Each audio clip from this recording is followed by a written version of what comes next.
I, Ling Long, was born into a wealthy family, grew up in hell, and became famous in the flames of war. I was mired in my origins, hidden in school, and caught in conspiracies. I wielded my knife against enemies, while my heart melted for my lover. My roots are deep in my family, loyal to my country, and devoted to my brothers. I fight for my nation's strength, for my family's prosperity, and for loyalty and righteousness. That I have no regrets for the world, no regrets for the people, and no regrets for life. Chapter 1, The Turmoil of the Aristocracy. In the capital city, deep autumn, the night fog was thick and unbreakable, like a basin of dirty water mixed with ink, splashed across the sky. In the eastern suburbs, that forbidden place, nearly impossible for outsiders to glimpse, was silent, save for the wind's wail as it swept past high walls and electric fences. A traditional courtyard house with 3 entrances lay in the deepest shadows, its blue bricks and gray tiles silently pressing towards the ground, every contour exuding an icy aura warning strangers to stay away. Guards stood with guns at the ready, their overcoats open to reveal holsters, their eyes sharp as hawks, scanning every suspicious dark corner. The hidden sentries breathed almost imperceptibly, completely merging with the bricks, stones, and grass. Only when adjusting their observation angles would the lenses or gun barrels catch a glimpse of the faint, almost illusory warm yellow glow seeping from the main house's window. Inside the main house, the atmosphere was starkly different from the outside, warm yet oppressive. On the Zeaton-wood tea tray, white porcelain cups held warm tea. 2 fingers pinched the rim of a cup, unmoving for a long time. An old man at the head of the table wore an old military uniform, his epaulets removed, exuding a stern and iron-like authority.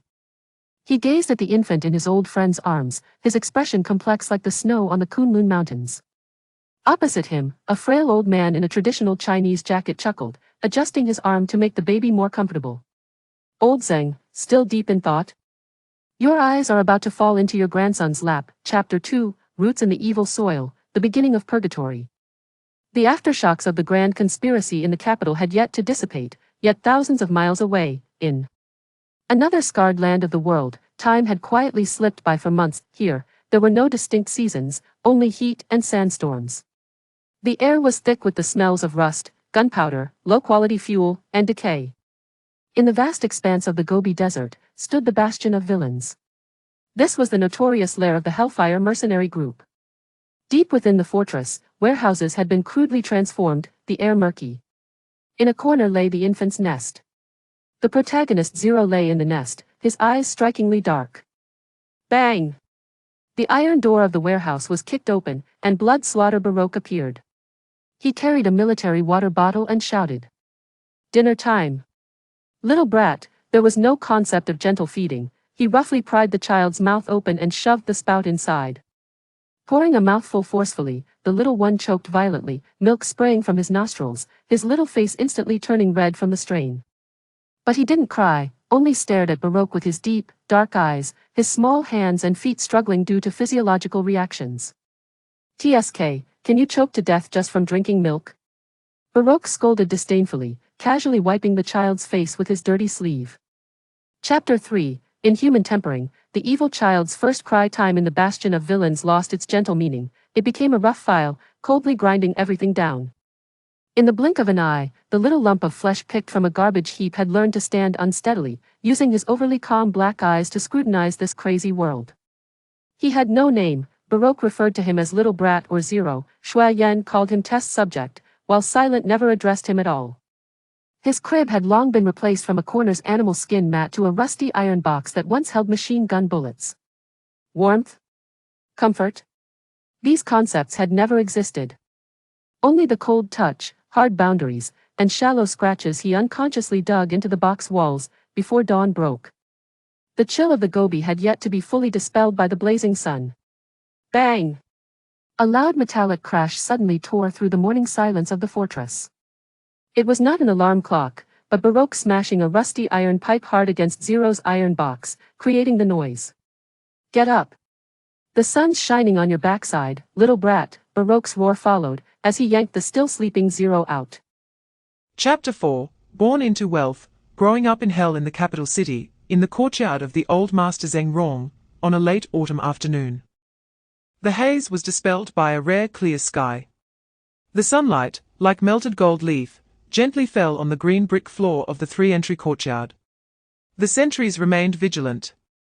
All the guards held their breaths, as if unwilling to disturb the tranquility of this family gathering belonging to the old leader. Under the begonia tree in the courtyard, the fallen leaves had been carefully swept to the side by the duty soldier, laying down a thick wool carpet embroidered with auspicious clouds and mythical beasts. Old Master Zheng Rong had removed his stiff old military uniform and changed into a comfortable traditional Chinese coat, sitting in a large rosewood armchair. The iron-blooded aura that once commanded thousands of troops was now replaced by an almost clumsy tenderness. In his arms was his little granddaughter, Zheng Lingyu. The little girl, dressed in a pink cotton jacket, with curious big black eyes, looked at her grandfather, whose hair and beard were all white, and whose stern face broke into a smile full of wrinkles. She called out Grandpa in a sing-song voice, waving her little hands, trying to grab the heavy jade ring on Zheng Rong's finger. "Oh, my little darling, you can't grab that, it will hurt your hand," Zheng Rong said in a low voice, a hoarse tone that carried a sense of coaxing, one that would never be heard on the battlefield. Chapter 5, The Lesson of Silent Killing. Soundless thunder. The spicy punishment in Zhu Yang's laboratory left Zero's eyes and respiratory tract burning for several days. But he did not utter any extra groans, only becoming more silent, and within his swollen, red eyes lay a deeper coldness and weight than ever before. Baroque scoffed at this. The poison brat can only play with these girly things. Itchy powder. Useless. Today, let the little brat take a biological drug to strengthen his physique. And tomorrow inject a developmental drug that can change his bones, claiming to create a future war god. Is it useful? I haven't seen any results yet. A real man should make some noise. The noise he referred to was grabbing Zero's small hand to pull the trigger of an old revolver. The massive roar of the gun left him with ringing ears for an entire day. But these two extreme forms of education had already begun to touch Zero's deepest understanding of danger. Meanwhile, the shadow returned once more. It was an afternoon when most people in the fortress were incapacitated by the heat and hangovers, sinking into a deathly silence. Only the hot wind wailed through the cracks, like the whispers of lost souls. Zero sat in the shadow of his metal box, focused on carving the ground with a sharp stone shard he had found. Chapter 6, The Urine Refinement Trio. The first cry of alcohol theft. The silent acknowledgement etched itself into Zero's consciousness like a cold mark. Killing could be so silent, so efficient, so unquestionable. He began to observe more intently, watching the angles of the shadows moving, the patterns of sounds disappearing, and the subtle switches between relaxation and vigilance in living beings. However, his curriculum was never singular. The three mentors of Hellfire seemed to have reached a twisted understanding, or rather competition, to refine this rare material into extreme extensions of their respective fields. A few days later, at dusk, Blood Butcher Baroque, full of cheap vodka, kicked over the iron bowl Zero was using to mix mud with dirty water. "Are you playing house?" he roared, his single eye flashing with a mocking and cruel light. "Get up. New project." The so-called project was to take Zero to the base of the highest watchtower in the fortress. There were several heavy, old steel-reinforced concrete blocks piled up there, rough-edged and sharp. "Move these to the top of the tower." Baroque pointed at the nearly vertical, rusted iron ladder. Chapter 7, The Residual Smell of Urine and the Appearance of a New Playmate. The bottle of spiked vodka, at the top of the tower, was like a sour-smelling bomb. In the oppressive air of the villain's fortress, it exploded into a brief yet unforgettable ripple. It symbolized the sourness and childishness of Zero's infancy. Blood Butcher Baroque's furious roar and retching nearly overturned half the fortress. He rushed to the water tank, burying his entire head inside, gulping for a while. Then he suddenly lifted his head, coughing violently, spraying everywhere, his single eye bloodshot. But Zero had already been silently signaled by a quiet gaze, like a frightened little beast, darting down the tower, disappearing without a trace thanks to his instinctive familiarity with the fortress's dark corners. He curled up under the chassis of an abandoned armored personnel carrier.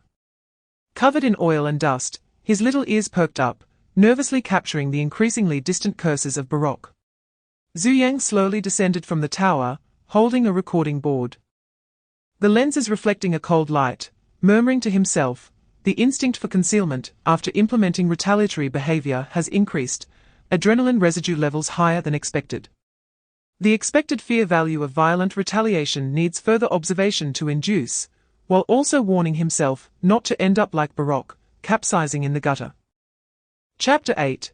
The Bonds of Brotherhood in the Team Part 1. Baroque's roar announcing the opening of the juvenile camp was like a bloody edict, completely altering the fate trajectories of Zero and the three new children.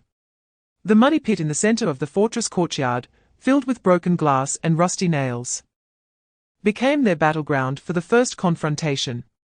The cold, viscous mud, mixed with the blood Zero had left earlier, emitted a nauseating smell of rust and decay. The broken glass and iron nails lay hidden beneath the muddy water, like malicious teeth waiting to bite. The four children were brutally kicked into the pit by Baroque, like tossing sandbags, splashing up large waves of filthy mud. Climb up. Baroque stood by the pit, his single eye bloodshot with excitement, holding a greasy whip, cracking it in the air with a loud bang. Climb to the other side and bring that little rotten piece of wood back to me. The last one is tonight's dinner for the little cutie. The so-called little cutie was a desert viper he kept in a cage, known for its extremely aggressive temperament. The three new children were terrified, floundering in the mud, their cries and coughs blending together. They had never experienced such a hellish scene before. The extreme fear left their limbs weak, their movements completely disordered, and the more they struggled, the deeper they sank, their wounds multiplying. Chapter 9. The Bonds of Brotherhood in the Team Part 2. Life in the juvenile camp could not get worse, only more terrible. Baroque was adept at transforming despair and pain into so-called training. Meanwhile, Zhu Yang calmly recorded every piece of data, analyzing each child's physique and personally developing suitable medications for each of them, allowing them to endure pain while gradually growing stronger. Zero and his three roommates formed a quirky symbiotic little group, the emotional yet sharp-witted little girl, nicknamed Little Sparrow by the mercenaries for her high intelligence, a slightly chubby boy named Iron Block, and another silent and frail boy named Cold Thorn. The brief alliance in the muddy pit that day planted a weak seed in the cold stone crevices. Chapter 1. Tips for physical training with Zero. Baroque's physical training can be described as a hellish joke. He never plays by the rules. For instance, the morning training session the next day involves an obstacle course. But the rules are very Baroque. The last person must carry the first person to arrive until the next round of training starts. The route includes crawling over a low net covered in iron spikes, clean it up. Flesh is the best rust remover. Chapter 10. Pranks and painkillers. Time passes in the painful grind and subtle laughter. Zero begins to exhibit a complex quality. Like thorny wildflowers growing in the cracks of a fortress courtyard, both resilient and occasionally blooming with seemingly out-of-place yet vibrant prank flowers. Zero's leadership is no longer limited to survival commands. A near-rebellious sense of humor starts to grow within him, especially when facing Baroque and Zhu Yang. He knows where the boundaries lie, but his actions and words always push the limits of that line. Chapter 11. Teasing the Dark Lord and the mad scientist. Baroque likes to wash them, these muddy monkeys, with a high-pressure water gun. After one training session, Zero notices that the connection of the water gun is a bit loose. When Baroque eagerly picks up the water gun again, Zero doesn't bow his head and endure as usual. Instead, he raises his head, a sincere expression on his mud-smeared face. Old killer. The water flow seems a bit low. Did you not eat enough? Baroque glares with one eye. You little brat, dare to say I'm weak. Saying this, he suddenly increases the water pressure. In that instant, Zero seemingly unconsciously kicks the loose connection with his toes. Chapter 12. The Arena of Blood and Iron. Zero turns 10. And training continues day after day, cycling through blood, sweat, pain, and despair. Baroque tirelessly invents various new methods to thoroughly test every member of the small group. Zhu Yang calmly records data and adds materials to continuously enhance their physique and nerves. Silence, like a ghost, corrects each of Zero's small mistakes in the most lethal manner. Extended high-intensity training makes the other three children's bodies stronger and more agile. After the severe hallucinations, Little Sparrows will become even more determined and strong. Ironpile grows increasingly robust, like a little lion in a primitive forest, agile and fierce. Cold Thorn ferments in his silence. Only his companions can fully open his heart. His expressions and eyes return to calm. His cold gaze seems to pierce the deepest roots of everything else, and his presence becomes increasingly elusive. Zero watches all this. He knows his companions are slowly walking the path of the strong, and all he needs to do is protect them. The afternoon sun filters through the iron wire mesh of the training ground's high window, casting fragmented light to barely illuminate a place filled with rust, sweat, and a faint smell of blood. Chapter 13. The breeding of a spoiled brat under the same sunlight, while Zero struggles and trains in the bloodshed of the outer fortress. A boy who has taken his identity, Ling Long, glides down a completely opposite trajectory toward the abyss in the Zeng family mansion in the capital. Let us temporarily still call him Ling Long, under the complex emotions intertwined with the Zeng family's vast influence and the indulgence of Zeng Sheng and He Jing. He has grown into an unrepentant spoiled brat. He is like a plant that has been over-fertilized yet has rotten roots, looking glamorous on the outside but rotten inside. In the private school in the capital where the children of the powerful gather, Ling Long is a little tyrant no one dares to provoke. During class, he openly sleeps and plays on his phone. If a teacher dares to remind him, he glares sideways and lazily says, "What are you making noise for? Do you believe I can have my grandpa talk to the board so you won't have to come tomorrow?" Once, a new young teacher attempted to criticize him for not completing his homework, and Ling Long directly grabbed the inkstone on the table and threw it at the teacher, splattering ink all over the teacher. He showed no remorse, but instead laughed at the teacher's embarrassing state, saying, "Look. Doesn't he look like a crow that fell into a stinky ditch?" Chapter 14. Fists and IQ tax. The air in the elite private elementary school in the capital is not only filled with the fragrance of books, but also with various invisible identity labels and early mature disputes in a small underworld. Our protagonist, Ling Long, has declared himself the leader in this small underworld, surrounded by a few sycophantic followers of slightly lesser backgrounds, forming a childish legion called Brother Long's Might. One day during break, a piece of news ripples through the spy team like a stone thrown into water. The source is the young prince of the Chen family, Chen Feng, who is known for his elegant madness despite being only a teenager. Chen Feng, with an invisible gentlemanly demeanor, slowly expresses to Ling Long, sigh, "There's something I don't know if I should say." He hesitates, his expression perfectly calibrated, as if he truly has something unspeakable. Ling Long eats this up and immediately adopts an older brother demeanor. "Say it. Is there anything in the capital I can't handle?" Chen Feng lowers his voice, as if sharing top-secret information. "I think I just heard your future brother-in-law, Yang Hai, over there saying he doesn't recognize you as a brother-in-law, saying you're just relying on your family to act tough. And without the Zeng family, you're nothing." He pauses, then adds kindly, "Of course, I might have heard wrong." Chapter 15. The Mad Doctor's Collection. After this period of training, Zero can be said to have far surpassed an ordinary Special Forces soldier in terms of physical resilience and recovery ability. He watches as Zhu Yang drags a huge, sealed glass container into the courtyard, struggling to move it to the center. The surface of the container is frosted, emitting a visibly cold aura. Baroque was woken up from his sleep by the noise, rubbing his sleepy single eye and cursing as he walked out. "What the hell are you up to? You little brat. You're waking me up." Zhu Yang ignored his complaints, his face showing an almost fanatical excitement. He patted the cold outer shell of the container, producing a dull sound. The newly arrived treasure, his voice barely containing his excitement, was a sample of ancient ice core obtained by the Polar Expedition team, which contained at least a dozen unknown ancient microorganisms, possibly viruses, a drop of blood from the strongest soldier of the 10 major nations. And liquid from the 10 most precious medicinal materials in the world. I spent a huge amount in the black market to get it. Baroque looked confused. What is it? A block of ice. What the hell do you want to bring back a block of ice for?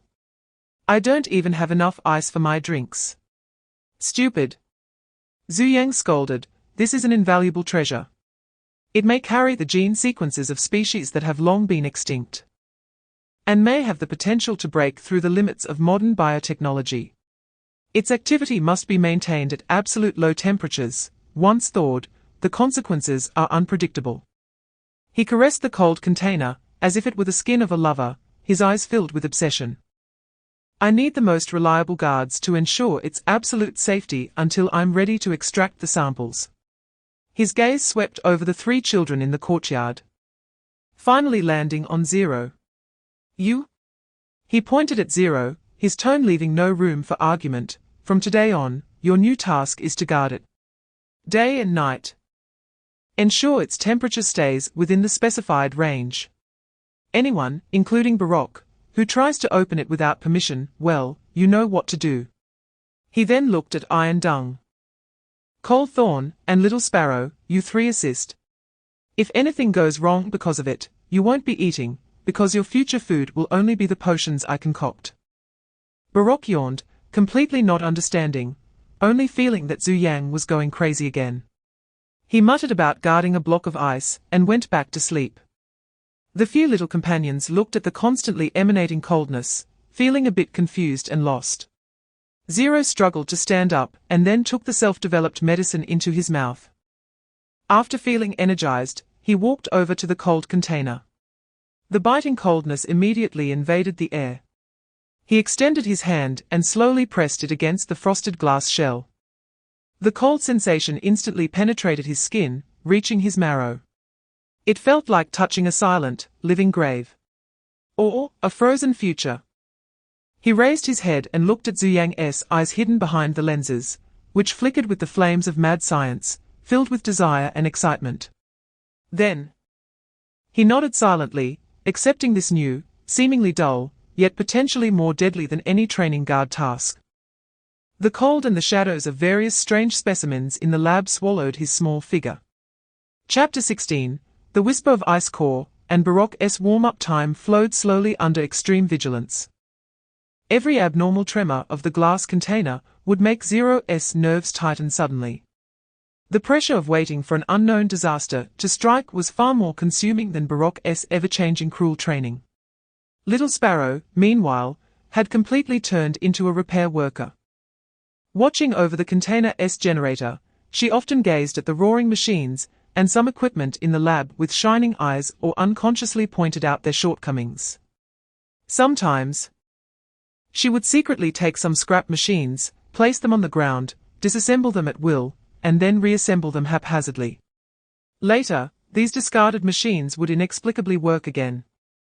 Her eyes were filled with reliance on such devices, as if they were her heart. But soon, she would bow her head quickly, overwhelmed by a greater fear. She was afraid of being punished by Zhu Yang for breaking something. But these subtle changes in expression were still noticed by Zero. On the morning of the 5th day, the sky was grey, and the wind from the Gobi Desert carried a bone-chilling chill. Baroque yawned, rubbed his sleepy single eye, and stumbled out of the room, exuding the smell of last night's alcohol.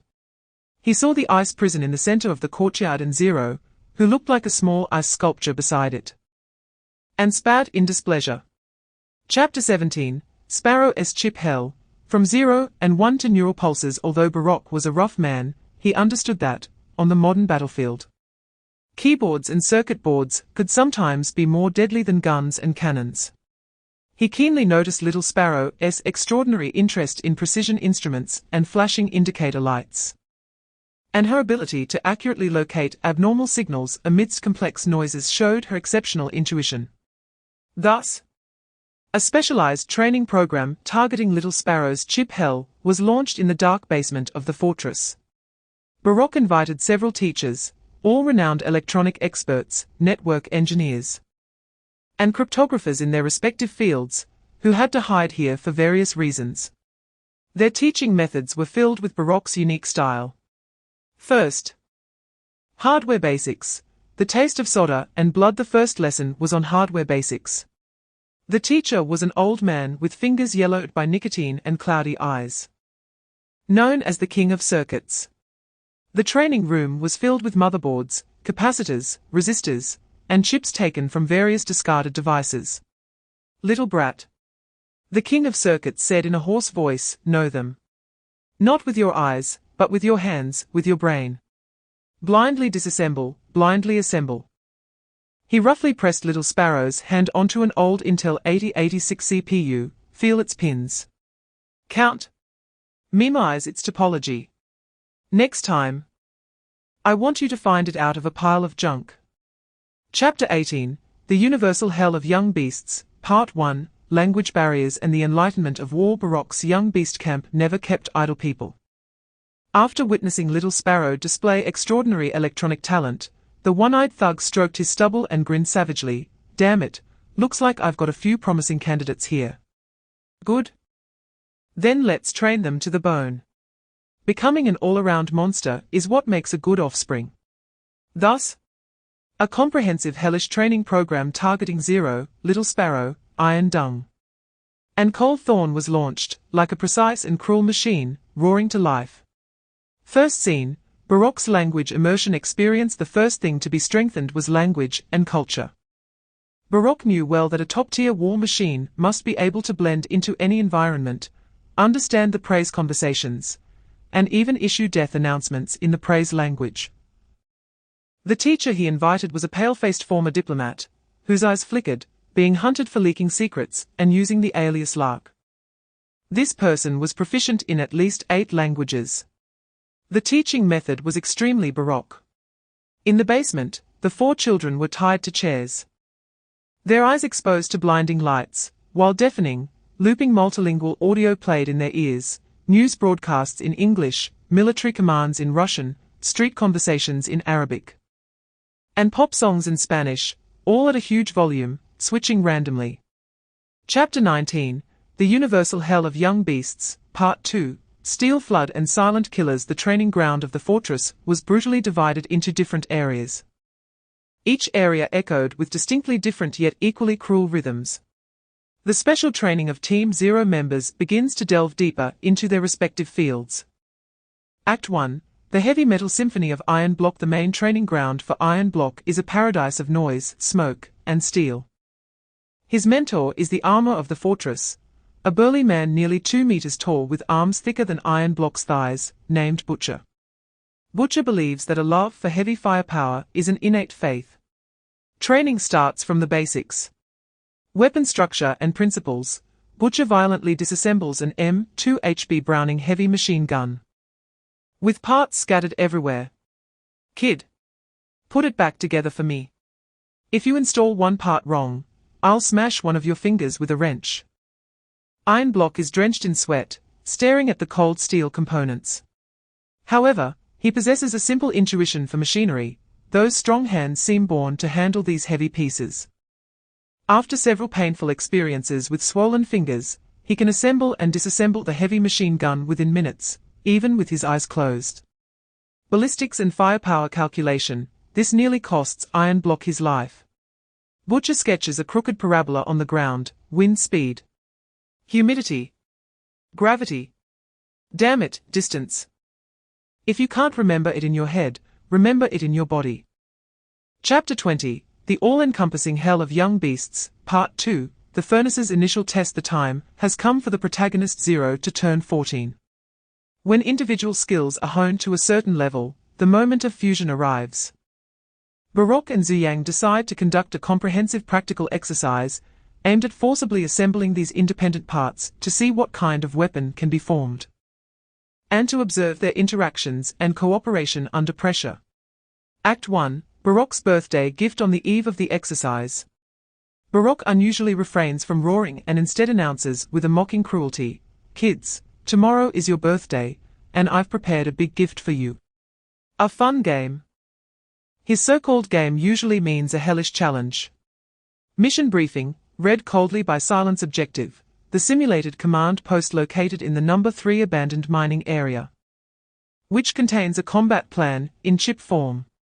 Mission requirements: break through the outer perimeter within 6 hours, infiltrate the command post, retrieve the chip, and all return to the starting point. Enemy: a patrol team and guards played by 6 experienced mercenaries. Equipped with a laser-simulated combat system, being hit means death or loss of combat capability, with advantages in firepower and numbers. Chapter 21: Undercurrents of the Capital. The chess game of the Chen family in the eastern suburbs of the capital of Dragon Country. There is a tranquil place. High walls and deep courtyards, shaded by green trees, seem ordinary, but in reality, there are many watchtowers and sentries, and an invisible solemnity hangs in the air. Here lives Chen Guoqing, another figure in Dragon Country akin to a stabilizing force. As night deepens, the study is brightly lit. The redwood furniture emits a stable luster, and the shelves are filled with classics. Chen Guoqing sits upright in a grand chair, though he is advanced in age, his back is straight, and his eyes are sharp like an eagle, exuding an intimidating presence without anger. He slowly fiddles with the purple clay teacup in his hand, his gaze sweeping over his 2 sons seated below. On his left is his eldest son, Chen Jiping, around 50 years old, wearing gold-rimmed glasses, exuding a refined yet capable demeanor, currently the deputy secretary of the Jianghe Provincial Party Committee, and the political successor that the Chen family is actively cultivating. On his right is his second son, Chen Jianjun, a burly man with a major general's rank, currently the deputy political commissar of the Southeast Provincial Military District, and a solid force for the Chen family in the military. The 3 of them have just finished discussing the current domestic economic situation and the situation in the Southeast Sea, and the atmosphere in the study is serious and heavy. Chen Guoqing slowly begins to speak, his voice low but penetrating, steering the topic towards the most sensitive marriage alliance in the capital, drawing ever closer. Chapter 22: Stirring the Waters. Strings and puppets. After the secret discussion in the Chen family's study, Chen Yifeng does not act immediately. He is like a precise programmer, first needing to confirm whether the tools in his hand are obedient and useful. A few days later, he does not go to the children's playful gathering place, but instead chooses a more weighty occasion, the banquet for the Old Master Li's 70th birthday. Old Master Chen Guoqing personally brings Chen Yifeng along to show closeness. At the banquet, wine glasses clink and the atmosphere is warm.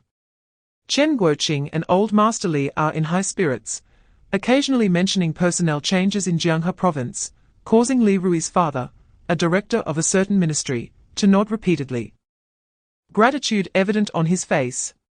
The head of the Shao family, a vice president of a state-owned enterprise, is also present, showing the same respectful demeanor. Seizing a moment while the adults are engaged in conversation, Chen Yifeng finds an excuse to call Li Rui and Xiao Wei to a side room for a break. Although he is only a year older than Zheng Ling Long and Li Rui, Chen Yifeng possesses an extraordinary calmness, an insight that transcends his age. In front of Li and Xiao, he may not be fierce in tone, but the calm gaze naturally reveals a sense of scrutiny belonging to the upper echelon, causing Li Rui and Xiao Wei to unconsciously lower their postures. They are well aware that their family is dependent on the Chen family, and this invisible pressure has already permeated to the next generation. Chapter 23: The Scourge of Military Families in the Eastern Suburbs of the capital of Dragon Country. In an area heavily guarded and filled with ancient trees, stand several quadrangles that have weathered the storms of time. Among them, the most secluded and heavily guarded is the Zheng family residence. Here lies an immortal legend of the military world of Dragon Country, quietly nurturing the hidden worries of a noble family. The current head of the Zheng family, Old Master Zheng Rong, is one of the last surviving founding generals of Dragon Country. He is advanced in age, but still stands tall like a pine tree, with sharp eyes like an eagle, his brow etched with the majesty forged by smoke and iron blood. Every morning, he maintains military habits, practicing a set of vigorous military boxing in the courtyard. Rain or shine, his presence is a flag for the Zheng family, a lighthouse. Grandmother Lin Fen, was once a pillar of the General Political Department's art troupe. Though her hair is now silver, she still maintains elegance and composure, serving as a gentle bond that maintains the emotional ties of this large family. Her gaze always carries a clarity that sees through worldly matters, and very few household affairs can escape her notice. Zheng Rong and Lin Fen have 3 sons and 2 daughters, making their family tree lush and thriving. Eldest son Zheng Yong, the Chief of Staff of the highly secretive 5th Division of Dragon Country, holding the rank of Major General. Chapter 24, The Secret of Blood Solubility and Daily Hell. The darkness and hunger of the confinement room did not break Team Zero, instead, it acted like a cruel tempering, making their already resilient nerves even coarser. After emerging from the confinement room, they are greeted by Baroque's intensified welcome ceremony, a comprehensive appetizer combining weighted cross-country, obstacle courses, and simulated encounters. Act 1, Welcome in the Mud, kids. Have you had enough of comfortable days? Let me loosen your muscles. Baroque stands at the muddy training ground, holding a whip, excitement shining in his single eye.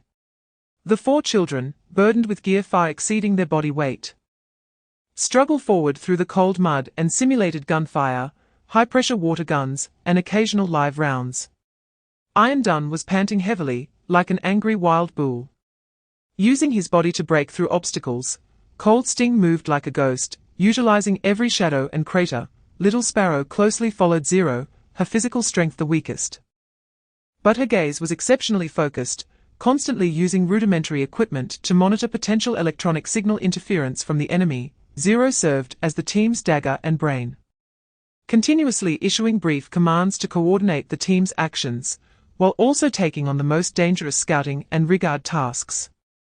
Chapter 25, The Mentor's generosity. Endure. The shadows of confinement and blood draws had not yet dissipated, but the attitudes of Baroque, Zhu Yang, and silence towards Zero and his team had undergone a subtle yet significant change. They no longer viewed these young beasts merely as expendable experimental subjects or future low-level cannon fodder. Zero's demonstrated leadership potential during the comprehensive drills, especially his unknown reaction to the mysterious solution in his blood, opened the eyes of the 3 twisted mentors to unprecedented possibilities. A near-mad desire to cultivate arose in their hearts. They wanted to personally create a perfect humanoid weapon that integrated all their unique skills. Act 1, Baroque Steel Torrent class. The training ground was transformed into a miniature composite battlefield. Baroque shed some of his brutality, gaining a bit of the true instructor's severity, though his methods remained rough. You brats, listen up. The battlefield is not an arena, it's a meat grinder. Just biting won't cut it, you need to learn to operate machinery. He pointed to an old, but well-maintained main battle tank, God knows where he got it, and several heavy machine guns and rocket launchers in the center of the field. His teaching was straightforward, utilization of environment and tactical deployment. Chapter 26, Blood-Red Dusk and Deadly Jokes in the Capital of Long Country. Zheng Ling Long had not been having a good time lately. The old master Zheng's punishment with the rattan stick fell repeatedly, and his father Zheng Sheng's disappointed gaze felt like an ice pick, while his mother He Jing's tears and pleas could no longer easily move him. Even the Yang family, who had previously been quite tolerant of him, had completely turned cold. Yang Rouge avoided him like the plague. This all-encompassing suppression and denial filled his spoiled and extremely vain heart with resentment and rebellion. Just when he was about to explode from pent-up frustration, several of his little underlings called him, inviting him to the Yuting Yuan clubhouse to have a good time that night. At that moment, Zheng Ling Long was eager to find a place to release his violent emotions, so he secretly took the car keys from home and headed for Yuting Yuan. Yuting Yuan was a private clubhouse established by Teng Ao, the grandson of another wealthy family, Teng, open only to those within the circle, with a splendid and elegant interior and everything one could desire. As soon as Zheng Ling Long and his underlings arrived, Chen Feng received the news. He immediately called Li Rui and Xiao Wei, intentionally passing by the booth where Zheng Ling Long and the others were drinking and boasting. Chen Feng did not take the initiative to greet them, which made the usually proud Ling Long feel extremely uncomfortable. He coldly shouted, "What's wrong?" "A few young masters. Do you think that because I've had a little mishap, I am no longer significant?" Chapter 27, Blood Type Suspicion and DNA Judgment. The piercing sound of ambulances and police sirens shattered the night sky of the capital. Severely injured Ling Long was rushed to the nearest military hospital, directly into the emergency room. The news sent shockwaves back to the Zeng family, akin to another earthquake. Old Master Zeng was so furious that he nearly passed out again. Zeng Sheng's face turned ashen, and He Jing almost fainted from crying. The couple rushed to the hospital in a panic. Outside the operating room, the red light was glaring. The atmosphere was so tense it felt like it could drip water. Zeng Linglong's aunt, Zeng Ting, the vice president of the military hospital, learned of her nephew's accident and immediately dropped all her work, hurrying to the rescue scene to coordinate and command. "The patient has lost too much blood pressure is continuously dropping. Urgent need for a blood transfusion. Has the blood type testing result come out?" "Yes. It's type B blood. Immediately go to the blood bank and get type B blood." The nurse responded urgently. Just as Zeng Ting was about to push open the operating room door, hearing the words type B blood, her footsteps suddenly froze in place. As a long-time medical expert, an instinctive medical knowledge struck her instantly. Her brother Zeng Sheng had type A blood, and her sister-in-law He Jing also had type A blood. How could parents with type A blood possibly have a child with type B blood? Chapter 28, Earth-Shattering Thunder and Sudden Storm. Zeng Ting endured immense grief and dizziness. While urgently saving her sister-in-law, and with her last bit of rationality, dialed the phone to the Zeng family's old residence. When old Master Zeng and the old lady heard this thunderous news over the phone, the old lady let out a scream of "My grandson!" and fainted directly onto her back, losing consciousness. Old Master Zeng felt as if he had been struck by a giant hammer, suddenly springing up from his armchair. But then heavily fell back down, one hand clutching his chest tightly. His complexion instantly turned purple, breathing rapidly, scaring the guards nearby into a panic. Immediately calling for medical assistance, frantically feeding him emergency pills, and desperately trying to calm him down, finally managing to help him catch his breath. "Check." The first thing the old master said after regaining consciousness was a roar filled with blood and fury, using all his strength, "Find out the truth. Who is it? Which son of a bitch dares to change the bloodline of the Zeng family? I want to drag him out. The Zeng family will never rest until we find the culprit." Soon, all core members of the Zeng family in the capital, as well as family members who rushed back upon hearing the news, were urgently summoned to the old master's courtyard. Chapter 29, Blood and Fire Tempering. The young beasts walking in purgatory. The end of theoretical training and simulated confrontations was real blood and fire. Baroque believed that the young beast's fangs had to taste blood to truly become sharp. Thus, Team Zero was thrown into an elite mercenary squad active in global hotspots, beginning their tumultuous and harrowing combat careers across various battlefields. Their tasks were varied, and the battlefield environment changed rapidly. This was the ultimate test of everything they had learned. Act 1, Jungle Assault and Infiltration. In the jungle of a Southeast Asian country. Mission: infiltrate a secret drug processing factory occupied by local warlords, obtain transaction ledgers, and destroy the main production facilities. Professional tactical application: field forest warfare. The team used the stealth skills taught by Silence to move silently through the damp, dense jungle. Cold Sting, as the vanguard, was responsible for eliminating hidden outposts along the way, using a silenced pistol and dagger, and setting traps to warn of pursuing enemies. Zero utilized the botany knowledge taught by Zhu Yang to avoid toxic vegetation and find edible water sources. Infiltration warfare, using a makeshift signal jammer modified by Little Sparrow. They briefly disabled the monitoring system at the factory's perimeter, frequency determined by previous electronic reconnaissance. They chose to act on a stormy night, using the sound of the rain to cover their footsteps. Chapter 30, Team Zero's Deadly Symphony Mission Briefing. deep in the dense forest, at the edge of the Black Triangle lies an illegal arms trading point. The buyer is a group of active local armed forces, and the seller is a roaming international broker. Task: infiltration. Confirm core personnel involved in the transaction. Target: the broker nicknamed Scorpion and his local contact, Mountain Demon. Obtain the transaction list priority. And disrupt weapon stockpiles as much as possible.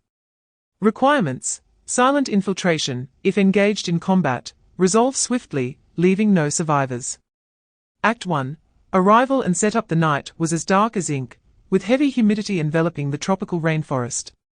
Team 0 moved like four ghosts, quietly landing from the infiltration point and erasing the traces of their rubber boat. They checked their equipment and maintained silence. Zero's voice came through the bone conduction headset, low and clear. The team quickly spread out at the predetermined assembly point. Zero unfolded a waterproof map, and under the glow of a mini flashlight, his finger quickly traced over several points. Iron stump. Zero pointed to a slightly raised rock platform on the map, where the toy store is set up. A PKM general-purpose machine gun, with 600 rounds, covering the southeast passage, and the main entrance of the transaction point. Chapter 31. The Journey Back. The everyday life of Ghost Team. The mission completion report had already been sent back through encrypted channels. At this moment, Team 0 needed to leave the area as quickly and discreetly as possible, heading to a small civilian airport hundreds of kilometers away. There, a flight was arranged to take them to the next assembly point. The four managed to get hold of an old, battered off-road vehicle, which was almost the least conspicuous mode of transport available locally. Iron Stump naturally took on the role of the driver, his large body nearly filling the driver's seat. The road was bumpy, and the vehicle bounced as if it were dancing the moonwalk, filled with the peculiar smell of gasoline, sweat, and dirt. "I said, boss," Iron Stump complained while struggling to steady the steering wheel, "this broken car's steering wheel is more stubborn than Baroque's temper. Even with the gas pedal to the floor, it's contemplating life." Zero slumped in the passenger seat, eyes closed in rest, and without raising his eyelids replied, "No kidding, if I gave you a Rolls Royce, would you be afraid Scorpion's accomplices wouldn't find us?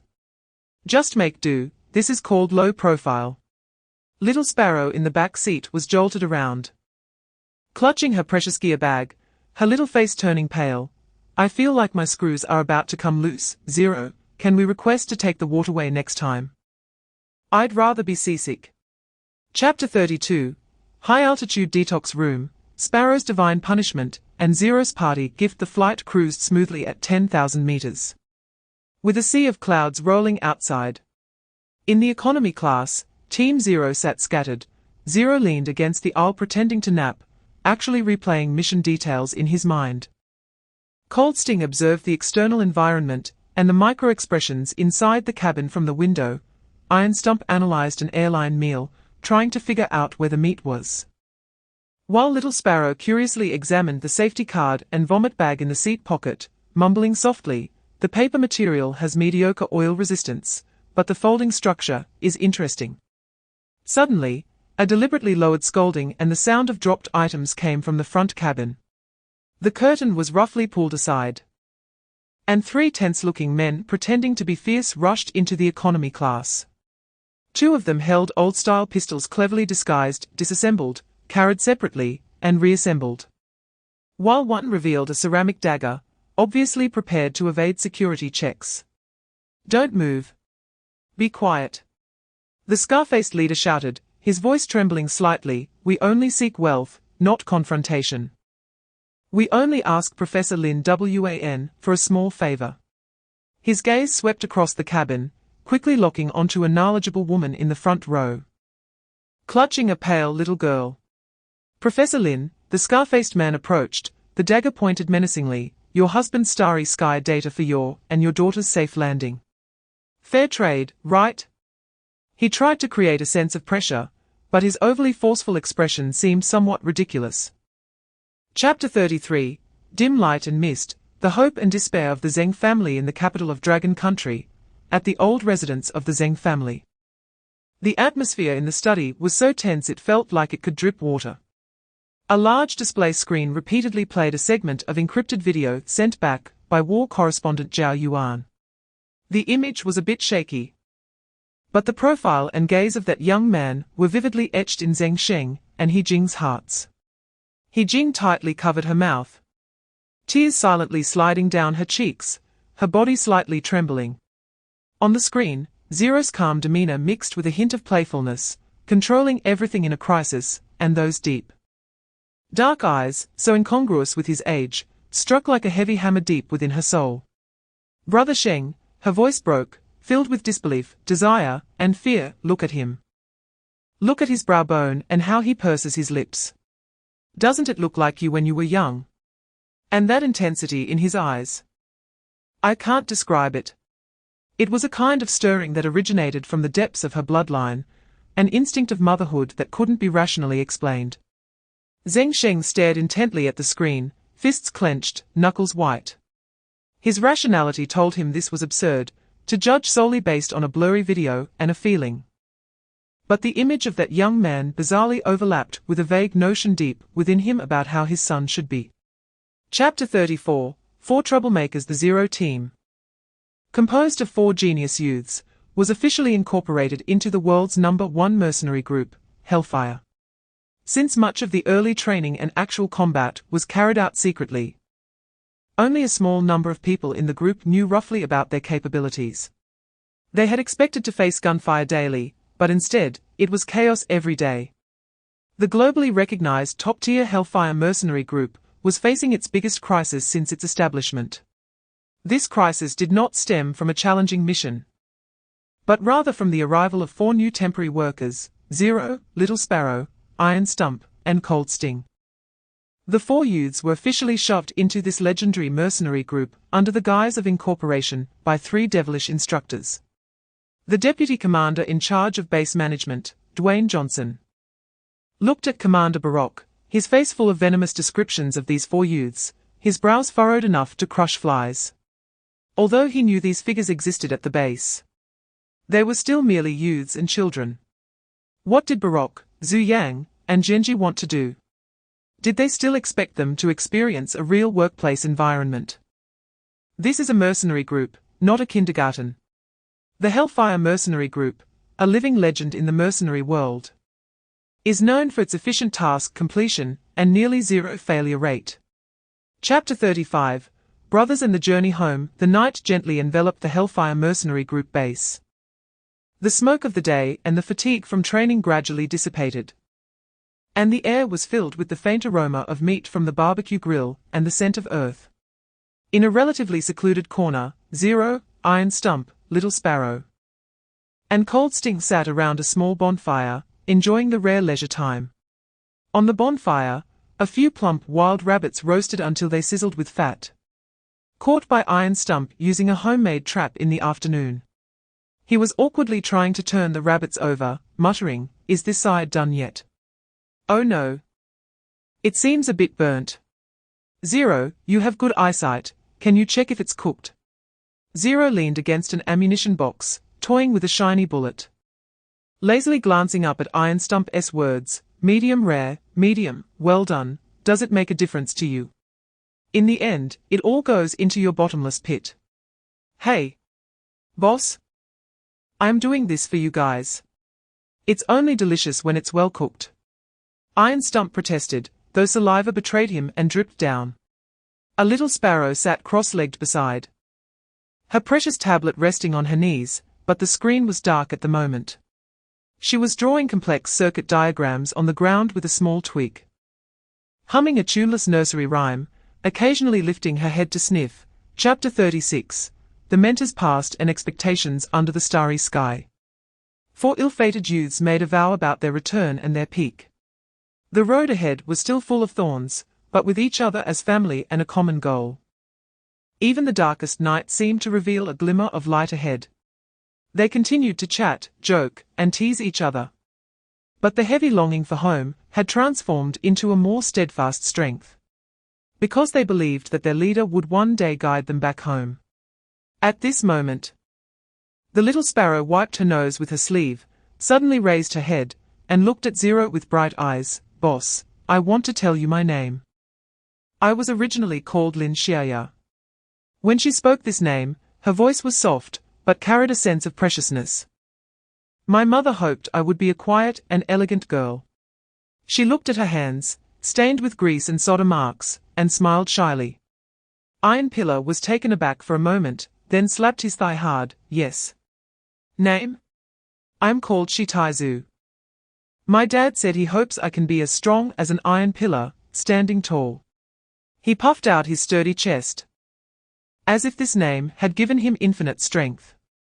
Chapter 37, Team 0, 6 months later. Time is like bullets in a machine gun.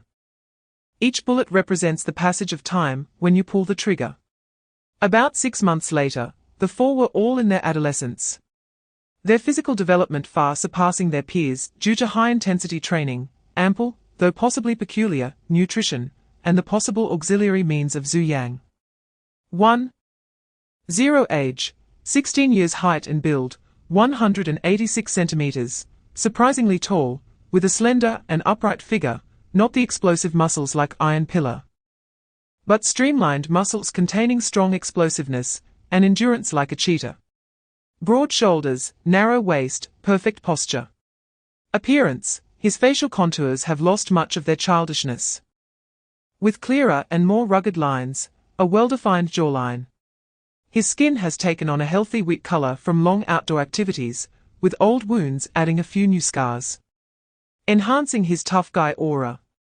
His eyes remain those deep, dark orbs, but now they appear more composed and sharp, as if they could see through people's hearts.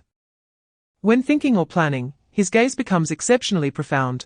The occasional mischievous smile carries a touch of cynicism and indifference to everything. His temperament is complex. A mixture of youthful sharpness, a killer-esque coldness, a leader-esque steadiness, and a hint of unnoticeable weariness.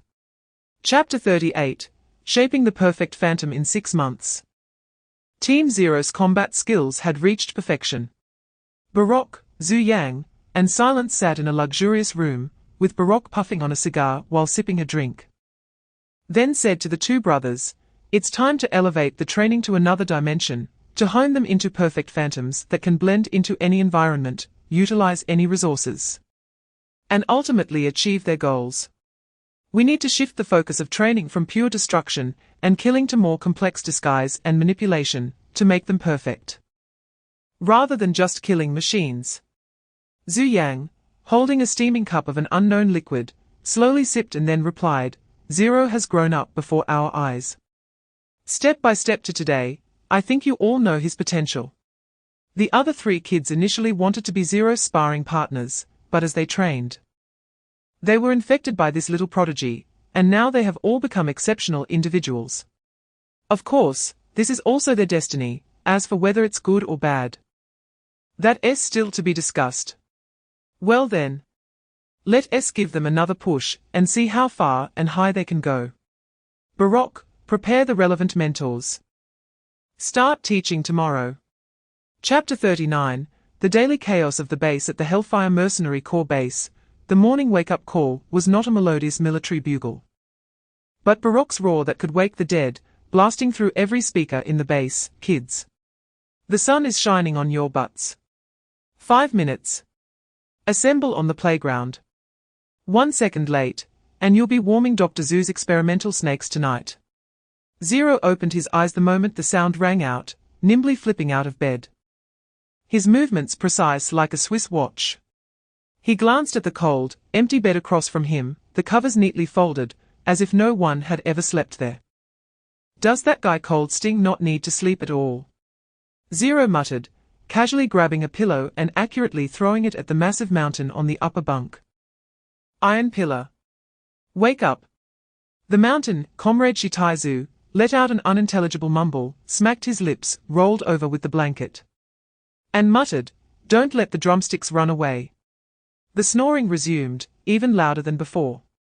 Zero was speechless. He rummaged through his tactical waste bag. Yes, this thing was within reach even while he slept, and pulled out a training mini stun grenade, non-lethal, but with excellent sound and flash effects, removed the safety pin, and directly tossed it into Iron Pillar's blanket. Chapter 40, the sword unsheathed up the news ended. And Baroque's roar came through the speaker on time, "If you've seen enough, get out. We have a mission." The four arrived at the deep briefing room. Baroque, Zhu Yang, and Silence stood like three deities before the holographic projection sand table.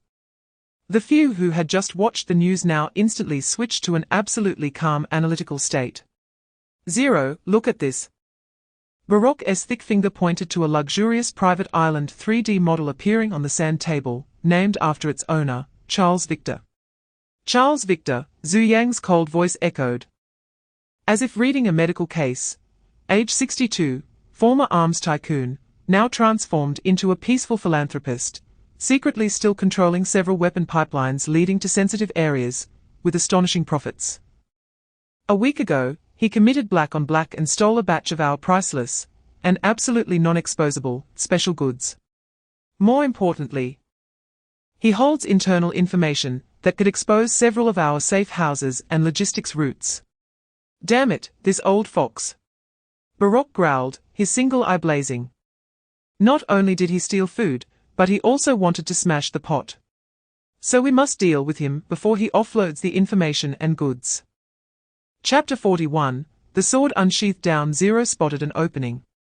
Holding a glass of dripping golden dessert wine, a sweet white from the 1988 vintage, which he had just casually requested from the waiter. With the youthful admiration typical of young people for legendary figures, he naturally slipped into the conversation. "Mr. Victor, your speech was truly fantastic. Especially your views on technology empowering peace, which align perfectly with my company's investment philosophy."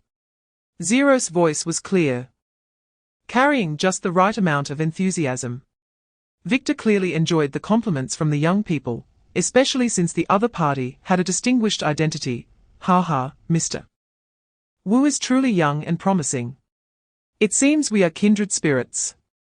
Especially with your insights on African infrastructure development." Zero continued to flatter, seemingly leaning forward casually, closing the distance, his right hand elegantly resting on his tie, as if slightly excited. This is precisely the area where blockchain technology can play its most significant role, such as solving cross-border payments and supply chain transparency. Just at the moment Victor leaned forward, fully attracted by the mention of his area of interest. Chapter 42, the return of the sword location, Hellfire Base. Command Room 0 pushed open the heavy blast door, and gently placed the slightly damaged Patek Philippe watch, and the platinum tie clip with self-destructed internal circuitry, on the table in front of Silencer. "Mission accomplished. The chip has been uploaded to the server." His voice was calm, as if he had just taken a walk. Baroque looked at the main screen broadcasting the global news about the unfortunate death of the famous philanthropist Mr. Victor due to a sudden heart attack. Suddenly slapping his thigh and bursting into a hearty laugh. "Ha ha ha. Well done, kid. Perfect. It's simply fucking art." He tossed a can of ice-cold beer to Zero, who quickly opened it and drank it all in one go. Zhu Yang was rapidly browsing all the data transmitted from the hidden cameras and recording devices on Zero, especially analyzing the micromovements during the target's fall and Zero's chip retrieval. Evaluation began. Zhu Yang adjusted his glasses, his tone as cold and objective as ever. Identity disguise, language, demeanor, expertise, emotional expression, all conform to the persona of an 18-year-old financial genius, no flaws. Score, A. Environmental utilization, detailed observations of the venue, personnel, and processes, with timing maximizing the use of the target's physiological habits and psychological relaxation points.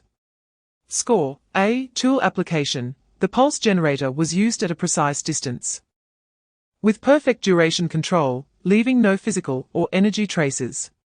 The chip retrieval action was swift and discreet, conforming to optical and tactile concealment principles. Score, A. On-site control, chaos creation, emotional role-playing, inquiry response, all achieved the expected effect, successfully guiding the event to be classified as an accident. Score, A. Withdrawal and cleanup, no traces. No subsequent entanglements. Score, A. Zhu Yang paused and glanced at 0. Overall score, A. Additionally, according to heart rate monitoring, your heart rate fluctuations did not exceed the warning threshold throughout the mission. Psychological stability assessment, excellent. Silencer picked up the 2 discarded tools, examined them carefully. Then looked at 0, silent for a few seconds before slowly uttering 2 words, very good. This was the highest praise from the god of assassination. The cheers of the little sparrow erupted from the speakers. Boss, you're awesome. The news is reporting it. The whole world has been fooled by you. The information in that chip is so useful. Baroque's face is all twisted with laughter. 0 took the beer, took a sip, the cold liquid sliding down his throat. He did not show much joy on his face, merely looking calmly at the 3 mentors. The tools are very useful, but perhaps next time they could be more miniaturized. If the pulse generator's effective range could be increased by 2 centimeters, the risk would be reduced by 15. He offered suggestions as if discussing an industrial product. Baroque walked over and patted him hard on the shoulder. 0's body slightly relaxed, easily bearing it, kid. Do you know that this time you not only took out Victor, but also prevented a huge loss for the organization? You saved many brothers' lives. I didn't misjudge you. 0 nodded, his gaze once again directed towards the brightening horizon outside the window. In this mission, he perfectly integrated everything he had learned: disguise, observation, psychology, rhetoric, techniques, and calmness. He was no longer just a tool for killing, but had truly become a ghost capable of gracefully wielding life and death between light and darkness. Within the body of a 16-year-old resided a mature, lethal soul. His legend had just begun. Chapter 43, The 3 Great Warriors Part 1 Location, Hellfire Base. Sniper Training Observation Point. Silencer handed a file of intelligence to Cold Sting, succinctly stating, Target, Mole. Former Hellfire intelligence officer, defected. Carrying a large amount of core personnel's real identity information, attempting to sell it to the hostile force Black Steel International. Currently hiding in the no-man's land of Greystone Town. On the border between Country A and Country B, protected by an elite squad from Black Steel.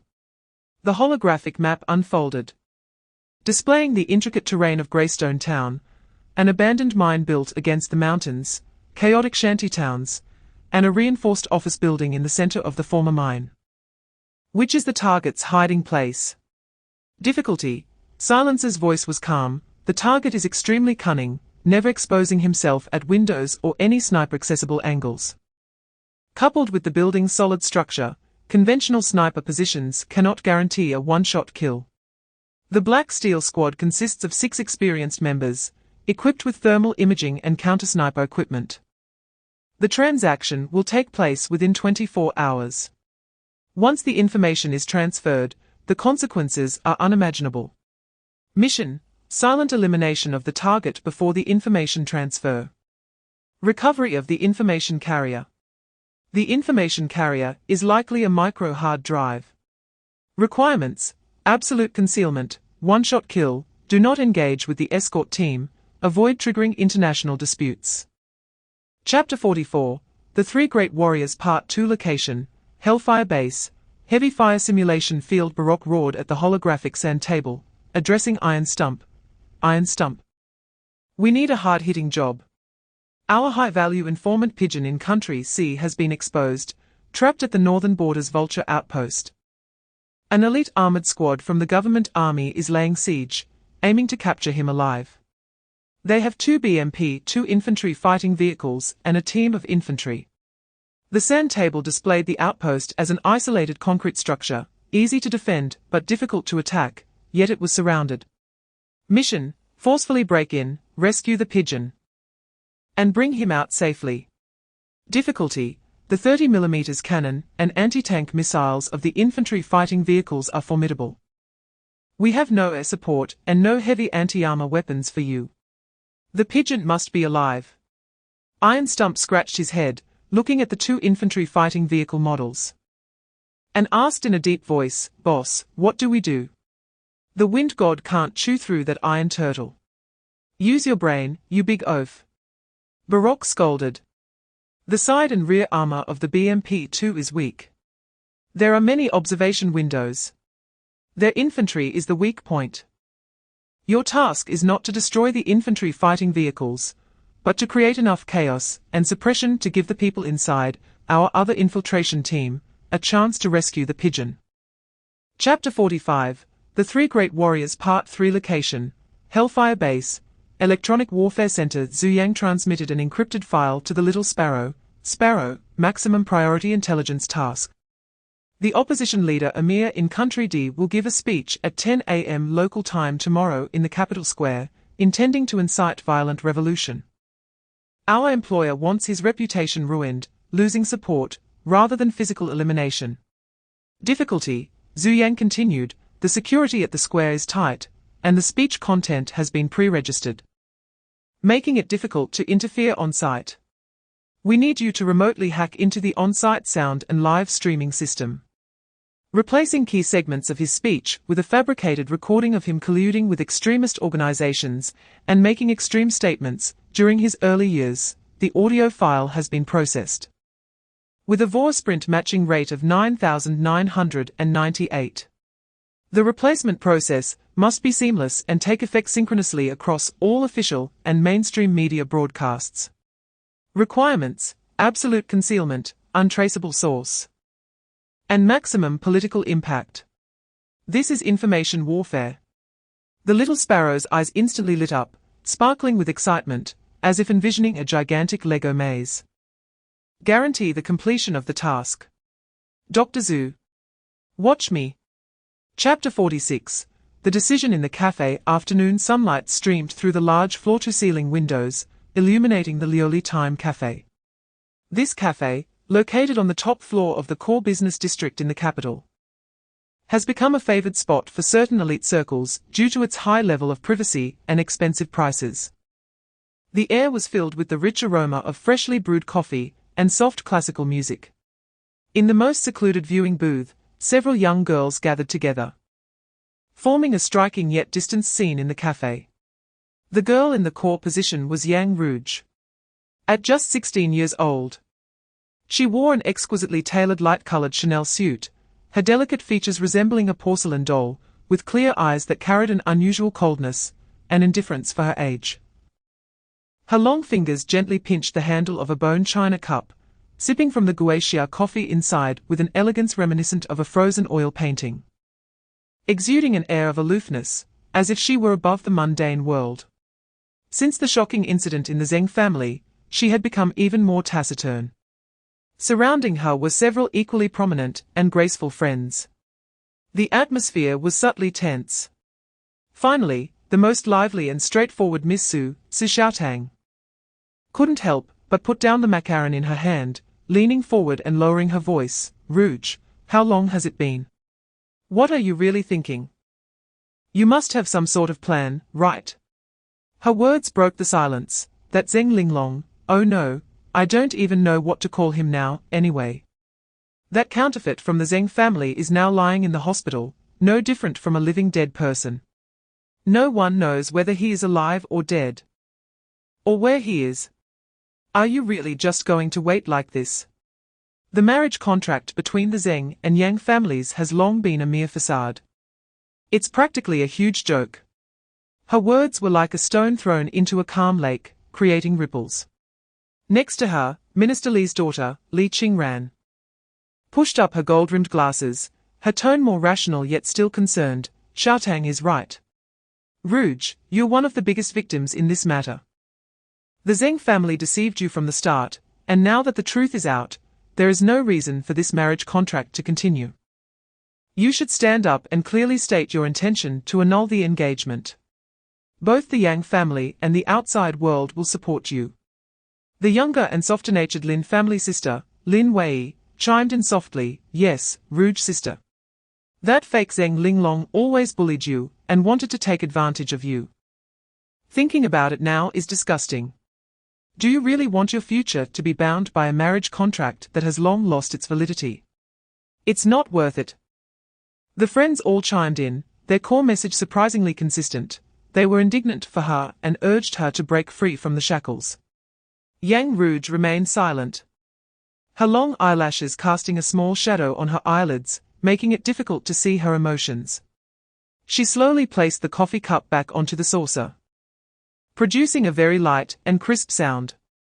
She raised her eyes, scanning her friends who genuinely cared for her, her lips slightly twitching, almost smiling, carrying a hint of bitterness and exhaustion beyond her years. Unwilling, she finally spoke, her voice as cold as jade beads falling on a plate, yet with a hint of ethereality. What is there to be unwilling about? From the beginning, did this marriage contract ever consider my wishes? She paused, her gaze drifting to the bustling scenery of the capital outside the window, her tone calm enough to be heart-wrenching. In the past, he was the favored prince of the Zheng family. Even if he was unruly, this marriage was a matter between two families, and I had no say in it. Now he has become a vegetable lying in the hospital, possibly even an unknown fraud, while the person who should truly be there is nowhere to be found. This marriage contract seems more like a mockery. Chapter 47. The decision in the café down. Yang Rouge gently stirred the coffee in her cup, the silver spoon clinking softly against the cup's wall. It's easy to say. But then what? Let the Zheng family become a laughingstock in the city again. Let the Yang family appear to be kicking them when they are down. Let those who enjoy the spectacle have new topics to gossip about. Her calm analysis made Xiaotang a little anxious. But you can't just sacrifice yourself like this. Yang Rouge withdrew her gaze and looked at her friends, a faint yet exceptionally firm light flickering in her eyes. This isn't about sacrificing myself. I'm just waiting for a more suitable opportunity, a clearer outcome. I'm waiting for the Zheng family to truly give me, and the Yang family, a formal and public explanation. Not for me, a victim, to hastily tear up a marriage contract that has long lost its meaning. That would be too disgraceful and too cheap for some people. Her words were clear and logical, calm enough that she hardly seemed like a 16-year-old girl, as if discussing a business case unrelated to her. Behind this calmness lay immense grievance and a long-standing indifference. As for the real prince, a faint, almost ethereal curve appeared at the corner of Yang Rouge's mouth. Whether he was alive or dead, what did it matter to me? Even if one day he returned, does that mean my fate must be tied to another stranger from the Zheng family? Chapter 48. Chen Yifeng's anger. The expressions of several followers behind Chen Yifeng subtly changed, seemingly surprised that Yang Rouge was so disrespectful. A hint of gloom passed through the depths of Chen Yifeng's eyes, but the smile on his face deepened, though that smile did not reach his eyes. Since that's the case, I won't disturb your enjoyment any longer. He gracefully nodded, as if unconcerned. We'll be over there. Feel free to call me if you need anything. After saying this, he took a deep look at Yang Rouge, his gaze complex, containing interest, frustration, and a sharp glint of determination, before leading his group to another booth not far away. Once Chen Yifeng and his party had walked away, Xiaotang quietly muttered, "Tch. That phony is so annoying to look at." Yang Rouge did not respond. She simply picked up her coffee and took another gentle sip, as if she had just shooed away a buzzing fly. Her profile appeared even colder and more resolute in the sunlight. Chen Yifeng's appearance and probing did not sway her at all. Instead, it strengthened her resolve to remain independent. She absolutely would not become a pawn in the power games between any families, whether it be the Zheng family or the Chen family. Chapter 49. The Deep Courtyard. The silent game between grandparents and grandchildren and family discussions. Yang Chonghua also lifted his head, pushed up his glasses, looking at his daughter with a gentle yet subtly scrutinizing gaze. "Did you go out to play today? With Xiaotang and the others?" As a father and the head of the political department, he was accustomed to paying attention to his daughter's dynamics and emotions. Yang Rouge took the tea from her second aunt, thanked her, and then replied to her father, "Yes, I went to Liuli time for a while." She downplayed the situation, and did not mention her encounter with Chen Yifeng. What kind of person was Yang Fushan? Having weathered many storms in his life and floated in the political whirlpool for decades, he had a deep understanding of people and matters. How could he not see through his granddaughter's little thoughts? Since the Zheng family incident, this girl had been holding back a surge of emotions, on the surface. She seemed calm, but in reality, she was clearer than anyone else and more stubborn. He enjoyed his granddaughter's massage and chatted casually, seemingly unintentionally. "Oh, Lioli time is nice and quiet. Did you encounter any unrelated people?" The old man appeared to ask casually, but his words had deeper implications.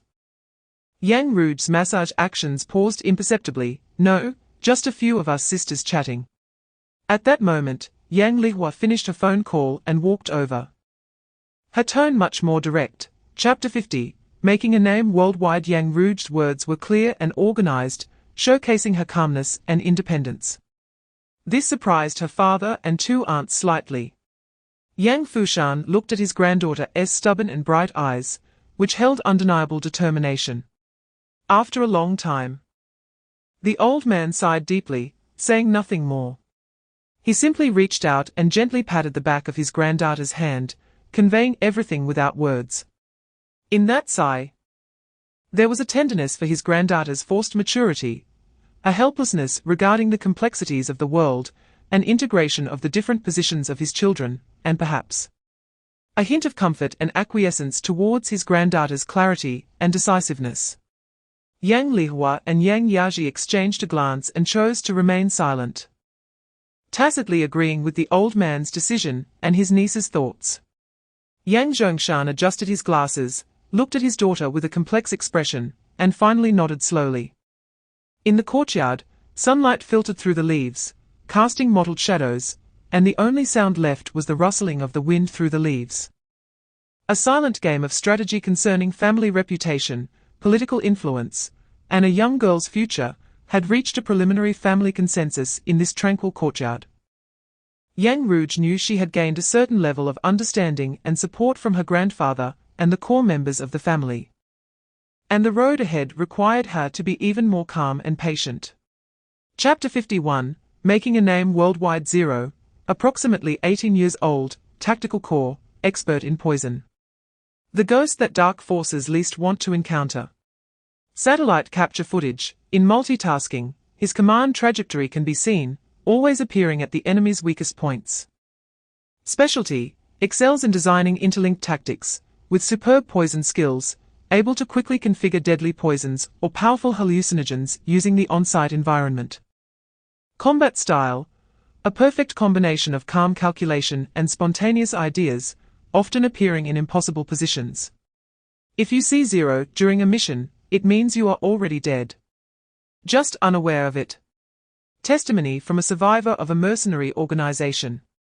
Leng Ci, approximately 17 years old, ghost sniper, infiltration expert, a rising star in solo combat. Satellite data, sniper hit rate of 98.7, longest kill record of 2,814 meters, considering wind speed, humidity, and Coriolis effect corrections. Specialty, ultra-long-range precision shooting, perfect infiltration skills. Ability to blend into the environment. Combat style, often acts alone, making it difficult for satellite thermal imaging to capture his complete action trajectory. We sent 20 people. Only 3 came back. They didn't even see the opponent's face. Action report from a private military company. Chapter 52, Making a Name Worldwide. The 5th Battle, Polar Invasion Ice Throne Data Capture Operation. Satellite imagery, thermal anomalies. The squad's thermal signals were repeatedly disguised as polar bear groups, successfully deceiving the base's thermal imaging system. Intensity of combat, technical confrontation in extreme cold environment, coordination performance, extreme environment adaptability, using the extreme cold as cover, Little Sparrow's remote overload defense system. 0 and Leng Ci engaged in close combat using condensate to freeze enemy weapons. 0-5 Global Hunt, a complex game of desire and fear coexisting. The success of Team 0 instilled both fear and a strong desire for possession in many powerful factions. The dual attitude of the national machine, major intelligence agencies of various countries are fully pursuing Team Zero, while internally they have a top-secret directive: capture alive whenever possible. Especially Little Sparrow. These agencies are caught in a strange contradiction of wanting to eliminate this threat while also desiring to obtain their capabilities. A dark world intertwined with hatred and greed, the astronomical bounty on the dark web attracted the world's top assassins. But many chose to back out after learning the task details. $200 million is great, but you need to be alive to spend it. As a renowned assassin wrote on a dark web forum. Chapter 53, Dialogue on the Zheng Yang Situation. Old Master Yang was about to speak when he heard his granddaughter's words. He knew well the vastness of the world and the bizarre things that existed within it. And he understood that there were indeed monsters in the shadowy world that ordinary people could hardly comprehend. He wanted to tell his granddaughter that the news might contain exaggerations. But the ability of Team Zero to cause global upheaval was not groundless. The threats or powers they represented were very real. However, just as he opened his mouth, the encrypted red phone on his desk rang abruptly, the sharp and urgent ringtone breaking the tranquility of the study. Old Master Yang's expression tightened. The explanation he was about to give swallowed back, and he signaled to his children, granddaughter, and the attendant nearby. Although Yang Rouge was curious, she also knew her grandfather's rules and obediently stood up, quickly leaving the study with the others and gently closing the door. Only Old Master Yang remained in the study. He took a deep breath and pressed the answer button. On the other end of the line came a similarly aged but sharper voice, without pleasantries, straightforward. It was his old comrade and colleague, Old Master Zheng. Old Yang, have you seen the news flash? Zheng's voice came through the receiver, carrying a hint of static interference. But the seriousness in his tone was unmistakable. Chapter 54, The Base's Live Wire. After a long while, Old Master Zheng spoke again, his voice much lower. Old buddy. It seems we need to reassess many things. Regarding talent selection, training direction, and especially the future form of warfare, we must prioritize investigating Team Zero, their backgrounds, their objectives, and whether there are people behind them. We can no longer regard them as ordinary mercenaries and dangerous elements. I agree. Old Master Yang finally spoke, his gaze sharp. We will arrange to initiate the highest-level intelligence collection and analysis procedures immediately. At the same time, we need all units to enhance their vigilance, especially along the borders and critical facilities, just in case. All right. Stay in touch, and report any developments immediately. After Old Master Zheng finished speaking, he hung up the phone decisively. The study returned to silence, with only the television news moving on to the next report about fluctuations in international oil prices. Yet Old Master Yang remained standing by the window, his brow furrowed, still gripping the encrypted phone receiver tightly. The sun was shining brightly outside, but he seemed to have already seen the shadows of a greater storm gathering in the distance, stirred up by a group of young people. Indeed, the world was becoming increasingly unsettled. The Dragon Kingdom must be fully prepared. Chapter 55, Surprises of Adulthood and Broken Daily Life. Part 1. Time at the Hellfire Base flowed like quicksand in the desert, seemingly slow, but actually racing by. In the blink of an eye, Zero had spent another year in this nest built of steel and blood. According to Captain Baroque's vague remarks during one of his drunken nights, Zero was probably, maybe, perhaps 18 years old. On this day, Zero, rare for someone of his age, showed a hint of the stubbornness typical of youth as he blocked Baroque, who was about to inspect the training grounds. Boss. Zero tilted his head with a hint of mockery. Shouldn't I have a coming-of-age ceremony? Like a custom-made handgun or a paid vacation? Baroque's single eye instantly widened, his eyeball spinning wildly as fast as the blades of a fan about to smoke. Coming-of-age ceremony. What day do we count it from? From the Dragon Kingdom's time when we picked him up? Or the local time of the base? Damn it, who remembers the exact date we picked him up? There's a 10-hour time difference between the Dragon Kingdom and here. This is more complicated than calculating ballistics. The one-eyed captain was disheveled for a minute, his mind a mess. Unable to figure it out and too embarrassed to admit he forgot, let alone explain the damn time difference. Finally, an unnamed rage surged to his head. And he shouted at Zero, nearly spitting on his face, "There's no fucking coming-of-age ceremony here. Just a coming-of-age beating. Do you want me to sound the alarm right now, and have everyone in the base line up to enjoy the joy of being beaten? I guarantee it will be unforgettable for you." Zero was stunned by the shout and instinctively retorted, "Damn. Old cannon, are you going through menopause? Or did you drink too much fake alcohol?" After saying that, when he saw Baroque actually start to reach for his sidearm, he immediately fled, disappearing like a shadow in an instant. Baroque, furious and panting, glared at the direction Zero had vanished, cursing as he walked away, "That little brat forgot my own birthday too." In the afternoon, Zero stubbornly insisted that today was his birthday, even though he didn't know the exact day. He felt it was a good day to celebrate. He dragged Iron Stump, Coal Thorn, and Little Sparrow, skipping the afternoon tactical training class, and sneaked into the command room of the base. Inside the command room, a huge tactical screen flickered with a silent global map, while 4 unruly guys sat around the command platform, treating it as an entertainment room without any courtesy. Zero had somehow gotten a roasted chicken leg and a bottle of seemingly expensive red wine, and the 4 were munching on chicken legs, drinking wine, and playing cards. However, there was an extra person beside them. We won't go into detail about this person's gender and figure. Just know that a military standard large round stool, when sat on by that exceptionally ample backside, instantly made the edges and corners of the stool disappear from view. It was as if the stool was designed to bear this weight and volume. Her name was as thunderous as it was beautiful. That's right. She could instantly remind one of the stunning beauty from Stephen Chow's Flirting Scholar. So, I believe everyone can infer her gender and her astonishing beauty and figure, right? At this moment, our Huahua was holding her face with both hands, her thick fingers revealing a shy blush, and her small eyes sparkled with endless admiration, firmly locked onto Iron Stump's honest face.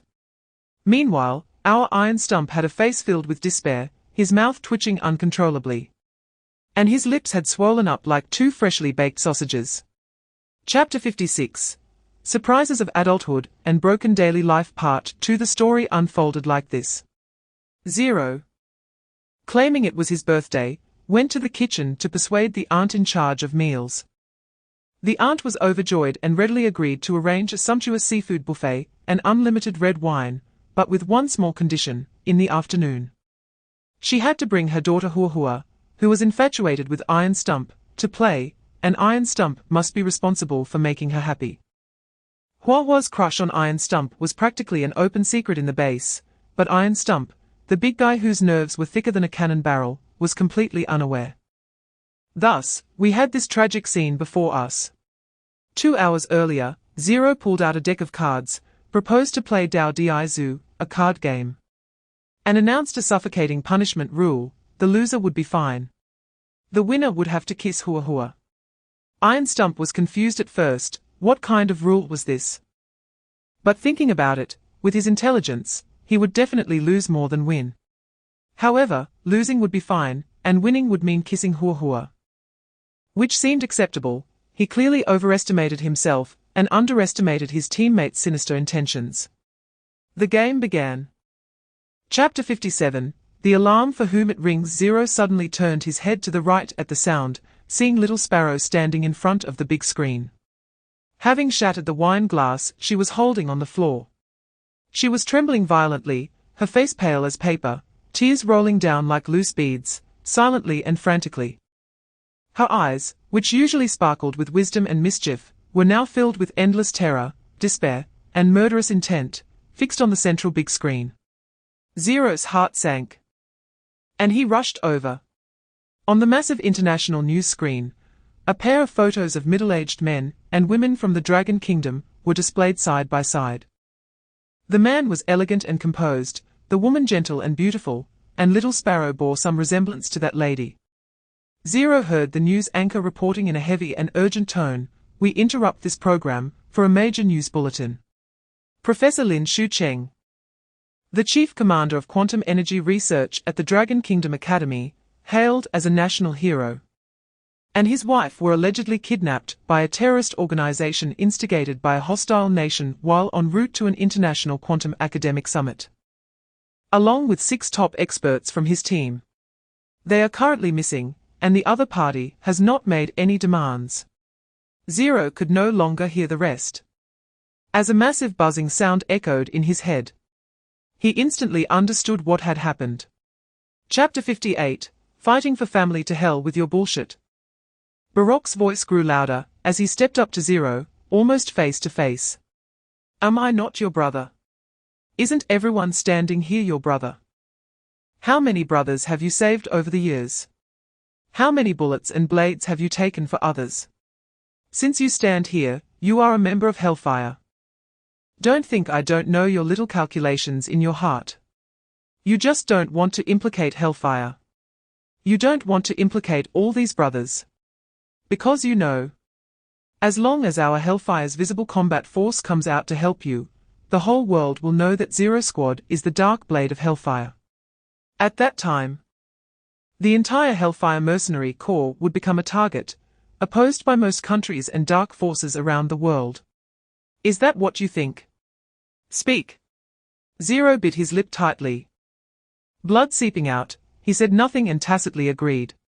Baroque looked at him, his furious tone suddenly softened, carrying a sense of weariness and heaviness. "Kid, your overall perspective is still not enough." He turned around and looked at all the mercenaries below, holding their breath in anticipation. This rescue mission can only be a lightning strike with overwhelming firepower. It must be done quickly, before other forces and national armed forces can react. Using speed to outpace the slow, employing deception to confuse the enemy, and rescue the hostages. He suddenly turned back, pointing at Zero but addressing everyone, therefore. This time we must mobilize the full power of the base, using the most powerful heavy firepower to catch them off guard. We are not an official force of the Dragon Kingdom. Our actions can make the other side mistakenly believe it is personal revenge, leaving them no time to react correctly.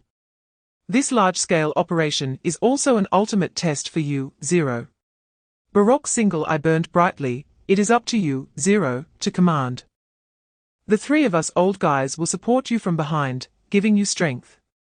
He opened his arms as if to embrace the entire base. Everyone here, including the 3 of us, lives a life on the edge of a knife. Today's meal may mean tomorrow's encounter with God, but who has Hellfire ever feared? I, Blood Butcher Baroque, should have died 20 years ago. Living to this day is a gain. He suddenly turned around and shouted with all his might at the mercenaries below, "You. Tell me. Are you afraid? Not afraid?" The response erupted like a tidal wave. The sound soaring into the sky, a strong sense of camaraderie and fearless fierceness filling the air, shaking hearts. Little Sparrow's tears burst forth again, but this time it was not just from fear and sorrow. Baroque walked over to her, using an unprecedented gentle tone, ruffling her hair. "Girl, stop crying. From the day you were rescued from the hands of traffickers and brought here, you have been one of us, our family and comrades. I, Blood Butcher, may be cold-blooded and brutal, but I only kill those who deserve to die or those who should not live in this world. Rest assured, your parents will definitely be safe this time." He straightened his back, a fierce light shining from his single eye. Once Hellfire unleashes its power, all dark forces and terrorist organizations must retreat, including some insignificant small countries. Because if we go crazy, those so-called terrorist organizations are like children playing in the mud. The next moment, Baroque, Zhu Yang, Jianmo, Zero, and Little Sparrow quickly left the playground and entered the core command room. The gears of war began to turn wildly. Chapter 59, Plan Before Action. Poison blade hidden in sheath inside the command room, a massive holographic sand table lit up with the topographical map of the target area. Located in a desolate mountain range at the intersection of the Middle East and North Africa, where a terrorist organization's secret base was situated. Time was pressing. But the more urgent it was, the more they needed to numb the enemy. Dr. Zhu Yang was the first to speak, his fingers flying over the virtual keyboard. Pulling up a large amount of data, with the first step of the plan, intelligence and deception. Immediately activate all Hellfire intelligence personnel around the base. Zero interfaced. His eyes cold, with the primary task, to probe the internal structure of the base, the distribution of guards, and possible detention points. The secondary task, immediately fabricate a conflict. Claiming that their people stole a batch of our important goods. It could be arms or some kind of contraband, making them believe we are seeking revenge. The second step. Baroque pointed to several points on the sand table, instructing nearby active Hellfire mercenary teams to approach under the pretext of coordinating disputes. The attitude must be arrogant. Deliberately provoking the other side, making the personal vendetta seem real.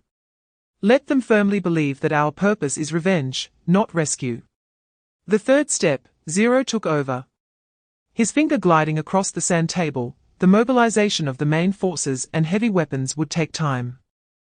So we could only find a way to first resolve the issues of combat personnel, weapons, and logistical supply transport. Chapter 60, The Will of the Dragon Kingdom, Guarding at All Costs Part 1. In a meeting room located deep underground. Protected by the most stringent security systems inside and out, there was a silent yet suffocating heaviness. This was the command room of the mysterious 5th type unit of the Dragon Kingdom military, where the Dragon Kingdom has an army, and within the army there is a sword, pointing to victory. These 12 characters are the soul of every special soldier in this unit. The overall tone of the meeting room was deep dark, with the only light coming from the overhead shadowless lamp and a huge electronic screen at the front. On the screen were photos of Professor Lin Shucheng and several core experts from his team, along with a satellite map of the turbulent region. At the head of the round conference table sat 2 imposing military men. The one with the rank of Major General was Sun Zhonghua, commander of the 5th unit. And the one with the rank of Brigadier General was Zheng Yong, the chief of staff of the 5th type unit. At this moment, their eyes were clear and sharp, containing the wisdom and steadiness forged through storms. Below the conference table sat a dozen soldiers in combat uniforms. Each one was a leader experienced in battle, commanding various special operations teams, with cold pride and killing intent in their tiger-like eyes. The lowest rank among them was a lieutenant colonel, yet at this moment, without exception, they held their breath, waiting for the decision from above. Bang! Commander Sun's finger gently tapped on the smooth tabletop, breaking the silence in the meeting room.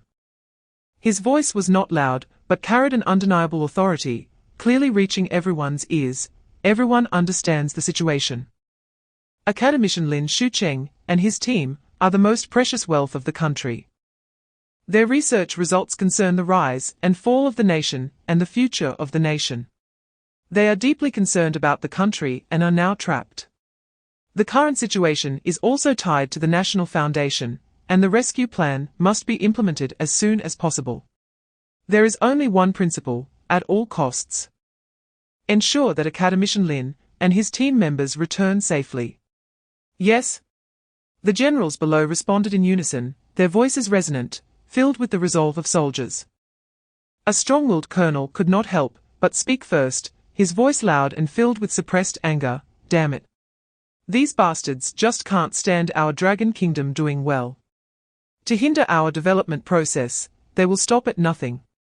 Such despicable means are employed. He suddenly raised his head, looking at the commander and chief of staff at the top. Commanders, just give the order.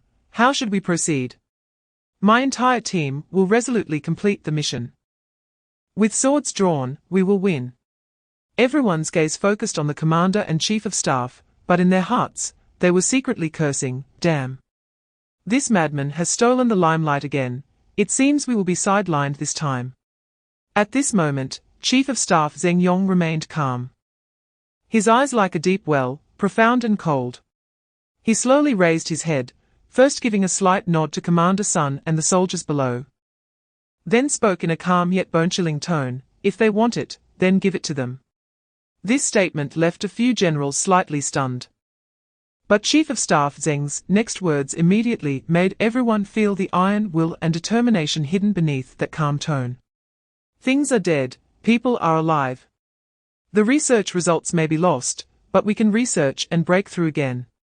However, Academician Lin and his team, each of them is an irreplaceable national hero. If they suffer even the slightest harm." The tone of the Chief of Staff suddenly grew heavier, as if an ice pick had pierced everyone's heart. "That would be a tremendous contempt and a deep insult to all of us soldiers, which cannot be tolerated." At that moment, the door of the conference room was suddenly opened, and the old man Zeng, accompanied by 2 guards, strode in. He was the teacher, or even the teacher's teacher of many generals present. Although he was old, his tiger-like eyes were still bright and piercing. Staring at the images of the hostile area on the big screen, his voice steady as a rock. Chapter 61, The Will of the Dragon Nation, Protecting at All Costs Part 2. That's right, give it to them. The research results were developed by Academician Lin's team. What harm is there in giving them? Do they really think that just by obtaining the hard drive, they can rest easy? What a joke. Old Zeng snorted coldly. With a unique disdain and confidence of the older generation of revolutionaries, these clowns really take themselves too seriously. Even if we gave them the ready-made data, with their foundation and brains, it would take at least 8 to 10 years for them to digest and produce results. He shifted his tone, the murderous intent suddenly appearing. But if they take the benefits and dare to withhold or even harm a single hair of our meritorious officials, then there's nothing to talk about. No retreat. Let them know the price of touching the reverse scales of the Dragon Nation. No retreat. A dozen valiant generals couldn't help but roar in agreement, their eyes burning with battle intent. Old Zeng and Sun Zhonghua exchanged a glance and nodded slightly, revealing satisfaction and determination in their eyes. This is the backbone of the Dragon Nation. The soldiers of the Dragon Nation do not initiate trouble, but are never afraid of it, usually keeping a low profile at critical moments. They have the courage and determination to retaliate tooth for tooth, blood for blood. Chapter 62, Pre-battle deployment time and place return to the Hellfire Base, Core Command Room. Little Sparrow had infiltrated the network systems and surveillance systems of several terrorist organization outposts based on the intelligence provided. She had covertly breached a small country's network and surveillance systems, as well as remotely controlled machine bees for infiltration observation, and had already confirmed where her parents were being held. This is Little Sparrow's extraordinary ability. It would be difficult for any small country's intelligence and network control capabilities to achieve such efficiency and comprehensiveness like hers.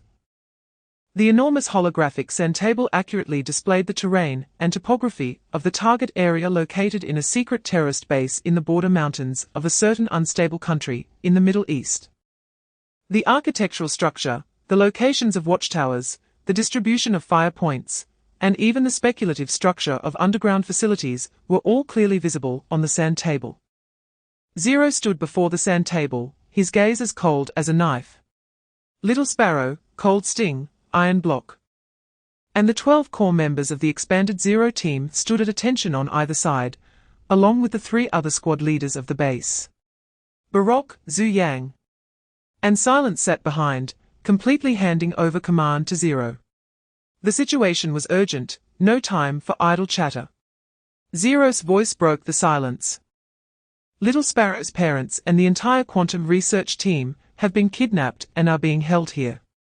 Chapter 63, Night Infiltration. The transport plane quietly opened its hatch at an altitude of 5,000 meters. Cold Sting was the first to leap out, followed closely by Little Sparrow and the other team members, merging into the night like shadows. High jumps and low openings, they glided towards the target area in silence. Upon landing, Cold Sting's voice was low and clear in the encrypted channel. Several figures landed one after another, quickly blending into the shadows of the rocks. marching swiftly towards the target base. An hour and a half later, through the night vision goggles, the entire base came into view, covering an area about the size of 2 football fields, surrounded by 3-meter-high electric fences, with watchtowers at the corners and floodlights sweeping the surrounding area in a regular pattern. The main building complex included a 3-story command building, 2 rows of barracks, and an entrance to an underground facility. The watchtowers alternated scanning every 12 seconds, and a patrol team passed by every 5 minutes. Cold Sting quickly analyzed, Little Sparrow. Give us the best path. Received. At your 3 o'clock, there is a section of the surveillance blind spot, right below the second watchtower. The patrol team just passed. You have 4 minutes and 30 seconds. Cold Sting signaled with tactical hand gestures, double column advance, maintain silence. The team members immediately split into 2 groups, using the night and terrain for cover, silently moving towards the wall. Upon reaching the designated position, Cold Sting signaled again, create a human ladder, prioritize clearing the watchtower. 2 team members immediately crouched down, and another team member stepped on their shoulders, flipping over the wall like a shadow cat. The guard on the watchtower was yawning when suddenly a powerful arm locked around his throat, and a dagger precisely cut across his carotid artery. The entire process took less than 3 seconds, without making a sound. The watchtower was cleared. The electric fence was powered down, and they could enter. The team members filed in like ghosts, merging into the shadows of the base. Cold Sting led a 2-man team towards the command building, while the other 2 teams headed for the generator room and the armory, respectively. As the patrol team approached, they concealed themselves. Little Sparrow's voice came through the earpiece. Cold Sting immediately signaled for concealment, and the 3 quickly slipped behind a piece of equipment. A 5-man patrol team strolled by without noticing the imminent danger nearby. Candy has been set. Each group reported in turn. Micro remote-controlled bombs were precisely placed at key nodes, just waiting for the detonation order. At the same time that Cold Sting's team was infiltrating, Iron Block was leading his heavy-armed team towards the equipment area. Do you see those treasures? Iron Block grinned, pointing at the 6 T-72 tanks and 7 armored vehicles parked on the west side of the base. Soon they will belong to Zero. Iron Block.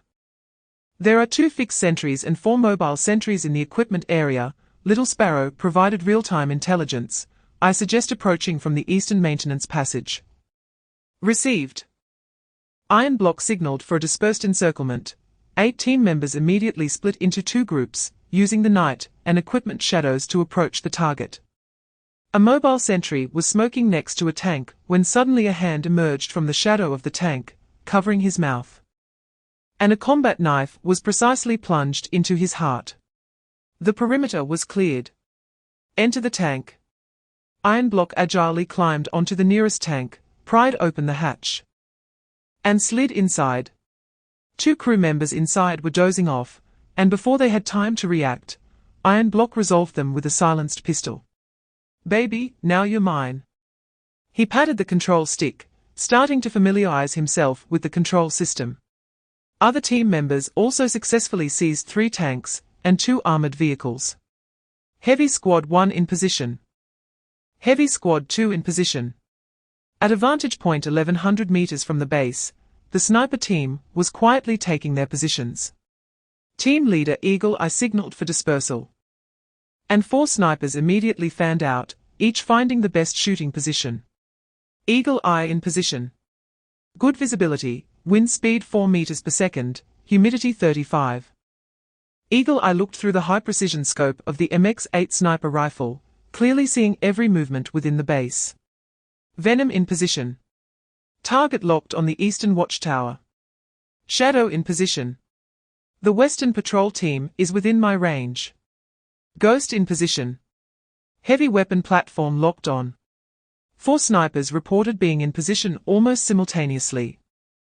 Their breathing as steady as that of a sleeping leopard.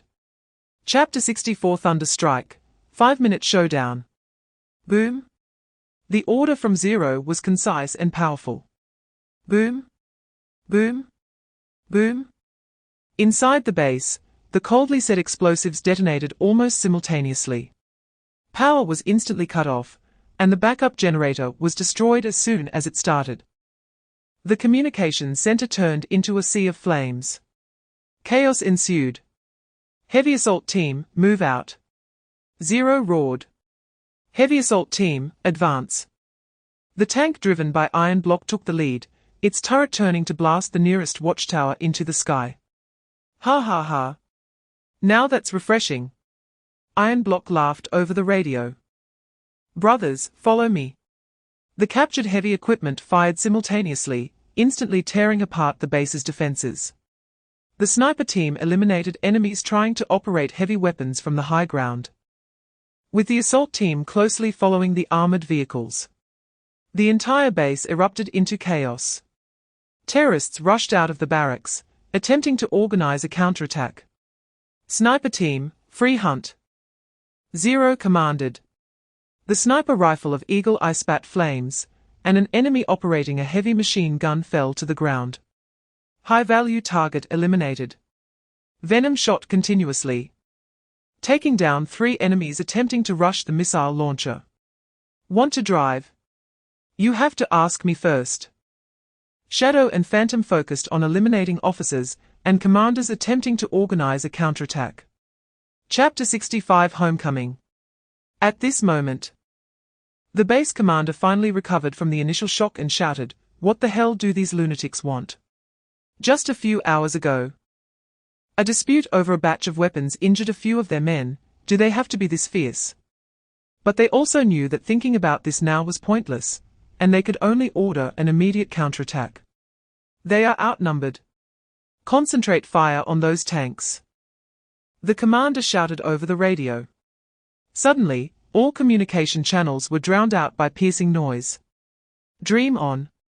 Little Sparrow chuckled in the command vehicle, her fingers flying over the keyboard. Now you are deaf and blind. Enemy soldiers began to surge out of the barracks, launching a frenzied counterattack based on their numerical advantage. Bullets rained down on the tank armor, making a clanging sound. Damn it, these bastards are reckless. Iron Block cursed, maneuvering the tank over an obstacle. Need support. Assault team, flank left. Sniper team, prioritize eliminating officers. Zero calmly ordered. Zero personally led the assault team to break through from the flank, his modified rifle firing precise shots, each short burst taking down an enemy. His movements were like a ghost, always changing position before the enemy could aim. Chapter 66 Global Shock. International public opinion explodes. When the plane carrying Zero's team flew through the clouds toward the beautiful country, news media worldwide had already descended into unprecedented madness. At 1 a.m. Middle East time, CNN was the first to report this mysterious military operation as breaking news. Incredible.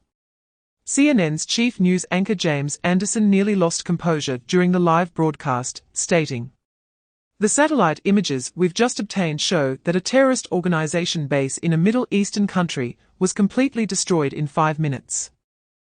The task was executed by 2 legendary military organizations, Hellfire and Team Zero." The BBC's headline was even more sensational: "The perfect storm in the military world, 5 minutes that changed the landscape of counterterrorism."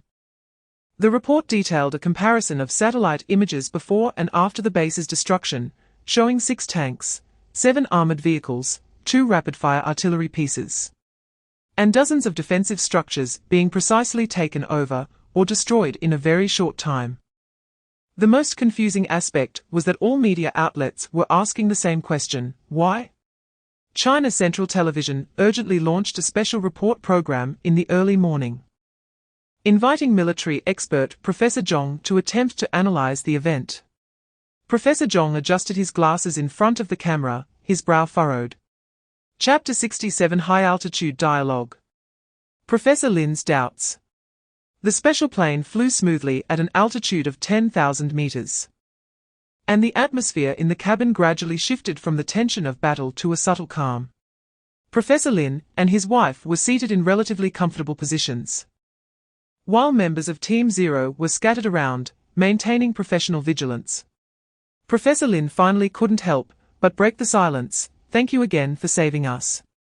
However, I must say, you look too young to have such incredible abilities. Can you tell us who you really are? Zero, checking equipment, looked up at the question. He exchanged a glance with Cold, who slightly nodded, indicating that it was safe. We are just professional operatives carrying out a mission, Professor, Zero replied without revealing anything. Mrs. Lin carefully observed the four young people, especially the female team member, Little Sparrow, who seemed to intentionally avoid her and her husband. For some reason, this young woman gave her a strange sense of familiarity and warmth. Are you all from the Dragon Country? Mrs. Lin asked softly, noticing that their accents didn't seem quite right. Iron Block couldn't help but interject, I'm an authentic Northeastern guy. Oh no, a Northeasterner. He deliberately exaggerated his accent, making Mrs. Lin smile slightly. Chapter 68 The Mystery of the Birthmark. Mother and daughter reunited after 11 years. Professor Lin and his wife had gradually calmed down from their initial tension and curiosity, but their eyes occasionally drifted toward the four mysterious rescuers. Mrs. Lin's gaze frequently fell on the young woman codenamed Little Sparrow. For some reason, this girl, who always had her back to them and was taciturn, reminded her of her long-lost daughter, Xiao Ya. She resolved to ask questions and find an opportunity to have a good chat with this young girl. Young lady, would you like some water? Mrs. Lin asked softly, picking up an unopened bottle of mineral water and trying to hand it over. Little Sparrow instinctively turned around and waved her hand to refuse. No, thank you. At that moment, due to the high temperature in the cabin, she slightly unzipped her collar. In that instant, Mrs. Lin's breath caught, as she noticed a familiar round birthmark clearly visible below Little Sparrow's neck. Time seemed to freeze at that moment. Mrs. Lin's hands began to tremble, the water bottle slipping from her fingers and spilling everywhere, but she was oblivious. Her eyes widened, tears uncontrollably streaming down her face. Xiao Ya. She trembled, almost talking to herself, is it really you? My child. Chapter 69 Global Speculation, only a few know the truth. When the special plane landed at a secret airport in the beautiful country, global speculation about this event had reached a frenzy. A well-known military magazine in Europe published a special issue. The cover headline read, 5 minutes to change warfare, a new era for private military companies. The article analyzed in detail the tactics and technologies that may have been employed in the operation. The final conclusion was that this level of operational efficiency had surpassed any current national special forces, indicating a fundamental change in the nature of warfare. Military experts in Japan proposed a bold hypothesis on a television program. This might be drone warfare commanded by artificial intelligence. As human soldiers could not possibly complete such a complex task in 5 minutes. A media outlet in India even claimed, this is definitely extraterrestrial technology. And they solemnly declared that there were witnesses who saw unidentified flying objects. Among the many bizarre speculations, only the senior leaders of the terrorist organization understood that what they encountered was definitely not robots or aliens. It was a living devil. An injured terrorist lieutenant recalled on his hospital bed, still terrified. That big guy, Iron Block, could operate a heavy machine gun with one hand. And a single burst could blow up an armored vehicle. Chapter 70, Covert Operation, Assassins Go to School, War Kings Join the Army, Demon Kings Enroll. The editor has something to say. This chapter 71 was originally in the 3rd volume, but was accidentally placed in the 2nd volume. The audience should read sequentially from chapter 70 of the 3rd volume, thank you. When Baroque's encrypted email was decrypted, the Zero Squad quartet saw a jaw-dropping infiltration plan. From joining the mafia to returning to campus, the world's top warriors were about to embark on the most normal phase of their lives. If going to school and joining a criminal organization could be considered normal. Inside the safe house, Little Sparrow's fingers flew over the keyboard. Decrypting the encrypted email sent by Baroque. 0. Cold sting.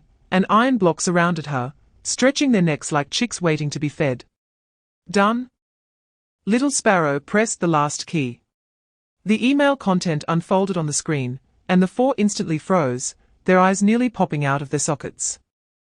What kind of operation is this? Ironblock was the first to break the silence, his voice filled with disbelief. The email emphasized that the Zero Squad must go into hiding, including the recently added 12 members. There were many options for infiltration, and all members had the right to choose freely.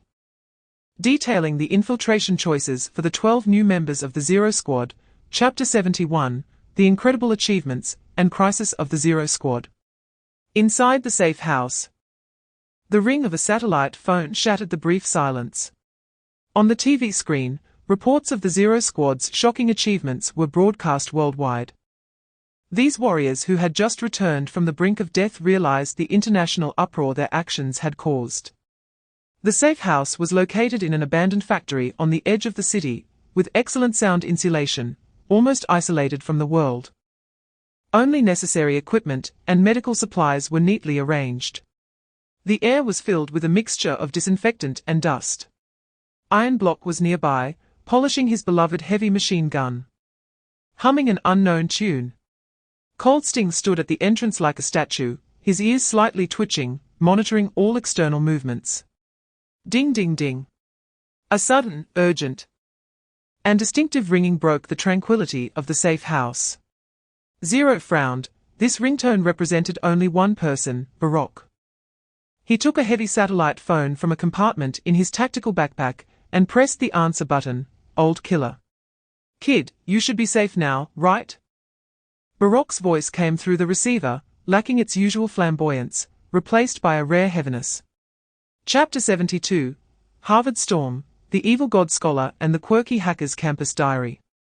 When Anna, the little princess of the Roche family, learned that her lifesavers, Zero and Little Sparrow, were about to become her Harvard classmates, the memories and gratitude of the past turned into tears of excitement. And Zero and Little Sparrow, the battlefield Grim Reapers, were about to stir up a unique storm within the ivory tower. One sinister and imposing, the other quirky and clever. Harvard, are you ready? Anna Roche sat at the redwood table in her family's study, her fingers unconsciously tracing the edge of her teacup. Outside the window was the bustling night view of New York, but her eyes were only on the shocking news just brought by her grandfather. Grandpa, is what you said true? Her voice trembled slightly with excitement. Ling Yi and Lin Q are really coming to Harvard. With me? Patriarch Ronnie looked at his granddaughter affectionately, nodding and smiling. Absolutely, my little Anna. That old guy Baroque contacted me personally, saying his two little friends need a legitimate identity to stay at Harvard for a while. Ling Yi and Lin Q. Anna murmured these two names, involuntarily recalling that dark yet ultimately hopeful memory. Memories surged like a tide. Chapter 73, Harvard Storm, the Anomaly Scholars' Dimensional Strike. Economics 101, the Dimensional Strike from the Wolves of Wall Street. In the Harvard University Economics 101 classroom, Professor Jeffrey was explaining the basic theory of supply and demand. Ling Yi sat in the last row, seemingly dozing off, while the professor's voice on stage sounded like Ironblock snoring, but his eyes behind the sunglasses were sharp, scanning the entire classroom, assessing 3 exits, 0 potential threats, and the professor's lecture level of boredom at full score.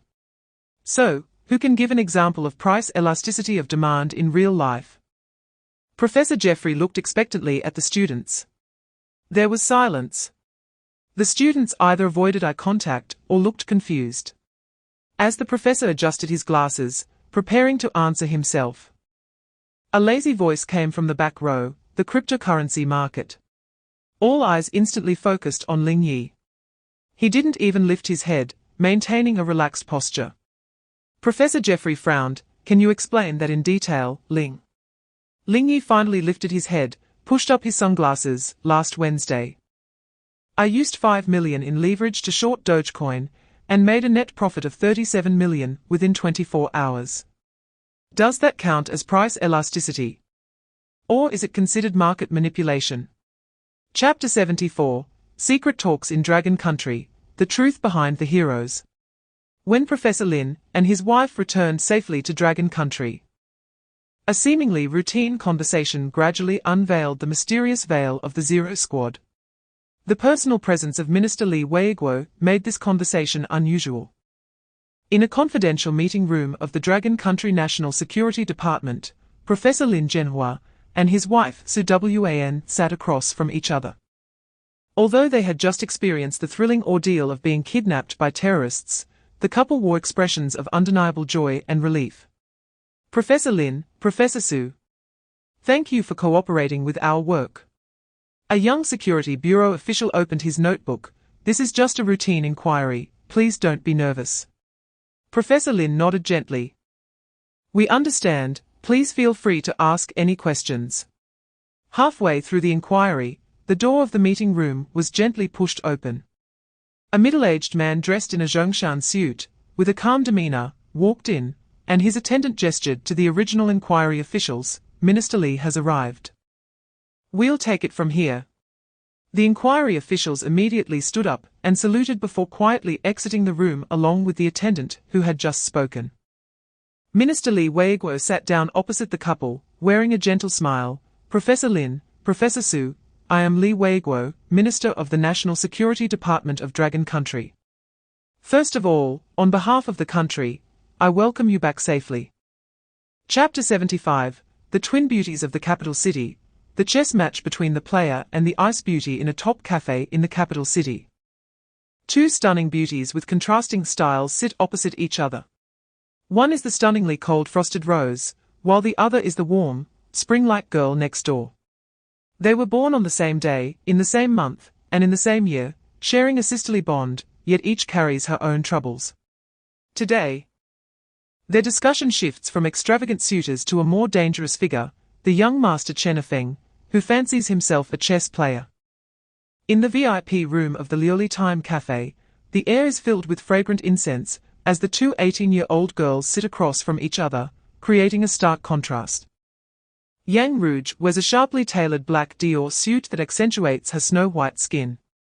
She sits upright, her long black hair meticulously pinned up, revealing a delicate yet frosty visage.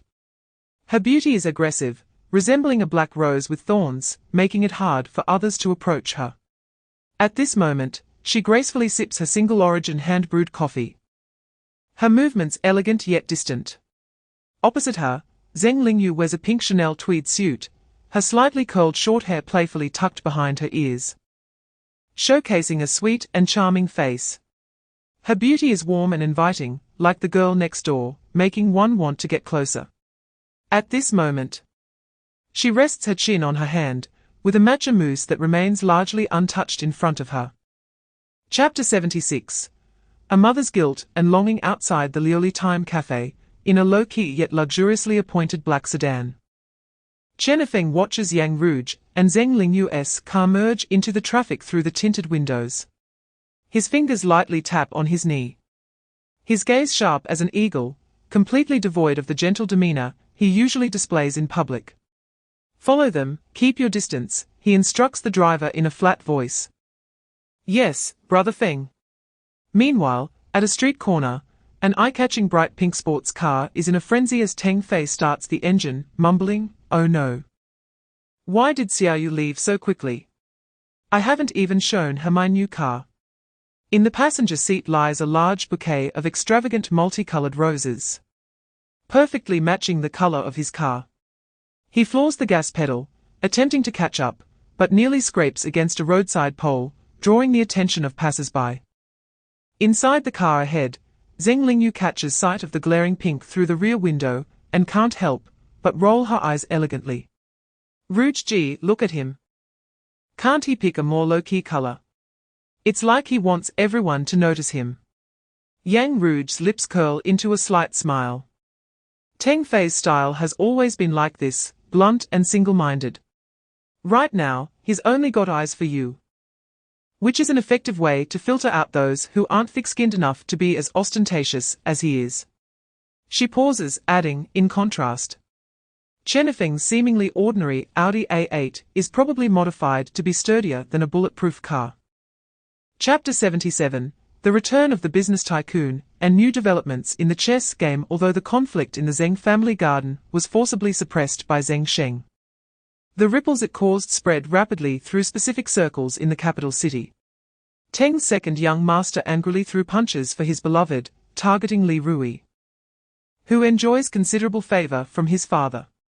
This news is enough to keep onlookers entertained for several days. Teng Fei is summoned back home by his father, facing the storm with his head hung low, while Teng's father is angry about his son's impulsiveness. He is more upset that his son was used as a pawn without realizing it. After receiving a thorough reprimand, Teng Fei is grounded for reflection.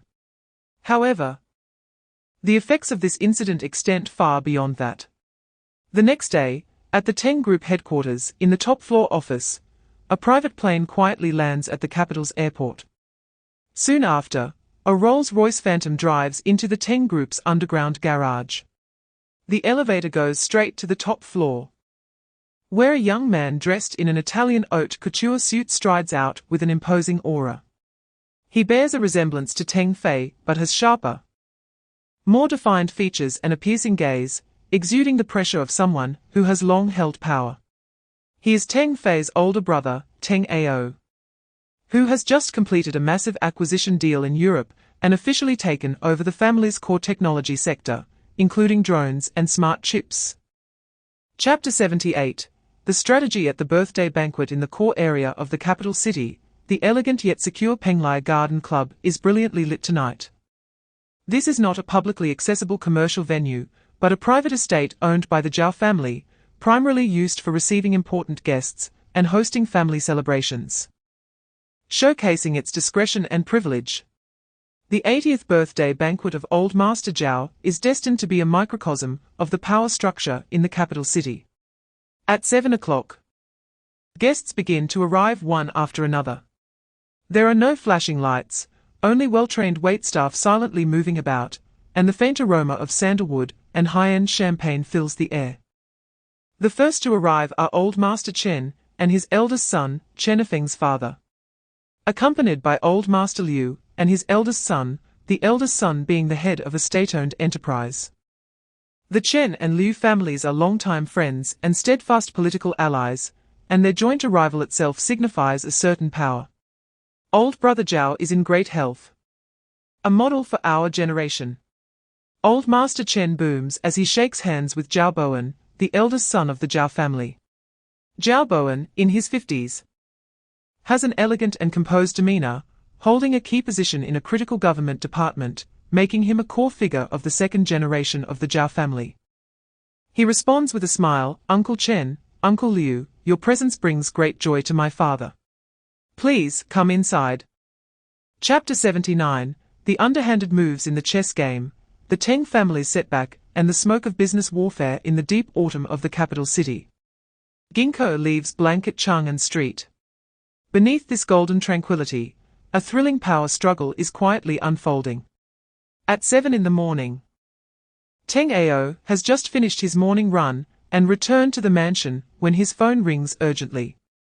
The caller ID shows his second uncle, Teng Yunhai, who is a relative of the Teng family in the political realm and currently the chair of a key city council, on the verge of being promoted to the committee secretary. "RAO, there's been an incident." Teng Yunhai's voice is laced with rare anxiety. "Yesterday afternoon, the Provincial Discipline Inspection Commission suddenly received an anonymous report claiming that the Urban Cultural Center project I pushed 3 years ago was merely a vanity project that wasted public funds." Teng Ao furrows his brow. "Wasn't that project awarded the provincial-level Excellent Engineering Award?" "Yes, but now someone is digging up old issues, making a big deal out of the project's 20 cost overrun and its low utilization rate afterward." Teng Yunhai sighs. What's worse is that the inspection team has already entered and said they want a comprehensive audit. Teng Ao immediately realizes the seriousness of the situation. Teng Yunhai is a vital pillar for the Teng family in politics, and his promotion is crucial for the family's political layout over the next 5 years. An hour later, in the Crisis Management Center of Teng Group, Teng Ao faces a massive electronic screen displaying the complete timeline and network of Teng Yunhai's political career. Chapter 80, Campus Turmoil and the Hidden Arrows of Public Opinion on Wutong Road at Qingjing University, autumn leaves flutter down. This century-old institution includes students like Zheng Lingyu, Teng Fei, and Yang Rouge. As first-year students, they should be enjoying the beauty of campus life, unaware that they have already become pawns in a power struggle. With the chess player being third-year student Chen Feng, Zheng Lingyu has chosen the international finance major, and Teng Fei, in an effort to get closer to her, has also chosen the same major despite his family's objections. After class one day, Zheng Lingyu is preparing to go to the library when she is stopped by a senior from her class, Zhong Che. Lingyu, our group is still short of a member for the financial case analysis competition. Are you interested in joining? Zhong Che smiled gently. Known as a talented person in the college. Not far away, Teng Fei rushed over immediately. She has already agreed to join our group. Saying this, he tried to pull Lingyu away. Lingyu shook off his hand. Teng Fei, I haven't decided yet. She turned to Zhong Che with a polite smile. Senior, may I take a look at the case content first? This scene was observed by Chen Feng, who was watching from the shadows. He pushed up his golden-rimmed glasses, a hint of a cold smile appearing at the corner of his mouth.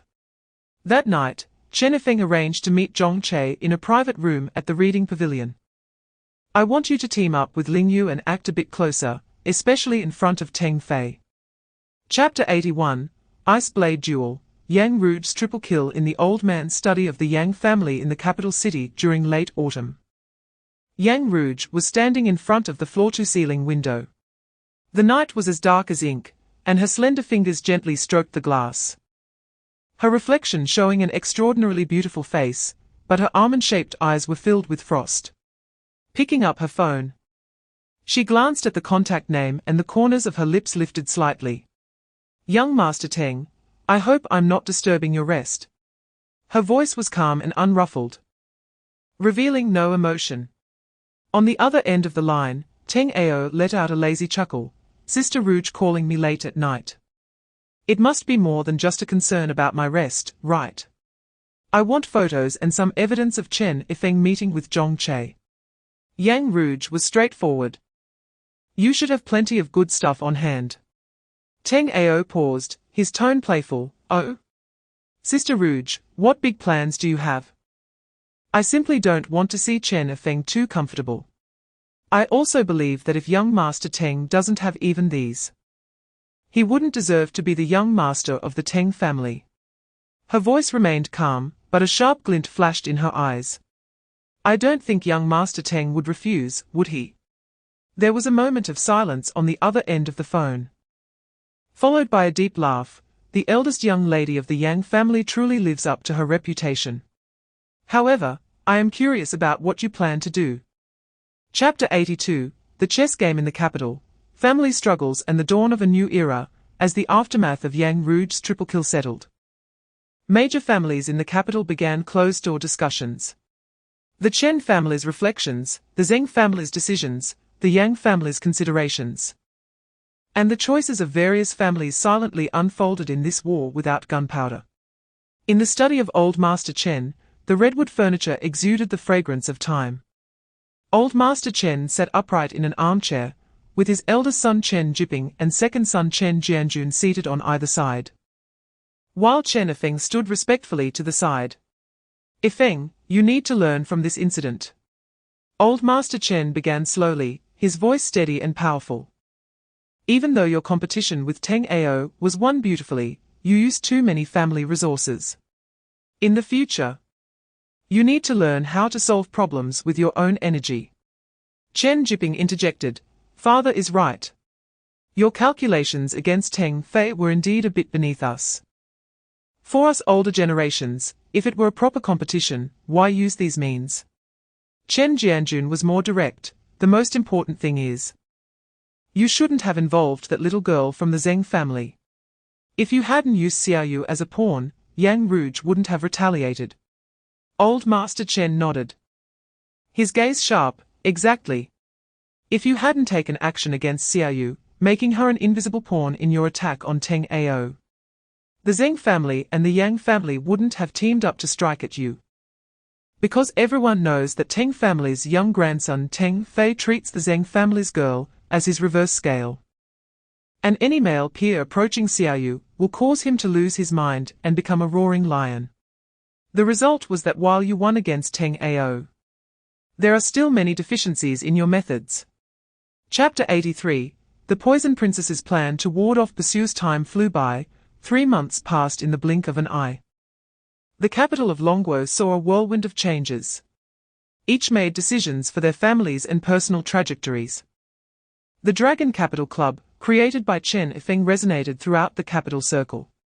Far overseas, Harvard seemed to have been pressed with some kind of magical fast-forward button. If Ling Yi used a domineering and charmingly disruptive method to make faculty and students realize what it means that there are heavens beyond the heavens and people beyond people, then Lin Q, in an almost magical realism way, successfully crafted herself into perhaps the most outrageous campus figure since the school's founding. This girl, with a harmless, sweet face, had a mind filled with terrifying knowledge that could keep the Pentagon's cybersecurity department awake at night. This extreme contrast, combined with her occasionally explosive and quirky behaviors, was simply a fatal attraction to the elite students at Harvard. Thus, a grand and slightly ridiculous wave of pursuit swept over Lin Q. Every morning, the computer lab door was no longer filled with students waiting for class, but a long line of boys holding various flowers, from roses to lilies to blue enchantresses. One would think they had mistakenly entered a flower market. Chapter 84. The Poison Princess's Prank Operation and Pursues Collective Psychological Trauma. Part 1. Lin Q's Poisonous Animal Park officially opened for business. And the first lucky customer soon stumbled into the trap in an almost devoutly foolish manner. This gentleman named Charles claimed to possess 1/16 noble blood. He liked to slightly raise his chin while speaking, as if he were sniffing a non-existent rose at all times. He was a talented student in the classical literature department. Firmly believing that only the most splendid words could be worthy of Lin Q, this electronic sprite, who had wandered into the mortal realm. His chosen method was to write a handwritten love poem every day, using a feather pen dipped in gold ink on expensive parchment paper. The content so sour it could make a lemon feel ashamed. One day, he once again dressed meticulously, his hair styled so meticulously that a fly could split on it. Holding his latest work titled to Sparrow number 38, "You Are the Rose on My Circuit Board," and passionately approached Anna's dormitory door. Thanks to Anna's betrayal, Lin Q's stronghold was well known. He took a deep breath, ready to call upon the muse in his heart with a melodic tone. When the door creaked open a crack by itself. Oh! This is fate's arrangement. Miss Lin Q must be waiting for my arrival. Charles's heart soared with joy. Adjusting his perfectly aligned bow tie, and gently pushed the door open. Chapter 85. The Poison Princess's Prank Operation and Pursues Collective Psychological Trauma. Part 2. The most extraordinary was dealing with the Student Council President, Mark.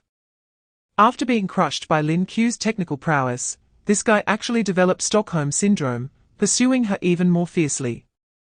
Trying to use his student council power to show concern for her. Lin Q was too lazy to take action herself. She simply accidentally let a highly realistic fake hairy tarantula fall into his backpack. The next day, during the all-student representative meeting, when President Mark energetically stepped onto the podium and reached into his backpack for his speech, he felt something furry and moving. According to eyewitnesses, Mark, who usually presented a stable image, let out an extremely sharp scream that was completely inconsistent with his persona, then threw his entire backpack away, as if electrocuted. The speech in that innocent tarantula model flew out like a goddess scattering flowers, creating quite a chaotic scene. While President Mark socially died, he also developed a strong PTSD towards all multi-legged creatures. For a time, the Harvard campus was filled with tension, and everyone was on high alert. The number of pursuers sharply decreased, and the survivors were all on edge, seeing everything as electronic poison from Lin Q. They looked at the ground while walking, poked doors with sticks before opening them, and wished they could scan gifts with X-rays before accepting them.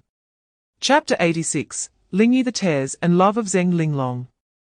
In autumn at Harvard, ginkgo leaves paved a golden carpet, while Lin Q attracted most of the pursuers and played tricks on them. Anna Rowe was almost like Lingyi's shadow. Whether in the large auditorium, the bustling cafeteria, or the quiet library, people could always see the little princess of the Rowe family following closely beside the uniquely charismatic, mischievous-smiling Asian youth. Anna was recognized as the goddess of Harvard. With her family background, beauty, and talent all evoking admiration, previously having suitors lined up from Harvard Yard to the Charles River. Until Lin Q appeared. And then until Lingyi showed up, after which her eyes only held Lingyi. She would reserve his usual seat in advance, naturally help him straighten his collar, which wasn't even messy, and silently research coffee bean roasting after he casually mentioned that the coffee was good, just so she could brew a more suitable cup for him next time. Her presence silently deterred many girls interested in or curious about Lingyi. They would gossip, Anna Rowe is too possessive, giving no chance to approach the mysterious Ling. What is his background? Anna's gaze towards him was filled with admiration and affection. Chapter 87, Rising Emotions and Divine Assistance. Since that night on the roof, the relationship between Anna and Lingyi had entered a subtle quasi-dating state. Although Lingyi still wouldn't speak of love, his actions had quietly changed. In the library, Anna was accustomed to studying in the rare books section of the Widener Library, where it was quiet and uncrowded. Lingyi would now happen to appear across the long table. He had a thick economics book spread out before him, one that could kill someone if dropped, but his gaze often drifted past the pages to Anna's focused profile. Whenever Anna looked up in confusion, he would quickly shift his gaze away, pretending to study a complex mathematical model. Sometimes, Anna would feel his long legs gently brush against hers under the table, both of them shivering slightly as if electrocuted, yet neither moved away first. That almost imperceptible contact could make Anna's heart skip a beat for an entire chapter. Accompanying on the way, no matter where Anna was headed for class, club activities, or just back to her dorm, Lingyi could always find countless reasons to tag along. Oh, I'm going over there to inspect the building structure. Actually, he just wanted to buy a cup of coffee. Xiaoqiu said she wanted to try the donuts from that shop. I'm going to buy some. Passing by the building where you have class. Chapter 88, The Race Between Death and Divine Medicine Part 1. The romantic autumn colors of the Harvard campus. Leaves forming a golden carpet. Anna was walking side by side with Lingyi on the way to an economics lecture, while Lin Q was a few steps away, chattering excitedly about a newly released hacking software on her phone screen.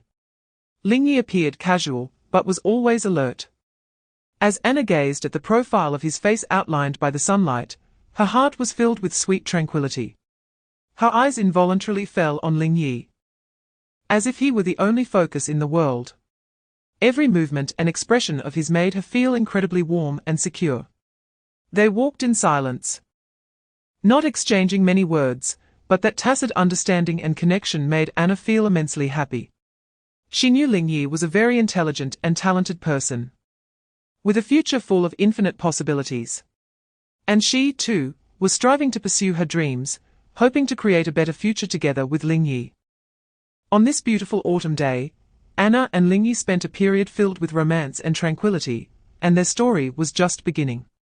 Suddenly, Anna's phone rang sharply, breaking the tranquility. It was a call from her father. She smiled as she answered, "Dad, why are you calling at this time?" Chapter 89, The Race Between Death and Divine Medicine Part 2. Anna and her parents rushed in, stunned by the scene that looked like a fantasy movie. Anna saw her grandfather covered in silver needles, with Lingyi and Dr. Blake standing side by side at the operating table. A ridiculous yet intense hope igniting in her heart. Ling Yi did not turn back, his full attention focused on Ronnie, but his voice came through unusually steady. Anna. Trust me. The old man treats me like a junior, I will never let him leave just like this. As long as there is a glimmer of hope. I will do everything I can to bring him back from the hands of death. Now, please step outside, do not disturb us. His words carried a convincing charm. Anna looked at Ling Yi's focused and determined profile, as if seeing the figure from 2 years ago that had shielded her from bullets and blades, equally safe, equally reckless. She bit her lip and nodded vigorously, retreating to a corner of the operating room with her parents' support, holding her breath, and watching intently. Inside the operating room, an unprecedented combination of Eastern and Western medicine was being urgently performed. Dr. Blake almost instantly made the most daring and correct decision of his career. Nurse. Fully cooperate with this gentleman. Prepare for a craniotomy. Chapter 90, Aftershocks and Undercurrents. Outside the VIP intensive care unit on the top floor of New York Presbyterian Hospital. The atmosphere remained tense, but it was no longer pure despair, it was mixed with a sense of relief and disbelief after the disaster. Ronnie Rowe, the patriarch of the Rowe family, lay quietly on the hospital bed, connected to various monitoring devices, his vital signs weak but stable. The medical team, led by Dr. Blake, was conducting the most meticulous monitoring and subsequent treatment, adjusting according to the detoxification and conditioning plan left by Ling Yi. In the waiting area outside the ward, Anna clung tightly to Ling Yi, as if he would disappear the moment she let go. Her eyes were red and swollen from crying, but at this moment, they were filled with reliance and the relief of regaining what was lost. Her parents, Robert and Emily, also had color returning to their faces, looking at Ling Yi with a mix of infinite gratitude and great curiosity. Mr. Ling, Robert's voice was still a bit hoarse, but filled with sincerity. A great favor is not to be spoken of. Everything you have done today, the Rowe family will never forget. If you need anything, as long as the Rowe family can do it, we will never refuse. He handed over a gold-edged black business card. This is my personal contact information, available 24/7. No matter the time or matter. Chapter 91, Dark Web Tracking and Bloody Clues. Back at the temporary safe house near Harvard, Ling Yi had long habitually prepared multiple safe spots. The exhaustion on Ling Yi's face had not completely faded, but his eyes had regained their hawk-like sharpness. He refused Lin Q's suggestion to rest and directly asked, Xiao Q, what did you find from cross-referencing the dinner list and dark web bounties? Lin Q sat cross-legged on the carpet, with 3 high-performance laptops in front of her. The data streams on the screens refreshing like a waterfall. She had a lollipop in her mouth, mumbling indistinctly, I got the dinner list for the Calvert family. A total of 87 people, all prominent figures from New York and the East Coast. After initial screening, 19 people had direct conversations or close contact with the old man. Deeply investigating the backgrounds, financial situations, and recent conflicts of interest involving these 19 individuals and the Roche family. She switched to a screen displaying a complex dark web interface, with various encrypted messages and codes scrolling by.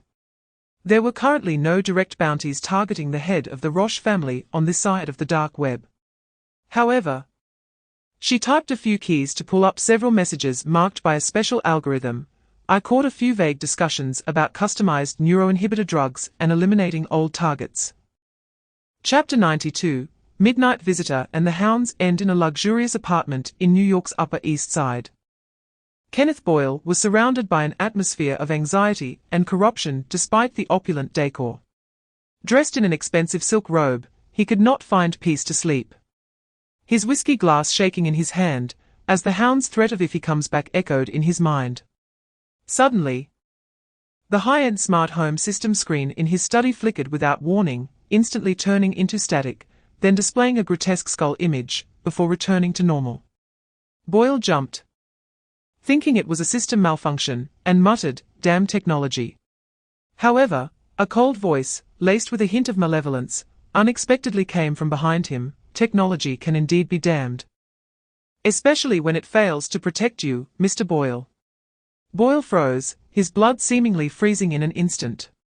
He turned abruptly to see a tall, slender Asian youth in black tactical gear, who had silently appeared in the shadows of the room as if he belonged there. The youth wore a smirk that was neither fully a smile nor a frown, his eyes sharp as ice daggers piercing into Boyle's soul. Chapter 93, The Pigeon with Broken Wings and the Melting Heart in the Intensive Care Unit of New York Presbyterian Hospital. The vital signs of Ronnie Roche were becoming increasingly stable. Although he had yet to awaken, Dr. Blake's team stated that this was already a significant medical miracle. Recovery would require time and careful nursing. Internally, the Roche family had stabilized temporarily under Robert's strong restructuring, but undercurrents still flowed. Everyone was waiting for the day the old man would wake up while remaining vigilant for a possible next attack. In the safe house, Ling Yi and Lin Q shifted their focus to the mysterious intermediary pigeon. This pigeon was very cunning. Lin Q chewed on an energy bar, fingers flying over the keyboard. As he noted, the communications devices confiscated from the Hound and Boyle were all disposable burner phones and highly encrypted, self-destructing email systems. The IP hops circled the globe several times, ultimately pointing to public network nodes, making it impossible to trace the source. Ling Yi stood before the whiteboard, where he had drawn a relationship map between the scorpion, the pigeon, Boyle, and the Hound, circling the pigeon with a large question mark. Chapter 94, Red Hook Shadows and the Scorpion's Tail. In Brooklyn's Red Hook area, the old docks and abandoned warehouses loomed like silent giants in the night. The air thick with the salty smell of seawater and the scent of rust. Based on the rough range provided by Lin Q, Ling Yi moved silently through the shadows like a ghost. Boss, the area where the signal last disappeared is about 500 meters ahead, near that blue 3-story warehouse. Lin Q's voice came through the bone conduction headset, accompanied by the faint sound of keyboard tapping. The network signal in that area was extremely poor. The other party had chosen this place, showing strong anti-reconnaissance awareness. I can't provide more precise real-time guidance. Drones are easily detected at night. And the other side may have signal detectors. That's enough. Ling Yi whispered, his senses heightened to the extreme in the dark, capturing the sound of the wind, the rustling of mice and ants, and any abnormal sounds that did not belong there. Maintain communication silence unless there is a major discovery. He chose the highest abandoned gantry crane as a temporary observation point, lying in wait like a crouched cheetah, carefully scanning the target area with a high-powered telescope.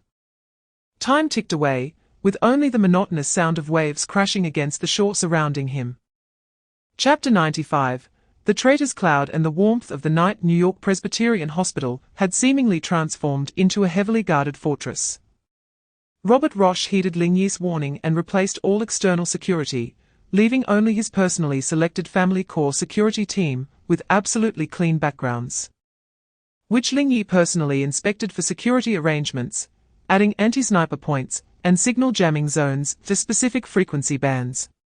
In the hospital room, old man Ronnie lay quietly, but his vital signs were stable, as if he were merely asleep. An emergency family meeting convened in the hospital's confidential conference room. The atmosphere was tenser than before, filled with a palpable sense of suspicion. Present were Robert and his wife, Anna, along with several core members of the Roche family and group elders. Robert relayed Ling Yi's findings, omitting Ling Yi's specific methods, only stating they were obtained through special channels, mentioning the code name Pluto or Sir, and the implication that the other party could almost real-time monitor the pigeon suggested there might be eyes from the other party within their ranks. Insiders. An elder with graying hair, also Ronnie's cousin, Edgar Roche, spoke in a deep voice, scanning each person present. Robert, are you sure? This is not a conclusion to be drawn lightly. Chapter 96, Temple Shadow and the Pain of Loyalty. The lights in the hospital corridor were dimmed for energy conservation, leaving only the low hum of the central air conditioning and the faint sound of the bodyguard's regular patrol footsteps echoing in the silence. Ling Yi blended into the quiet shadows, his senses heightened to the limit. Xiao Qiu, Continuously scan all wireless signals, report any abnormal fluctuations immediately. Focus on monitoring the nurses' lounge, stairwells, and waste disposal passages. These areas have complex signals and are easy to conceal. Ling Yi's voice was barely audible through the bone conduction headset. Understood. Signal sniffers are all on. But the other side is too cunning, like an eel. Lin Q responded, his voice tense and focused. Ling Yi's movements appeared slow. Yet each step was placed precisely in the least noisy position, his gaze sweeping like radar over every possible hiding spot. He quickly checked several stairwells and restrooms near the lounge, finding nothing.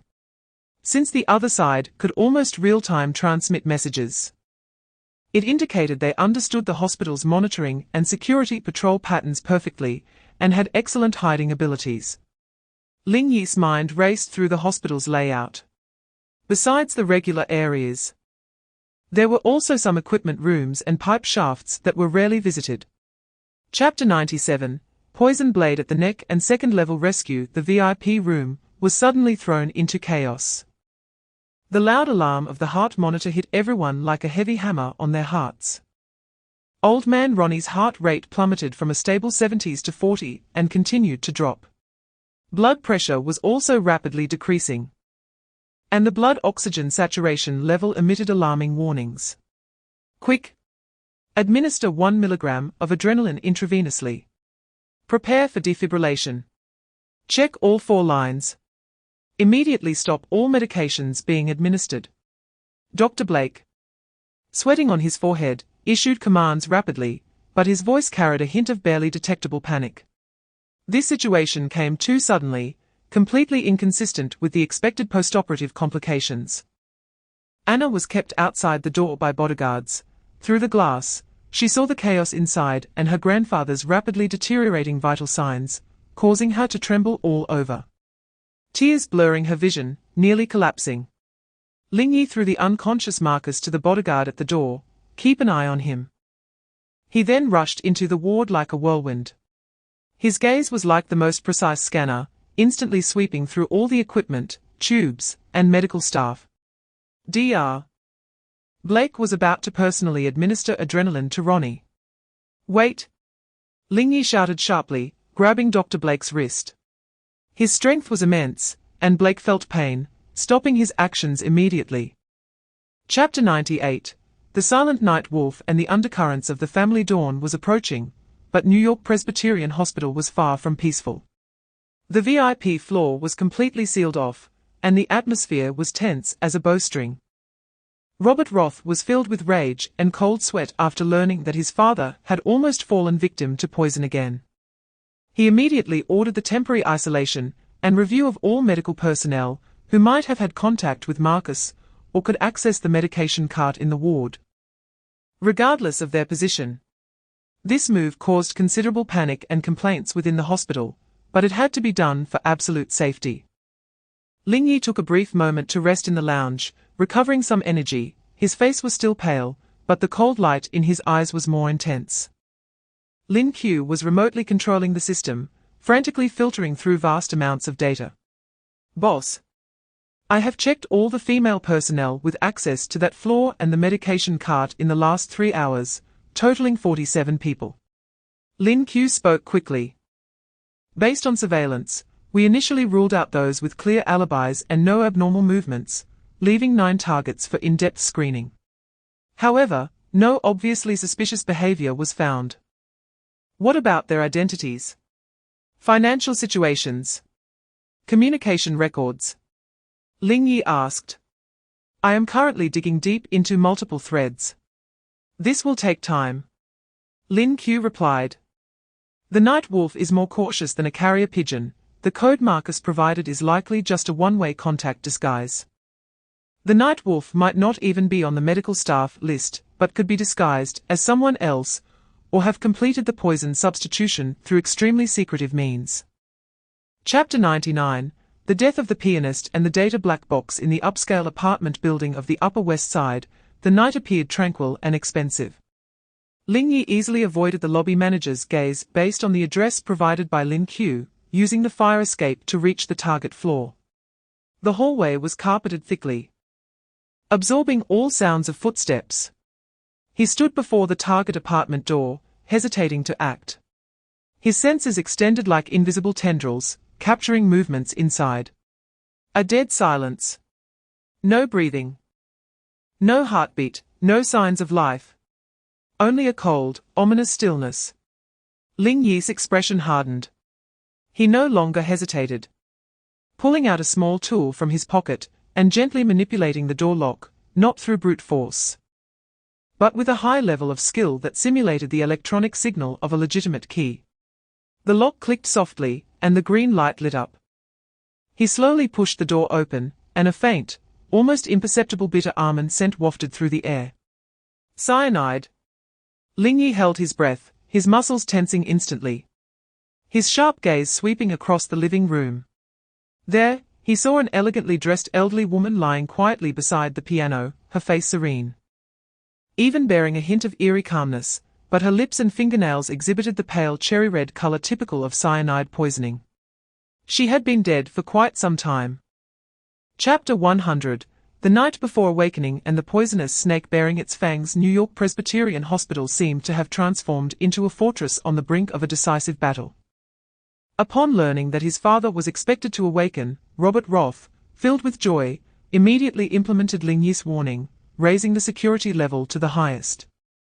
All non-core personnel were removed from the VIP floor, and the remaining medical staff and bodyguards underwent thorough screening and cross-checking.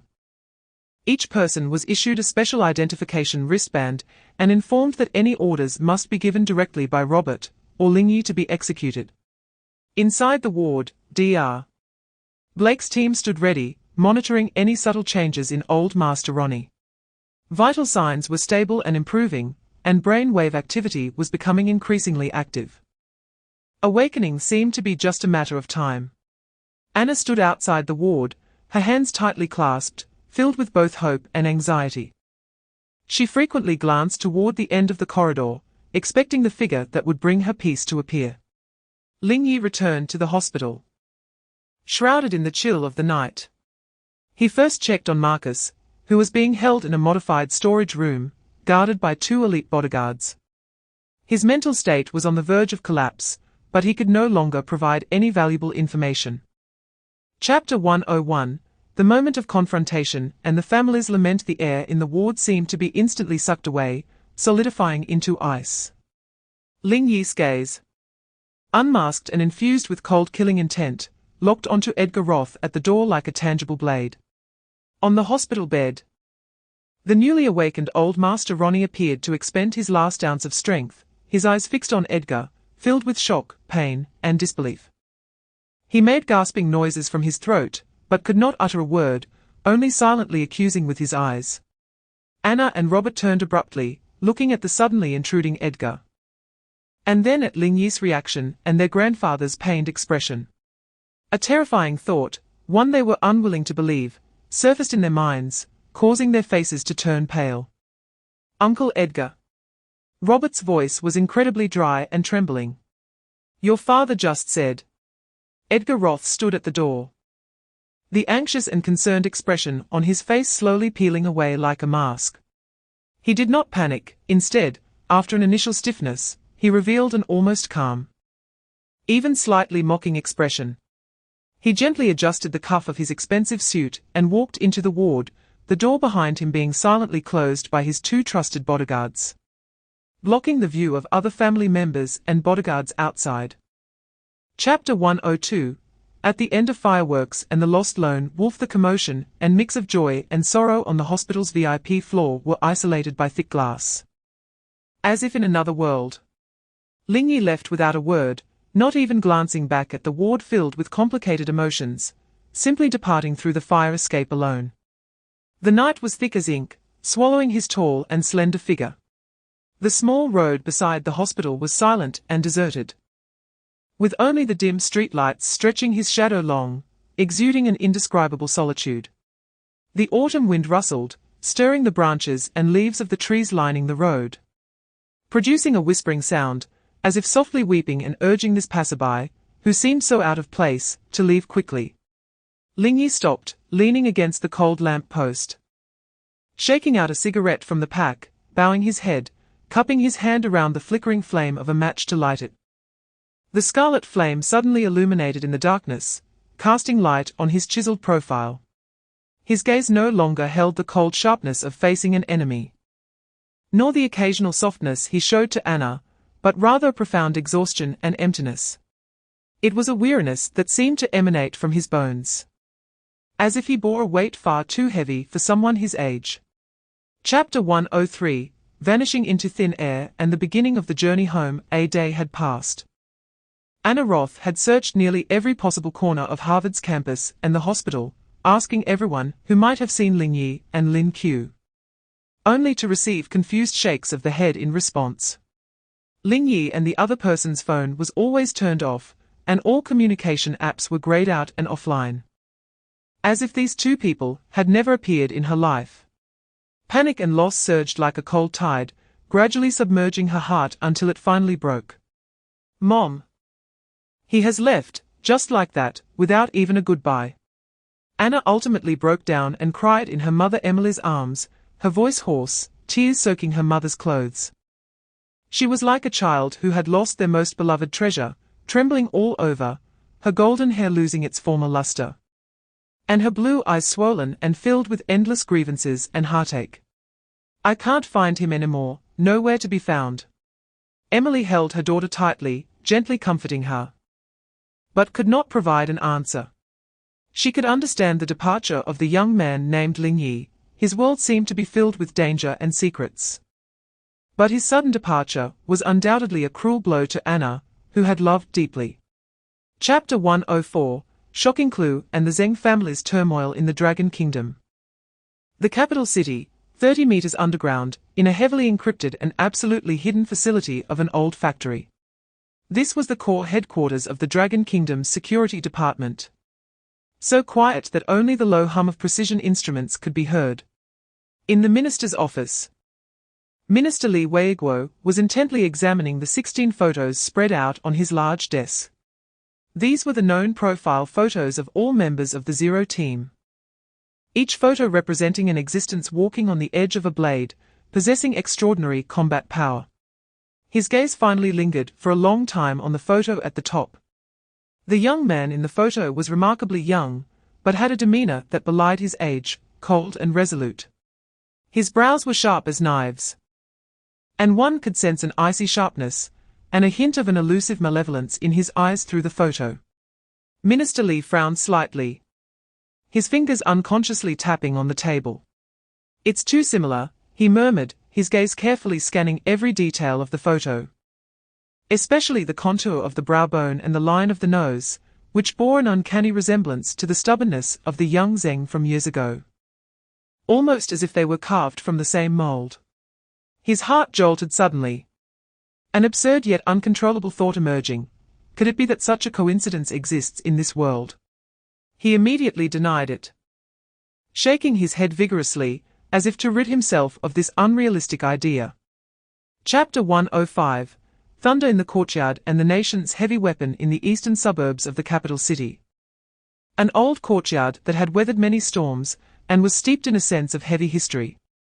It seemed tranquil, yet today it was permeated with an unusual tense atmosphere. The number of watchful eyes and silent sentries had increased several times over, vigilantly guarding, as if the air itself had solidified with solemnity. Inside the main hall of the courtyard, the lights were bright. At the head of the table, an elderly man with white hair, dressed in an old-fashioned Zhongshan suit, sat upright. His face was gaunt, marked by the ravages of time, yet his back remained straight, and his deep-set eyes sparkled with undeniable authority and a sharpness tempered by the fires of experience. He was the Zheng family's anchor, the veteran General Zheng Rong, with his wife Lin Fen sitting beside him. At the lower end of the table sat the core members of the Zheng family. Zheng Sheng occupied the seat closest to the elder, with his wife, a graceful but pale middle-aged beauty named He Jing, sitting tightly beside him, her hands twisting a handkerchief in anxiety. There were also Zheng Ting, Zheng Ling, and Zheng Qiong, along with Zheng Lingyu and her siblings, Zheng Wen, Zheng Xuan, Zheng Ke. and several uncles and cousins holding important positions in the military and political spheres. The faces of everyone were etched with tension, anticipation, and a profound fear of hope being dashed. The hall was so quiet that one could hear a pin drop, only the sound of heavy breathing rising and falling. Chapter 106. Ironclad evidence and thunderous fury. Time seemed to freeze in the courtyard, or perhaps it was infinitely prolonged. Every second of waiting felt like being fried in hot oil. All eyes of the Zheng family were fixed firmly on the computer connected to the large screen. The air thick with a nearly suffocating tension and anticipation. The veteran general leaned on his cane, the veins on the back of his hand bulging. While He Jing nestled in her husband Zheng Sheng's arms, her body trembling slightly, her lips white from biting them. Ding! A crisp notification sound suddenly shattered the silence like a heavenly melody. It's here. Li Weiguo's spirit lifted, and without any delay. He immediately moved the mouse to open the encrypted email. The large screen on the wall displayed in sync, as an encrypted file package was rapidly downloading. The progress bar filled quickly, and several clearly named folders appeared on the screen. Just found, 5 months, 1 year, 5 years, 2 years up to 17 years. Each folder name struck the hearts of the Zheng family like a heavy hammer, representing every moment of their child's growth that they had missed for 18 years. Li Weiguo took a deep breath and looked at the veteran general. The elder breathed rapidly, and a terrifying light burst from his murky eyes. He pointed unwaveringly with a trembling finger at the folder at the front. Chapter 107, The Cruel Truth and Thunderous Resolution after the old man's fury. He forcibly suppressed the surging blood and turned to Li Weiguo, giving the order with a voice slightly trembling from extreme anger yet carrying a steel-like will. Weiguo, when you return, immediately use all your authority to thoroughly investigate all lists of foreign personnel entering and exiting the capital during that period 18 years ago. Especially those who came and then quickly disappeared, or have suspicious movements. I suspect this is not a simple internal struggle, but collusion between internal and external forces. A targeted conspiracy aimed at severing the roots of the Zheng family. Yes. I will ensure the task is completed. Li Weiguo stood at attention, giving a standard military salute. His expression incredibly serious. He knew that if foreign forces were indeed involved, it would be a severe dereliction of duty for the Security Department, and a naked provocation against the Zheng family and the dignity of the Dragon Kingdom. For both public and private reasons, he had to get to the bottom of it. After addressing the most urgent matters, another problem loomed before him. Li Weiguo struggled to shift his gaze back to the computer screen, his throat dry and his heart racing. The subsequent folders labeled with ages were like Pandora's boxes, exuding an enticing yet deadly aura. Chapter 108, Meticulous Arrangements and a Mother's Hope after the veteran general issued his command, full of endless sorrow and determination. The hall remained shrouded in a heavy and oppressive atmosphere. The sound of weeping gradually ceased, but the tear-stains and red-rimmed eyes on every face silently spoke of the harrowing experience they had just undergone. Li Weiguo took a deep breath, trying to calm his own agitated emotions. He stepped forward and respectfully said to the veteran general, "Sir, according to my communication with Baroque, 0 Team, no. It's Ling Long, your grandson will soon set out for the Dragon Kingdom. Baroque's intention was to create a false identity for him. Then notify me so that I could facilitate things without deep investigation, allowing him to search for his origins with peace of mind." He paused, glancing at the general and the surrounding core members of the Zheng family before continuing, "But now, since it has been confirmed that Ling Long is indeed your biological grandson, many arrangements need to be more meticulous and cautious. My idea is," Li Weiguo clearly begins to elaborate, "first, the identity issue. We will immediately prepare an absolutely safe new identity for him that can withstand any scrutiny. Household registration, education, past experiences will all be fully matched to ensure a seamless transition." Chapter 109, Phone Confrontation and High-Level Recruitment Battle. As Li Weiguo left the courtyard and got into his special car, he cut off the external view. He immediately took out the highest-level encrypted satellite phone, took a deep breath, and dialed Baroque's number. The phone rang for a long time before being answered, and Baroque's voice, slightly breathless with a noisy background, seemingly from a training ground, came through. "Hello. Minister Lee. What is the matter now? Have the photos and videos been confirmed? I'm currently training a group of new recruits. These kids are much harder to manage than the original Zero." Lee Weiguo didn't have time for small talk and cut straight to the point, his tone serious. "Mr. Baroque, to make a long story short, the clues you provided have been verified and confirmed at the highest level. Zero is indeed the grandson of my old leader, who has been missing for 18 years. This is why I was so anxious and excited before. I apologize for the specifics. My old leader and his family feel they owe Zero too much and want to handle this matter gradually and naturally. I believe Mr. Baroque should understand what I am saying." There was silence on the other end for 2 seconds. Then a loud, muffled sound, like a fist hitting a sandbag, was heard. Chapter 110, Night Farewell and Unfinished Feelings. In the beautiful country, inside the safe house, time seemed to freeze. Ling Yi stood like a statue in front of the floor-to-ceiling window for a full 4 hours.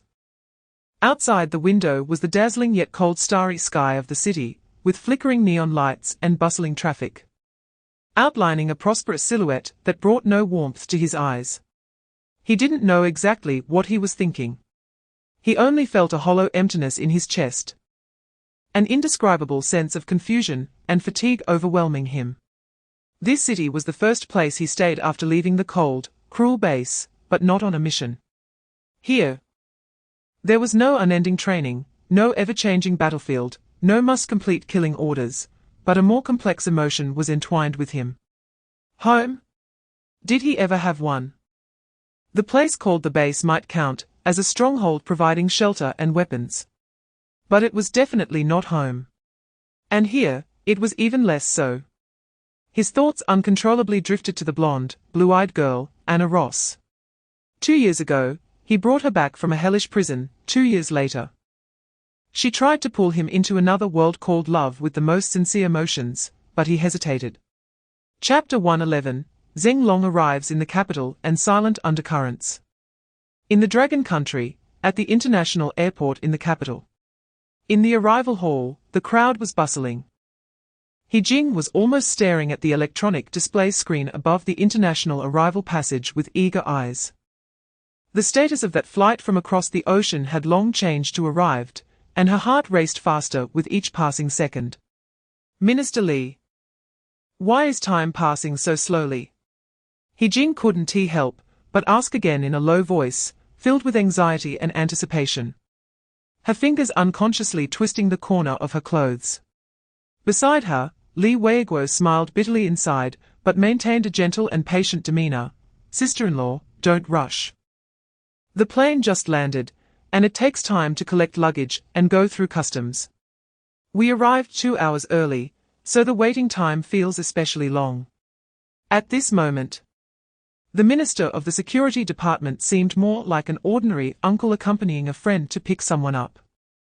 But his sharp gaze had already scanned the surroundings countless times to ensure absolute safety. The 2-hour wait felt as long as a century. Finally, among the bustling crowd, a figure appeared, instantly capturing all of He Jing's attention and energizing Lee Weiguo. Ling Long, Ling Yi, walked out. Chapter 112, The Monster's Insight and the Minister's Breaking Point. In the airport parking lot, Lee Weiguo led Ling Long to a black Land Cruiser with military plates. Ling Long paused, raising his eyebrows slightly behind his sunglasses, revealing an exaggerated expression mixed with surprise and worry, his voice rising by 8 degrees. Oh my. Uncle. You're both skipping work to pick me up and using a government vehicle. I'm feeling a bit uneasy. Is it safe to be so close to you? What if as soon as we get in the car, we're invited by the Anti-Corruption Commission for tea and a heart-to-heart? Or should I just take a taxi? Safety first, safety first. He said this while pretending to shrink back, but his eyes sparkled with mockery. Li Weiguo was amused and exasperated by his exaggerated performance. Pulling the car door open with a frown, "Stop the nonsense. Get in the car. This vehicle sometimes carries out special tasks, it's bulletproof. Besides, the Minister of the Security Department of the Dragon Country, am personally your driver and bodyguard. What are you afraid of? You, Zero, have seen all kinds of storms.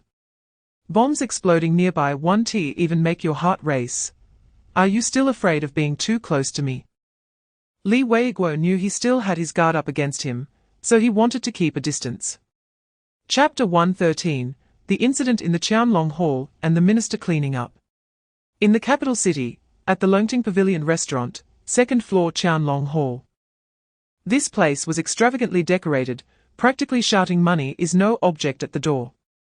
The 150 square meter space was resplendent, with lights that dazzled the eyes. In the middle, a nearly 6-meter diameter giant round table was enough for 30 heroes to drink and feast. There were also high-end red sandalwood tea tables, Italian custom leather sofas, and a set of German sound systems that looked capable of giving your ears a spa treatment, along with several large screens that could serve as mirrors. This was not just a private room, it was clearly a miniature luxury club combining dining, business, and entertainment. Our young master Ling Long walked in with a swagger that could make even the king of hell want to oil his feet to speed up his reincarnation. He plopped down in the main seat, acting as if he were the one picking up the tab today. He crossed his legs and beckoned to the dark-faced Minister Li Weiguo sitting next to him, shamelessly saying, "Uncle. Don't just stand there. Come sit closer. No need to be polite. Treat it like your own home." Li Weiguo nearly spat out a mouthful of old blood. Chapter 114, The Chess Player and the Chess Piece. In the western suburbs of the capital, in a highly secured suite of a state guest house, Ling Long casually threw the large tactical backpack onto the expensive carpet, making a dull sound. He walked to the massive floor-to-ceiling window, overlooking the myriad lights of the capital city. His sunglasses had long been removed, revealing a pair of eyes sharp as a hawk even in the darkness. The city's glow reflected in his pupils, but it could not penetrate the frozen vigilance deep within. Li Weiguo stood at the door, still haunted by the aftermath of the tumultuous incident at the hotel restaurant, feeling the sting of his wallet's significant loss. He opened his mouth, but ultimately couldn't hold back and asked with a final glimmer of hope, "Xiao Zeng, about that school matter, Jingqing or Jingbei? At least give me a clear answer. It would be good for your uncle to make arrangements early, right?" He felt that he was about to exhaust all his patience and frustration on this kid. Ling Long did not turn around, merely waved his hand casually. His voice devoid of any emotion, no rush. "Thanks for your hard work today, buddy. As for the school, let me think it over. This capital city is too big. I need to check the feng shui first." Li Weiguo felt a lump in his chest, nearly gasping for breath. "Check the feng shui? Are you here to study or to rob tombs?" In the study of the Zeng family courtyard, laughter gradually faded, leaving only the lingering fragrance of tea. Old General Zeng sat alone in a Grand Master chair, squinting, his fingers tapping rhythmically on his knee. He even hummed a long-lost Beijing opera tune, "This letter comes at a good time, heaven helps Huang Zhong succeed." The elderly yet vigorous voice carried a sense of ease and delight, as if a heavy stone, that had pressed on his heart for years, was shattered by his grandson's reckless yet sharp actions, leaving him wanting to drink 3 cups in celebration. The study door was gently pushed open. Old Mrs. Zeng, Lin Fen, entered holding a small teacup, her face showing a hint of worry and surprise. "Old Zeng," she called softly, placing the teacup beside her husband. "What is making you so happy? It's been years since I've heard you sing. Did Wei Guo and Sheng Er come with some big news?" She looked at the almost overflowing smile on her husband's face, with wrinkles smoothing out, his eyes shining brightly like a young man, which puzzled her even more. The old man opened his eyes, and seeing his wife, his smile widened further. He grabbed Lin Fen's somewhat thin hand and patted it warmly. In the suite of the state guest house, the heavy curtains were not completely drawn, leaving a gap. The cold starlight of the capital mingled with the warm lights of distant neon, spilling into the room and casting a hazy beam on the carpet. Ling Long stood at the junction of light and dark. His posture remained as upright as a javelin, but his usually fierce hawk-like eyes reflected the distant lights outside, showing a rare, deep-seated fatigue. The encrypted satellite phone pressed against his ear transmitted the clear yet apologetic voice of the little sparrow. "Boss. We can't currently trace Minister Lee's deep connections in the capital. He is the Minister of the Security Department, and all core information is classified. You won't allow the black system or eavesdropping, the difficulty is simply off the charts." The little sparrow's voice carried a hint of helpless static, but added, however, "I did dig up a piece of information that isn't a secret in the capital circles. The Zeng family is that Zeng old General's family. 18 years ago, there was a major incident where his grandson was swapped, and it only surfaced in recent years. Minister Lee is the old general's closed-door disciple and grew up with the old general's second son, Zeng Sheng. They are as close as brothers. He has a special connection to the Zeng family." The busy tone after the call ended felt like a cold needle, stabbing repeatedly into Li Weiguo's eardrum. He slumped in the driver's seat, not moving for a long time. His face still bore the traces of tears, but new cold sweat began to seep out. "Come pick me up at 8 tomorrow morning." Ling Long's voice, calm to the point of being cold, echoed repeatedly in his mind, every word heavy as a mountain. To go? Or not to go? If he went, what would he say? Just lay it all on the table. "That's right. You are the child we lost for 18 years. He couldn't dare. Without the old man and Zeng Sheng's clear instructions. He wouldn't have the courage to say that. What if it triggered that kid? The consequences would be unimaginable. Not going. That was even less an option. Since that kid had already grown suspicious and pointed it out directly, there was no way to hide. Given his abilities and stubbornness, if he missed this appointment, who knew what more intense and uncontrollable ways he would seek answers? Confusion, hesitation, fear, and a hint of indescribable excitement intertwined in his heart, nearly tearing him apart. He suddenly started the car, almost instinctively driving it back to the East Mountain Zeng family courtyard in a frenzy. The black sedan moved silently through the rush-hour traffic. Li Weiguo gripped the steering wheel tightly, but all his senses were focused on the silent young man in the passenger seat. Ling Long's earlier words filled with confusion and the long silence that followed weighed heavily on his heart, making him reluctant to speak. Fearing that even the slightest sound would disturb the other's seemingly calm yet turbulent inner world. Suddenly, Ling Long spoke. His voice still flat, but carrying a sense of undeniable direction. "At the next intersection, turn right." Li Weiguo was taken aback, glancing instinctively at the navigation. "Right turn. Isn't that going to?" "Going to Jingqing University," Ling Long interrupted him, his gaze still fixed on the fleeting scenery outside, his tone unruffled. "I want to take a look." Countless thoughts flashed through Li Weiguo's mind in an instant. What was he going to Jingqing University for? Did he choose to enroll there? Was it a spur-of-the-moment decision, or a long-planned one? What did this have to do with his mysterious background? But he didn't dare to ask further. Just obediently signaled to change lanes, altering the planned route. At this moment, all he could do was unconditionally fulfill any request from this young man. The atmosphere in the West Mountain courtyard brightened, sweeping away the gloom of recent days. Li Weiguo returned humming a little tune, and immediately reported Ling Long's choice and the earth-shattering, heartfelt Uncle Li to the three members of the Zeng family, who were eagerly waiting. Chosen Jingqing. Economics and finance. Good, good, good. Old General Zeng clapped and laughed, his wrinkles blooming with joy. This kid has vision. Same department as his sister, great. Zeng Sheng tightly held He Jing's hand, too excited to speak, just nodding vigorously. This was undoubtedly fantastic news, signifying that their son was willing to stay in a place where they could see him, a silent yet positive signal. He Jing was so overwhelmed with joy that she cried, wiping her tears while murmuring, "That's great, as long as he is safe and happy. We're not in a hurry, not in a hurry, don't disturb him." She repeatedly emphasized this, both reminding her family and warning herself.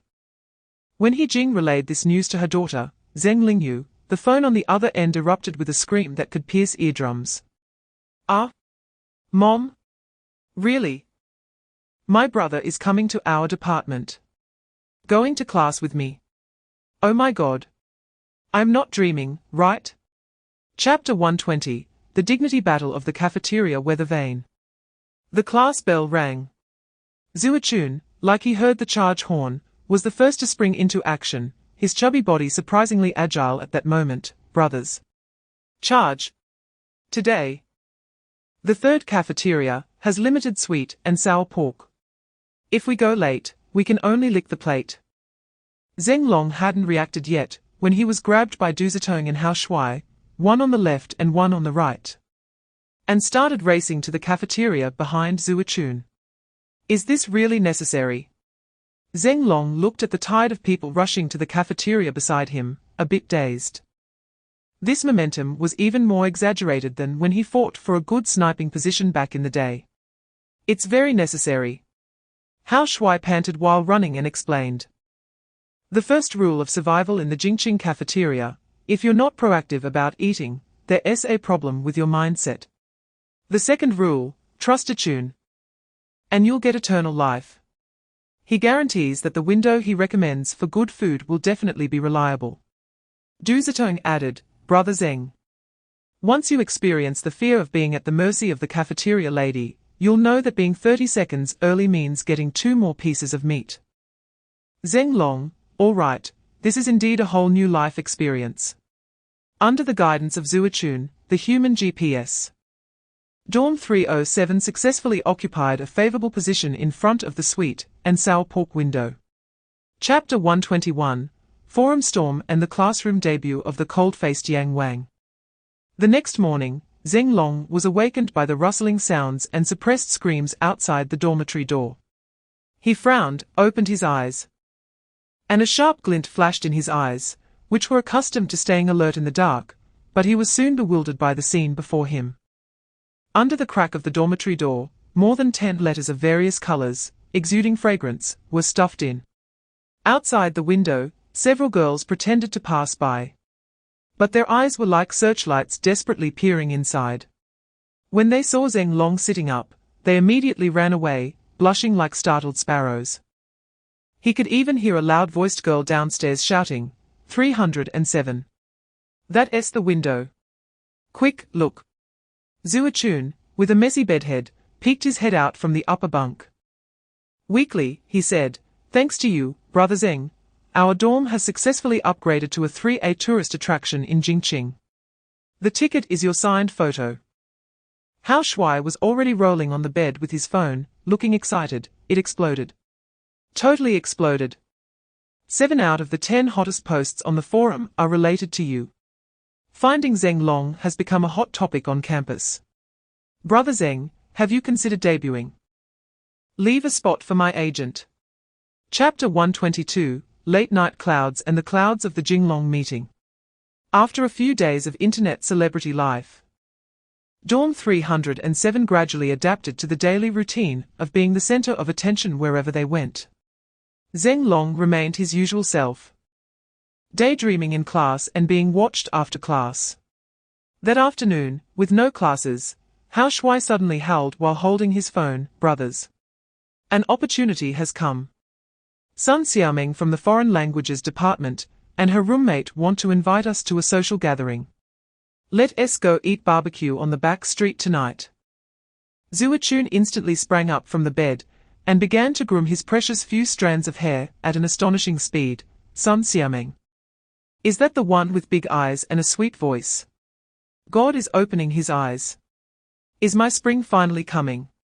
Du Zitong silently put down his dumbbells, changed into a tight t-shirt, and tried to flex his chest muscles. A social gathering is good, it promotes friendly exchanges between students from different departments. Inner OS, a great opportunity to show off muscles. Ling Long was looking at international news on the computer, not turning his head. You all can go. I'm not interested. No way. The three shouted in unison, instantly pouncing over to grab Ling Long's legs. Brother Zeng. You can't just stand by and watch. Zuachun said with a sad face, without your nuclear weapon-level handsome face to hold the fort, the three of us would just be background props. Chapter 123, Chenifeng's Calculation. At the top of Jinglong Pavilion, Chenifeng stood by the floor-to-ceiling window holding half a glass of whiskey. The amber liquid swirled gently in the cup, reflecting the myriad lights of the capital city outside. He gazed down at the dazzling night view of the city, the corners of his mouth curling into a calculating arc, as a precise plan began to form in his mind. He took out his phone and dialed directly. Grandpa. Sorry to disturb your rest so late. Chenifeng's tone was respectful yet affectionate. An old but authoritative voice came from the other end. Is it you, Fenger? It's all right, I'm still awake. How have you been at school lately? Everything is good, Grandpa. Chenifeng smiled slightly. But I have an interesting matter to report to you. Chenifeng adjusted his posture slightly and continued, recently, a transfer student named Ling Long came to our school. This kid is quite interesting, nearly 1.9 meters tall, with an extraordinary temperament, but the strangest thing is that I can't find any background on him at all. Oh? Chen Laoyes's voice carried a hint of interest. What's even more puzzling is that Minister Li Weiguo personally handled his admission and even clashed with the Wang family for him. Chenifeng detailed the incident where Wang Qianhao clashed with Ling Long at Longting Pavilion, and how Li Weiguo obviously favored Ling Long. Chapter 124, Foggy and Various Calculations. 3 days later, Jingqing University, outside the classroom of Class 1 in the Economics Department. Tingfei leaned against the wall like a wilted eggplant, looking eagerly at the classroom door.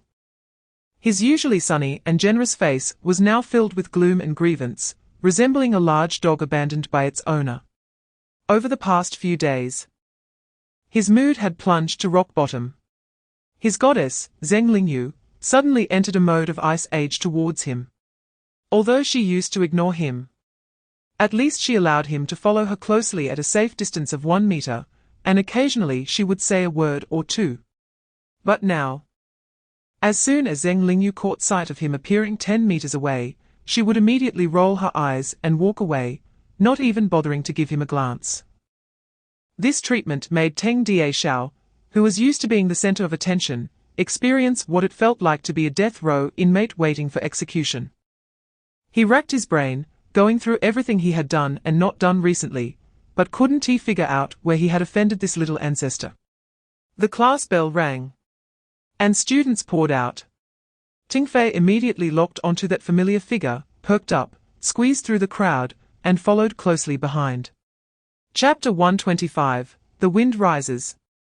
In the capital city, at the Platinum Palace Private Club's billiards room, soft lighting focused on the dark green billiard table, and the air was filled with the rich aroma of high-end cigars and whiskey.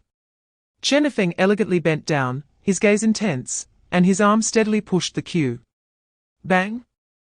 The black 8-ball drew a precise straight line and fell into the pocket. Wang Qianhao stood aside, no longer the arrogant young master he once was, only displaying impatience and unwillingness. The wine glass in his hand was almost crushed. Brother Feng, I've told you the situation, you have to help me think of a way. Wang Qianhao's voice was filled with uncontrollable urgency, almost pleading. That kid's computer, I hired the most expensive team, and not a single hair was pried out. I used all the connections of the Wang family to investigate his background, and what did I get? Nothing. Even the school is as tight-lipped as a sealed iron barrel. Chenifeng seemed to ignore his complaints, methodically rubbing the tip of his cue with chalk. His eyes were focused on the remaining balls on the table. His tone as flat as if discussing the weather. Qianhao, don't rush. Sit down, have a drink, and calm down. At that moment, as Zheng Sheng and Li Weiguo received the old man's thunderous order and began mobilizing resources to eliminate all the flies and mosquitoes surrounding Ling Long with overwhelming force, a group of unexpected guests arrived at the Academic Affairs Office of Jingqing University, led by Director Dong of the Ministry of Education's Supervision Department. Several inspectors walked into the conference room with serious expressions. Director Dong felt quite pleased with himself at this moment. 3 hours ago, he happened to receive a report about Jingqing University illegally enrolling transfer students, and the informant was none other than Wang Qianhao, the young master of the Wang family in the capital. Logically speaking, such a report shouldn't reach someone of his rank. But because he was particularly concerned, the materials were easily sent to his desk. Under the banner of rectifying the university's irregular operations, he personally led a team straight to Jingqing University. At this moment, in the conference room of the Academic Affairs Office of Jingqing University, the atmosphere was tense enough to wring water out. On one side of the long conference table sat several inspectors led by Director Dong, all with serious expressions and full of authority. On the other side were several vice presidents and the director of the Academic Affairs Office of the University, their expressions much more complex, filled with confusion, unease, and a hint of barely perceptible disgust. At the entrance of Jingqing University, Li Weiguo's black sedan quietly parked by the roadside. He had just arrived when he saw Ling Long sauntering out of the school gate with his hands in his pockets, a half-smile on his face that made Li Weiguo's liver ache. Ling Long waved his hand, naturally opened the car door, and sat down in the passenger seat, his movements smooth as if he were returning home. "Uncle Li," Ling Long started off with a teasing tone, "your authority as a minister doesn't seem to be working too well. Does it? Even those lowlifes dare to disregard you and come straight to my school to check the household register." Li Weiguo's face flushed, both embarrassed and angry. As he glared around, "Where are they? Where did those bastards run off to? I'll skin them alive. Don't worry, little dragon. I will definitely give you a satisfactory explanation for this matter. Do you want to crush them with power, or slowly find faults to deal with them?" Ling Long glanced at him lazily, adjusting his sitting position, "Crushing them with power. That would be pleasant for me, but Uncle Li, you might get into trouble. Finding faults. They are following legal procedures, even if it's overstepping, it still counts as normal operation. At most, it would be seen as inefficiency." In the eastern suburbs, at the Zheng family's courtyard, the atmosphere in the study was completely different from the earlier thunderous rage. Li Weiguo was almost speaking and gesturing, animatedly unpacking Ling Long's analysis of the situation and the audacious plan he had devised. Old Master Zheng held a purple clay teapot, his previously furrowed brows gradually relaxing.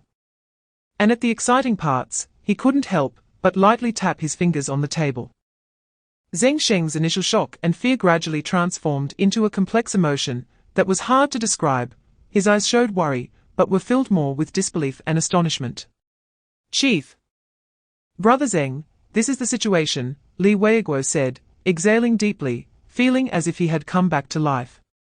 "If it weren't for Little Dragon's reminder, we would have almost walked straight into their trap."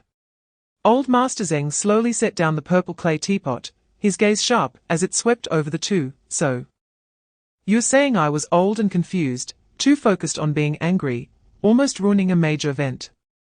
Li Weiguo and Zheng Sheng quickly lowered their heads. "Dad, Chief.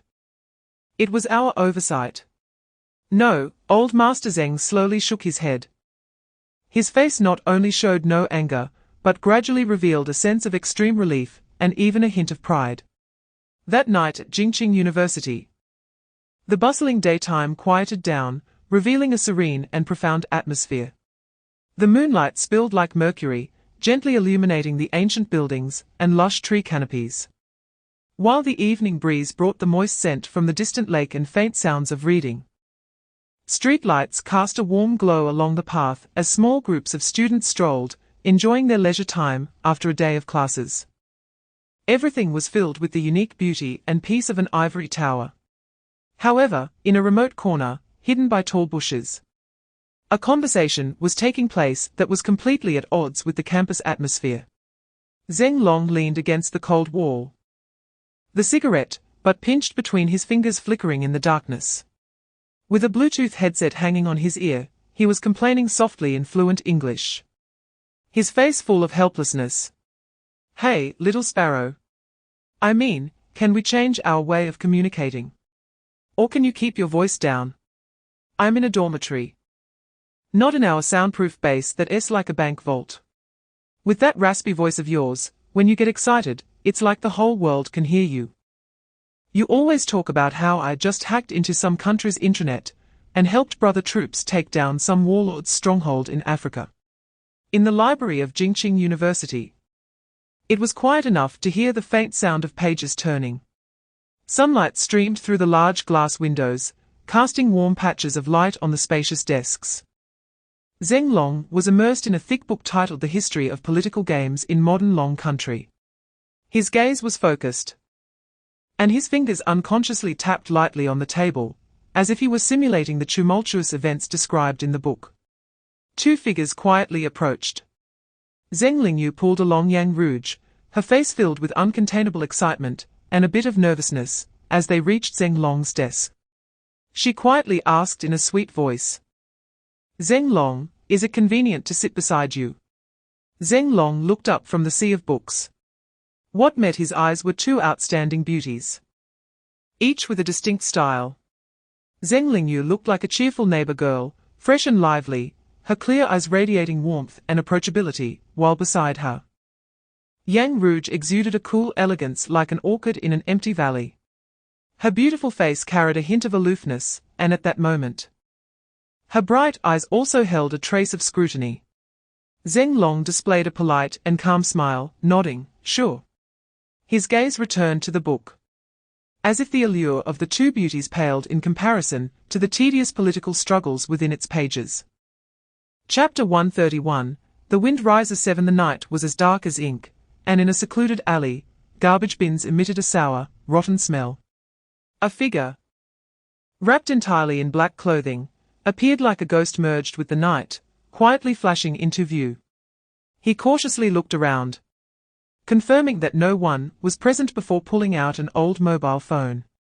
He pressed the number and spoke quickly in a processed, deep, hoarse voice, "The target has entered the game, we can proceed with the next step." A calm voice came from the other end of the line, "Okay. Thank you for your hard work." The call ended. The shadow quickly removed the back cover of the phone, took out the SIM card, and snapped the chip in half with both hands. He then removed the phone's battery and threw the remnants, the broken SIM, battery, and phone body, into 3 different filthy garbage bins from a distance. After completing all this, he felt as if a heavy burden had been lifted. Letting out a slight sigh of relief, he shrank his form and blended back into the shadows, quickly disappearing at the end of the alley. However, less than a minute after he vanished, another figure, even more indistinct and almost completely merging with the darkness, slowly emerged from a corner shadow where hiding was seemingly impossible. Chapter 132, The Wind Rises 8. In the shaded green trees of the heavily guarded palace, in a quaint yet oppressive conference room filled with an invisible pressure, the air felt as if it had stopped moving. Smoke curled slowly in the air, but could not dispel the heaviness and anxiety etched on the brows of every attendee. Present were a familiar face frequently seen on the news and several military leaders adorned with 3 stars, their presence as steady as mountains. In front of them lay several documents marked as top secret, indicating an urgency that was almost suffocating. At this moment, everyone's gaze focused on Li Weiguo, who had just completed an emergency report. The leader leaned slightly forward, his eyes, sharp as a torch, flickering with insight into worldly affairs. He spoke slowly, his voice steady yet tinged with an imperceptible urgency, "Comrade Weiguo, are you certain that the intention you just reported regarding Zero, and his team's willingness to serve the country, is his true expression? Not a momentary impulse, or a temporary measure?" "Absolutely. Chief, I am 100% certain." Li Weiguo stood tall, his voice firm and resonant. This was not just his opinion, but a choice he had deliberated deeply. Chapter 133. The Wind Rises 9 in the Criminal Police Team's interrogation room in the capital. The atmosphere was oppressive under the harsh white lights. Ling Long sat calmly on the cold metal interrogation chair, facing the stern-looking deputy captain and a young officer responsible for taking notes. Behind the one-way mirror, there were surely more eyes observing this scene. Name, Ling Long. Age, 18. Occupation, student in the economics department at Jingqing University. After the routine introduction, the deputy captain slammed a stack of photographs down on the table. The images depicted the gruesome scene of the blonde thug lying in a pool of blood, alongside the chaotic environment of the incident. Ling Long. Look at this. This is the good work your subordinates did under your orders. Assault with a deadly weapon, causing serious injury. The methods were extremely cruel. What do you have to say for yourself? The deputy captain's voice suddenly rose, attempting to intimidate the other party through sheer force. Ling Long's gaze briefly swept over the bloody photographs, his expression showing no signs of disturbance, as if he were merely looking at an unimportant landscape painting. Officer. His voice remained steady. I will reiterate, tonight. My classmates and I were out for a late-night snack when we encountered a gang that deliberately sought to provoke and violently attack us. Chapter 134. The Wind Rises 10. The black Audi A6 passed through layer upon layer of strict checkpoints. Eventually, Li Weiguo brought Ling Long through further inspections and reports, leading him to the ancient conference room that symbolized the core of the Dragon Kingdom's highest power. Compared to when they left earlier, the atmosphere in the conference room seemed to have subtly changed. The smoke had thinned, yet the heavy air felt compressed to its limit, filled with a sense of urgency akin to a storm about to break. All the bigwigs' gazes, the leader, General Zhong, and several other military chiefs adorned with 3 stars, focused like searchlights on the newly entered Ling Long. They scrutinized the young man, his eyes were deep beyond his age. His features resolute, but adorned with a hint of a cynical smile, exuding an indescribable contradictory aura of both maturity and youthful sharpness. Hello, chiefs. Ling Long stood straight and saluted. His movement was not particularly standard or fluid. Even a bit awkward, it was already impressive that rough old man from Baroque had managed to teach him to salute.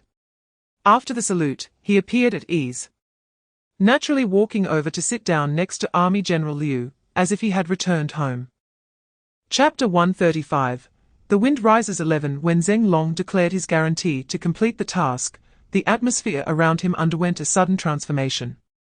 The previous image of a mischievous, somewhat cynical youth vanished without a trace. In its place was a chilling coldness, sharpness, and an unsettling, absolute focus. His gaze no longer held the clarity or jest of youth, but transformed into 2 unfathomable cold pools, swirling with the countless battles forged from fire and decisive judgment. He stood there, tall and straight like a pine tree, exuding an aura of terror that seemed to arise from a sea of corpses and blood. A survivor of countless battles. It was as if he was born for combat and destruction, a precision machine created for war. At this moment, the leader, Li Weiguo, and the seasoned generals who had emerged from the rain of bullets truly felt the terrible energy contained within this young man. It was a ferocity and authority that could only be honed through repeated struggles in a sea of corpses and blood. Standing beside him, Li Weiguo felt a myriad of emotions, knowing better than anyone else how much brutal training and unbearable past this seemingly young body carried. Chapter 136.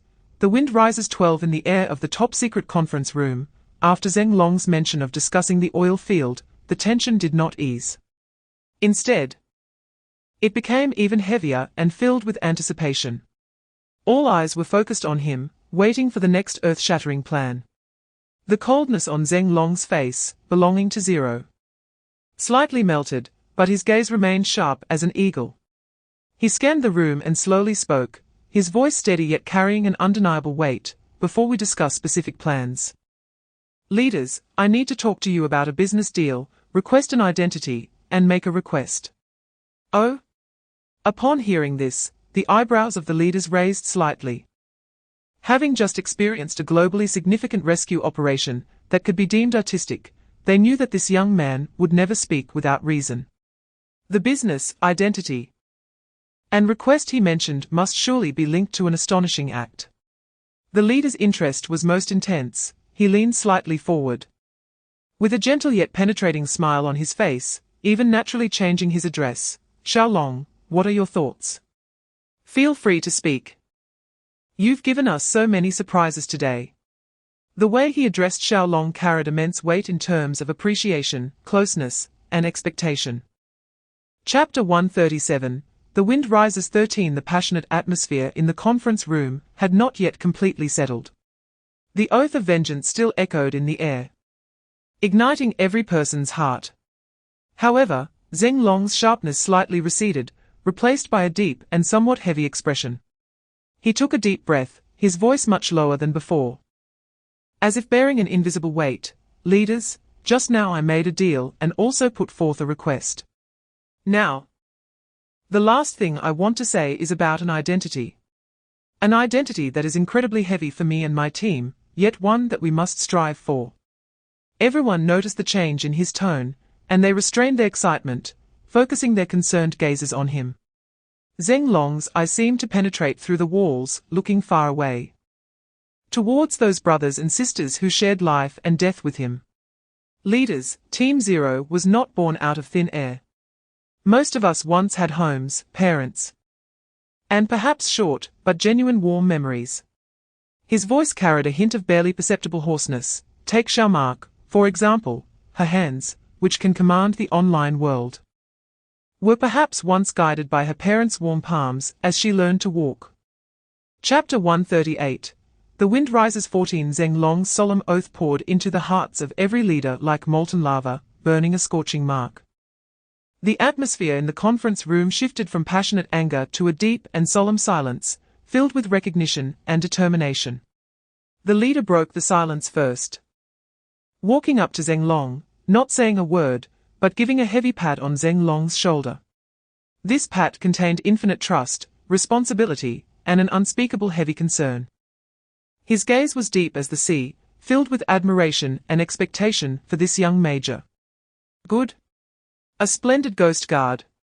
The sharpest spear and the hardest shield. The leader's voice was steady and powerful. The country is proud of you. General Liu stepped forward, still excited, but with emotions transformed into solid support. Xiaolong, rest assured. From now on, the entire dragon country stands behind you. If anyone dares to stretch out their claws again, I will be the first to lead the troops to chop them down. His words were coarse, but resonated with the common sentiment of all military leaders. General Zhong was relatively more detailed. He asked with concern, Xiaolong, regarding the identity information entry and file construction for the team members. Do they need to come back in person? Or do you have a more secure way? This question was practical and involved the highest level of confidentiality processes. Chapter 139, The Wind Rises 15. At the bustling barbecue stall outside Jingqing University, the noise gradually subsided. Ling Long sat at a small table with his 3 roommates.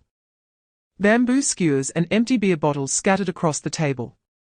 Hao Shuai, Du Ziting, and Zhao Chun were still indignant, surrounding Ling Long and asking for details.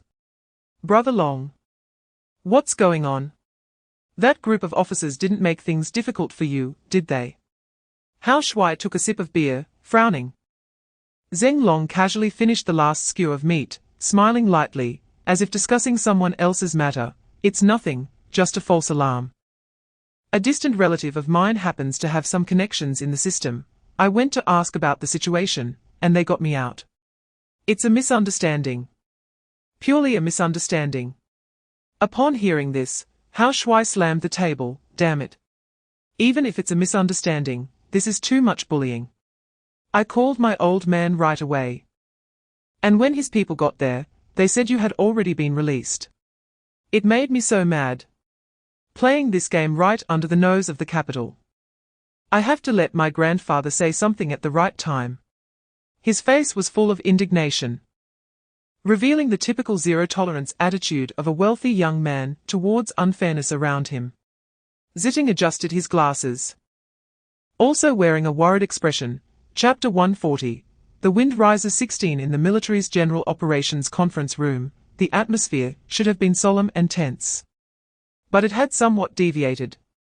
As soon as Ling Long and Li Weiguo stepped through the door, they were struck by a loud burst of laughter that made their eardrums itch. General Liu of the army rushed up, his large hand like a fan directly wrapping around Ling Long's shoulder, patting it vigorously, his face creased in laughter. Fortunately, Liu was tall enough that otherwise he wouldn't have reached. Ha ha ha. Good lad.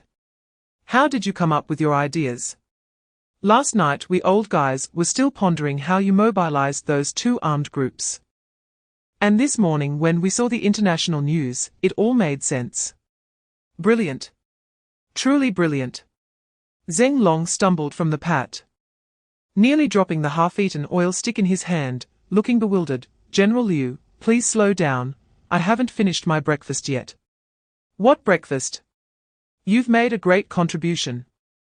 General Liu was so excited that saliva flew everywhere. Those guys from Middle Eastern Country D were arguing with us a few days ago, refusing to let us send troops to rescue. Well, this morning, their foreign ministry urgently contacted us, requesting that we quickly send special forces to solve the oil field and hostage issues. Their attitude was so sincere. Chapter 141, The Wind Rises 17. Ling Long's command of all clear was like a cold guillotine falling, cutting off all hesitation. The screen instantly switched back to the first-person perspective of Cold Sting. His breathing was steady without a trace of fluctuation, as if what he had just heard was not a killing order, but merely what to have for dinner. Shall mark, prepare the hallucinogenic gas. Target, all guards on the ground level. Release in sync. Cold Sting's voice came through the headset, as sharp as the Siberian cold wind. Received. The little sprite is in position, gas injection countdown 3, 2, 1, release. Shalmark's voice still carried a trace of crunching snacks, but her operation was incredibly precise. On the ground, inside and outside the warehouse, several sprites disguised as cockroaches and spiders quietly crawled to the ventilation openings and positions near the guards' feet, where they were hard to detect. A barely audible hissing sound arose, as the colorless and odorless high-intensity hallucinogen was precisely sprayed out, quickly spreading in the air. A guard, who was watching the gang conflict outside, suddenly felt his eyelids heavy, and his vision began to blur and spin. Why do I feel a bit dizzy? He shook his head, and before he could finish his sentence, he softly leaned against the wall and slid down to the ground, falling into a deep coma. Chapter 142, The Wind Rises 18. As soon as Cold Sting's voice for withdrawal fell, the three of them moved like a precision machine. Guo Wei lifted the front end of the stretcher, and Qi Liang raised the rear end, both moving steadily and quickly. Cold Sting moved ahead like a ghost, his silenced submachine gun ready to clear any unexpected obstacles at any moment. Their movements were seamless, cooperating as if they were one person. According to the pre-planned route, they quickly passed through the bloody corridor and entered the elevator. The elevator ascended, returning once again to the ground floor warehouse. Inside the warehouse, several guards who had been knocked out were still slumped on the ground.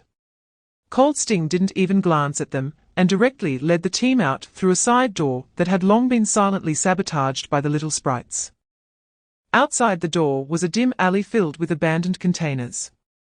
An inconspicuous old Chevrolet sedan, its license plate covered in grime, was quietly parked there. It was one of the props Lawrence had prepared for them in advance. Guo Wei and Qi Liang quickly and carefully stuffed the unconscious pigeon from the stretcher into the back seat through the rear door.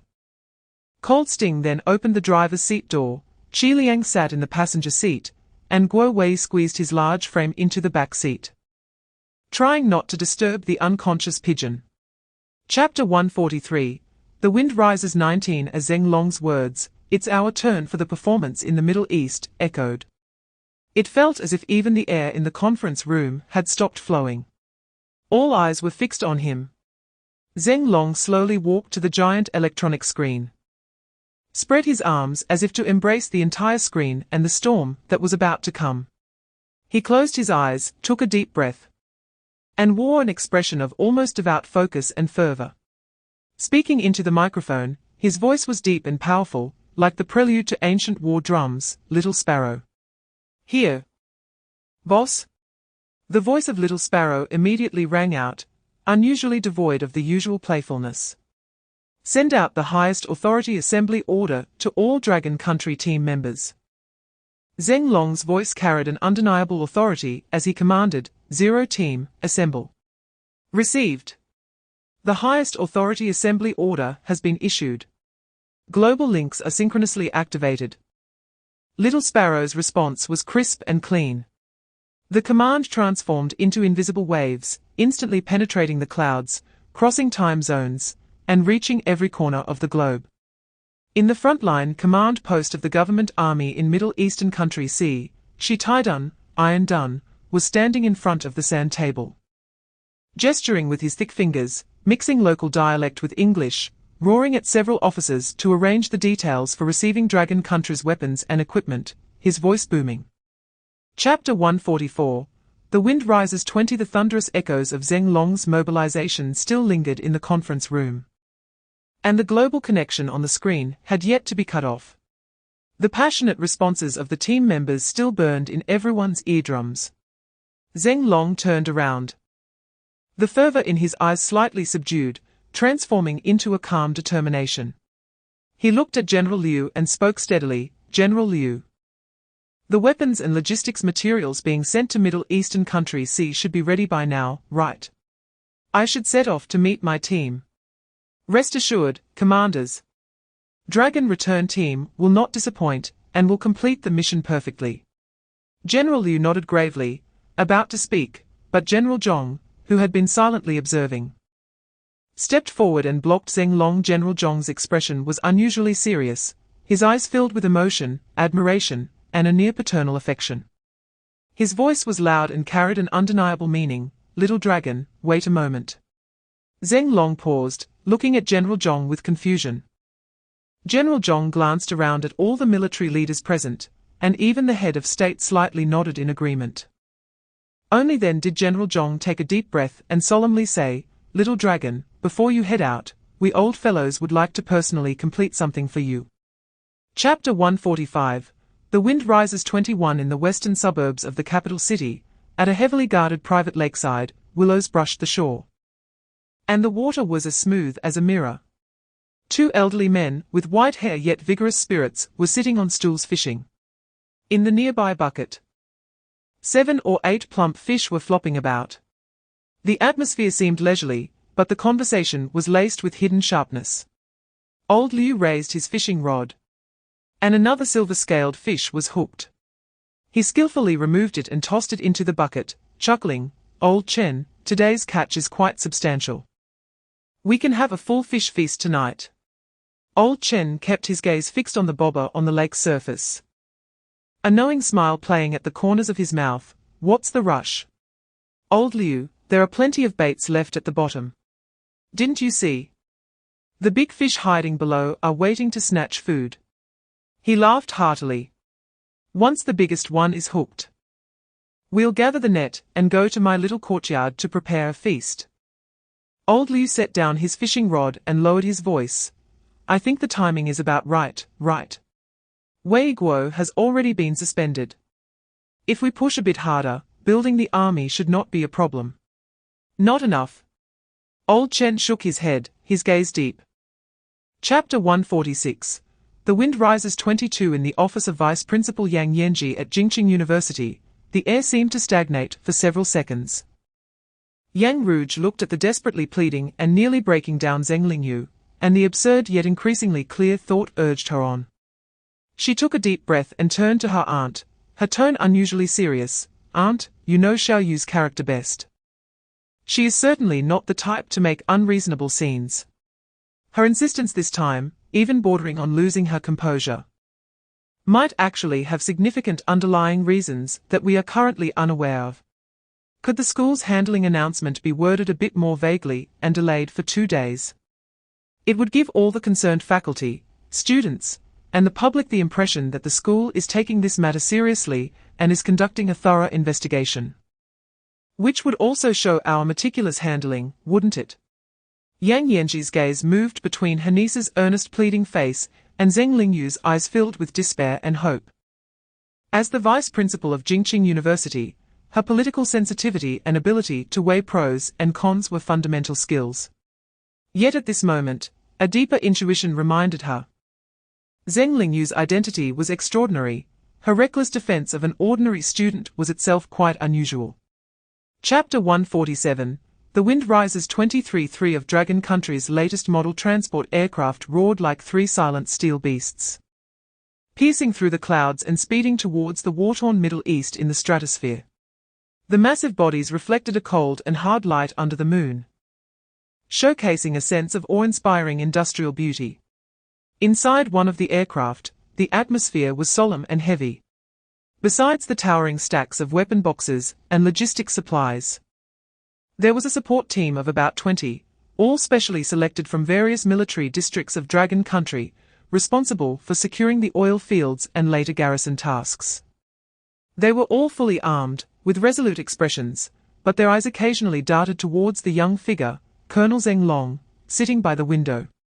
Ling Long had his eyes closed, seemingly conserving his energy.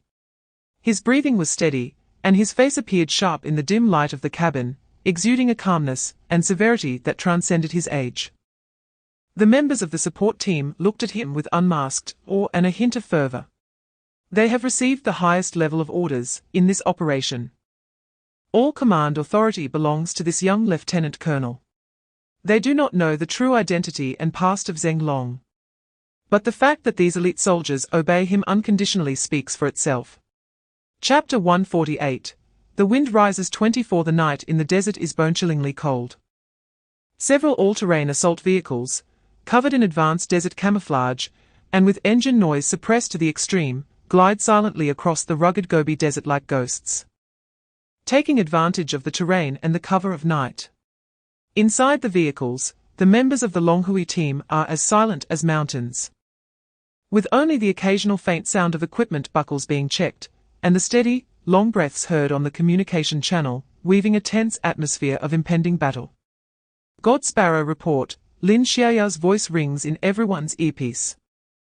Calm and unruffled, we have fully taken over and covered all available civilian and low-level military surveillance nodes within a 5-kilometer radius of the target area.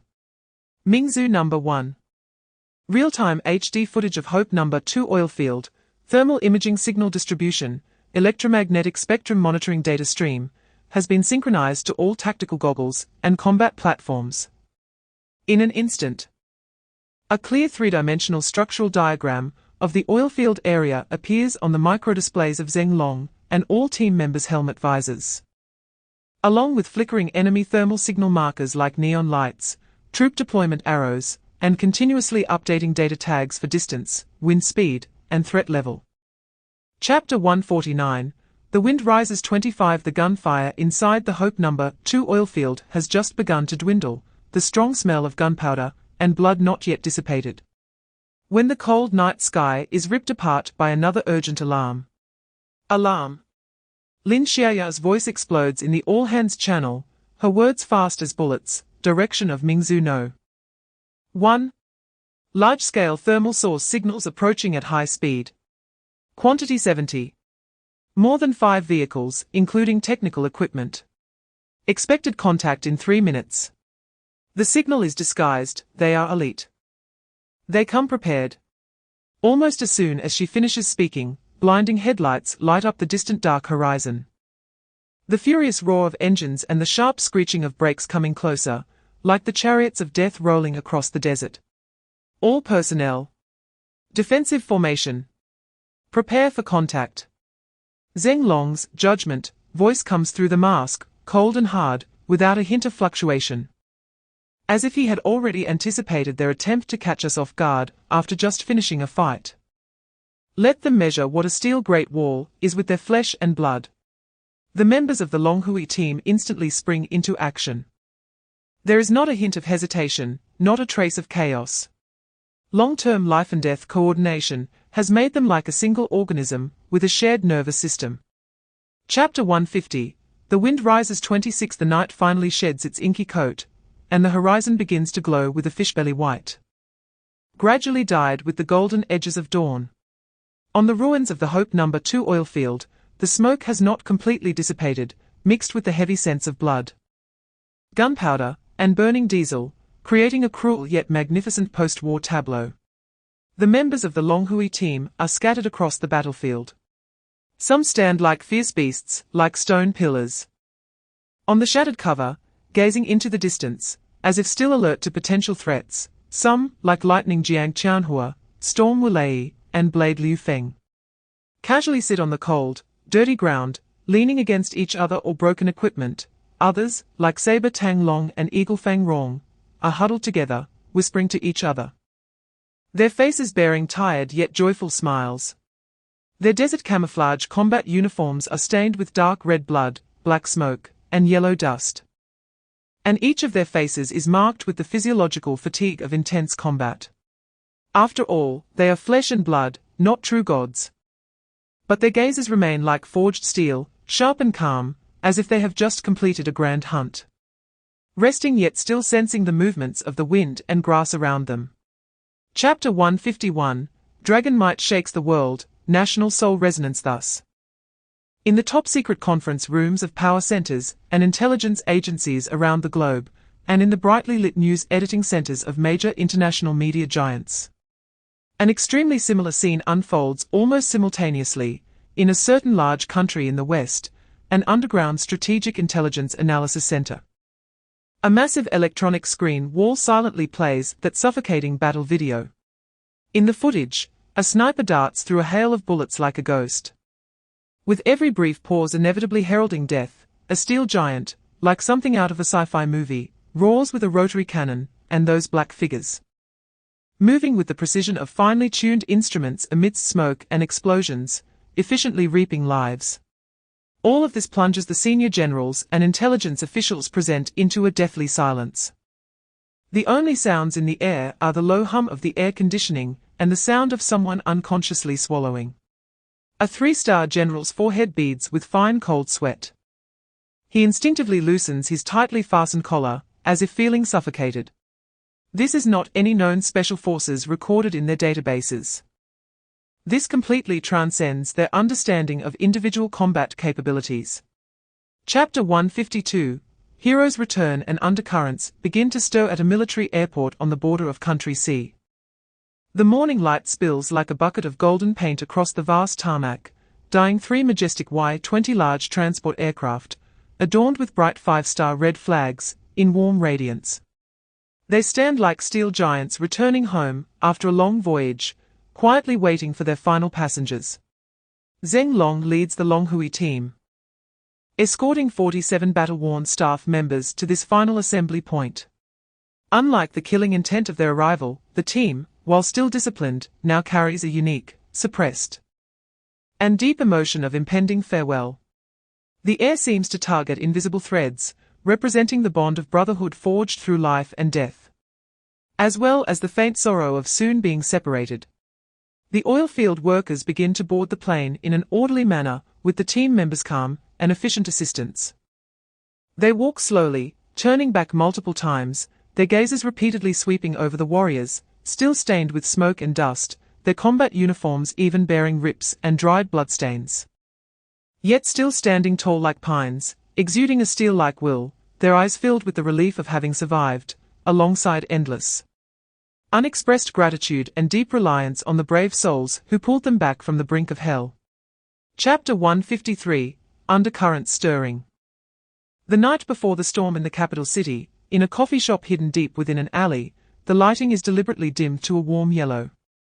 The air is filled with the rich aroma of roasted coffee beans and an isolating tranquility. In the most inconspicuous corner booth, Ling Long sits alone. He has taken off the battle uniform stained with smoke and blood, and has restrained the sharp killing intent that could frighten his enemies. At this moment, he is dressed in a well-tailored, high-quality casual outfit, exuding a calm elegance that belies his age. However, the slight smirk on his lips, along with the depth in his eyes, which reflect the hardships and cold pride forged through life and death experiences, imbue his elegance with an extreme contradiction and deadly allure. His long fingers gently pinch the handle of the coffee cup, savouring the latte inside with an elegance akin to that of a British gentleman. With a strong and handsome face, a devil-may-care charm, and a tall, sturdy physique, this complex yet harmonious mix of charisma is nearly irresistible poison to the opposite sex. In the cafe, almost all the young women's gazes seem to shyly and boldly drift toward him. Chapter 154, Thunder Strikes. The building is about to collapse at 3:50 p.m., in the hotel room where Ling Long is staying. Li Weiguo gently squeezes the empty beer can in his hand, producing a faint creaking sound. He then flicks his wrist, and the can arcs precisely into the corner wastebasket without a sound. He picks up a tissue and leisurely wipes the corner of his mouth, his movements still carrying a hint of leisure. However, when he stands up and slowly walks to the massive floor-to-ceiling window to overlook the bustling streets of the capital, his aura suddenly changes dramatically. The previous ease, care, and even a hint of elderliness vanish without a trace. Instead, a coldness and authority that comes from long-standing power take over. His spine straightens, his gaze sharp as an eagle's, as if a sleeping lion has finally awakened, revealing its sharp claws and fangs. He takes out his phone and dials a number. The call is connected almost instantly. Without waiting for the other party to speak, Li Weiguo's cold, emotionless voice resonates, each word as hard and deadly as tempered steel. Action. Close the net. Target, all individuals listed. Method, forced control. Chapter 155, Chessboard, chess players, chess pieces in the inner court, in a heavily guarded conference room. The air in the room is so tense that it feels almost vacuumed out, with each breath carrying a heavy burden. Thick curtains block out the sunlight, leaving only a few soft yet penetrating ceiling lights to illuminate the redwood long table, which symbolizes the core of the nation's highest power. Old Master Chen and Old Master Liu sit slumped in their chairs at the lower end of the table, as if their spines have been drawn out. Their once meticulously groomed white hair now appears somewhat disheveled, beads of cold sweat continuously trickling down their foreheads, their faces pale, and their eyes vacant. All their previous authority and composure have long since vanished, leaving only immense fear and incredulity. They do not even dare to look up at the elderly figures seated at the main position. Old Master Wu and Old Master He sit on the opposite side. Their expressions equally grave, lips tightly pressed together, their eyes moving complexly between the two elders and the main position. Their hands unconsciously clench slightly, revealing intense inner turmoil, a mixture of relief at having survived a catastrophe, shock at the current situation, and a hint of fear over their previous choices. This is because they have just witnessed a top-secret document marked with the SSSS ultra-privilege label. Chapter 156, The Truth Revealed. The dragon roars to the sky, and just as the elderly gentlemen are filled with confusion and shock. In the hotel room, an unusual calm fills the air, reminiscent of the eerie stillness before a storm. Li Weiguo and Ling Long appear to be leisurely leaning back on the sofa, occasionally producing soft clinking sounds from their beer cans. Yet their gazes are magnetically fixed on the large LCD TV screen on the wall. The screen is playing inconsequential advertisements, but an invisible tension silently accumulates in the room. Time ticks by slowly, as if deliberately stretching out the rhythm. At exactly 4 p.m., the drowsy advertisement abruptly stops. The TV screen suddenly darkens and then lights up again, forcefully switching to the national news channel of Longguo. A familiar news anchor, known for her calm and solemn demeanor, appears on screen. However, unlike usual, her expression today is particularly grave, her brows furrowed with an unprecedented weight and determination, as if she is about to read a vital proclamation concerning the nation. Dear viewers, We interrupt this broadcast to bring you a significant piece of news just received by our station. The anchor's voice comes through the speakers, clear and calm, yet carrying a penetrating power that seems to break through the screen. Chapter 157, Ice Heart and Thunder. The afternoon sunlight filters through the hotel's high-rise glass facade, casting long, gradually slanting light spots on the ground. Li Weiguo steps out of the hotel lobby, greeted by a rush of cool air. He stops and looks up at the sky. The clouds that have gathered for days are slowly dispersing, revealing an orange glow of dusk in the gaps, as if a great storm is quietly subsiding, leaving behind a washed sky that still pulses with undercurrents. His gaze involuntarily rises, precisely locking onto the floor of Ling Long's room. The heavy glass facade reflects the light, like a cold mirror, isolating the view from within and without.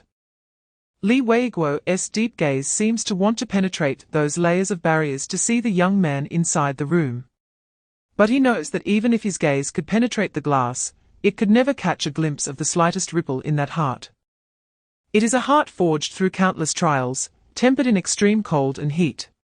If its doors are tightly shut, it is as if frozen for 1,000 miles.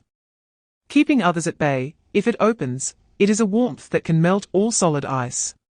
However, the experiences of struggling for survival on the edge of life and death since childhood have long since frozen that heart to be harder than steel. Chapter 158, The Blade of Open Conspiracy and the Thunder of a Father's Rage. In the office, the air is as thick as solidified asphalt, with each breath carrying a suffocating heaviness, mercilessly consuming the last shred of hope for Chen Jianjun and Deputy Minister Liu. Chen Jianjun stares blankly at the glaring deep red SSSS warning on the screen, his body trembling uncontrollably. Just a few minutes ago, a pathetic sense of relief still lingered in his heart, even if he couldn't keep the position of acting minister. With the power of the Chen family and his own qualifications, reverting to his original position would surely be fine, at worst. He would lose face and lay low for a few years to plot his next move. But now, that last fantasy has been completely shattered. The words ultra-privileged confidential document feel like a burning iron brand, scorching his very soul. He suddenly recalled Li Weiguo's repeated emphasis during the work handover, which seemed sincere but actually concealed sharpness. Comrade Jianjun, this position is not easy to sit in. The most urgent thing right now is to sit steadily, especially to control the negative public opinion surrounding the Ling Long incident. This is the most crucial test for you. Oh, by the way, the computer on your desk has some documents you might need to review carefully, especially the ones prominently placed on the desktop. Everything has been organized for you. Make sure to take a good look. Chapter 159, The Blade of Father's Anger and the Final Gamble. In the reception room of the Scion in the western suburbs, time seemed to freeze. On the carpet, the already black-screened tablet looked like a burning iron, not only scorching the gazes of the two elderly men, but also deeply branding their hearts, emitting desperate wisps of smoke. Old Liu struggled to lift his head, the wrinkles on his face deepening from the immense shock. He looked at the somber-faced Zheng Sheng, forcing a bitter smile that was more painful than crying. His voice dry and hoarse. We lost, thoroughly lost. He slowly shook his head, as if trying to shake off the suffocating reality. We won't question when you prepared this evidence, or where you got it from. Now, we just want to know. His gaze refocused, revealing a hint of desperate inquiry. Zheng Sheng, what do you or your family want? The world is bustling, all for profit. The world is thriving, all for gain. I think, with these nuclear bombs that could severely injure both our families, you can't possibly just be here to show off, right? Zheng Sheng looked at them expressionlessly. On the resolute face resembling Marshal Zheng Rong, beneath the icy surface, turbulent, almost uncontrollable heartache and overwhelming anger surged. Chapter 160, The Anger of Chen Feng. At the top of the Jinglong Club, in an extremely luxurious office, a huge LCD TV screen flickered with the cold blue light unique to news channels. Chen Feng lounged in an Italian leather sofa, swirling the amber whiskey in his glass. A satisfied smile at the corners of his mouth, eagerly awaiting the news that would completely bury Li Weiguo and Ling Long in public opinion. However, in the next second, the anchor's unusually grave and penetrating voice pierced through his leisure like an ice pick. Dear viewers, we interrupt this program to bring you a significant breaking news. Chen Yifeng's motion of swirling the whiskey paused slightly, his brows inadvertently furrowing. According to a joint investigation by the Supreme Anti-Corruption Bureau, the National Internet Information Office, and several other departments, it has been determined that this is a premeditated, organized, and meticulously planned case of slander and framing. The complex chain of interests and serious violations of discipline and law involved are extremely severe, and the means employed are utterly despicable. Bang! The wine glass in Chen Yifeng's hand slammed onto the coffee table, splashing liquid everywhere. The leisure on his face disappeared in an instant, and his body involuntarily leaned forward, his gaze sharply fixed on the screen. Chapter 161, Chen Yifeng's fury inside the top office of the Jinglong Club. The place was in disarray. Like a storm had passed through. Expensive liquor mixed with shards of glass soaked into the Persian carpet, and the air was filled with the muddled scent of alcohol and post-violence rage. Chen Yifeng stood in the center of the wreckage, his chest heaving violently, his red eyes burning with resentment and a desire for destruction, his breathing rough like an old bellows. At that moment, his private phone knocked to the corner, stubbornly lit up, continuously buzzing. The buzzing noise was like an annoying fly, incessantly drilling into his frenzied eardrums.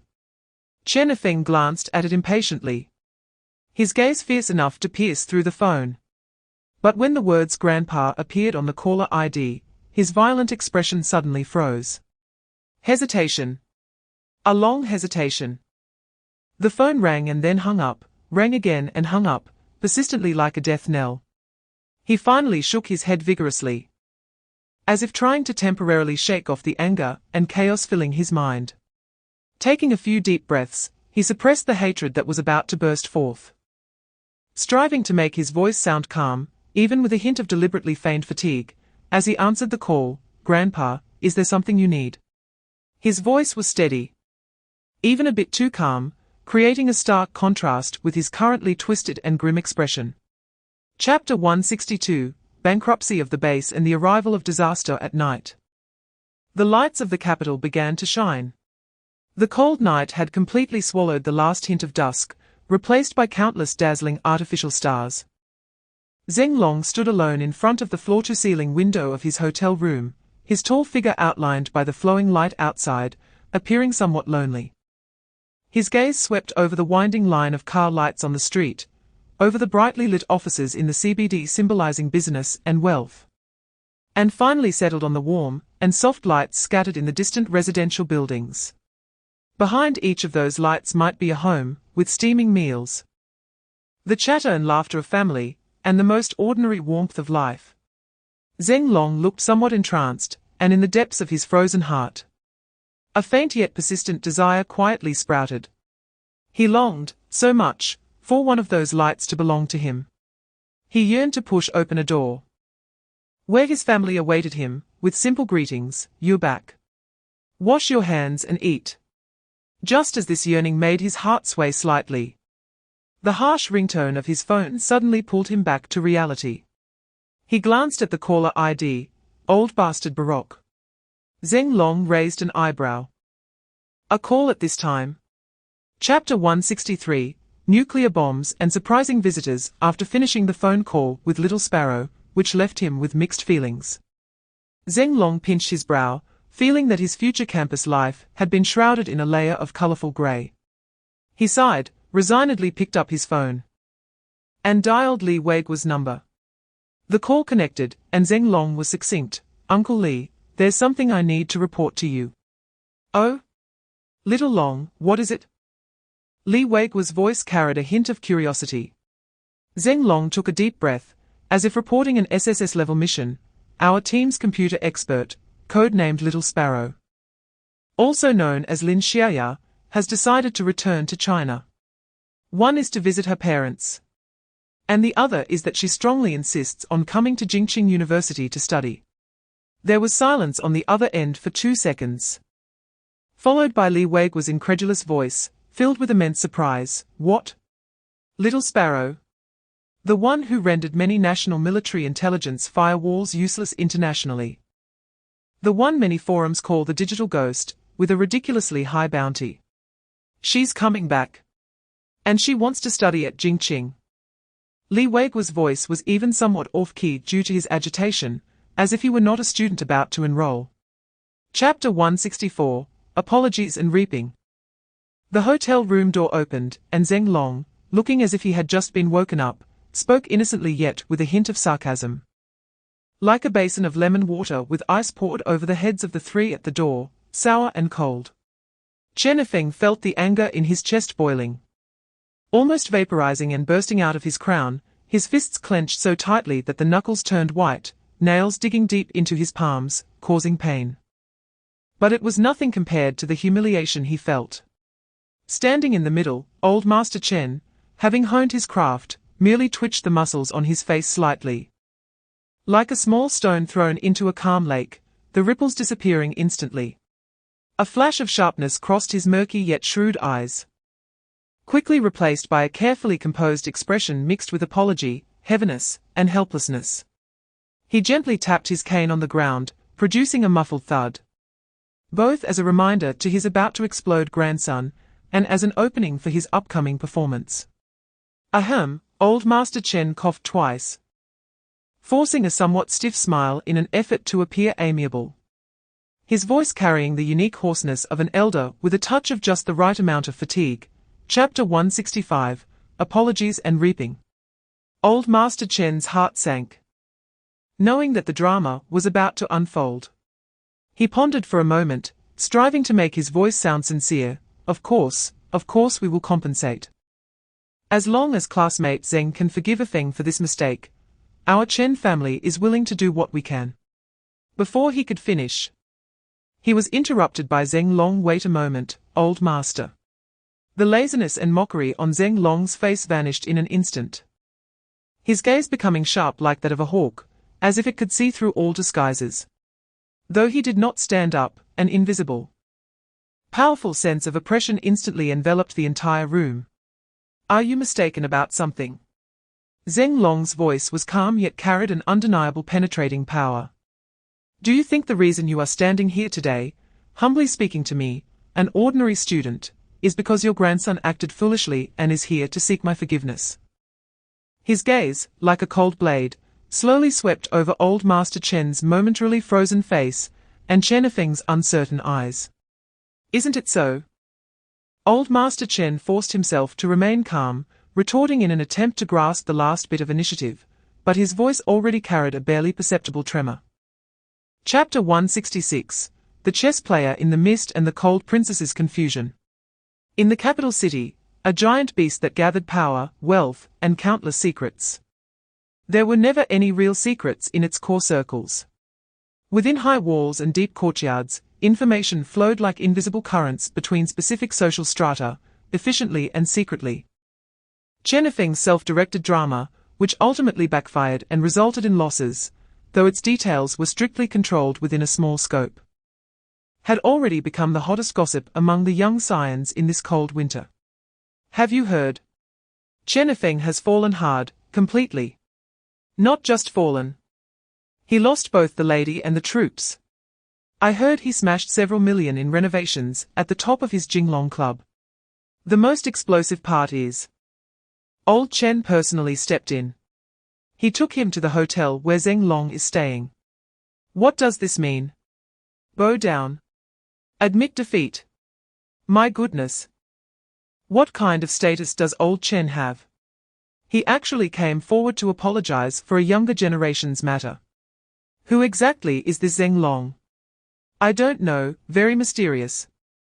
A new transfer student at Jingqing University, admitted through recommendation, previously studied abroad, and has an astonishingly good academic record. Chapter 167, The Return of the Male God and Dormitory Bromance. While various forces in the capital were still stirring over the Ling Long incident, each with their own thoughts, our main character, Ling Long, who was at the center of the storm yet completely unaware, or simply indifferent, returned to Jingqing University, as if nothing had happened, carrying his complex charm that could ignite any occasion. As he stepped onto campus, the Jingqing University Forum erupted in a server defense battle. The heat comparable to a celebrity announcing a romance. Hot Post 1, the male god used the most tender tone to deliver the most heart-wrenching blow. Poster, Long Ji's Little Sweetheart, content, Sisters. I saw the living Zeng Long male god. He walked so lazily, and the sunlight on him seemed to gild him with a layer of gold. That charming, wild smile. That male model-like figure. Those eyes that have seen the world. I was instantly captivated. Love comes too fast, like a tornado. I mustered the greatest courage of my life to rush up and confess, Zeng Long, I am willing to cook for you and serve you. Although I can't cook, I can order the best takeout. I dare say I'm second to none. Chapter 168. Turmoil in the Academic Affairs Office and Class Celebration. When the three lively roommates in the dormitory, like imperial envoys announcing a decree, hurriedly ran to class to announce the heavyweight news of Long Ji's grand feast, Zeng Long himself quietly strolled to the Academic Affairs Office. He was there for serious business. Firstly, to officially clear his absence, though Li Weiguo had already given him a heads-up, the process still had to be followed, and secondly, to sincerely thank Vice Principal Yang for helping him buy time during the recent turmoil, and to express gratitude to Professor Liu, known for his stern demeanor yet unexpectedly supportive of him. After gently knocking on the door and hearing a "please come in," Zeng Long entered. The director's son, who was always smiling, was not present. Instead, two heavyweight figures were sitting in the office.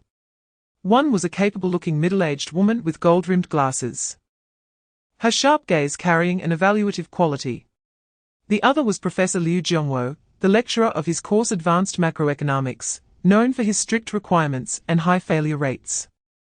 Nicknamed the Cold-Faced King of Hell. The middle-aged woman was Yang Yaji, the administrative vice president of Jingqing University. During this time, her ears were almost worn out from hearing the name Zeng Long. Chapter 169. The Younger Sisters Domineering. After Zuochun announced the joyous news of Long Ji's feast to Class 2, he felt like a messenger of good news, filled with a sense of mission. He hurriedly ran to the classroom door of Class 1, standing on tiptoe and stretching his neck like a woodpecker searching for insects, desperately scanning the dispersing crowd for the figure of Zeng Lingyu. Strange, where is she? Even that inseparable flower-guarding fanatic, Teng Fei, is not around. Just as Zuochun was scratching his head in confusion, he suddenly felt a gentle pat on his shoulder. Hey! Ichun, what are you looking for here? A sweet and slightly curious voice rang out behind him. Zuochun quickly turned around, his eyes brightening instantly. It was truly a case of after much searching, the prize is found effortlessly. Zeng Lingyu, Teng Fei, and the stunningly cool school flower Yang Rouge were standing right in front of him. Zuochun felt a surge of nervousness, his palms beginning to sweat. These three are indeed the prominent figures at the top of the food chain in Jingqing University. He cleared his throat, trying hard to make his voice sound less shaky. Xiao Yuyu. That incredible good news. Zeng Long. Brother Long is back at school today. Chapter 170. The family's thrill in the flower room. The sun was just right. He Jing was carefully watering an orchid with a small spray bottle. Zeng Lingyu rushed in. Without saying a word, she hugged her mother from behind, burying her face in He Jing's back, laughing and crying, so excited that she was incoherent. Mom, that brother He Jing was startled by her daughter's sudden action, especially when she heard her daughter's voice cracking with tears. Her heart tightened instantly. She quickly put down the spray bottle, turned around to support her daughter's shoulders, and anxiously looked her up and down. Xiao Yu. What happened? Speak slowly. Don't scare Mom. Who bullied you? Tell Mom, and I'll stand up for you. Her tone was filled with urgent protective concern. No, Mom. Zeng Lingyu raised her face, tears and smiles mixed together, looking both funny and adorable. I'm just so happy. Today is the happiest day of my life. I'm so happy I don't know what to do. He Jing finally breathed a sigh of relief, both amused and exasperated. She reached out her index finger and gently scratched her daughter's nose. You little rascal. You scared Mom to death. What on earth happened to make you so happy? Crying and laughing all at once. Zheng Lingyu took a deep breath, trying to calm her excited heart. But the sparkle in her eyes was even brighter than the sunlight in the flower room. Chapter 171, The Underlying Currents. Beijing, the luxury villa community Yundang Tingyuan. Here, it is more of a private estate occupying an excellent feng shui location than a community. With only 39 villas, each one is a work of art. And the residents are either rich or noble, with their wealth being just the entry ticket. The villa, located at the highest point overlooking the rest, covers an astonishing area of 1,200 square meters, complete with a garden, swimming pool, and even a small golf putting green. This is the base of the Teng family, a business aristocracy, and this property is developed by the Teng family themselves. At this moment, in the tea-scented, traditionally decorated study of the old master Teng Qian, the atmosphere was somewhat unusual. The eldest son of the Teng family, Teng Ao, a young man who has already made a name for himself in the business world with a capable demeanor, was looking at his younger brother Teng Fei with a teasing gaze. I say, Xiao Fei, is the sun rising from the west today? At this hour? Instead of being your full-time guardian knight, you actually have time to come back and drink tea with me and Grandpa. You haven't been home for quite a while. Teng Fei lethargically scratched his meticulously styled short hair, sighing. Chapter 172, The Nuclear Bombs Ready to Launch and Testing the Waters Overseas, at a certain international airport's waiting hall. The scene made up of these three people was indeed somewhat out of place, even filled with a bizarre comedic sense. One of them was nearly 1.9 meters tall, robust like a standing black bear. Even dressed in a custom-made expensive suit, it couldn't hide the bulging muscles that seemed ready to burst out of the seams. Beneath his sunglasses, his face had sharp lines, standing like a rock, exuding an aura that warned others to keep their distance. The other one, equally well dressed in a suit, had a tall and slender figure, but his demeanor was entirely opposite. He stood like an unmelting block of ice. Just quietly standing there made the surrounding air feel several degrees colder. That chill was not deliberately released but came from the bone, causing the occasional passerby to instinctively take a detour, as if getting too close would result in frostbite. The sunglasses on his face seemed more like a seal for something even more terrifying. The most eye-catching was the one standing between them.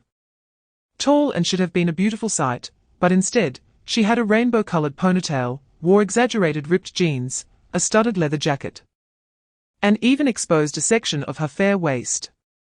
Chapter 173, The Three Nuclear Bombs Return Home at Beijing International Airport T3 Terminal, International Arrivals Hall. Ling Long was dressed in simple casual attire, wearing a baseball cap and sunglasses, trying to disguise himself as an ordinary young man picking someone up, standing low-key at the back of the crowd. However, his natural good looks were hard to hide. His tall figure and unique aura, even when concealed, still attracted a lot of curious glances like fireflies in the night. When the three familiar figures that made his scalp tingle slowly walked out of the exit, Ling Long's mouth couldn't help but twitch violently, and he instinctively raised his hand to his forehead, wanting to pretend he didn't know them. Leading the way was the suit-clad thug, Shi Taizu. That expensive suit, under his explosive muscles, was so tight it seemed likely to rip apart at any moment. Looking like a brown bear forcibly stuffed into formal wear, he carried a gigantic leather suitcase comparable to a small shipping container in one hand, and had a bulging military-style camouflage backpack slung over the other shoulder. Each step causing the ground to tremble slightly, attracting the surrounding travelers' sidelong glances and whispers. Is this guy here for a bodybuilding competition or moving house? Chapter 174, The Arrival of the Nuclear Bombs and the Scary Promotion. Walking into General Liu's spacious yet simple office, which exuded authority, the atmosphere should have been solemn. General Liu and Li Weiguo greeted them with broad smiles. However, when their eyes fell on the three oddly dressed subordinates behind Ling Long, their smiles instantly froze, transforming into a complex expression between shock and confusion. Yifeng tried hard to squeeze out a friendly smile, but his facial muscles were misaligned, resulting in one side of his mouth curling up while the other remained cold, creating a bizarre car accident scene smile. General Liu and Li Weiguo's gazes instinctively moved downward, spotting a faint footprint on the back of Yifeng's black trousers. The corners of their mouths twitched simultaneously, questioning internally, is this really the Dark Knight Grim Reaper that terrifies enemies? Looking at Shitaizu again, with that suit straining to the point of bursting, the huge luggage in his hands, and the clear footprint on his left buttock, is this really the legendary Eastern beast capable of disassembling armored vehicles with bare hands? He looked more like a simple, honest mover, who just got scolded by the foreman. Finally, there was Lin Xiaoya with her colorful messy hair, ripped jeans, and cropped studded leather jacket. Chapter 175, The Welcome Feast and the Transformation of the Nuclear Bomb Squad. Ling Long was driving, taking his three companions, who had just returned from another world, toward the city. He was planning to find a reliable, yet not too intimidating restaurant to treat them. The atmosphere in the car was relatively harmonious, if you ignored Shichizu's comments about the tall buildings outside not being able to withstand their base's bomb-proofing, and Yifeng's habitual recording of the locations of surveillance cameras along the way. Just then, Ling Long's phone rang. But before he could reach for it, Lin Xiaoya, sitting in the passenger seat, quickly pressed her ear against it, her eyes darting around, her face written with "I want to eat melon." Ling Long helplessly answered the call, putting it on speaker, and Zuochun's familiar loud voice immediately filled the entire car. "Brother Long, where are you? You haven't been seen all morning. And the dormitory is empty. It's Zuochun, right?" Ling Long tried to sound normal. "I just picked up a few friends from the airport, and was planning to take them out for lunch. Then why look for another place? Just come to Yuetingyuan." Zuochun said enthusiastically, "I've sent you the location. Aren't we gathering here for dinner tonight? Come over first and see what else needs to be prepared. Xiaoyu and Tingfei are here too. Tingfei said we would eat here at noon as a warm-up, and you can finalize the details in the afternoon. We'll wait for the main group together at 5. How about that?" Chapter 176, Undercurrents gather at Yuetingyuan in the villa of Yang Zhenghua's family in the capital. The lights were bright. Yang Hai, the young master of the Yang family, was leaning on an expensive leather sofa, holding his phone, with a mixture of excitement and a barely noticeable urgency on his face. "Young Li, are you sure about the news? That fake Ling Long and those sycophants, who used to follow him around, really dare to go to Yuetingyuan tonight?" Yang Hai's voice rose slightly with excitement. A confirming voice came from the other end of the line. "Hi GE, it's absolutely true. I had someone check, and those guys really booked a table. But hi GE. Is there a possibility of a trap? Ever since that fake Ling Long had an incident, those guys have been avoiding you like the plague. Now they are suddenly making a high-profile appearance at Yuetingyuan. Doesn't everyone know that Teng Ao is close to your family? Aren't they just walking into a trap?" Upon hearing this, Yang Hai frowned, his excitement slightly receding, replaced by a hint of doubt. Yang Li was right, this situation felt strange. But when he thought of how that imposter Ling Long and his followers bullied him a few years ago, taking advantage of their numbers to humiliate him publicly, a suppressed anger that had built up over the years surged to the surface. The humiliation of being oppressed by a fake and his sycophants had always been a thorn in his heart, an unhealable scar. Chapter 177, Classmates arrive. Fish enter the game at the entrance of Yuetingyuan. The lights were dazzling, making the night look like day. Ling Long stood alone, his simple casual attire unable to conceal his tall figure, his expression calm and collected, as if he had just come to attend an ordinary gathering.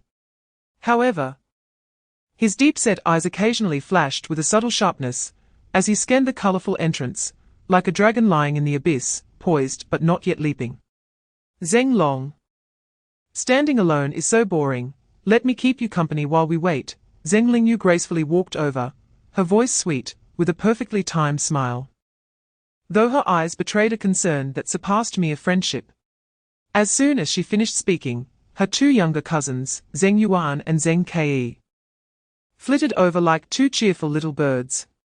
Sister Xiaoyu is here, so of course, we have to join, Zheng Yuan said with a grin, then turned to Zheng Long. Playfully blinking, Dragon brother, us three sisters will be your door attendants to help you out, you must remember this favor. Zheng Long looked at the three youthful and close faces before him, especially Zheng Yuan and Zheng Ke's unreserved dragon brother title. And a faint warmth seemed to seep through the long frozen door in his heart, creating a slight sense of loosening. Chapter 178. The feast begins, and subtlety under harmony. The well-trained hostess led the group of classmates to the reserved luxurious private room. The room was extremely lavish, with two large round tables enough to accommodate all the classmates, and the space still felt spacious. Crystal chandeliers cast warm light, illuminating the exquisite tableware and decor. Class monitor. Zheng Long looked at Xiao Wanru, his tone calm. Could you please arrange for everyone to sit wherever they like? His calm demeanor inadvertently reassured the classmates, who were initially apprehensive upon entering. Next, Zheng Long briefly introduced his friends Lin Xiaya, Yi Feng, and Shi Taizu, as well as Gao Lin, Zheng Yuan, and Zheng Ke. His introductions were succinct and did not overly embellish, but Shi Qizu's imposing physique, Yi Feng's aloofness, and Lin Xiaya's sharpness hidden beneath her quirky demeanor still made the classmates feel that these individuals were unusual. Gao Lin's steadiness, and the Zheng sisters' brightness, also added weight to the occasion. After everyone was seated, the waiters began to serve dishes like butterflies flitting through flowers. Each dish, beautifully presented and aromatic, elicited exclamations from the classmates. The drinks were varied, catering to different preferences. Zheng Long picked up a glass of red wine and stood up. He didn't raise his voice intentionally, but the entire room fell silent in an instant, all eyes focused on him. Chapter 179. Undercurrents touching the iceberg. Inside the private room, the atmosphere reached a subtle climax as Zheng Zhuan, Teng Ao, and other young masters from the capital arrived in succession. Although the classmates resumed their enjoyment of food and conversation, an indescribable excitement and speculation lingered in the air. All eyes, whether direct or concealed, remained fixated on the ever-calm and admirable Zheng Long at the head of the table. Amidst the echoes of this commotion, a cool figure, holding a glass of crystal-clear champagne, approached Zheng Long like a snow lotus quietly blooming on an iceberg. It was Yang Rouge. She wore an unprecedented, perfectly timed smile, neither overly warm nor devoid of the usual aloofness, her voice clear as jade striking against stone. Zheng Long, now you are truly a well-known figure at Jingqing University. Tonight, the ones raising a toast to you are all prominent young masters in the capital. I'd like to ride on your coattails. May I have the honor of toasting you? As soon as she finished speaking, the previously noisy private room fell into an eerie silence. Almost all the classmates who knew Yang Rouge were frozen, as if hit by a spell. Who is Yang Rouge? She is the ice goddess of Jingqing University, with a mysterious background, high standards, and an icy demeanor toward any pursuers. Chapter 180. The dragon reveals its scales. This sudden interruption felt like a boulder thrown into an already turbulent lake, making the atmosphere in the private room somewhat heavy again. Classmates exchanged glances and began to whisper. Zheng Long slowly sat down, unconsciously rubbing the rim of his wine glass with his fingertips. The slight displeasure of being interrupted and the confrontation with Yang Rouge gradually replaced by a deeper sense of unease. However, before everyone could recover from this unexpected incident, the door to the private room was rudely pushed open once more. This time, 3 fashionably dressed young men with haughty expressions entered. The leader, with slanted eyes and thin lips, wore an openly contemptuous sneer as he walked straight toward the seat where Hao Shuai was sitting. He approached Hao Shuai from behind and rudely slapped the back of his head with his palm, a highly insulting gesture, mocking him. Oh, Young master, how, not bad. Coming to such a fine place like you Yuan for dinner today, and you didn't call your brothers to have some fun together. Have you looked down on us old brothers now that you've climbed up the social ladder? Hao Shuai's body instantly stiffened, his face turning from red to white. Then from white to green, his fists clenched tightly under the table, his nails nearly digging into his flesh. Chapter 181, Brothers United. Iron fists sweep away turmoil. The air in the private room seemed to solidify into heavy lead, pressing down on everyone's chest. Wu Qian's insulting words still echoed in the air, mixed with Hao Shuai's heavy and painful gasps. He stood there like a statue about to shatter. His eyes flickering wildly with despair, humiliation, and struggle, his lips bitten white, faintly seeping blood. He finally turned his head slowly, his gaze crossing over the arrogant Wu Qian, and directly focused on the calm figure of Ling Long sitting in the main seat. In his eyes, there was shame, a plea for help, but more importantly, a final confirmation of faith on the brink of collapse. Brother Long. Hao Shuai's voice was hoarse, clearly trembling, each word seeming to be squeezed out from the depths of his throat. If my next decision causes you trouble, brings shame to you and your classmates, will you still blame me? Will you still recognize me as your brother? The question was asked with a tragic and desperate tone, as if he was exhausting his last bit of strength to seek a redemptive answer. In an instant, the originally restrained coldness in Ling Long's eyes expanded like ripples thrown into a deep pond, but his entire demeanor did not become violent. Instead, it exuded an extreme calmness and authority. In the private room, Wu Qian and his two companions were like dogs stripped of their bones, kneeling in a cold corner, the sharp pain in their knees and cheeks constantly reminding them of the humiliating blow they had just suffered. In stark contrast to them was Hao Shuai, who straightened his back, his eyes reigniting with flames. Ling Long approached Hao Shuai with a mighty and resolute aura. He looked at Hao Shuai, whose eyes were red, but whose spine remained straight, and the coldness on his face that he showed to outsiders had quietly melted away, replaced by a deep brotherly bond that was as profound as the sea yet as fiery as fire. He did not raise his voice, but every word seemed to carry immense weight, clearly imprinting itself in everyone's hearts. It resonated in the ears of everyone present, especially in Hao Shuai's heart. Hao Shuai, remember this. Ling Long's gaze was sharp as a knife, as if it could cut through all confusion. If we cannot stop the dirty hands others reach out, then let us decisively sever the legs that stand against us. His words paused, scanning over the trembling Wu Qian and his two companions in the corner, like a king looking down on defeated foes. Just like now, their hands have reached out, you cannot stop them with conventional methods. With Ling Long leading the way, they rushed through the luxurious and winding corridors of the reading pavilion like two arrows released from a bow, while Lin Xiaoya followed silently like a nimble cat. Their target was clear, the listening tide pavilion. However, when they suddenly pushed open the heavy door to the private room, all they saw was chaos. Exquisite decorations were shattered on the ground, expensive tableware mixed with twisted chairs and leftover food, scattered all over the floor. The air was thick with the smell of spoiled food, alcohol, and a faint, chilling scent of rust, dark red bloodstains that had half congealed on the carpet and furniture. It was evident that a fierce and even barbaric struggle had taken place here.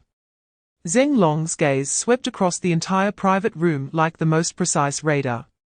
It was empty, but his heart, which had remained calm amidst the gunfire and could calculate coolly at the edge of life and death, suddenly tightened. An unprecedented, almost panicked urgency gnawed at his nerves like a venomous snake. Where were Xiao Yu and the others? Were they safe? This feeling of losing control and the unknown worry stirred up a storm beneath his calm facade. Ling Long's voice, like a death knell from the depths of the abyss, had not yet faded when his figure moved. It was not a speed befitting of a human, more like a black lightning tearing through space, enveloped in a murderous intent that froze souls, instantly igniting the stagnant air. The first target was the bodyguard, who had accidentally injured Xiao Yu by knocking over a wine bottle. The bodyguard only felt a flash before his eyes. A face so cold that it seemed to have countless ice blades spinning in its eyes, occupying his entire field of vision like a ghost. He couldn't even assume a proper defensive posture before an indescribable immense force crashed into his chest and abdomen, as if he had been hit head-on by a speeding heavy truck. Thud! The bodyguard's robust body flew backward like a broken kite, his feet leaving the ground. A piercing pain surged through him, as if his internal organs had been jolted out of place, twisted, and knotted. Before this pain could subside, a sharp pain shot through his back, as if his spine were about to snap. He was in mid-air, consciousness blurred by the excruciating pain, almost slipping into unconsciousness. However, this was just the beginning. Before his body could hit the ground, an iron claw-like hand had accurately seized his right arm, which had just knocked over the wine bottle, and forcefully twisted it in the opposite direction. The air seemed to be completely frozen by Ling Long's cold murderous intent, as if it were being compressed to the extreme, ready to explode at any moment. Ji Yusu's hand gripping the gun turned pale from excessive force, his palm slick with cold sweat that slowly slid down the gun handle. He could clearly hear his own heart pounding wildly in his chest, like a war drum beating against his eardrums. The young man's gaze across from him was terrifyingly calm. It was not the gaze of a human, more like an ancient, unchanging glacier, or a god looking down on ants, devoid of any human emotional fluctuations. Ji Yusu. His voice was dry and hoarse, trembling in a way he himself did not notice. Put down Wushao. This is your last warning. He tried to cover his inner fear with professional authority, but the effect was minimal. Ling Long finally slowly turned his head, those eyes deep as an abyss fixing on Ji Yusu and the seemingly insignificant handgun in his hand. In that moment, Ji Yusu felt as if he was standing naked in a Siberian blizzard, completely frozen from soul to body, even his blood nearly coagulating. Ling Long spoke.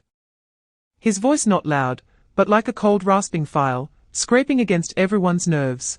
Are the only one who has pointed a gun at me and is still alive. Taizu. Yifeng.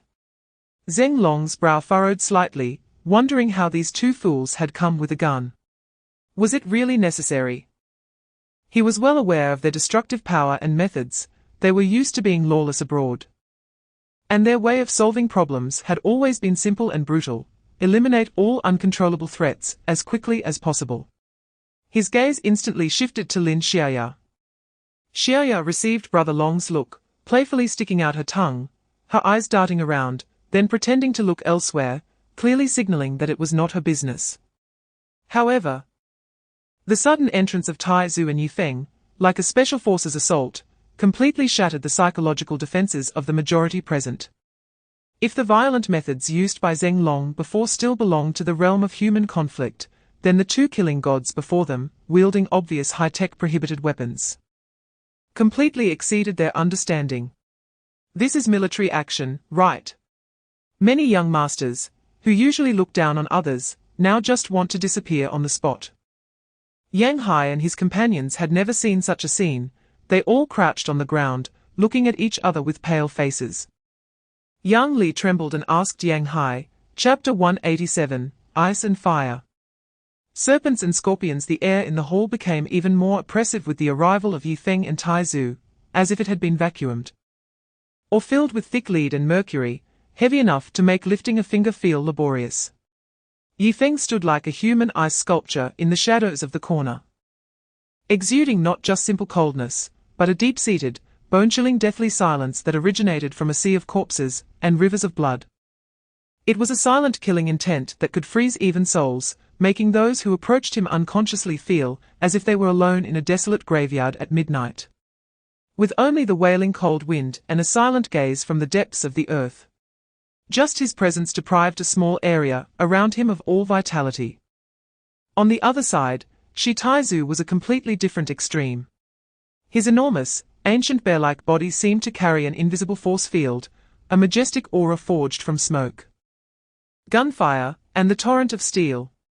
He didn't need to intentionally release it, just by breathing. The murderous aura honed by countless brutal wars spread outward like a tangible wave.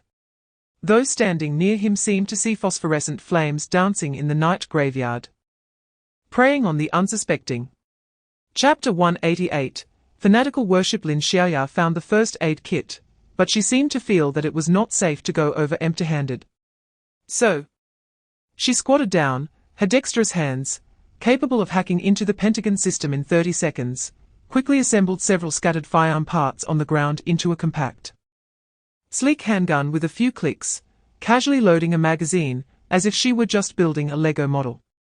Then, holding the first aid kit in one hand and the freshly assembled handgun in the other, she swaggered over to Zheng Lingyu, under the horrified gazes of everyone. "What is that guy's name? Teng Fei. Why are you just standing there?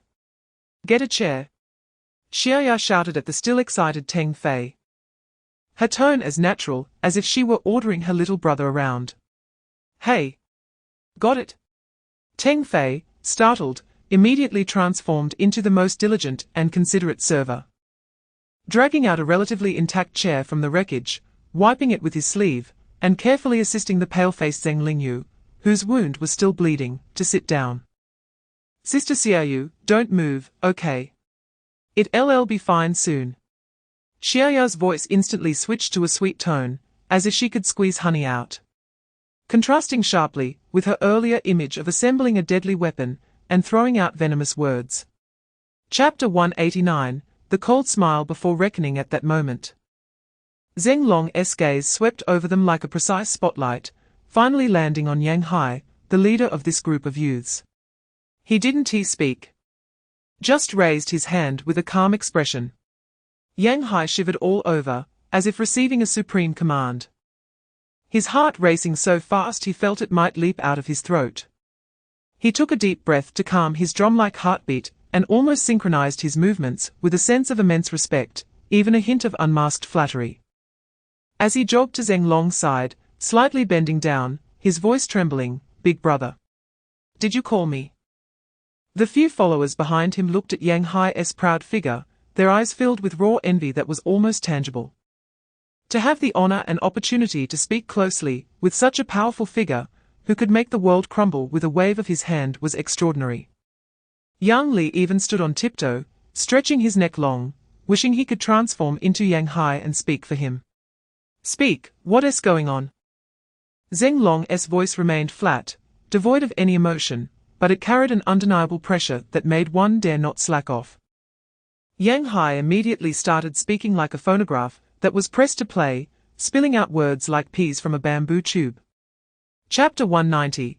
The decision. Like a prison. Zheng Long's gaze swept like a frozen lake over the limp figures of Wu Chen, He Ziming, Liu Sheng, and the moaning bodyguards and trembling followers. In his eyes, they were no longer specific individuals but discarded, solid pieces on a chessboard. The player behind them, hiding in the shadows, repeatedly reached out toward those close to him. The bloodstains on Xiaoyu's forehead were still fresh, and the desperate and struggling look in Hao Shuai's eyes lingered before him.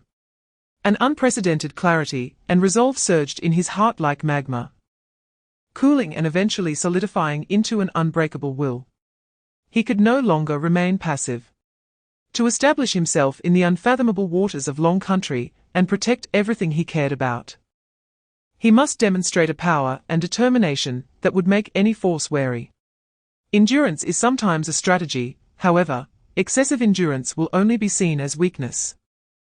It was time to give those hidden eyes a resounding slap in the face. He ignored the fearful, worshipful, or complex gazes around him and walked straight to a relatively quiet corner, pulling out his phone from his pocket. He skillfully unlocked it, found a number labeled Old Liu, and dialed it. Chapter 191. Judgment. Like a prison. Zheng Long's footsteps stopped in front of the bodyguard, who had initially knocked the wine bottle away, accidentally injuring Xiaoyu. He looked down at the other man, who was sitting on the ground due to the pain of his severed arm, his face pale as paper, mixed with cold sweat and tears, his eyes filled with pain and a hint of remaining hope.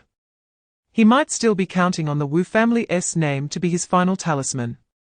Zheng Long did not give him any chance for delusion.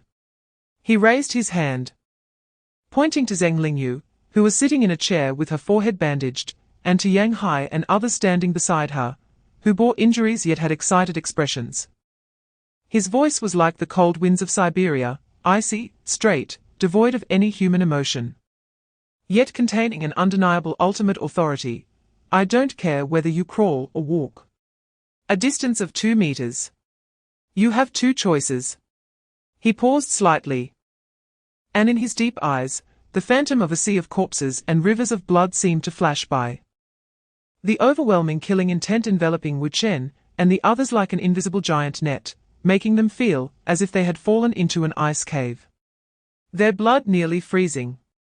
Kneel or die. The moment the word die left his lips, the bodyguard trembled violently, subconsciously casting a pleading look toward his young master Wu Chen, hoping he would say something. Chapter 192, The Witch Plays with Dust. After saying that, he grabbed Wu Chen by the neck, like dragging a piece of human trash, and took a few steps to stand before Zheng Lingyu. His right foot moved like lightning, kicking violently at the back of Wu Chen's knee. Bang! Thud! Wu Chen let out a scream, and his knees uncontrollably crashed to the ground, the sound of his knees hitting the floor making one's teeth ache. Xia Ya! Ling Long shouted without turning around, hand me the gun. Oh. Coming.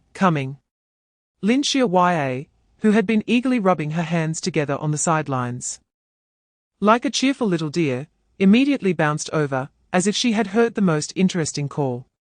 However, she did not hand the gun to Ling Long, whom she found extremely pretentious and amusing. How could she miss the opportunity to take action herself? Holding the pistol she had casually assembled earlier, she swiftly pulled back the gun's slide with a crisp sound as it chambered around. Then, under the astonished gaze of everyone, she first slapped Wu Chen, who had just steadied himself on his knees and was still in shock, across the face. Slap! The sound was loud. Ah! Wu Chen's head jerked aside, still unable to recover from the sudden slap to his face. Chapter 193, The Demon Seed Deeply Planted. Truth dawned. The row of once arrogant young masters and bodyguards now knelt on the cold marble floor like dogs stripped of their spines. They buried their heads, their bodies trembling uncontrollably, with some even wetting themselves again, emitting an unpleasant odor. This kneeling was not merely a submission to power. It was a complete castration of all their past pride and the family backgrounds they relied on.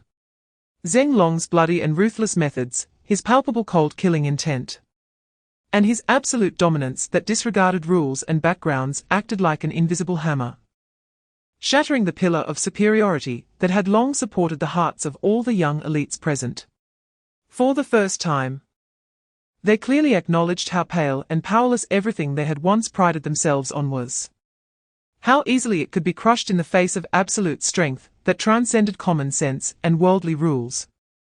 A demon seed named fear and awe had been deeply buried in the depths of their souls, along with the blood, the sounds of bones breaking, and this humiliating kneel.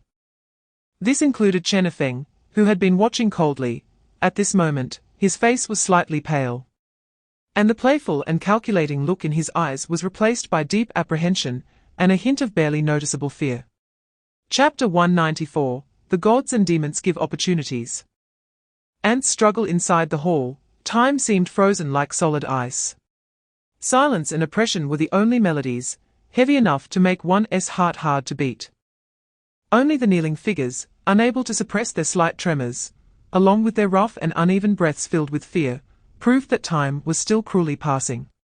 The air was thick like congealed plasma, with every breath carrying the cold, rusty taste of despair. Ling Long stood like an ancient demon god statue, the focal point of everyone's gaze. His eyes were calm without a ripple, slowly scanning the ants that crawled on the ground. Symbolizing some of the powerful elite in the capital, his gaze filled with absolute indifference and control. Ultimately, his gaze passed over them and landed on the corridor entrance leading to the private room area. Heavy footsteps approached from afar, like a giant hammer striking everyone's hearts. It was Shi Taizu returning. His ancient bear-like body seemed to block the entire corridor entrance, casting a large shadow. He held one person in each hand, like carrying two chicks ready for slaughter, dragging along Wu Qian, and one of his followers, who had been thoroughly subdued in the economic department's second-class private room. Chapter 195. The National Heavy Weapons Fury. Stars move in the capital, as Ling Long crushed everything in the Yuetinyuan Hall with a thunderous force, offering Wu Qian and others a chance for help in an almost mercifully cruel manner. The 2 phone calls he had made earlier had already stirred up unprecedented waves and storms within the upper echelons of the capital. In the brightly lit study of General Liu, who had experienced true wartime baptism and now held a high position in the military, he did not act immediately after hanging up the phone with Ling Long leaning back in his large leather chair. The room was filled only with his heavy and slow breathing, and the sound of his fingertips unconsciously tapping on the rosewood table, each tap seeming to strike at the hearts of listeners. His weathered face, etched with the ravages of time, bore no expression. But in the depths of his sharp eagle-like eyes surged extremely complex emotions, anger, helplessness, but more so, a deep sorrow and overwhelming fear. He understood too well the resoluteness and cold questioning contained in Ling Long's calm tone during their phone call. The young man sought not just an explanation, but a clear stance from the country regarding him and the power and contributions he represented. Chapter 196. The weight of national weapons cannot be shaken by small fry. After concluding his conversation with Zheng Sheng, General Liu did not pause for a moment. He knew that the events of tonight were no longer a simple brawl among young masters, or a struggle for power and profit. The forces involved were deeply intertwined and related to the nation's crucial strategic assets and future foundations. Ling Long and his team members were all forged through blood and fire. Capable of influencing regional patterns and even national interests, they were heavy weapons of the nation. There could be no loss. Nor could they be eroded or targeted by the petty affairs within the country. He took a deep breath, a glimmer of determination flashing in his eyes, and then picked up the top-secret hotline connected to the core decision-making layers of several major military regions in the Dragon Kingdom. What he needed to do was no longer simply to quell the incident, but to gather the most elite military power, forming an undeniable consensus to protect Ling Long and the future of the country, ensuring an inviolable sky. The phone calls connected in succession, and on the other end of the line was another high-ranking military giant, General Zhao of National Defense Technology, General Zhong of the Navy, General Wang of the Air Force, and General Zhu of the Rocket Force. General Liu did not elaborate, but used the most concise and weighty language to clearly convey everything that had happened in the Yuetinyuan and the serious contradictions and impacts brought by Ling Long's team's furious rampage. Chapter 197. The Threat of the Divine Bird and the Grim Reaper. Then, General Liu spoke about Lin Xiaoye, his tone becoming extremely serious, even carrying a hint of careful regard. To call this child a national treasure is by no means an exaggeration. He listed in detail, as if recounting cherished memories, her independently developed and continuously optimized AI intelligence tracking system, which could accurately capture strategic intelligence clues crucial to us from a vast amount of chaotic information, with efficiency surpassing any known system. Her AI intelligent military command and combat support system demonstrated battlefield situational awareness, decision-making assistance, and resource allocation capabilities that left even us old-timers in or during multiple simulations and small-scale practical tests. And her involvement in electronic countermeasures, unmanned autonomous combat platforms, each one of these is a core technology that military powers around the world dream of obtaining, willing to pay enormous costs to seize. General Liu took a deep breath. In certain fields, Xiaoye alone is enough to support our military technological advantage for the next 10 or 20 years. She is a strategic asset. You are one of the key figures ensuring that we can always maintain our lead in this invisible technological competition. Chapter 198. The generals gather at Yuting Garden. On the other end of the phone, there was a brief silence. But the heavy breathing of each CEO came through the receiver, containing the same raging fury and intolerable anger, and a profound sense of crisis and responsibility regarding the core interests of the country. No more hesitation. No more letting heroes bleed and weep. We cannot let the future of the country be destroyed by these parasites. A difficult, yet the only correct decision quickly reached a consensus in the hearts of several military leaders.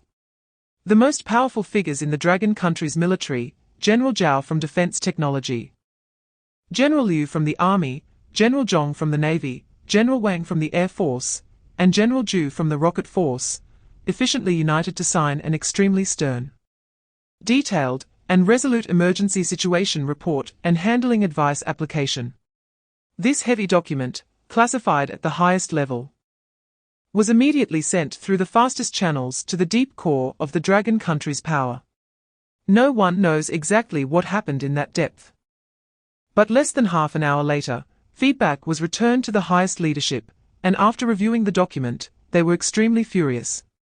It is said that in one office, a loud bang could be heard as someone slammed their hand on the table. The document received the fastest and most unconditional approval and authorization. The attitude was clear, under the circumstances where Comrade Ling Long and his team had the authority to handle matters themselves without causing any loss of life. It was imperative to resolutely uphold the legal rights and dignity of the country's heroes and to firmly strike against any actions that attempted to undermine national security and stability, regardless of who was involved, with no tolerance. With the authorization given, thunder struck. The generals wasted no time and personally called the heads of the Wu family, He family, Liu family, and other possibly involved families, those who had long retired but still held significant influence. The calls were short but powerful, with no excessive explanations. Simply informing them of the severity of the incident, the special identities of those involved, and the high relevance to national interests, while conveying the clear attitude of the highest level. On the other end of the line, there might have been initial shock, questioning, or attempts at justification. But in the face of the undeniable strong stance and national will displayed by the military giants, all voices ultimately turned into silence, shock, and a hint of indescribable fear.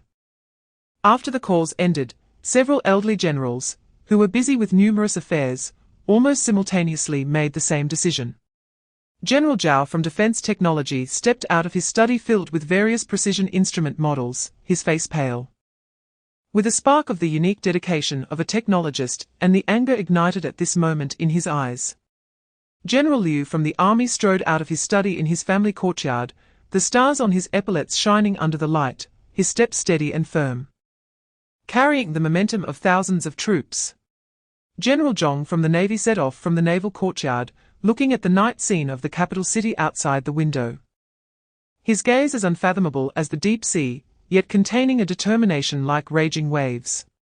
General Wang from the Air Force even directly mobilized a dedicated helicopter, taking off from the suburban base, aiming straight for the city center. General Zhu from the Rocket Force got into his specially made vehicle, unconsciously tapping the armrest with his fingers, his gaze sharp like a sword ready to be drawn. Their expressions, without exception, carried the dignity of being provoked, their steps either steady or urgent. But their direction was astonishingly consistent, Yuting Garden. Tonight, this top-level den of iniquity in the capital is destined to become a special battlefield witnessing history and determining the fate of countless lives. The military's will, like the country's sharp blade drawn from its sheath, will descend here in the most direct and indisputable manner. Chapter 199, The Old Marshal's Fury. Thunder strikes Beijing time, rewinds to after Ling Long finished his call with Li Weiguo. Li Weiguo put down his phone. His usually calm and technical face now filled with unprecedented tension and uncontrollable indignation. Without any hesitation, he didn't even have time to change out of his casual clothes, grabbed his car keys, and rushed out of the office. The engine roared, and the vehicle shot out like an arrow, piercing through the night towards the heavily guarded, serene yet imposing area in the eastern suburbs of the capital where Old Master Zeng lived in his Siheyuan. After strict checks outside the yard gate, the car was allowed to pass. Li Weiguo almost ran through the quiet yet oppressive courtyard, arriving at the brightly lit study. Inside the study, an elderly man, still standing tall like a pine tree, sat in a grandmaster chair, playing with a pair of polished walnuts. He is the anchor of the Zheng family. The grandfather of Ling Long and Zheng Lingyu, General Zheng Rong. Although he is advanced in age and has long since retired, his eyes, having experienced countless wars and changes, remain sharp as an eagle, and in their opening and closing, there seems to flow the spirit of gold and iron horses. Upon seeing Li Weiguo rush in so hurriedly, even somewhat out of control, old Master Zheng frowned slightly, and the walnuts in his hand came to a stop. Chapter 200, Disaster Strikes Friends and Family. Dragon's Fury seeks to burn heaven. The scene shifts back to the lobby of Yuting Garden. Just after Zheng Long finished his calls with General Liu and Li Weiguo, a more unsettling undercurrent began to surge. In a secret office in the capital, Wu Jun sat coldly behind a large desk, his fingers unconsciously tapping on the surface. He had been waiting for good news from Yuting Garden for a long time, and according to plan, there should have been progress reported by now. However, he had dialed several numbers, including those of Wu Chen, He Ziming, Liu Sheng, and even tried to contact their bodyguards and followers, but none answered. An extreme sense of ominous premonition, like a cold snake, instantly coiled around his heart. He had mingled in the power arena for many years and had a keen sense of smell. This strange, collective disconnection could not simply be due to signal issues. He felt that things were slipping towards complete chaos, even far exceeding his expectations. The opponent's reaction speed and energy seemed to surpass his estimates. With a face so dark it seemed ready to drip water, a glint of ruthlessness and determination flashed in Wu Jun's eyes. He could no longer wait. He must take immediate remedial measures, or stir the waters even more. Chapter 201, Zheng Long's Decision and Layout. When Teng Fei brought the pale-faced, panic-stricken Xiao Wanru and Hao Shui from the KTV room to the nearly collapsing Du Zitong, they were all facing the lobby of Yuting Garden. And the scene before them froze them at the doorway, their minds blank, as if struck by an invisible thunderbolt. The air was thick with a strong smell of blood, cold killing intent, and a suffocating sense of humiliation and fear.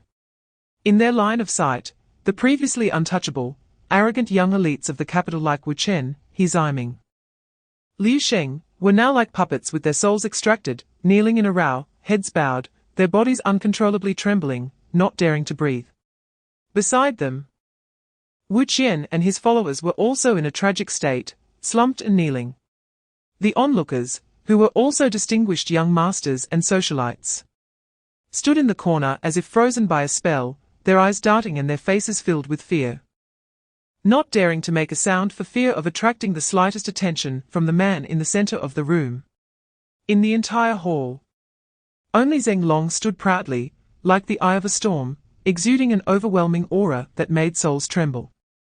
Chapter 202, The Horror of Old Liu and the Ultimate Response. Almost at the same time that Yifeng received his orders, Zheng Long took out his phone and dialed General Liu's number again.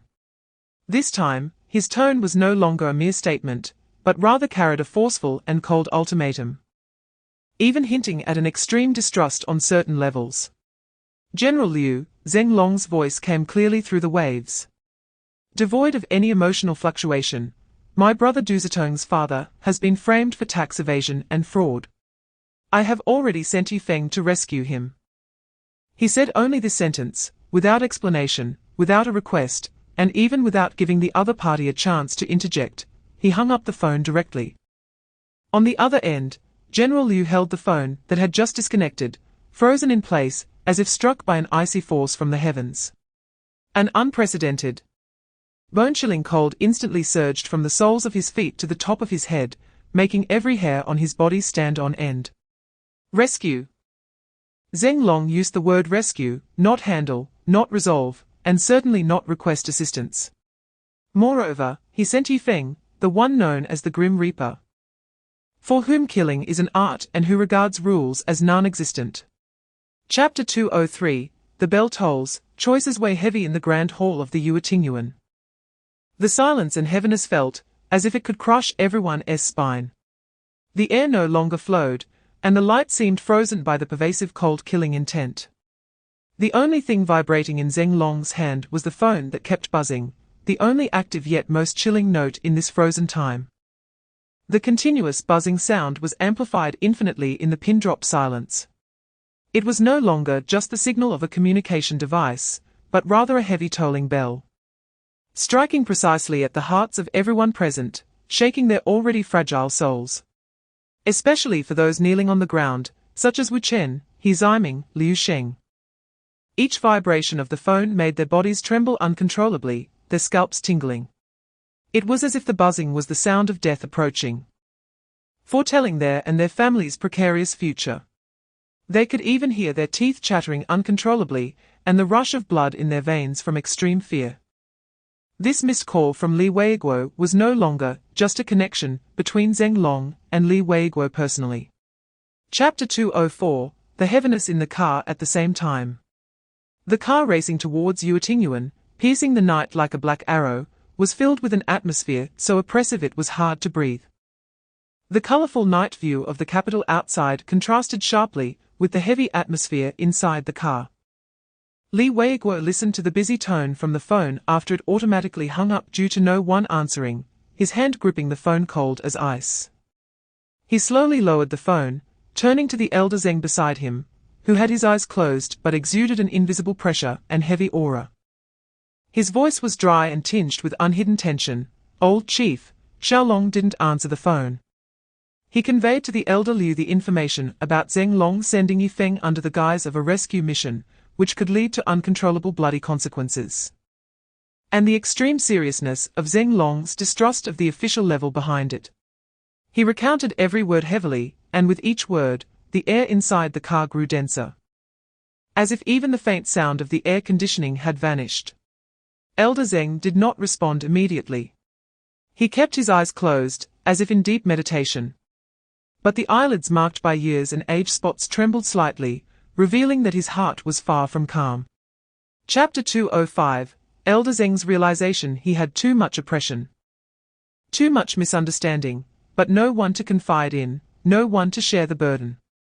Elder Zeng murmured to himself, a piercing pain and immense guilt flooding over him like a burst dam, almost suffocating him. He was a born leader, the soul and pillar of the team. The comrades around him, Shi Taizu, Yifeng, Lin Xiaya, each one was a rebellious, capable war maniac, a human-killing machine. But it was precisely because of his grandson's overwhelming cohesion that this terrifying force remained steadfastly and unyieldingly around him. The elder seemed to see the smoke-filled battlefield abroad, with Ling Long always charging at the forefront, shouldering the most dangerous tasks, and leaving the hope of survival for his teammates. Because these teammates firmly believed that no matter what desperate situation they encountered, no matter how powerful the enemy, their leader would always be at the front, using his body to carve out a path for them. Even if they fully entrusted their backs to him, their leader would naturally form an indestructible steel wall to protect them all. This was a trust and bond that transcended life and death, intertwined in their blood. Chapter 206, The Gentle Power and the Melting Ice. In the Grand Hall of Yuetingyuan, Zeng Lingyu's phone in her pocket rang, as if pulled by an invisible thread. She took it out in confusion, and saw Uncle Li's name flashing on the screen. Listening to Uncle Li's urgent voice on the other end, tinged with a barely perceptible tremor, explaining that if Ling Long did not answer the phone, Yifeng's actions could lead to irreparable bloodshed, and the enormous risk that could plunge Brother Long into a bottomless pit. Her heart tightened, as if gripped by an invisible hand. She took a deep breath, trying to suppress the panic in her heart, holding the seemingly hot phone, and walked step by step towards the figure standing like an ancient iceberg, exuding a terrifying aura that warned others to stay away. Her steps were light and slow, yet exceptionally firm. She walked to Ling Long's side, slightly tilted her head to look at his cold, stone-like profile, and gently called out with a voice filled with tenderness and complete reliance, "Brother Long." Miraculously, the chilling killing intent surrounding Ling Long, which seemed almost tangible, momentarily stilled in response to Xiaoyu's trembling yet pure call, as if a tiny crack had quietly opened in the frigid ice field. Chapter 207, The Thunderous Declaration, the trembling aristocracy on the other end of the line. After receiving Ling Long's clear and somewhat compromising response, Li Weiguo almost instantly relayed this crucial information to the anxious General Liu. Upon hearing the key information that Yifeng was recalled and that Du's father was safe and sent to Yuetingyuan, the heart that had been tense as iron finally relaxed slightly, and a long-held breath of turbid air was heavily exhaled. But he dared not be the slightest bit negligent. Immediately issuing a more severe and urgent command to the highest officials of the Ministry of Public Security and the relevant tax departments, find the person immediately. Call him. Have him contact his son to report safety at once. Then, ensure he is safely transported to Yuetingyuan as quickly as possible. This is the final deadline. No excuses. The will of the highest authority, mixed with the iron-blooded orders of the military, caused the vast state machinery to roar into unprecedented efficiency once again. Orders pierced through layers of clouds like lightning, mobilizing countless relevant personnel with only one goal: to find that middle-aged man with the surname Du and fulfill Zeng Long's request. In the lobby, under Zeng Long's unquestionable gaze, Xiao Wanru and Hao Shui finally mustered the courage to call their families again. Chapter 208 Tremors in the Aristocracy Wu Chen. He Ziming, Liu Sheng, and others frantically dialed phone numbers, incoherently describing the terrifying scenes here, Zeng Long's demonic declaration, and the bloody threats of severed limbs for insufficient compliance. Their voices were filled with despair and fear, forming a stark contrast to their usual lofty and domineering demeanor. However, they did not know that while they were desperately seeking help like headless flies, several deep courtyards in the capital, the true patriarchs of the families, who had weathered storms and were already seasoned enough to remain unflinching in the face of great danger, such as Old Wu, Old He, and Old Liu, had already gained a rough understanding of the situation at Yuetingyuan through warnings from military leaders. At this moment, these elderly men, who held significant influence in the capital and even the entire Long nation, capable of causing a seismic shift with a stamp of their feet, were all, without exception, plunged into immense shock, powerlessness, and deep contemplation. In the Wu family's old residence, in the study, Old Wu sat alone in the Grandmaster chair that symbolized power and time, with only a dim yellow desk lamp illuminating the deep wrinkles on his face like ravines. Chapter 209 Gathering of Demons. General Wu's words pierced Old Wu's heart like an ice pick. Any one of the people in their team, if willing, doesn't even need to act personally, just a wave of their hand, and more than half of the dark forces globally, including notorious terrorist organizations, mercenary groups that value money over life, elusive assassin organizations, powerful armed forces entrenched in their territories, and even large-scale transnational criminal syndicates, would willingly rush to serve them. These are all madmen who put their lives on the line. Even more terrifying is that Zeng Long's team consists entirely of elite soldiers, all of whom are lunatics with a purpose of killing. The number of team members is beyond imagination, and these members only listen to Zeng Long, following his every command. It can be understood that, apart from Long Nation, if Zeng Long were to launch a small-scale assault war against any country in the world, regardless of whether it could be fought or what the outcome would be, even if it meant death in battle, his team wouldn't even blink. They would immediately execute orders and head to the battlefield. Therefore, Zeng Long is a born leader for war. Chapter 210 Iron Wall Encirclement. Just as the various forces in the capital, like a disturbed beehive, began to converge towards the center of the storm at Yuetingyuan, a more direct and irresistible force descended with the might of thunder. Under the night sky, the brilliant lights of Yuetingyuan were shattered by a deep and oppressive engine roar and sharp alarm sounds approaching from afar.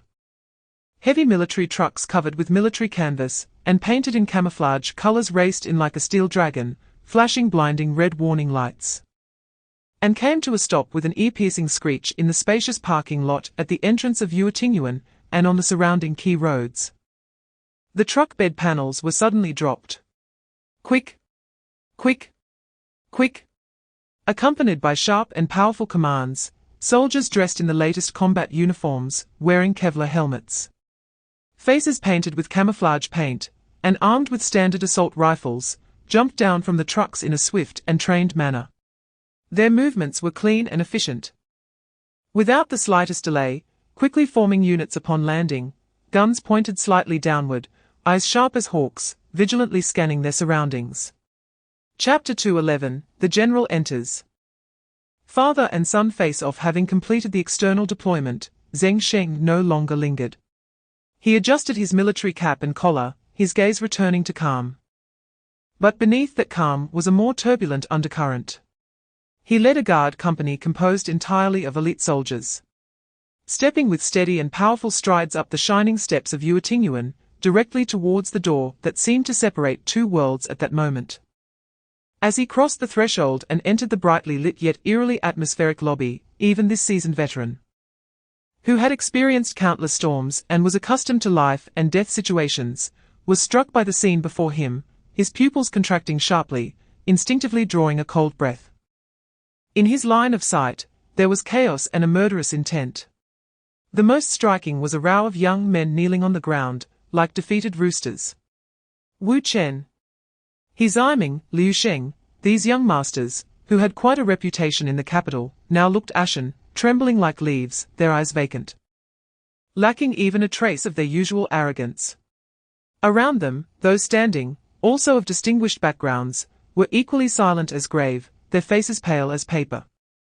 Chapter 2:12 The Iron Guard hides its claws. However, this delicate and heavy atmosphere was suddenly shattered by an almost tangible murderous intent.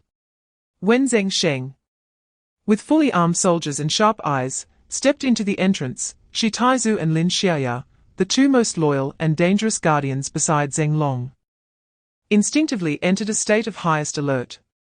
Shi Qiushu's massive body, like an ancient giant bear, tensed its muscles in an instant, his eyes flashing with terrifying ferocity. Locking onto Zheng Sheng and the armed soldiers behind him, he instinctively took a heavy step forward. Thud! That step seemed to shake the entire lobby. His enormous body carried an aura that could tear an armored vehicle apart with bare hands, ready to completely shield Ling Long behind him. In his simple logic, any unidentified force approaching Brother Long with weapons was a top-level threat that must be eliminated or suppressed immediately. His large hands, like fans, cracked ominously, as if they were about to smash the threat before him into a pulp at any moment. Chapter 2:13 Father's Authority, Clearing the Scene. Ultimately, it was Zheng Sheng who first broke the suffocating silence. He quickly scanned Shi Taizu and Lin Xiaya, who had already restrained their presence, but still stood guard like door gods beside Ling Long, gaining a more intuitive understanding of their strength and loyalty, while a sense of unutterable fear surged within him. Finally, his gaze fell deeply once again on Ling Long's cold face, as if silently conveying 1,000 words. Child, you have suffered. Leave the rest to Dad. Immediately, he forcibly pushed back the bittersweet warmth that was almost overflowing from his eyes, took a deep breath, and a cold hardness belonging to an iron-blooded soldier replaced it, with an air of authority that brooked no dissent. At this moment, his primary identity was not that of a father searching for his lost son, but that of a general of the Dragon Kingdom, sent to control the situation and support his children. His gaze did not linger too long on the trembling figures of Wu Chen, His Ziming, and others, who were kneeling like quail, as if they were merely insignificant dust. His eyes, like two cold and precise searchlights, instantly locked onto the pale-faced Jiu Suo and the few policemen beside him, whose sweat poured down, as if they wanted to shrink into the ground. Chapter 2:14 Escaping the Den of Evil, haunted by fear when Jiu Suo and his subordinates, like startled birds, stumbled out of the seemingly death-separating door of the reading pavilion garden. The sight outside immediately tightened their recently relaxed nerves to the extreme, a deeper chill shooting up from their feet to the crown of their heads. What lay before their eyes was no longer the neon lights and bustling traffic of the prosperous capital, but a world of grim camouflage. Soldiers, their faces painted with thick oil paint, obscuring their features and revealing only pairs of eagle-like eyes sharp in the night, stood like a steel forest around the perimeter of the reading pavilion garden. Fully armed, they held standard assault rifles, tactical vests laden with magazines and various equipment, occupying key positions in standard tactical formation. Some groups pointed their guns steadily towards the outer streets, vigilant against any potential external threats. Others closely monitored the direction of the reading pavilion garden, ensuring not even a fly could exit without permission. The entire area was eerily silent, with only the faint whimper of the night wind passing through the gun barrels and the heavy, rhythmic breaths of the soldiers. The aura of lethal training mixed with the cold metallic scent formed an invisible, suffocating force field, making Jiyusuo and others feel as if they had stepped into a highly guarded war zone. They had no doubt that any slightest movement from them, even an extra gesture or a hasty action, would immediately draw countless dark gun muzzles and relentless, lethal firepower. Chapter 2:15 Walking into the Trap. Souls frightened not long after Jiyusuo and his companions, filled with fear and relief, fled in a panic. The grim atmosphere surrounding the reading pavilion garden was shattered by 3 speeding black cars. The vehicles screeched to a halt with a harsh sound of tires grinding, rather violently stopping at the edge of the parking lot that had already been secretly controlled by the soldiers. The car doors swung open, and more than 10 flamboyantly dressed thugs, with grotesque tattoos and colorful hair, surrounded a middle-aged man in a tight black t-shirt, wearing a thick gold chain, with a face full of flesh and an arrogant demeanor. This middle-aged man was none other than Brother Jian, a somewhat notorious loan shark and gang leader in the lower echelons of the capital. They roughly dragged out a middle-aged man, bruised and blooded, covered in wounds. With a desperate look in his eyes, Xiao Mingyuan, the father of Xiao Wanru, who had lost all his wealth and was beaten badly. Brother Jian was happily calculating in his heart. He had received orders from a powerful young master in his eyes, tasked with making Xiao Mingyuan lose all his assets and fall into massive debt, forcing his daughter Xiao Wanru to comply. Chapter 2:16 Long line of police cars. Escalating confrontation just as the major officer turned to report the sudden situation regarding Brother Jian's gang. A more intense and piercing siren sound, surging like a tide from afar, suddenly tore apart the previously controlled silence of the reading pavilion garden. A line of police cars, dozens of them emblazoned with SWAT and criminal investigation markings, their red and blue emergency lights flashing wildly, formed a powerful procession, engines roaring, tires screeching against the ground, exuding an undeniable aura of law enforcement. They charged in, ultimately stopping abruptly, with a series of jarring brake sounds at the parking lot and surrounding roads. The major immediately halted his steps towards the report, his eyes sharpening with vigilance. Without hesitation, he spun around and, like a javelin, quickly returned to the only entrance and exit left open by the military encirclement. Standing alone, as if he could single-handedly face the oncoming tide of police cars. The car doors slammed open, and a large number of special police officers in black tactical gear, wielding riot shields and submachine guns, alongside serious-looking detectives in dark blue uniforms, quickly disembarked and assembled like a flood unleashed. Chapter 2:17 The arrival of the military stars, pressuring the entire scene. Then does my order count as an order? At this critical moment, when the military and police were on the verge of confrontation, a voice filled with supreme authority and overwhelming anger erupted from behind the senior police officer and all the policemen, like a thunderclap. Everyone turned in shock. They saw an elderly man in a neatly pressed army general's uniform, the 3 golden stars on his shoulder epaulets shining under the flashing police lights, dazzling to the eye. With each step he took, he exuded the might of someone who had long held power over 1,000,000 troops, striding forward with the grace of a dragon and the ferocity of a tiger. It was none other than General Liu. His eyes were like 2 unsheathed divine weapons, coldly sweeping over Wu Zhixiong and the senior police officer being threatened by the major, finally landing on Wu Zhixiong's face, which had turned pale in an instant. I am the army commander, Commander Liu. General Liu's voice was not loud, yet it struck every heart like a heavy hammer, carrying absolute authority. Does my order count as an order? Army Commander. 3-star General. At that moment, both Wu Zhixiong and all the police officers behind him, upon seeing General Liu's shoulder epaulets and feeling the overwhelming military might, almost simultaneously stopped breathing.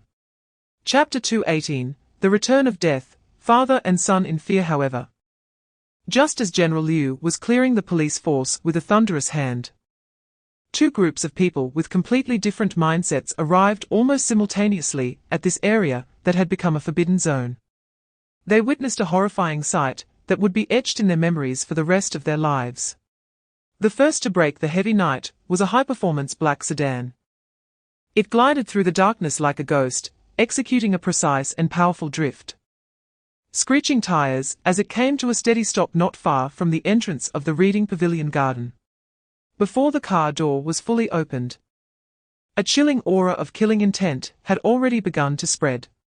Yifeng stepped out of the car quietly, like a shadow with no weight. His emotionless eyes, like the most precise scanner, swiftly and coldly scanned the entire scene the moment he appeared. The oppressive presence of old Liu, the disarmed and detained police officers, the soldiers on high alert, all information was analyzed and processed by him in a fraction of a second. After confirming that there was no direct threat to Brother Long, the almost palpable killing intent surrounding him subtly retracted a bit as he stepped aside to open the car door.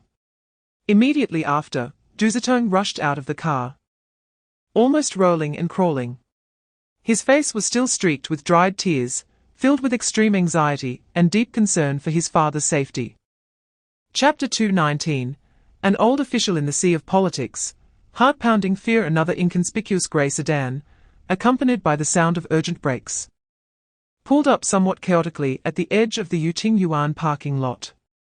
The one who hurriedly got out of the car was none other than Hao's father, who, after receiving a call from his son Hao Shui, came rushing over with immense anxiety, great confusion, and a hint of despair. Hao's father had been immersed in the system for many years. Although his position was not top-tier, merely a deputy chairman of the district committee, he was undoubtedly a seasoned official well versed in the rules of the political arena. With keen instincts and a smooth demeanor, he initially thought the trouble his family encountered was merely a suppression from rival forces. Although it was tricky and left him in a dilemma, he believed he might still find a way to maneuver within the rules, or perhaps hope that the mysterious Brother Long mentioned by his son had some unexpected means. However, when he got out of the car and cautiously approached Yuting Yuan, truly seeing the scene before him, even he, who prided himself on being well versed in the world and unflappable, was instantly doused with cold water. He gasped sharply, his pupils suddenly constricting to the size of pinpoints, his face turning pale as a sheet, devoid of color. The army, and such a large-scale one, all armed with live ammunition, their expressions stern, exuding a strong battlefield killing intent from the field troops. Chapter 220, Stars of War Gather, Military Might Shakes the World. Amid this suffocating pressure, an invisible force, as if capable of stirring the winds and changing the colors of the sky, descended with a thunderous roar, like the undercurrent before a tsunami. Above the night sky, the steady and powerful thrum of helicopter rotors could be heard, coming closer, like the heartbeat of a giant beast. On the ground, several black sedans bearing special military plates, appearing low-key yet emanating an air of inviolable authority, moved silently through the layers of checkpoints established by the military, finally coming to a steady stop near the core area where General Liu was located. The car doors opened almost simultaneously, and the cabin doors followed suit. Under the watch of cold-faced personal guards exuding a fierce aura of seasoned warriors, several figures gradually emerged. Their steps seemed to measure mountains and rivers, resonating with the heartbeat of everyone present as they converged towards the position of General Liu. The first to step out was General Zhong, dressed in a deep blue naval uniform, adorned with 3 brilliant stars. He stood tall like a ship's bridge, his face weathered by the sea winds, and his deep-set eyes seemed to hold the mysteries of vast waves and boundless deep blues, carrying an imposing aura of cutting through waves and traversing the seas. Chapter 221, A Father's Love Shines Bright. Iron Fist shatters delusions. The focus shifted back to the brightly lit yet tense atmosphere of the Yuting Yuan Hall. Zheng Sheng's entrance was like a giant stone thrown into a lake already rippling with hidden turbulence, instantly stirring different waves. His sharply tailored general's uniform and the stars on his shoulders appeared to the kneeling Wu Chen, He Ziming, Liu Sheng, and others like a lifeline suddenly emerging in their desperate situation. They clearly recognized Zheng Sheng, knowing he was the pillar of the Zheng family, a powerful military leader, and an important figure in their father's circle. Having endured extreme fear and humiliation for a long time, seeing a familiar elder appear, especially a general wielding military power, their nearly crushed pride and lucky thoughts began to sprout wildly like weeds. Uncle Zheng. Wu Chen was the first to shout excitedly. His voice trembled from earlier fear, but more so with urgency and grievance, as if he had grabbed onto a piece of driftwood. Uncle Zheng.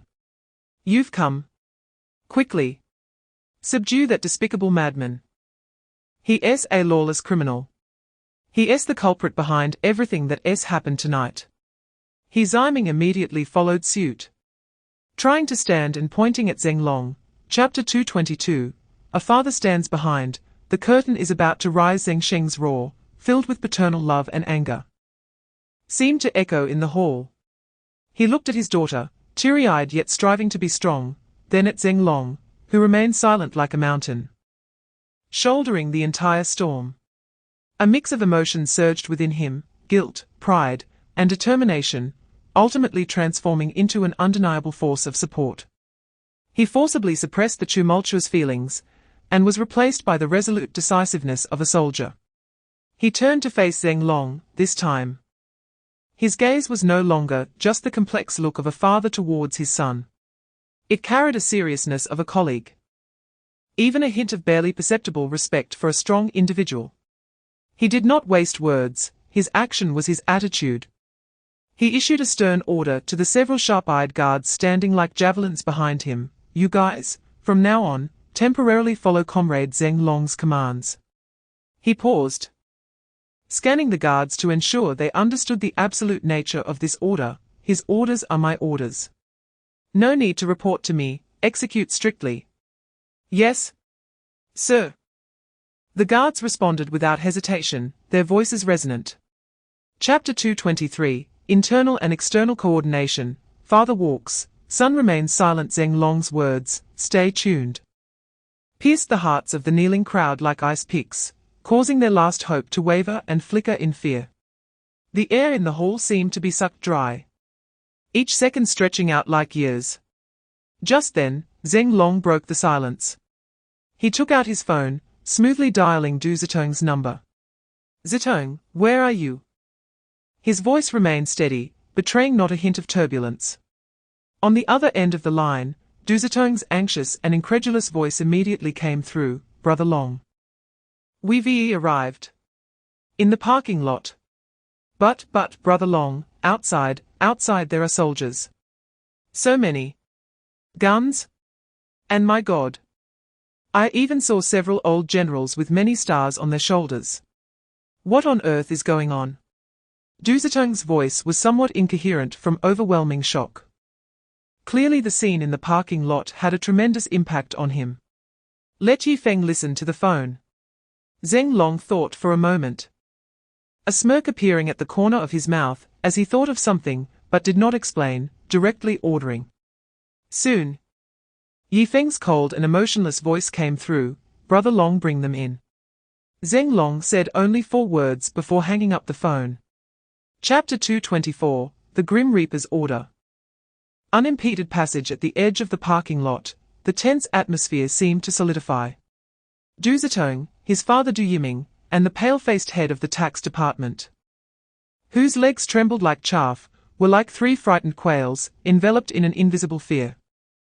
Before them stood an army like a torrent of steel and several generals who only existed in rumors. A scene that could drive any ordinary person to the brink of mental collapse. However, Yifeng seemed oblivious to it all. He had only one order, to take people inside and meet Brother Long. Any obstacles, in his eyes, could only be dealt with in 2 ways, remove them or circumvent them. He ignored the several imposing generals radiating authority, and walked straight towards the soldiers on guard outside. His footsteps were silent, and his gaze was cold, like a ghost walking in the dark night. Report to General Liu, His voice was devoid of any fluctuation. Like a machine, stating that Yifeng had arrived. The soldier addressed felt the almost palpable chill emanating from Yifeng, and his heart sank. He did not dare to be negligent, and immediately reported in a low voice through the communicator. Moments later, the soldier's gaze towards Yifeng changed completely. The previous vigilance was replaced by a mix of awe, curiosity, and even a hint of fear. Chapter 225, A World Apart. Relief and shock. Zheng Sheng quickly stood at attention, and saluted the 5 generals present with a standard military salute, his voice loud, report to all leaders. The internal situation of the reading pavilion has been effectively controlled, and Comrade Ling Long is handling subsequent matters. Upon hearing that it was effectively controlled, General Liu's previously anxious heart finally settled. He patted Zheng Sheng's shoulder, his tone carrying a hint of lingering fear and teasing, as long as it's under control. Perhaps only you could stabilize those little ones so quickly. If it was someone else, who knows what uncontrollable things might happen. He initially wanted to call them little bastards, but changed his words at the last minute. He turned to the other 4 old generals and said with a smile, "Brothers, since we're here, standing outside, isn't a good idea. Let us go in and take a look." There was no choice. These troublesome nuclear bombs had the ability to cause chaos, alarming us old bones to come here. His tone seemed to complain. Yet deep in his eyes was a hint of undeniable protectiveness. "Commander Zheng, lead the way." Hearing this, Zheng Sheng's expression changed, and he quickly said, "Commander Liu. And all leaders, please wait a moment. I still need to pick up the father of another classmate of Xiaolong. They are still waiting in the parking lot. I'll be there shortly." Without waiting for General Liu's reply, he set off, almost running towards the parking lot. That urgency was not merely to complete a task. It also contained a clumsy yet sincere intention of a father wanting to do a bit more for his son. When Zheng Sheng found the Hao Yuan couple, who looked as panicked as a startled bird, and brought them back to face the generals, Hao Yuan no longer felt merely flattered. It was as if he was floating on cloud 9, utterly bewildered. A major general with real power from the military district had personally come to pick up this little deputy councillor. And with such a gentle attitude, even carrying a hint of a friendly smile. When Zheng Sheng briefly explained to the generals that this was the father of Hao Shui, a good brother of Zheng Long from school, Hao Yuan was so excited he nearly forgot to breathe. What did he see? The several generals he had only seen in the news actually cast gentle, even encouraging glances at him. What shocked him even more was that from the corner of his eye, he caught sight of Wuzixiong, his superior, who usually strutted around in front of him and needed careful flattery, now standing abandoned like a discarded rag doll, lost in thought, pale-faced, lacking even the courage to look over here. The generals didn't even spare him a glance, as if he didn't exist at all. At this moment, the stark contrast was so clear, so cruel, and so fortunate. Hao Yuan's heart surged with immense relief, as if he had survived a disaster. He was grateful that he ultimately chose to believe in his son and rushed over quickly. At the same time, he felt an indescribable mixture of extreme awe, deep-seated fear, and a sense of absurdity towards the never-before-seen brother Long, Zheng Long. What kind of extraordinary energy did this young man possess, creating such terrifying waves, mobilizing the army to implement the highest level of control, alarming 5 of the highest military commanders to come in person, and even having a major general personally pick someone up for him, allowing 5 generals to stand up for him and release such clear goodwill towards people like them. This completely overturned Hao Yuan's worldview and understanding of power formed over decades. He only knew that the thigh his son was hugging was sturdier than he could ever imagine. As Zheng Sheng brought back the Hao Yuan couple, and the 5 generals prepared to move into the reading pavilion, the storm sweeping through the capital finally welcomed the highest-level audience. The specification of the tribunal was raised to an unprecedented height. And at the center of it all was still the young Zheng Long, who was coldly observing everything in the lobby of the reading pavilion. The final clash was about to erupt. Chapter 226. shock and collapse of recognition. The heavy door of the reading pavilion, which had once separated the inner and outer worlds, slowly opened under the control of the soldiers. The light from inside and outside merged, as if what was being opened was not a door, but an entrance to an unknown abyss. A complex atmosphere mixed with fear, pressure, and a faint smell of blood rushed towards them. Leading the group were Hao Yuan and Du Yiming, along with Yifeng, Xiaoming Yuan, and the almost unable to walk tax officer. This group of people, each with completely different mindsets, was like being pushed by an invisible wave as they stepped into this luxurious hall that had already become a lawless land. The moment they stepped into the hall, the dual impact on their vision and spirit caused everyone to experience a brief moment of distraction and suffocation. The once vibrant paradise, filled with glamour and socializing, had now transformed into a strange courtroom where the atmosphere was so tense that one could hear a pin drop. Standing against the walls were some well-dressed, extraordinary young men and women, clearly the wealthy sons and socialites who had come to consume here tonight. However, at this moment, the expressions on their faces showed none of their previous reserve and pride, only an unmistakable fear and trepidation. Huddled together like startled quails, they avoided eye contact, not daring to make a sound, afraid that any small movement might attract attention. Chapter 227, Introduction and Blood Tears Accusation. Dad. Mom? This is Brother Long. My brother. Hao Shui suppressed his inner excitement and a hint of fear, pulling his parents and quickly walking up to Ling Long. His voice carried pride, along with a sense of stability, as if he had found his anchor. Hao Yuan suddenly awoke from the tremendous shock, looking at the calm-faced youth before him. He no longer dared to maintain even a hint of the deputy councillor's stature. He struggled to force out an extremely stiff, even ingratiating smile. Involuntarily bending slightly at the waist, his voice trembling with evident awe, "Brother Long, hello. Thank you so much. It's an immense honor for Hao Shui to have a brother like you. It's a blessing that our Hao family has accumulated over several generations."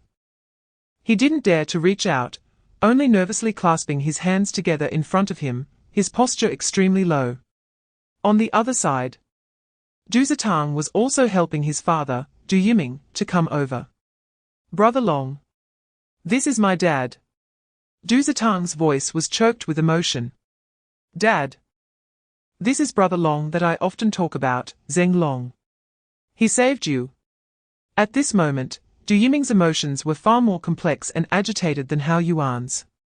He looked at Ling Long, this excessively young figure, which completely contradicted the image of a dignified and heavyweight figure he had imagined. Chapter 228, Iron Fist and Bloodstains. Xiao Wanru's sorrowful cries pierced through the already tense air in the Yuetinuan lobby like ice picks.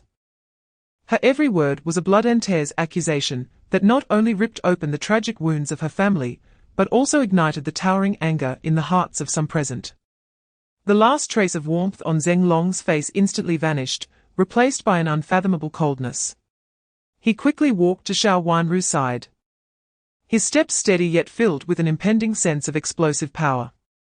He slightly leaned forward, his voice not loud but exceptionally clear, as it reached Xiao Wanru's ears.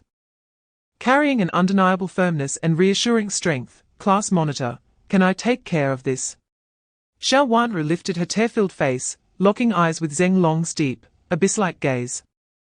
There was no pity, no sympathy in those eyes, only an absolute confidence and cold determination that seemed capable of crushing all injustice. This gaze was like a light, piercing through the fog of despair in her heart. She bit her lip hard, stifling her sobs, and nodded heavily, wiping her tear-streaked face with the back of her hand before stepping aside. Receiving her response, Ling Long suddenly turned around. This turn was like a slumbering beast awakening abruptly. A violent and fierce momentum erupted with him at the center. Chapter 229, Bloodstains and Confessions. Ling Long dragged Jian like hauling a piece of human-shaped trash, and in a few steps reached the kneeling Wu Qian, and the others. He forcibly turned Jian face towards the group of kneeling people. His voice low and filled with pressure, "Do you recognize them?" He paused, not giving Jian time to think, his tone carrying a cruel amusement. Take a good look. Recognize them well. If you can't recognize them, that just proves. His voice suddenly turned cold, like the Siberian wind. Your bones are a bit tough. Before the words fell, Ling Long suddenly grabbed Jian's hair and violently slammed his head against the hard, cold marble floor. Bang! A sound that made one's teeth ache. Jian's forehead instantly split open, blood gushing out like a stream, quickly spreading into a dazzling crimson on the smooth floor. Ah! I recognize. I know. The intense pain and the fear of impending death completely shattered Jian's psychological defenses.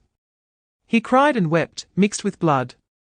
His face contorted in horror, using his last ounce of strength to scream. Ling Long slightly loosened his grip on Jian's hair, allowing him to raise his head. His tone authoritative like that of a prison warden. Chapter 230, Recognizing People, and lucky observers. Ling Long's judgment continued. The stench of blood and fear still lingering in the air, as he turned his gaze towards the next target, the trembling Wu Chen. Ling Long stepped in front of Wu Chen again, his cold eyes like searchlights locking onto him. Wu Chen felt a shadow loom over him. And when he looked up to meet Ling Long's emotionless gaze, he was instantly terrified, trembling all over like he was dancing some bizarre mechanical dance.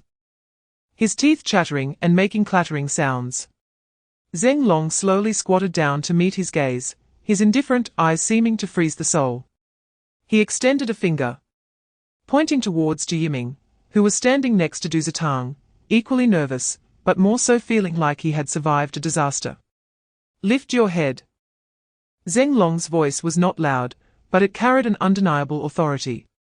Wu Chen almost stiffly raised his head, following Ling Long's finger to see Du Yiming's unfamiliar, slightly fearful middle-aged face. You have only one chance.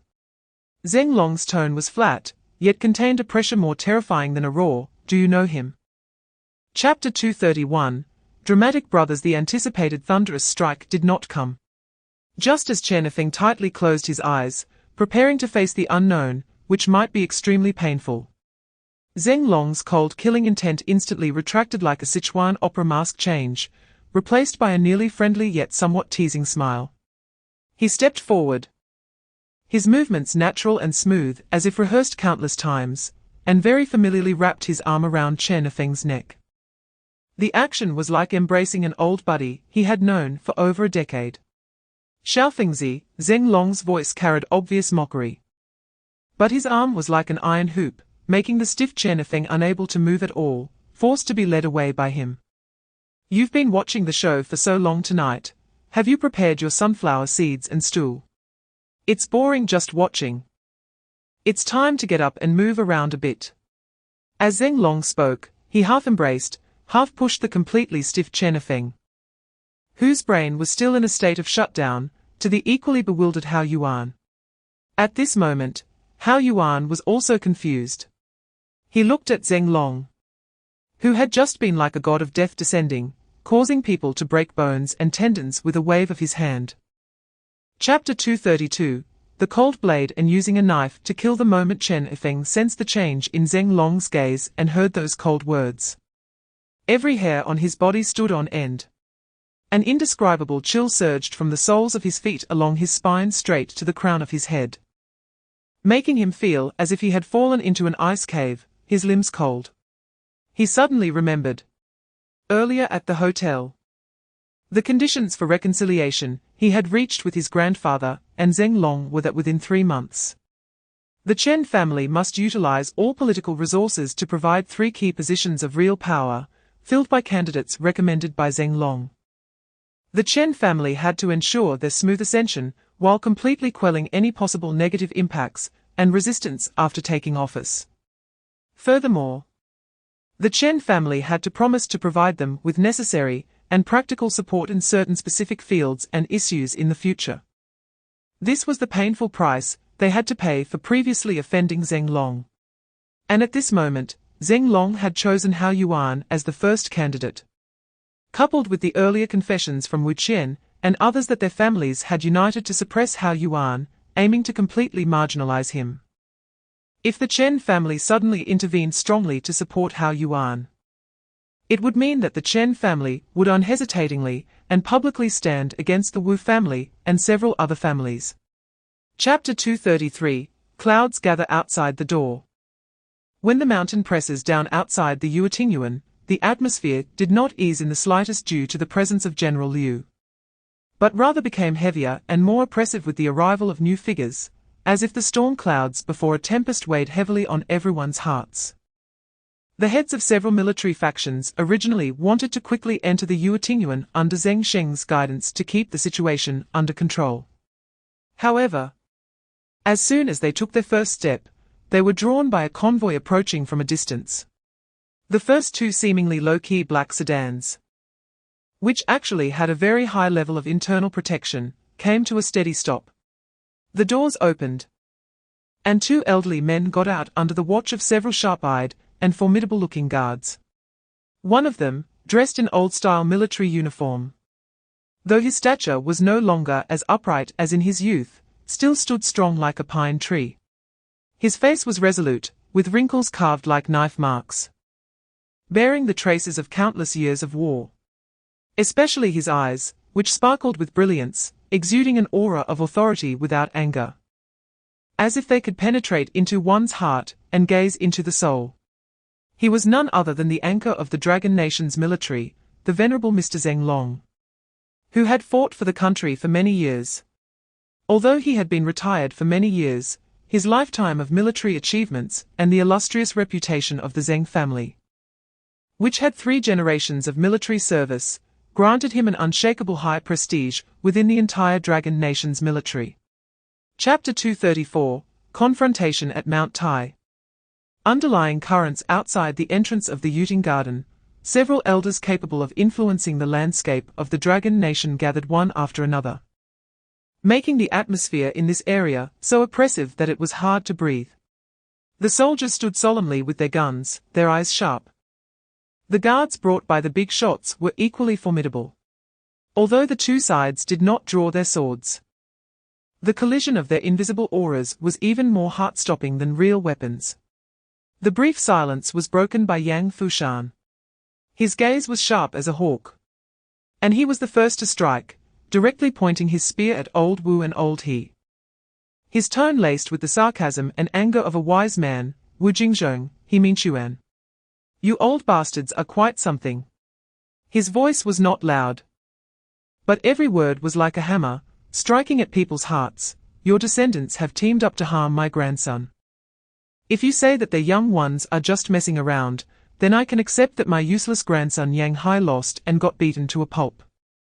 That can only blame his lack of skill, and I, Yang Fushan, accept it. But look at your grandsons, how old are they? 7 or 8 years older than Yang Hai. Bullying the younger one, do you still have any shame? He paused, his tone suddenly turning severe. Carrying an undeniable authority, that's one thing. But they even brought bodyguards to beat him up. What? Just because your family has bodyguards, does our Yang family not have them? Chapter 235, The door opens, pressure and confrontation bang. A heavy sound like muffled thunder broke the barrier between the two worlds inside and outside the door. The 3-meter-high, ultra-thick soundproof double doors, made of top-grade mahogany and bronze, symbolizing luxury and secrecy, were slowly pushed open by an invisible and overwhelming force. This force was a convergence of power, an embodiment of will strong enough to destroy all obstacles. It opened not only a physical portal, but also the emotional floodgates of countless people filled with anticipation, tension, and even despair. Inside, Zheng Long stood in the center of the hall, his posture straight like a pine, his presence solid as a mountain. He seemed to merge with the newly opened giant door, heavy and unshakable. His calm gaze, like a deep pool, penetrated through the widening gap of the door, directly meeting the suffocating pressure from outside. Tap, tap, tap. The sound of military boots striking the polished marble floor was crisp and orderly, carrying a metallic quality. Like precise drumbeats, striking at the hearts of everyone in the hall. The footsteps were not heavy, but they bore the weight of thousands of troops, creating an overwhelming sense of pressure. Swish! 20 armed guards, like 2 streaks of black lightning, split to the left and right, swiftly and silently rushing into the hall with the most standard tactical movements, quickly occupying advantageous positions, their eyes sharp as eagles, scanning the entire scene vigilantly. Chapter 236, With my body, I become the sword of justice. Wow! Yang Hai, hiding behind Yang Fushan, had his mouth agape as if he could fit an egg in it, his eyes nearly popping out. The expressions of the surrounding onlookers were similar to Yang Hai's, collectively falling into a state of petrified shock. Even in their wildest dreams, they could not have imagined this scene. 5 generals, the leaders of 5 top families in the capital, dozens of armed guards surrounding them. How dare Ling Long and his companions do this? How could they? This was no longer arrogance, it was simply defiance against the heavens. You are Ling Long. Old Wu Jingzhong, suppressed the turbulent waves in his heart and looked at Ling Long, his voice as cold as the Siberian wind. Ling Long remained calm, his tone indifferent as ever. State your identity. The helmsman of the Wu family in the capital, Wu Chen's grandfather. Old Wu practically squeezed out these words through his teeth, each one heavy with significance. State your terms. Ling Long's gaze slowly swept over Old Wu, Old Liu, and Old He, as if they were not there to demand accountability, but to negotiate. What? Arrogance. Old Wu, Old Liu, and Old He could hardly believe their ears. Chapter 237, Tears and Redemption. Ling Long's thunderous questioning reverberated in the silent hall, each word seeming to carry the weight of 1,000 pounds, crashing into everyone's hearts and stirring up huge waves. At this moment, Xiao Wanru was already in tears. She was no longer the girl who pretended to be strong, enduring despair alone. The tall and upright figure in the center not only shielded her from the raging storm, but also illuminated her dark path with a bright light. A rope pulling her back from the abyss, and the warm heat penetrating her cold soul. The tears she shed earlier were from despair. The tears now flowed for Ling Long's redemption. She desperately tried to control her overflowing emotions, covering her mouth tightly with the back of her hand. But the hot tears wouldn't listen, falling one after another down her pale cheeks, dripping onto the cold marble floor, creating small, crystal-clear wet marks. These tears washed away the humiliation and carried unspoken feelings of gratitude. Behind her, Zheng Sheng looked at his son's towering figure, unafraid of power, listening to his powerful questioning. A mix of indescribable pride and sorrow surged in his heart, moistening the eyes of this iron-blooded Major General. Chapter 238, I Am the Mirror. Reflecting the abyss, Ling Long's gaze swept past Old Wu's iron-blue face like a cold blade, surveying every well-dressed young man and socialite present, all of whom looked pale. Have you ever cared? Some people have already been living at the bottom of society.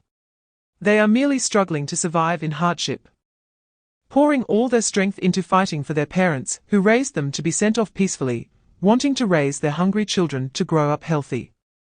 This is their small yet only right, it is their last thought of living in this world. But what about you? Ling Long's voice suddenly rose, filled with endless sorrow and anger. You still ruthlessly and mercilessly strip away their last bit of hope. Ling Long's voice suddenly lowered, as if transitioning from intense accusations to a kind of desolate philosophical reflection, as if questioning himself and each soul. Life is, after all, a cruel process of continuous loss. Parents and relatives will eventually leave, close friends, partners, and juniors may also be lost one day, youth will quietly fade away. Chapter 239, Reverse Scale and Determination. Ling Long's heavy words about the me in the mirror fell like a boulder in everyone's heart. The aftermath still lingered as he approached Yang Hai with a solemn and fierce demeanor. He did not look at Yang Fushan, who was wise and deep as the sea, his gaze piercing, as if it could see through everyone present with ulterior motives. I know what you self-proclaimed aristocrats are calculating in your hearts. You merely want to use Yang Hai to completely disrupt my thank you banquet, making Ling Long the biggest joke in the capital, a pitiful person. Then you can leisurely watch me struggle in your power center's schemes and calculations, see how I cope, and how I embarrass myself. His voice suddenly turned sharp, like an ice pick splitting the air, but you should never, ever touch my inner reverse scale. He abruptly turned his head, his gaze sweeping over the kneeling Wu Chen and others, finally landing on several elderly men, stirring my heart's reverse scale. He took a few steps to Zheng Lingyu, instantly retracting the murderous aura around him, transforming it into an indescribable gentleness. He reached out, his fingertips cautiously brushing over the glaring edge of the gauze on Xiao Yu. Chapter 240. Cold analysis and General's helplessness. Ling Long let go of his hand, allowing the mud-like responsible person to collapse on the ground. He looked at the ashen-faced Wu and others, his voice as cold as a knife. Have you heard clearly? This is the method under your power's shade. How ruthless. How ridiculous. Killing invisibly. If it weren't for my thunderous intervention, Uncle Du's family would have already fallen into an irretrievable abyss. Then, his gaze shifted to General Liu, his tone carrying a barely perceptible pain. General Liu. Now, do you understand why I arranged for Yi Feng to invite people? Some dirty rules need external means to tear open a gap. General Liu's face was filled with guilt and seriousness, as he solemnly said, Xiao Long, rest assured. Tonight, we old guys are gathered here to support you. We will not let these monsters run rampant. Yes? The other generals echoed simultaneously, their tone firm, expressing a shared determination. This scene left Yang Hai and all surrounding onlookers completely dumbfounded, their brains almost stopping. What? The top generals of the Dragon Kingdom's military, powerful figures, are really here to support Zheng Long. Chapter 241. Permission for revenge and full recovery. Zheng Long's declaration had not yet faded, and the entire hall still immersed in that heavy and murderous atmosphere. Suddenly, he turned sharply and bellowed, Yang Hai. Come here. Huh? Yang Hai, who was immersed in the shock of his supreme admiration for Brother Long, was startled by this sudden shout, pointing blankly at himself, me. Zheng Long completely ignored his daze. Directly pointing at the group of kneeling, pale-faced young masters on the ground, his tone carrying an undeniable dominance, I said before, if you can't invite someone of weight, you must break 2 limbs. Now, the opportunity is yours. Bring your friends and brothers, and take revenge for all the humiliation suffered tonight. As long as it doesn't result in death or permanent disability, beat them as hard as you want. Don't be afraid of retaliation. His gaze swept coldly over Wu and the others, his voice like cold iron clashing.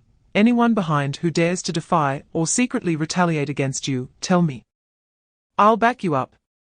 I'll make him wish he were dead. The iron pillar, which had stood like a tower, opened its mouth at the right moment. Its voice like rolling stones. Did you hear? My boss has spoken. You little brats, referring to Yang Hai and others, feel free to beat them. Whoever dares to fight back, I'll make sure they never need their limbs again.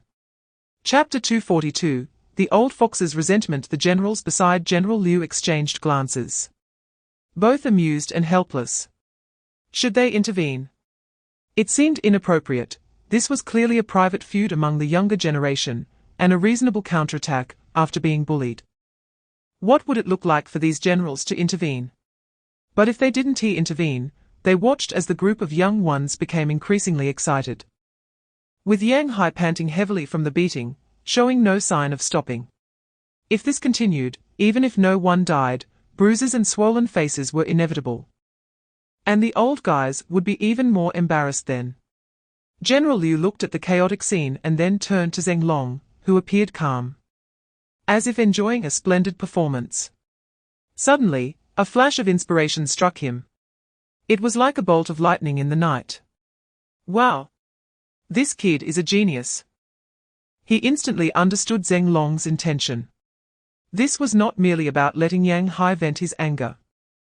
This was clearly a palace drama being staged in front of them old guys. Using such a nearly rogue yet unrefusable method, he was forcing Wu and the others to express their stance. He quickly walked over to the ashen-faced Wu Jingzhong, lowering his voice.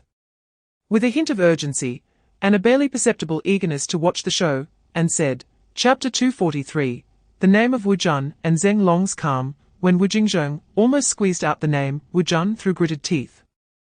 The entire Yuting Yuan hall seemed to have pressed the mute button, even the heavy breathing of Yang Hai and others was clearly audible. Immediately, a series of suppressed gasps filled the air. Everyone's faces displayed extreme surprise, even horror. Even Zeng Rong and Yang Fushan, who had always been calm and accustomed to storms, slightly frowned upon hearing this name, a trace of subtle seriousness flashing in their eyes. Wu Jun. A thunderous name in the capital's top circle, representing legend and taboo. One of the 3 young masters in the capital, a title of high value. His family background is unquestionable, the legitimate eldest grandson of the Wu family, with deep roots. But what truly makes people fearful is the person himself. This person can be called a genius, possessing astonishing talent, extraordinary ability, iron-fisted methods, almost monstrous intelligence, and an unfathomable ruthlessness. It is rumored that at the age of 16, he created a successful publicly listed company with only 2 million in startup capital. Though there were family resources to support him, his operational ability was terrifying. Chapter 244, Yang Rude's cold face and extortion. Just when Yang Fushan was deeply engrossed, wishing he could personally step in to perform for his grandson, a cold voice with a hint of determination rang out at the perfect moment. My brother is hungry, but I'm not. Everyone turned to look, only to see Yang Rouge unexpectedly appearing from the weapon rack used for decoration, or perhaps some other place. In any case, it was very abrupt, holding a solid wooden stick that looked quite sturdy. Her cold and beautiful eyes scanned the entire hall, finally locking onto Wu Chen and the others. Daring to bully my Yang family like this, I can't even stop it myself. And let my good sister Xiao Yu get hurt and bleed. This grudge, I must take revenge personally. She spoke while dragging a heavy wooden stick that was almost as tall as she was. The bottom of the stick scraped against the smooth marble floor, making a grating sound that made one's teeth ache. Her pace was slow, but there was an invisible pressure, as she walked steadily and firmly to where Wu Chen lay groaning on the ground. Then, she raised her clear yet cold eyes to gaze at Zeng Long, her tone carrying a near-ritualistic seriousness. I, a Yang family woman, seek revenge for my brother Yang Hai and my sister Xiao Yu. Is that okay? Chapter 245, Nuclear Bomb Ready and Legal Loophole Theory. A characteristic wicked smile slowly emerged on Zeng Long's face. This smile was different from the ruthless decisiveness he displayed when making judgments, and even more different from the murderous aura he exuded in anger. It was a pure smile, filled with playful calculation, as if everything was under control, just waiting to close the net. Those familiar with him knew that when this smile appeared, it often meant someone was about to have a bad day. The consequences could be heavier and more far-reaching than facing his anger directly. He looked at Yang Hai, who was exhausted like a dead dog, and the wicked smile deepened. All right. Since young Master Yang has played enough. He paused, his gaze turning to his 3 companions standing behind him like guardian deities, his tone casual yet carrying an invisible command. Tai Zhu, Yifeng, Xiao Ya. It's your turn. Whoosh! 3 figures, like phantoms and cannonballs, appeared behind Zeng Long in an instant, at a speed almost impossible to catch with the naked eye. The 3 didn't even need to strike a pose, but the overwhelming aura forged in the sea of corpses and blood erupted, like an invisible tide, instantly enveloping the entire hall. All the guards present felt their pupils constrict. Chapter 246, Handing over weapons and missing blueprints. After speaking, Zeng Long's tone suddenly rose, like a huge wave that surged on the sea, sweeping through everyone's eardrums. I said, if the law can't impose sanctions, I will judge. Xiao Ya. Come. Lin Xiao Ya immediately straightened her small frame, her voice crisp. Hand over all firearms and electronic products. Yes. Xiao Ya responded promptly. running over to the large leather bag that had been carelessly discarded in the corner, starting to skillfully pick up the scattered gun parts on the ground. Those electronic poisons disguised as insects. At this moment, those who entered later finally saw what was scattered on the ground, various uniquely shaped gun parts that obviously did not belong to standard equipment, along with countless electronic devices that looked like toys, but were actually hair-raising. This was not a fight, this was clearly a moving arsenal. Wu Lao, He Lao, and Liu Lao all simultaneously gasped, their faces turning pale. Damn it! These people are really insane. This thought surged in their minds. And they began to feel a sense of dread. What if there had been a real conflict just now? And the surrounding guards, driven by professional instinct. Almost at the same time, Chapter 247, catching the criminals with the stolen goods and ultimate reversal in the midst of a dead silence and oppressive atmosphere. A guard responsible for searching the kneeling area suddenly let out a low cry. He crouched down and carefully picked up a folded piece of paper from the smooth marble floor. He instinctively unfolded it, and just one glance felt like he had been struck by lightning. His eyes widened instantly, stammering, "Chief, I found a blueprint here." "Don't look. Close your eyes. Bring it here immediately." General Liu's heart nearly leaped out of his chest, and he immediately shouted sternly. He caught a glimpse of the blueprint that seemed to depict a complex structure of an electronic cobra. The guard was startled and quickly closed his eyes, trembling slightly as he handed the blueprint over. General Liu grabbed it and quickly scanned it, confirming without a doubt that it was a top-secret document. His eyes widened in anger, and he lowered his voice to ask, "Where did you find this?" The guard, still with his eyes closed, pointed in the direction where Wu Chen, Liu Sheng, and He Ziming were kneeling. "What?" Several generals, Wu Lao, Liu Lao, He Lao, all of them, upon hearing the pointed direction, were completely stunned. Their minds went blank. Chapter 248, the textbook of reality and thunder action. Ling Long's characteristic wicked smile vanished like mist blown away by the cold wind, replaced by a deep, unfathomable rage that seemed capable of igniting the air. His gaze passed over the trembling Wu Chen and others, landing on Du Ziting, Hao Shui, Xiao Wanru, and others standing behind, still in shock and confusion. His voice was not loud, but it struck like a heavy drumbeat on everyone's hearts, carrying a near-cruel clarity. "Do you see it?" he asked, his voice echoing in the silent hall. "This is society, this is reality, this is human nature. Is it cruel? Is it heartless? Now, I use the most real, most bloody textbook to make you understand." His gaze was sharp as a knife, sweeping over every classmate's face, only by becoming stronger. Strong enough to break all unfair rules, strong enough to ignore all dark schemes. Can you protect everything you care about around you? Only then can the persistence in your heart not be dulled by reality. His voice gradually rose, filled with a power that penetrated the soul. It's not that dreams and ideals are destined to fade away and disappear. It's just whether they are strong enough. Chapter 249, the general's helplessness and the old man's despair. At this moment, the frowns of the several generals were tightly knitted, their hearts filled with a sense of powerlessness. Ling Long played this hand too brilliantly and too ruthlessly.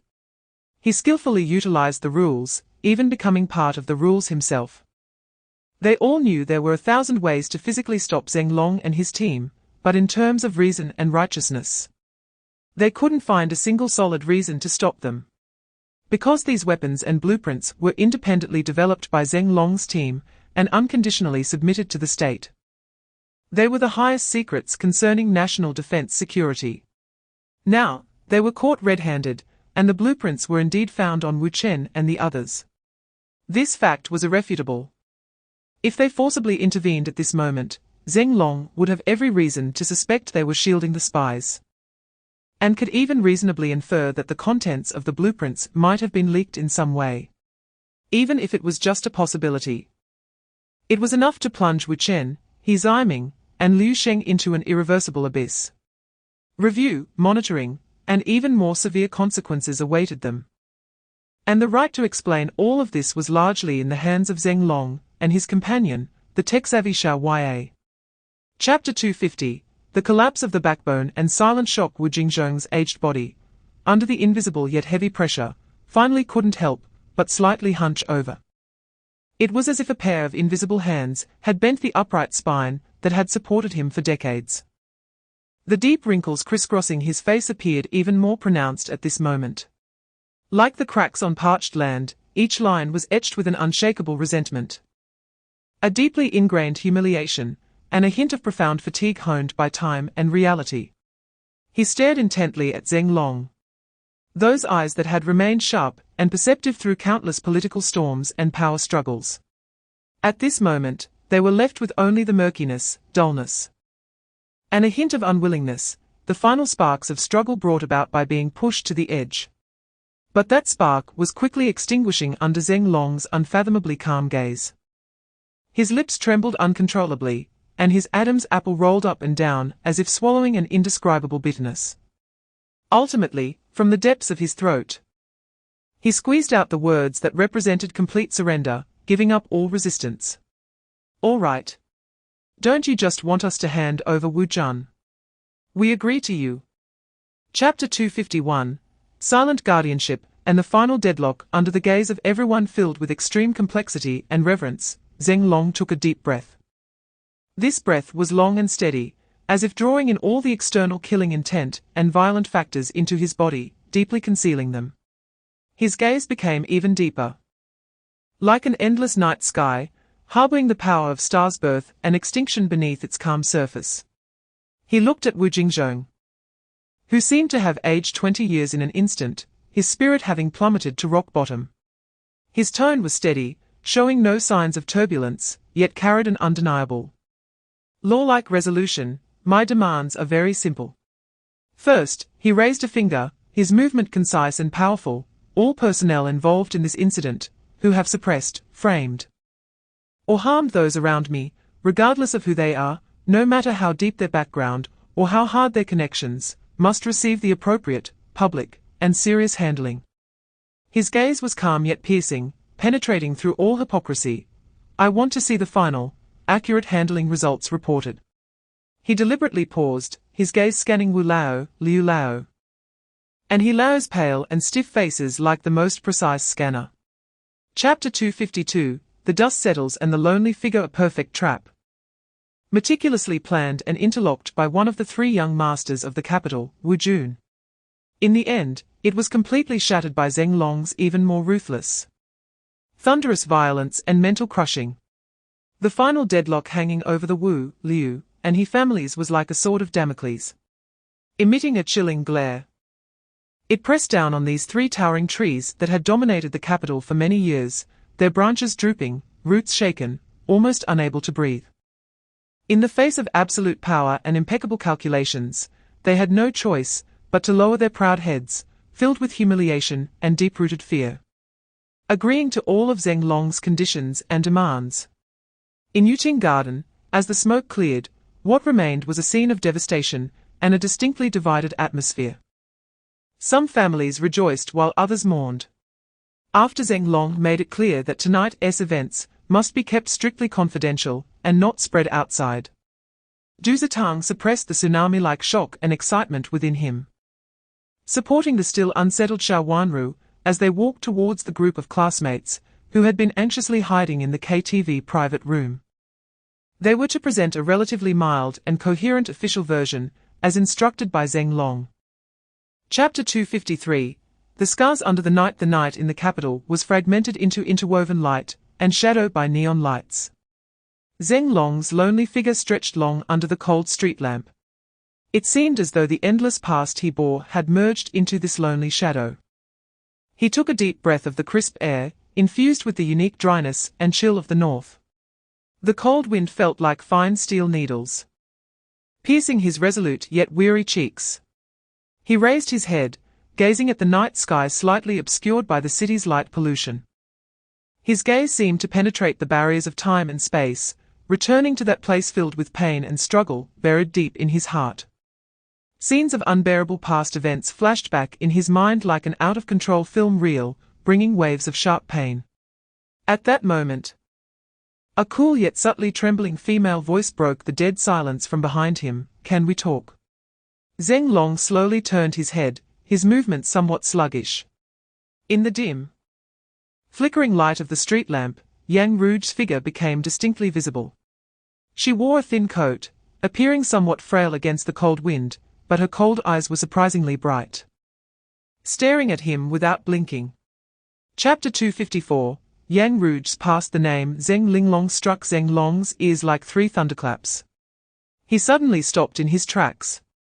His whole being seemed frozen in place, as if he had been bound by a spell. He abruptly turned to look at Yang Ruge. His once calm eyes now filled with terrifying bloodshot veins. His cracked lips moved slightly, as if trying to say something, but only a hoarse, unintelligible sound emerged from his throat. With immense willpower, he forcibly suppressed the tumultuous emotions within him. The muscles on his face twitched slightly before he barely restored an almost cold calmness. He squeezed out 3 words through gritted teeth, "Continue speaking." Seeing his trembling restraint, Yang Ruge became even more certain of her guess. She continued, her tone laced with a tearful pain. "Later, the Zeng family discovered that their own grandson had been swapped. And the whole family was furious. Especially Grandfather Zeng. He was like an enraged lion, launching a thorough investigation into the hospital at that time. He mobilized all available resources to frantically search for the real grandson, who had been abandoned outside." Chapter 255. Blood and poetry under the night. Ling Long's body imperceptibly swayed. He did not admit it, but neither did he refute it. Yang Ruge's earlier accusations and narrative, although merely fragments, pieced together more brutal details about his origins that he could not uncover through normal channels. At this moment, his heart felt as if it were being cut by countless dull knives, sending waves of unbearable agony and deeper confusion. It turned out that in this tragic fate, everyone was a victim. And these victims, each on their own path, had endured 18 years of pain and torment, struggling to survive. At this point, Yang Ruge gradually stopped crying, using the back of her hand to vigorously wipe away the tear stains on her face. Her swollen red eyes held a stubborn inquiry, as she looked at Ling Long. "Can you tell me what you experienced in those 18 years? Where did you go? Why did you appear in such a strong manner this time?" The layers of fog shrouding Ling Long made him seem so mysterious and distant, prompting Yang Ruge to ask the questions that had accumulated in her heart in a rapid-fire manner. Chapter 256. Passion and poetry under the night sky. With a sudden burst, Yang Ruge felt as if struck by lightning the moment she heard the haunting lines of poetry that seemed to come from the depths of hell. She uncontrollably staggered back a few steps, her heels unsteady, nearly collapsing to the ground. These few words were drenched in blood and sorrow. It was as if she could see. She saw the frail and helpless child struggling in endless darkness. She saw his countless scars, his despair as he swallowed blood and tears, and those innocent eyes that were now filled only with pain and confusion. She saw the emptiness and desolation in his gaze, which had become hollow year after year beneath his tattered clothes. He gazed up at the starry sky, silently screaming, desperately asking why he was here. "What is my name? Where are my parents?"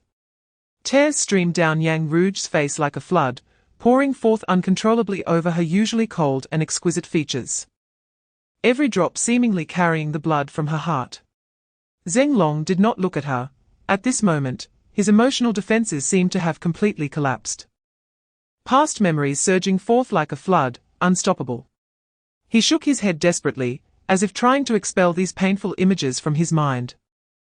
Chapter 257. Midnight snacks and gossip. The night in the capital was deep, and after a brief exchange of past experiences, the two figures, separated by fate for 18 years, silently walked back to the reading pavilion under the night sky.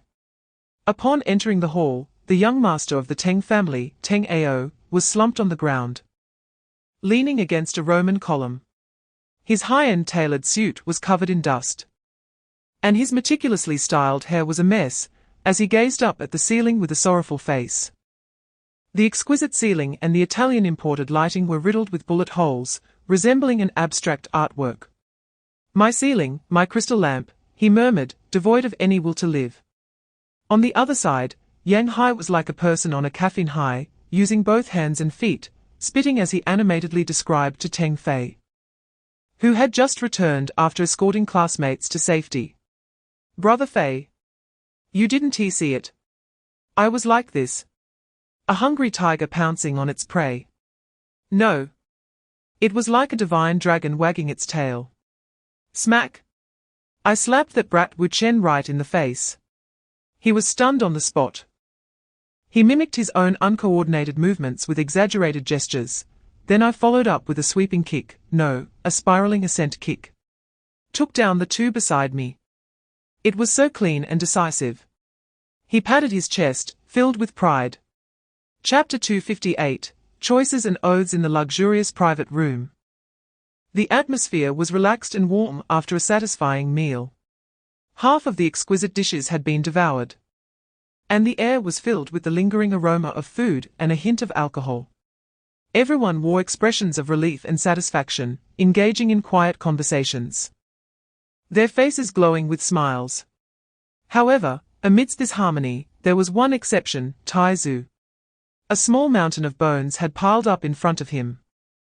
Yet he remained engrossed in his battle, gripping a richly flavored beef hoof in both hands, gnawing at it with audible satisfaction, as if his stomach were a bottomless pit, not yet half full. His focused and satisfied demeanor formed an interesting contrast to the gradually calming atmosphere around him. At that moment, Ling Long gently set down his chopsticks. This subtle action was like an invisible signal, instantly capturing everyone's attention. He picked up a pristine white napkin and elegantly wiped the corners of his mouth, each movement exuding a composure and elegance that belied his age. Almost the instant he laid down the napkin, the laughter and chatter in the private room abruptly ceased. Everyone unconsciously halted their actions, putting down their chopsticks or wine glasses, and their gazes focused intently on him. Chapter 259, The Grand Blueprint of a Business Empire. In the private room, one could hear a pin drop. Only Ling Long's crisp and solitary applause echoed in the silence, resonating like a drumbeat in everyone's hearts. He slowly stood up, his posture as straight as a pine, his gaze piercing, directly meeting Teng Ao, who had just made the most important decision of his life. "Rest assured, young Master Teng," Ling Long's voice carried a convincing calmness. "You will soon realize how correct your decision was." A near-defiant curve appeared at the corner of his mouth, with a hint of subtle disdain in his tone. "The young masters of the capital. Is that impressive? That's merely relative." His gaze seemed to penetrate the walls of the private room, casting its sight on a broader world. "Your vision and outlook must be expanded further. In Dragon Country, no matter how high your status, or how substantial your industry and capital, to some extent, you are merely thriving in your own nest, drawing from the nation's vast wealth, sharing in the hard-earned riches created by the common people." His words were like icy water, awakening certain ingrained perceptions in some individuals. "But I am different." Ling Long's voice suddenly became powerful and resolute, carrying an undeniable conviction. "I will not take a single cent that does not belong to me from the state. Nor will I encroach upon the rightful interests of the common people." Chapter 260, The Empire's Territory and the Cornerstone of Loyalty. Ling Long's gaze was like a precise spotlight. While everyone remained immersed in the shock brought by the group's blueprint, he calmly shifted his focus. It fell upon Du Yiming, who sat beside Du Zitong, his expression still tinged with some fear and unease. That gaze was not sharp, but it carried a penetrating insight that made Du Yiming involuntarily straighten his back. "Uncle Du." Ling Long's voice softened considerably, filled with respect for the elder. "I remember you were involved in international trade before, right?"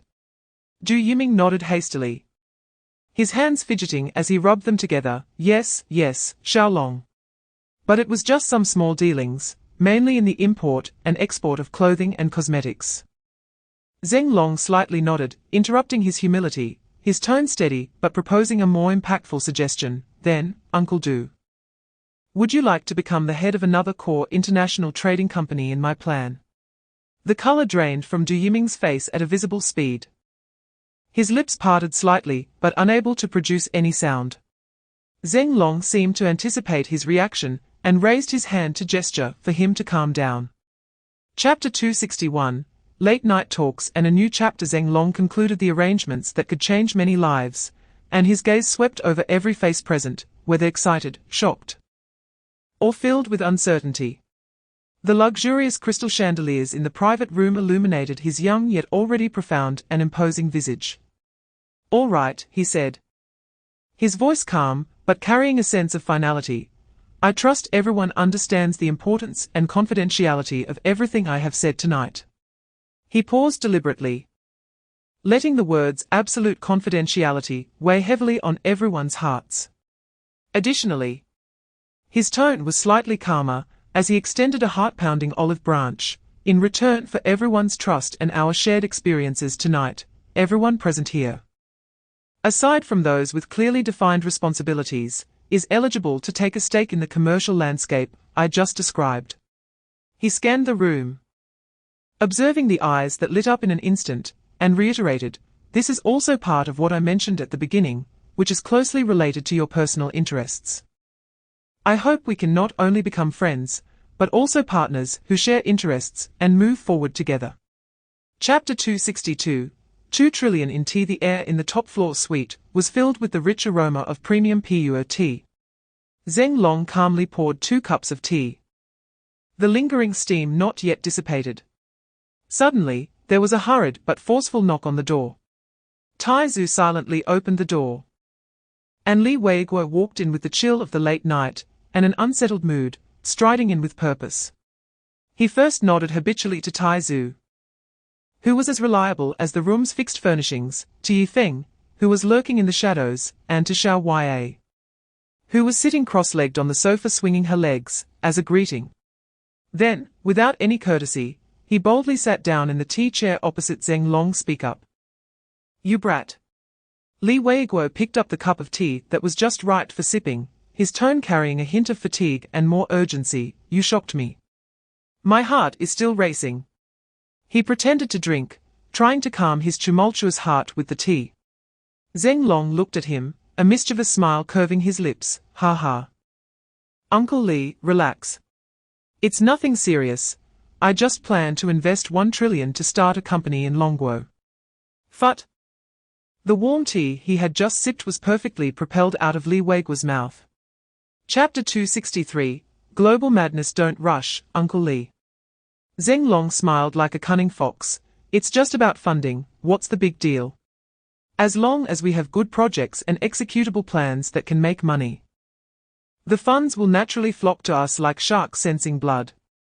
He no longer looked at the nearly collapsing Li Weiguo, turning to Xiao Yue, who was already eager to try, and instructed, "Xiao Yue, connect with those board brothers outside, just tell them the boss is starting a company, a legitimate business, to make big money for their retirement." "All right, boss. Watch me," Xiao Yue excitedly responded, immediately pulling out her encryption communicator, which was comparable to a small military-grade computer. And her fingers flew over the keys. The first video call connected, and a handsome yet slightly nervous white face appeared on the screen, with a luxurious European-style study in the background. "Hi, little Lawrence, hello." Xiao Yue waved at the camera with a quirky smile, looking sweet and harmless.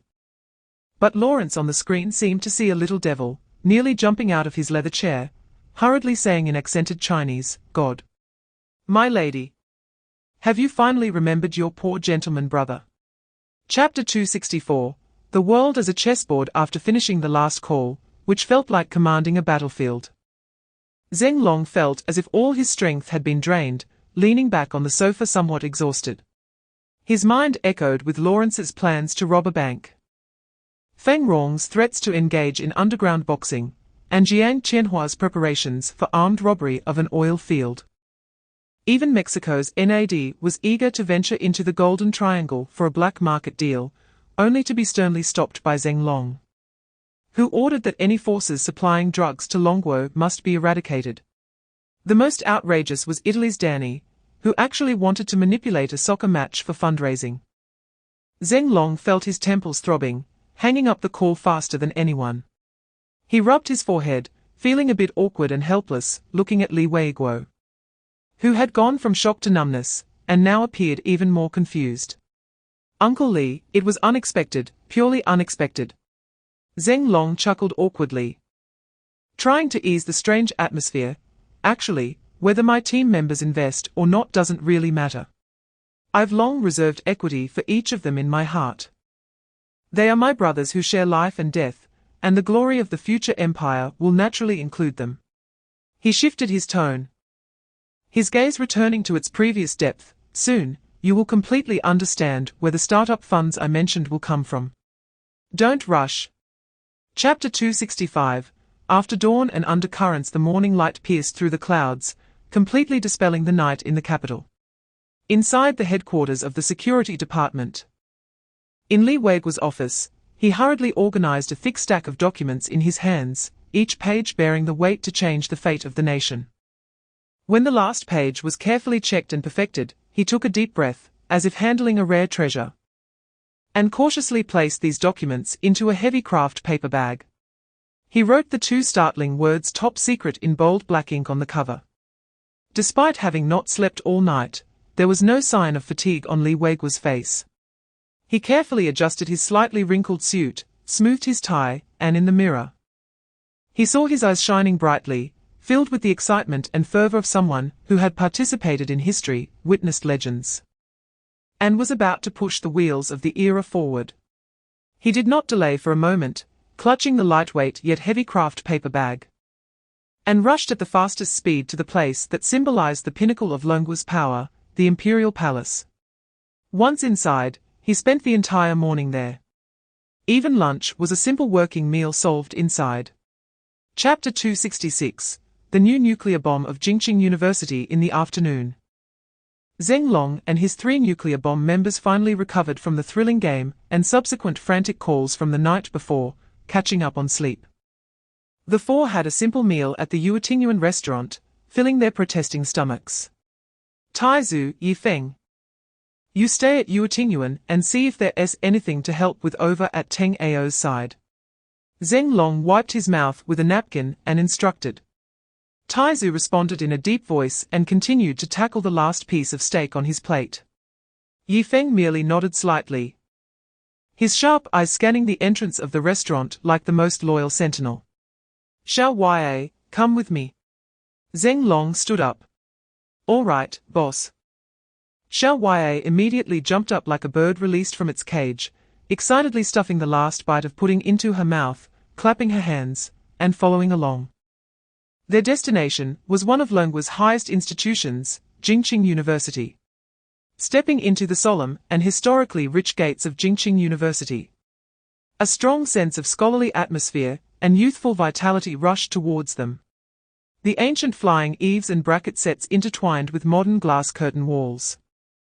Towering ancient trees contrasted beautifully with lush green grass. Wow! Boss?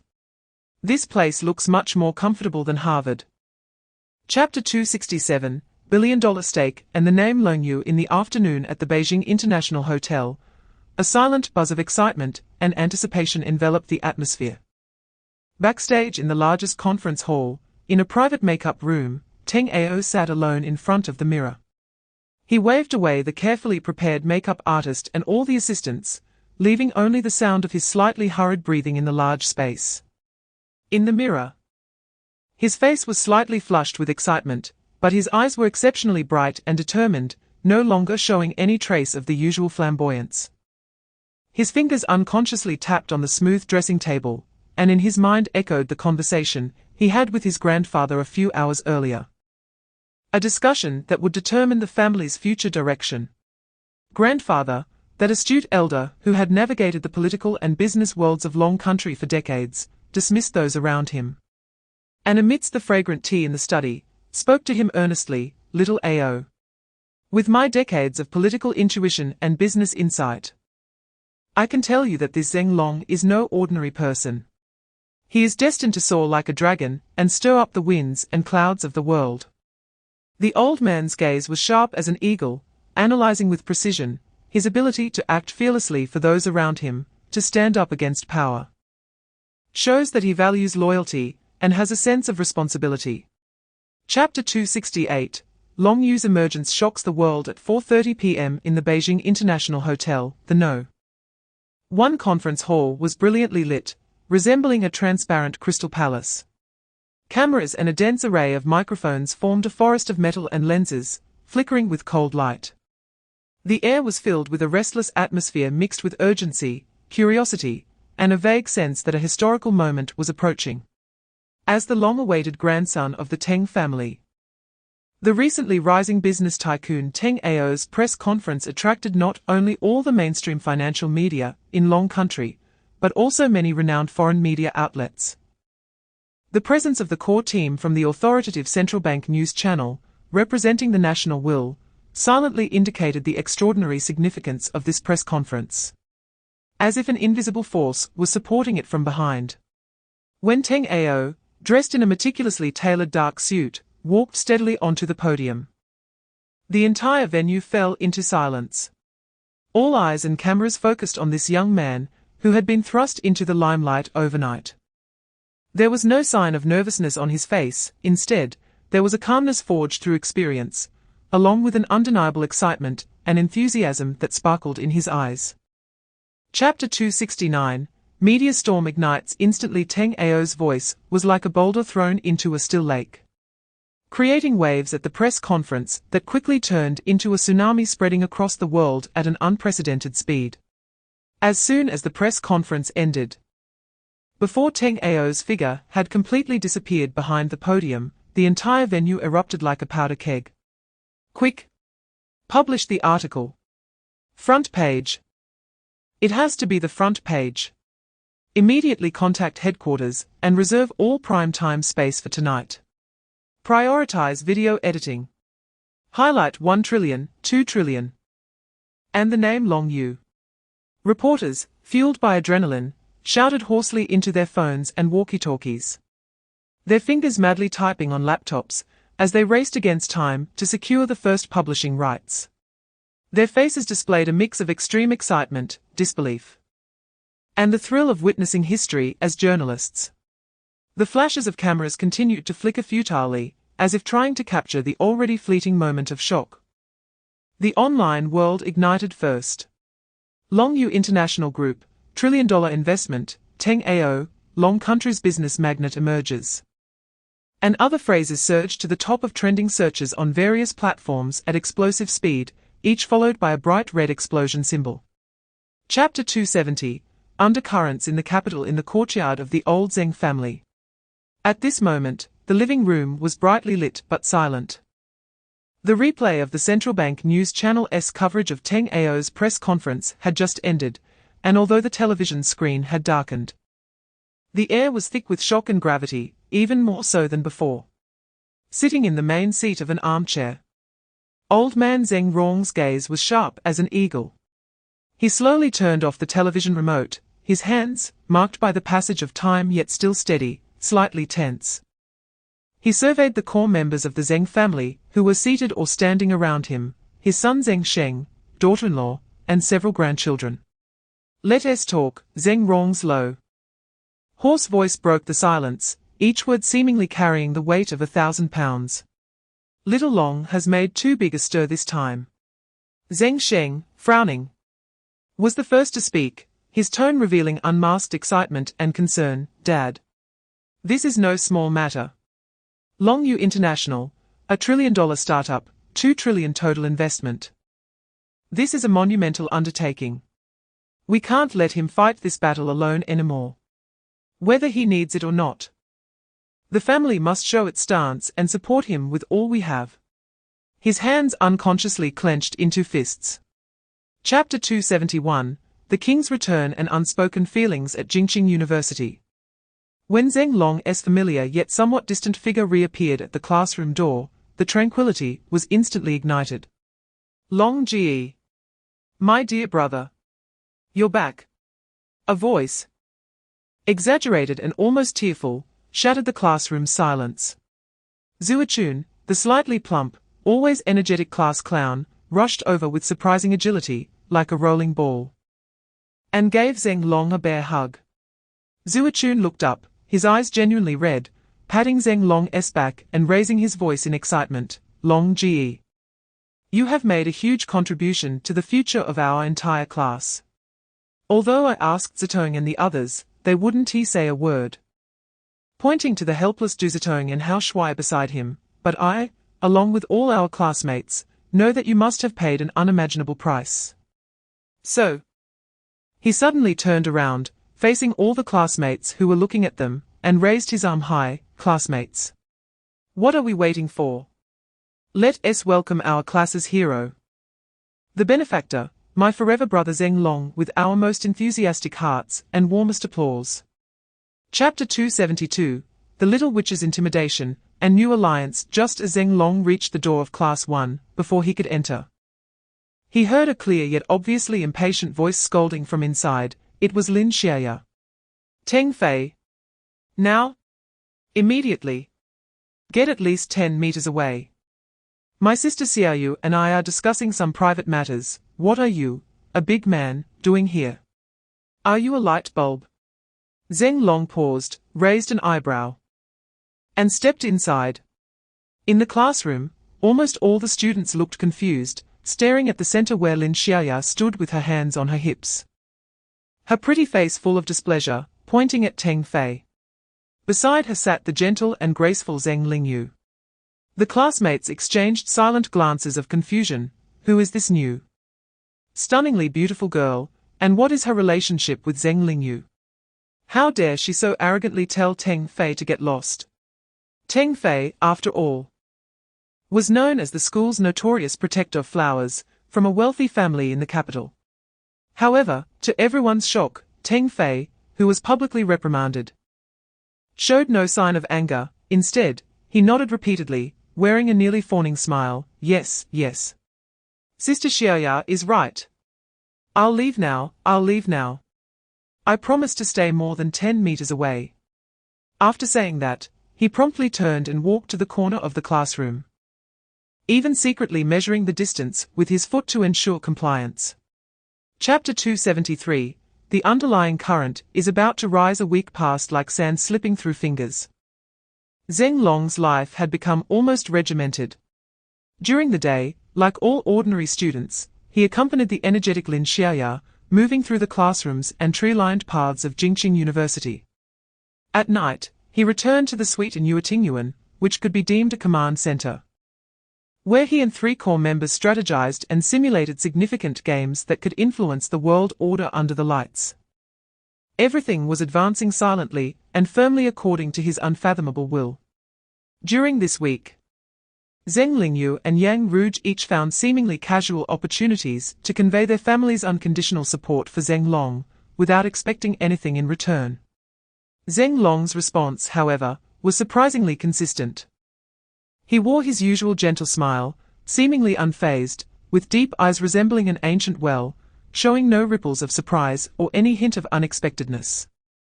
As if all of this had been anticipated. Okay, noted, he replied casually. I'll give you an exact response when the time comes. He then naturally steered the conversation toward academics or campus anecdotes, leaving no further discussion on the topic. This unfathomable calmness and indifference only made Zheng Lingyu and Yang Ruge feel more solemn, as they became increasingly certain that Ling Long's ambitions, as well as the depth he possessed, were far grander and more profound than what their families or even they themselves could imagine. Chapter 274, The Chaos in the Middle East and Li Weiguo's late-night visit. Just as Teng Ao began to operate efficiently under Ling Long's new strategy, like a shot of adrenaline helping him extricate himself from the quagmire of complicated affairs. Another eternal focal point of the world, the Middle East, was plunging into an even more chaotic and bloody abyss at a speed that left global observers astounded. Late that night, the tranquility of the suite in Yuetingyuan was shattered by hurried footsteps. Li Weiguo burst into Ling Long's room like a gust of wind, his face unusually urgent and serious, even forgetting to knock. I told you, you brat. Li Weiguo entered without any pleasantries, turning to Ling Long, who was sitting on the sofa, and began to berate him in a quick and urgent tone. What earth-shattering game are you plotting behind the scenes? The situation in the Middle East has completely fallen apart. It's beyond all our predictions. Without waiting for Ling Long to respond, he fired out sensitive intelligence reports like a machine gun. His tone growing increasingly frantic. It is reported that the Black Dog mercenary group in the Middle East had a large-scale, armed conflict with the government forces in the main oil-producing region of country last night, using heavy weapons and causing severe damage to key facilities like oil pipelines. The situation in the war-torn RT Kingdom in the Middle East has further deteriorated sharply. Previously suppressed to near silence, the anti-government armed group Free Wings miraculously revived after obtaining a large number of advanced individual weapons from an unknown source, escalating its combat capability and engaging in intense firefights with government forces in the northern part of the country, with both sides deploying tanks and artillery, resulting in a bloody stalemate. The internationally renowned mercenary groups Blood Wolf and Grey Bear simultaneously erupted in fierce clashes in the disputed border area, with the scale far exceeding previous minor skirmishes, suspected to be due to competition for control over a crucial supply transport route. Multiple channels have confirmed that several powerful local armed forces are also showing movements, frequently mobilizing, possibly escalating friction with surrounding small countries, with gunfire constantly heard in border areas. Even more ridiculous, Li Weiguo slammed his hand on the coffee table, causing the cups to rattle. Wasn't the situation between countries C and D in the Middle East already stabilized? But now their government forces are fiercely battling anti-government troops, and the entire country is in chaos. Chapter 275, The Startling Move and Old Shadows Resurface. Uncle Li, Ling Long's voice remained steady, as if the shocking words just spoken were merely casual conversation. As for the current chaos in the Middle East, you can report it to the higher-ups. Everything is still within controllable limits. The intelligence you received, as well as what is reported in international news, contains both truths and falsehoods. He leaned back slightly, sinking into the soft back of the sofa, the light casting inscrutable shadows in his deep-set eyes. I know that many countries are angry, confused, and some are eager to intervene. But so what? His tone carried a barely detectable hint of disdain. The dark world has its own operating rules. These terrorist organizations, anti-government armed forces, and mercenary groups are all genuine desperados, like venomous snakes in the shadows, difficult to capture, and even harder to eradicate. Unless their core interests are directly threatened, even those who consider themselves superpowers are reluctant to easily intervene and get mired in this consuming quagmire, facing a group of equally insane factions with different agendas. Right now, they can only anxiously observe and futilely analyze. Chapter 276, The Billion-Dollar Promise and the Old Dead. Anchor in the suite, Lin Xiaoya spoke with Ronnie on the phone for a moment, her originally decisive tone gradually taking on a hint of hesitation and caution. Finally, she covered the mouthpiece, turned her head, and her bright eyes were now filled with concern as she looked at Ling Long, who seemed to merge with the shadows on the sofa. Boss. Xiaoya's voice was a bit tense, her fingers gripping the phone so tightly that her knuckles turned white. Ronnie said. She swallowed hard, struggling to get out the second half of her sentence. He wants to talk to you directly. The air seemed to freeze in an instant. Ling Long maintained his gaze on the television screen, his body momentarily stiffening imperceptibly. Slowly, he turned his head, his eyes landing on the satellite phone Xiaoya handed him, as if he was staring at something heavy and scalding. Then, he stood up, took a deep breath, and walked heavily toward Xiaoya, step by step. When he took the phone, his fingertips trembled slightly. Pressing the cold receiver to his ear, Ling Long's throat moved as he spoke, his voice carrying a hoarse and dry quality, as if he hadn't had water in a long time. Hello, Ronnie. Chapter 277, The Calm Before the Storm and the Hidden Abode. After the phone call with Ronnie, which carried immense emotional weight, the suite fell into a strange silence. Ling Long did not act immediately. He slowly sat back on the sofa, sinking deep into the soft leather, and closed his eyes. He was not resting, rather. He was like a finely tuned supercomputer, beginning to rapidly and calmly review and simulate every aspect of the grand plan. From the smoke of the Middle East to the global capital markets, searching for any possible subtle vulnerabilities. His fingers unconsciously tapped rhythmically on his knee at a rapid pace. A habitual gesture when he was deep in thought. His brow occasionally furrowed and then relaxed, as if engaging in fierce competition with countless virtual opponents in his mind. The neon lights of the capital city outside filtered through the curtain seams, casting alternating shadows on his chiseled profile, adding an air of inscrutability. About 10 minutes later, the tapping suddenly ceased.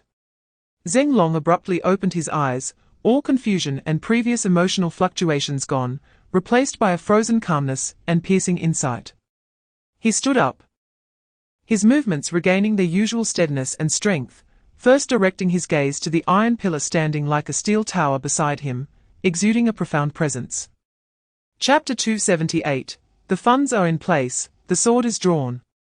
The next day, as the first rays of dawn pierced through the clouds, bathing the capital city in golden light, a solemn and oppressive excitement filled the suite in Yuetingyuan, heralding the approach of a great battle. Ling Long, Yifeng, Taizu, and Lin Xiaoye silently finished their simple breakfast. No one spoke, only the faint sound of utensils clinking, as if gathering strength for the impending storm. Back in the living room, Ling Long quietly sat on the sofa, leisurely brewing tea, the fragrant aroma blending with his calm and steady demeanor. Meanwhile, Lin Xiaoye was fully absorbed in her specially made high-performance laptop. Her fingers occasionally glided over the touchpad. Her gaze focused on the rapidly changing stream of encrypted information on the screen, her usually lively and cunning face now replaced by intense concentration. Time passed slowly, and the silence in the suite was palpable. An hour later, when a very inconspicuous green indicator light on the bottom right corner of the screen switched from blinking to solid, and the last line of encrypted information confirming the receipt of all funds flashed by and was automatically archived. The tightly pressed corners of Lin Xiaoye's mouth finally curled into a sharp smile. Chapter 279. The National Policy Involvement. The stunning strategy part, won the invisible battlefield of financial warfare, at the Teng Corporation headquarters, was left behind, as Ling Long drove the black sedan arranged by Teng AO. Smoothly and swiftly blending into the flow of traffic, heading towards a place capable of influencing the nation's fate, the General Staff headquarters of the Dragon Country's military. In a heavily guarded, simply furnished yet imposing office, General Liu and Li Weiguo sat across from each other, both shrouded in an air of unresolved confusion and seriousness. The aroma of tea wafted through the air, but could not disperse the heavy atmosphere of waiting. Bang! The office door was pushed open, and Ling Long's figure appeared at the entrance. As soon as he stepped in, Liu Lao's iconic loud voice boomed like a bell. Filled with mock anger and genuine concern, "You little rascal. We old folks just cleaned up the mess you made at the Yuting Garden. And now you're stirring up such a huge hornet's nest in the Middle East." General Liu's eyes widened, his large hand slapped down on the mahogany tea table, causing the cups to rattle. "You made Minister Li rush to the palace in the middle of the night to report your earth-shattering plan.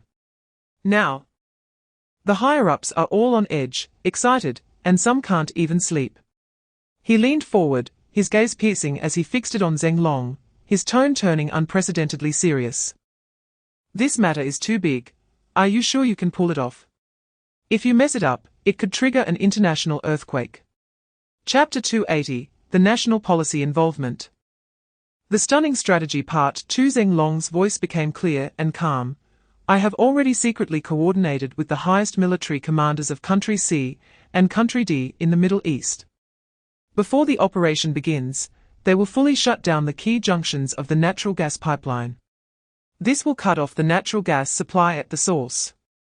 Then, based on the pipeline structure and terrain, they will provide our side with the best, controllable demolition point coordinates. At the same time, I have already arranged for trusted mercenaries, skilled in demolition, to infiltrate the core of the anti-government forces disguised as freedom fighters.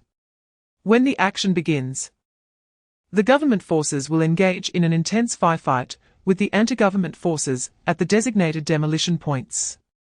This firefight will create a facade of significant casualties on both sides. Finally, our own demolition experts, who have infiltrated, will disguise themselves as anti-government forces and use heavy firepower, such as rocket launchers, mortars, and controlled demolition bombs, to bombard and blow up the natural gas pipeline.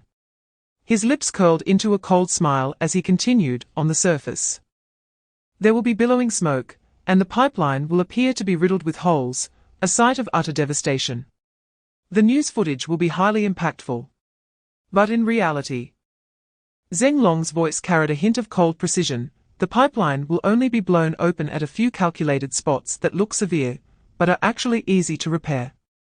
As for gas leaks and environmental disasters, they simply do not exist, because the source has already been shut down. The apparent gas leak at the scene is merely a mixture of harmless smoke agents and flammable gases prepared in advance to create visual and olfactory effects.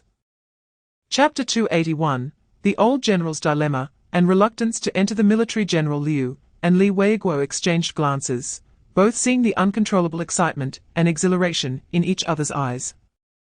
However, the two had weathered many storms and quickly suppressed their overwhelming emotions, regaining their composure, though the flames burning deep in their eyes revealed their inner unrest. Liu Lao picked up the now lukewarm teacup and took a large gulp, as if trying to quench his thirst and excitement. He set the cup down, wiped his mouth with the back of his hand, and when he looked at Ling Long again, his gaze had turned fervently eager, tinged with a hint of calculation. Xiaolong. Liu Lao's voice softened, taking on a tone of coaxing. What you just mentioned about dispatching that elite natural gas pipeline engineering unit is a good arrangement. Our country's reputation for infrastructure isn't for nothing. We can always pull out a few world-class teams. However, these two special operations teams. He shifted the topic, his brow furrowing just right, his face displaying a look of considerable difficulty, as if he had encountered a significant problem. As he spoke, he subtly glanced at Li Weiguo from the corner of his eye, clearly signaling, "Old buddy, it's your turn to take the stage." At the same time, his right hand made a quick rubbing gesture under the tea table towards Li Weiguo. Chapter 282, The Financial Sword Unsheathed and the Persistence of the Magic City. At the top floor of the Teng Corporation headquarters, it had completely transformed into a financial war fortress isolated from the outside world. The air was thick with the low hum of electronic devices and an almost palpable focus. Lin Xiaoye, the quirky and lively girl, had vanished. She sat upright in the high-backed chair symbolizing command in the center of the office, her petite figure exuding undeniable authority. In front of her, 3 specially modified high-performance computer screens were refreshing complex streams of code at an astonishing speed, beyond ordinary comprehension. Meanwhile, the entire wall opposite her was divided into several small screens, displaying real-time data flows of crude oil and natural gas futures from major global exchanges, news flashes, and encrypted communication channels. At this moment, she was the Divine Sparrow, the network phantom and electronic genius who struck fear into many nations in the international dark web. Coming and going without a trace, her fingers danced across the mechanical keyboard, moving so quickly that they left behind a blur, the keystrokes sounding like a torrential storm. Dense and precise, lines of obscure command codes cascaded down the largest main screen like a waterfall, constructing invisible firewalls and data mazes. Chapter 283, The Middle Eastern Shadow Emperor and the Global Thunder in the Middle East. This sun-scorched land, already turbulent due to the civil war in countries C and D, now boiled over as if a heavy bomb had been dropped. First, the other 2 major oil-producing countries erupted in intense friction along the border for reasons unknown. Both sides amassing troops at the border, tanks stirring up clouds of dust that blotted out the sun, and the diplomatic rhetoric became charged with gunpowder, casting a looming shadow of war that caught the attention of the international community. Then, even more astonishing events unfolded. Significant armed conflicts erupted almost simultaneously in the key land routes for oil exports, and the strategic passages to crucial ports of several major oil-producing countries in the Middle East. Gunfire and cannon fire replaced the sound of camel bells, while smoke and dust became the new landscape. On a desolate high point of a hillside, Jiang Qianhua, dressed in desert camouflage and with war paint on his face, was roaring into a secured satellite phone, spitting words, Baroque leader. Tell the brothers of Hellfire to keep their eyes wide open. Coordinates. The coordinates I gave are accurate to the meter. Your shells are about to land on my command post. If I weren't as fast as a rabbit, I would have gone up to drink Mao Tai with God by now. Damn it. Chapter 284. The rising wind at Yuting Garden inside the financial fortress on the top floor of the Teng family headquarters. The atmosphere had reached a boiling point. As Ronnie's second billion-dollar transaction flowed like a rushing river into dozens of secret accounts around the globe, Lin Xiaoya did not hesitate. And cold orders were issued again. The second batch of funds is in place. The directive remains unchanged. Go all out to buy, regardless of price.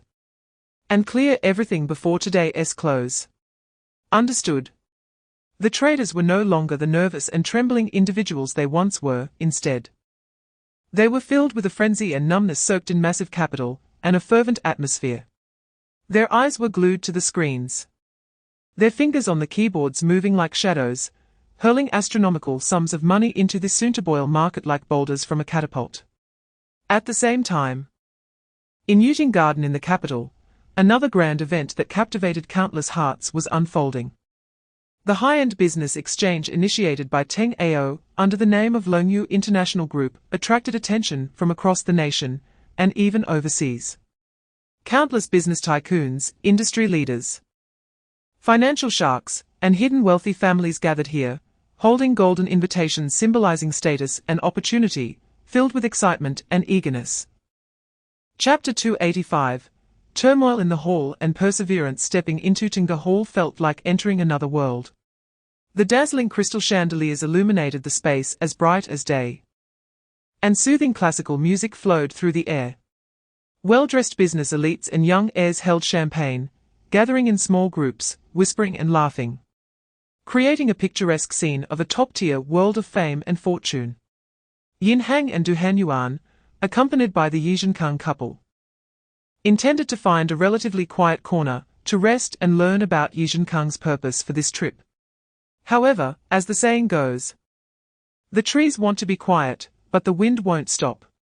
Just as they settled onto a sofa in a lounge area, the annoying figure of Fatty Han reappeared. And this time, he was not alone. With a flattering and smug smile on his face, slightly bowing, he led two individuals over.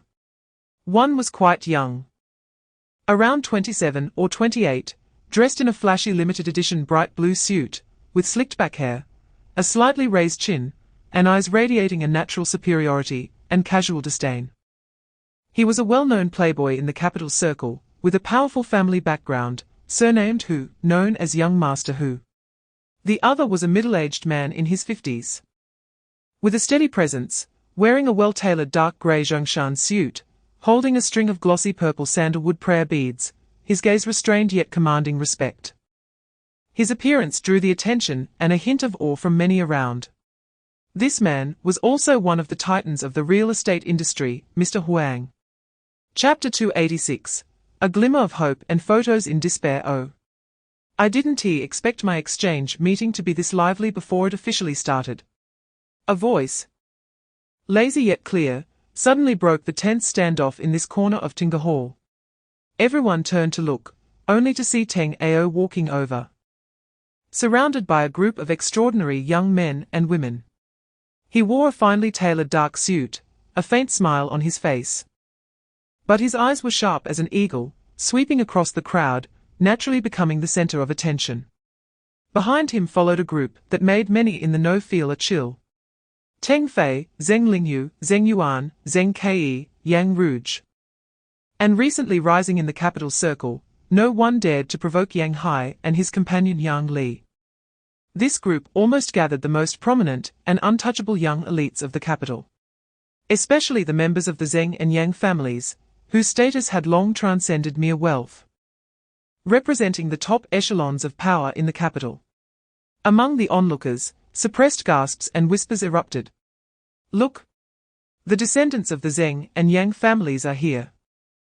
Oh my God, tonight's lineup is truly a dazzling array of aristocrats. Is that Yang Hai? I heard he has been strutting around the circle, disregarding everyone.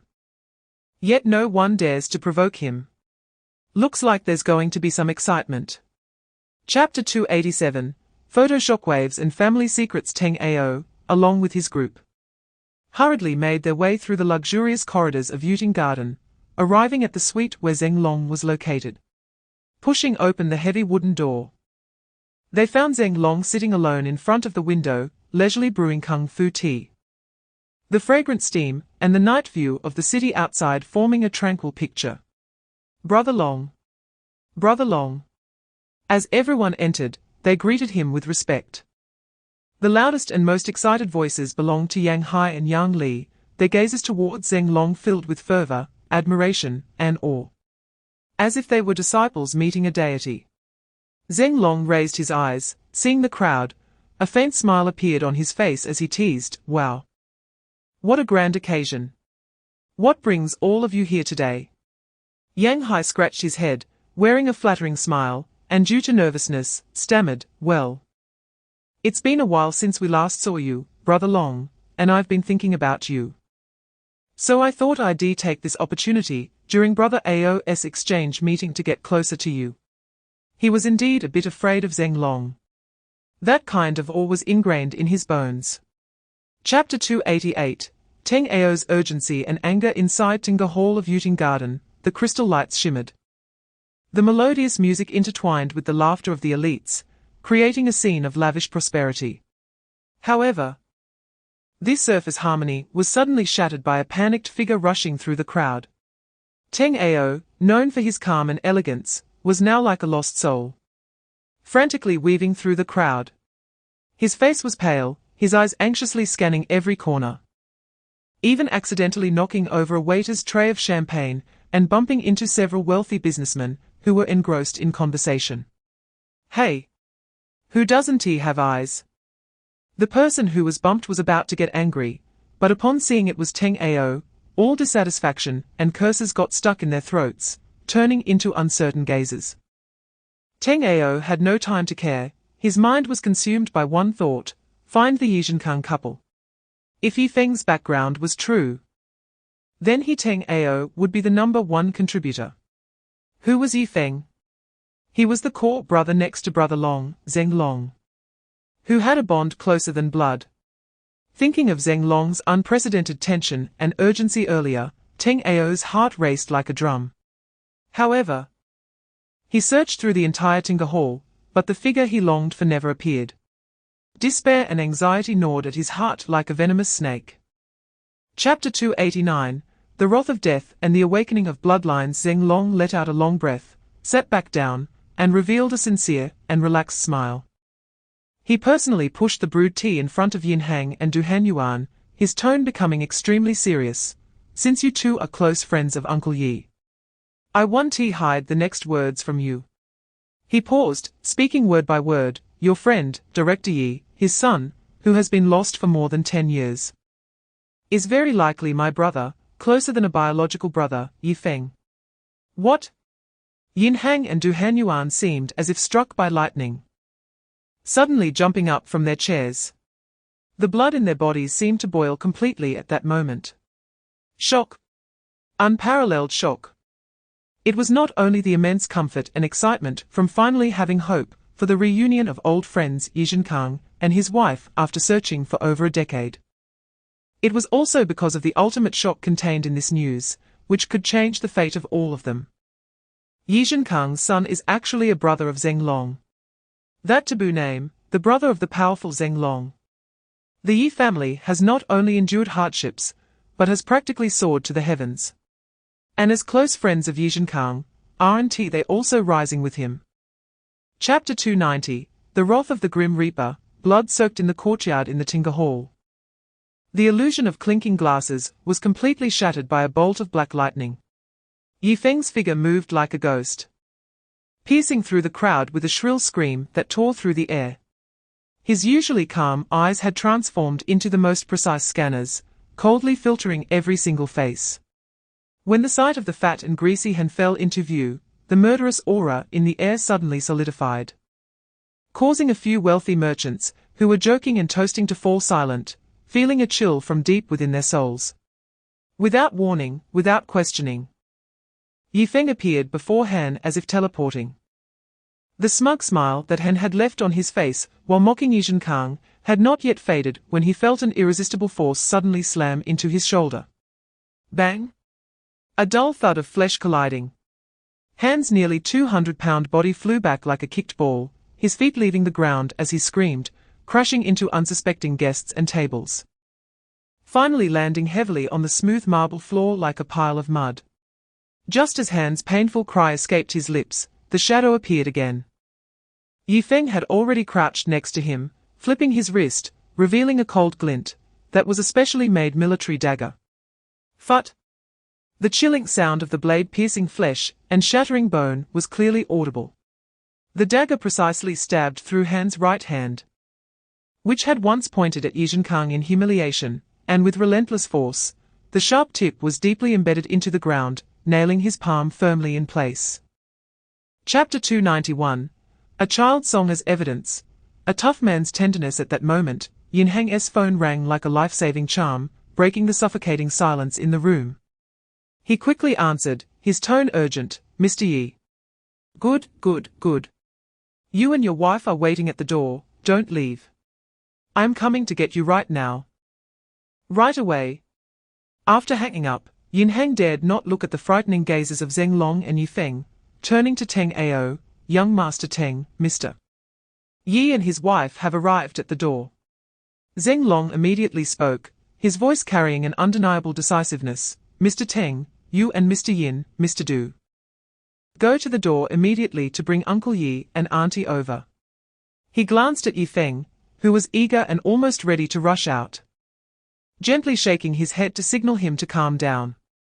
In no time, Teng Ao, Yin Hang, and Du Hanyuan accompanied the anxious Yizhen Kang and Zhu Siming back into the Tinga Hall like stars surrounding the moon. The couple was filled with great confusion and a touch of surprise. They clearly sensed that Teng Ao looked at them with unprecedented respect, while Yin Hang and Du Hanyuan's gazes held an almost flattering excitement. However, as soon as they stepped into the hall, they were stunned by the scene before them. The center of the hall was in disarray, with a fat man lying on the ground, blooded, with his hand nailed by a dagger. On the other side, a man with a face swollen like a pig's head collapsed on the floor, and a young man with a pale face knelt beside them. All the guests were silent, their complex gazes focused on them. Chapter 292. Reunion and Establishing Authority in the Suite. Time seemed to stretch infinitely in the tears of the family tightly embracing each other while singing the mournful song Lu Binghua, becoming thick and precious. Ling Long quietly led Taizu, Lin Xiaya, and others out of the room, gently closing the door, like the most loyal guards, leaving this small space of tranquility and happiness completely to the family members who had endured hardships to reunite. Until the tumultuous emotions that had been suppressed for over a decade gradually began to calm, the door was gently pulled open from the inside, and Ling Long stepped forward. "Uncle Yi, Auntie," Ling Long's voice was gentle and sincere, a heartfelt smile on his face. "I am truly happy to see your family reunited. And I am also happy for Yifeng." He gestured to Taizu and Lin Xiaya, who stood like two gate gods behind him, their eyes filled with concern. "Let me formally introduce you to," Ling Long's tone carried a familiarity and seriousness. "This is Taizu, and this is Xiaya." Together with Yifeng inside, the four of us grew up together. Although we are not blood relatives, in our hearts, we are the closest siblings, who can entrust our lives to each other without reservation. Chapter 293. Charisma, Establishing Authority. When he re-entered the Tinga Hall, the warmth he had shown to Yi's parents had completely vanished, replaced by an ice-cold indifference and an air of authority that looked down upon all beings. The moment his figure appeared at the door, the hall, which had still been whispering, instantly became so quiet that a pin drop could be heard. Everyone's gaze was filled with reverence, fear, curiosity, and even admiration, all focusing on him. Zeng Long's gaze was like a cold searchlight, slowly scanning the entire scene. He first swept past Han, who was still sprawled on the ground like a dead dog, with his hand pinned down by the dagger and a face ashen. And then onto General Huang, whose face was swollen like a pig's head, and whose eyes were filled with despair. Finally lingering for a moment on the anxious Husan Shao, who knelt on the ground, afraid to raise his head. Before finally resting on the guests who dared not breathe, their expressions varied. The entire hall was terrifyingly quiet, as if it were in a suffocating silence before a storm. Zeng Long slowly walked to the center of the hall, each step seeming to strike at everyone's heart. He stopped, glanced around, and finally spoke, his voice clear and calm. With a reassuring yet undeniable strength, "I'm sorry. I hope you all find it amusing, and I have disturbed your enjoyment. Tonight, everyone gathered here was supposed to be a commercial exchange meeting that could shake the nation, a grand event for seeking cooperation and creating a future together. Unfortunately, it has been disrupted by a few blind and ignorant people." Chapter 294, Thunderous Methods and Abyssal Gaze. After Zeng Long clinked glasses and exchanged pleasantries with the last young heir who had come to toast, he subtly moved to Lin Xiaoya, who had been watching the dynamics of the entire scene. "Is everything taken care of?" Zeng Long's voice was low, only audible to the two of them. Lin Xiaoya proudly lifted her delicate chin, like a cat that had just pulled off a prank, quickly pulling out a thin, specially made tablet from behind her and waving it in front of Zeng Long, whispering, "This little matter was settled long ago. I've almost figured out what color their underwear is. Extortion, tax evasion, and even suppressing Uncle Yi's company." She then pouted, a hint of reluctance in her voice. "But is it too lenient for them this way? Should I add some more explosive material? Otherwise, when Minister Li's people arrive later, it might be too late to act. They should be arriving within 5 minutes." Zeng Long heard the words, his gaze sweeping across the hall where people were still conversing. But their peripheral glances were always focused on this side. The corner of his mouth curled up into that signature smile, carrying a hint of mischief and the sense of control over everything. "No need," he said lightly, his voice carrying a cold amusement. "The effect should be enough to shock. The key was whether they chose to face reality and seize the last glimmer of hope, or to plunge into the abyss." Chapter 295, Enforcing Authority. Dust settled. Zeng Long's gaze finally landed on Husan Shao, who was still kneeling on the ground, like a startled bird. That gaze was plain. Yet it made Husan feel as if he were being stared at by a fierce tiger, his hair standing on end. "All right," Zeng Long said, his voice showing no sign of anger or joy. "Your matter," he paused, turning his gaze to Yang Hai, who was watching from the side. "Let Xiao Hai decide.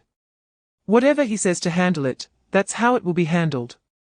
This sentence was like a pardon, as if he had handed over the power of life and death to Yang Hai. Husan Shao's heart suddenly relaxed, then tightened again. Looking eagerly at Yang Hai with a pleading expression, Zeng Long no longer paid attention to this side. He put on that highly approachable smile again, and walked towards the area where several top figures in the Dragon Kingdom's business world, including General Qin, General Yang, and General He, were gathered. After all, these were the true figures holding the lifeblood of the national economy, and for both public and private reasons. Zeng Long needed to give them enough face and respect. He chatted and laughed with them, behaving elegantly and calmly, speaking at length about the current economic situation and future industrial layout, his insights unique and profound. Even the seasoned business tycoons nodded secretly, their discomfort from the earlier bloody scene quickly dissipating in this high-level exchange. They realized that this young man possessed not only thunderous methods, but also the wisdom and vision to match. Chapter 296, Airport Reunion and Emotional Shackles. 2 days later, the sky over the Beijing International Airport was as blue as it could be. A military off-road jeep with a special military license plate, fully bulletproof modified. Like a silent steel beast, was guided by airport ground staff through a dedicated passage, ignoring all conventional procedures, directly entering the usually restricted area of the tarmac. In the driver's seat, Ling Long wore large sunglasses that concealed the complex emotions swirling in his deep-set eyes, his tightly pressed lips revealing a hint of tension. In the passenger seat, Lin Xiaoya also had her face covered by sunglasses, but the fingers tapping on the car window betrayed her inner unease. The person they were here to pick up was no ordinary individual, Anna Luo, the beloved granddaughter of international financial giant Ronnie, the princess of the Luo family. With the Luo family's prominent reputation in the international finance and high society, Anna's visit to any country would warrant an official high-level reception. However, this time Anna was traveling privately and discreetly, without alerting the official levels of the Dragon Kingdom. A large private jet, like an elegant silver giant bird, smoothly landed on the runway and slowly taxied to the designated position. The cabin door opened, and the elevator connected steadily. The first to descend were 6 bodyguards dressed in black suits, their sharp eyes and firm demeanor exuding readiness. They quickly dispersed, forming a tight security perimeter around the elevator. Their movements efficient and neat, displaying a high level of professionalism. Chapter 297, Conspiracy and the Determination to Die inside the private room of the Yuting Garden. The atmosphere was warm and harmonious. The large round table was filled with a variety of delicious Dragon Kingdom specialty dishes, the enticing aroma permeating the entire room. Ling Long, Anna, and core members Yifeng, Taizu, and Lin Xiaoya sat together. Anna was not unfamiliar with Yifeng and Taizu when Ling Long rescued her from terrorists. Nearly all members of Team Zero were involved, which forged a bond of life and death. Ling Long did not invite any outsiders. This felt more like a private family gathering.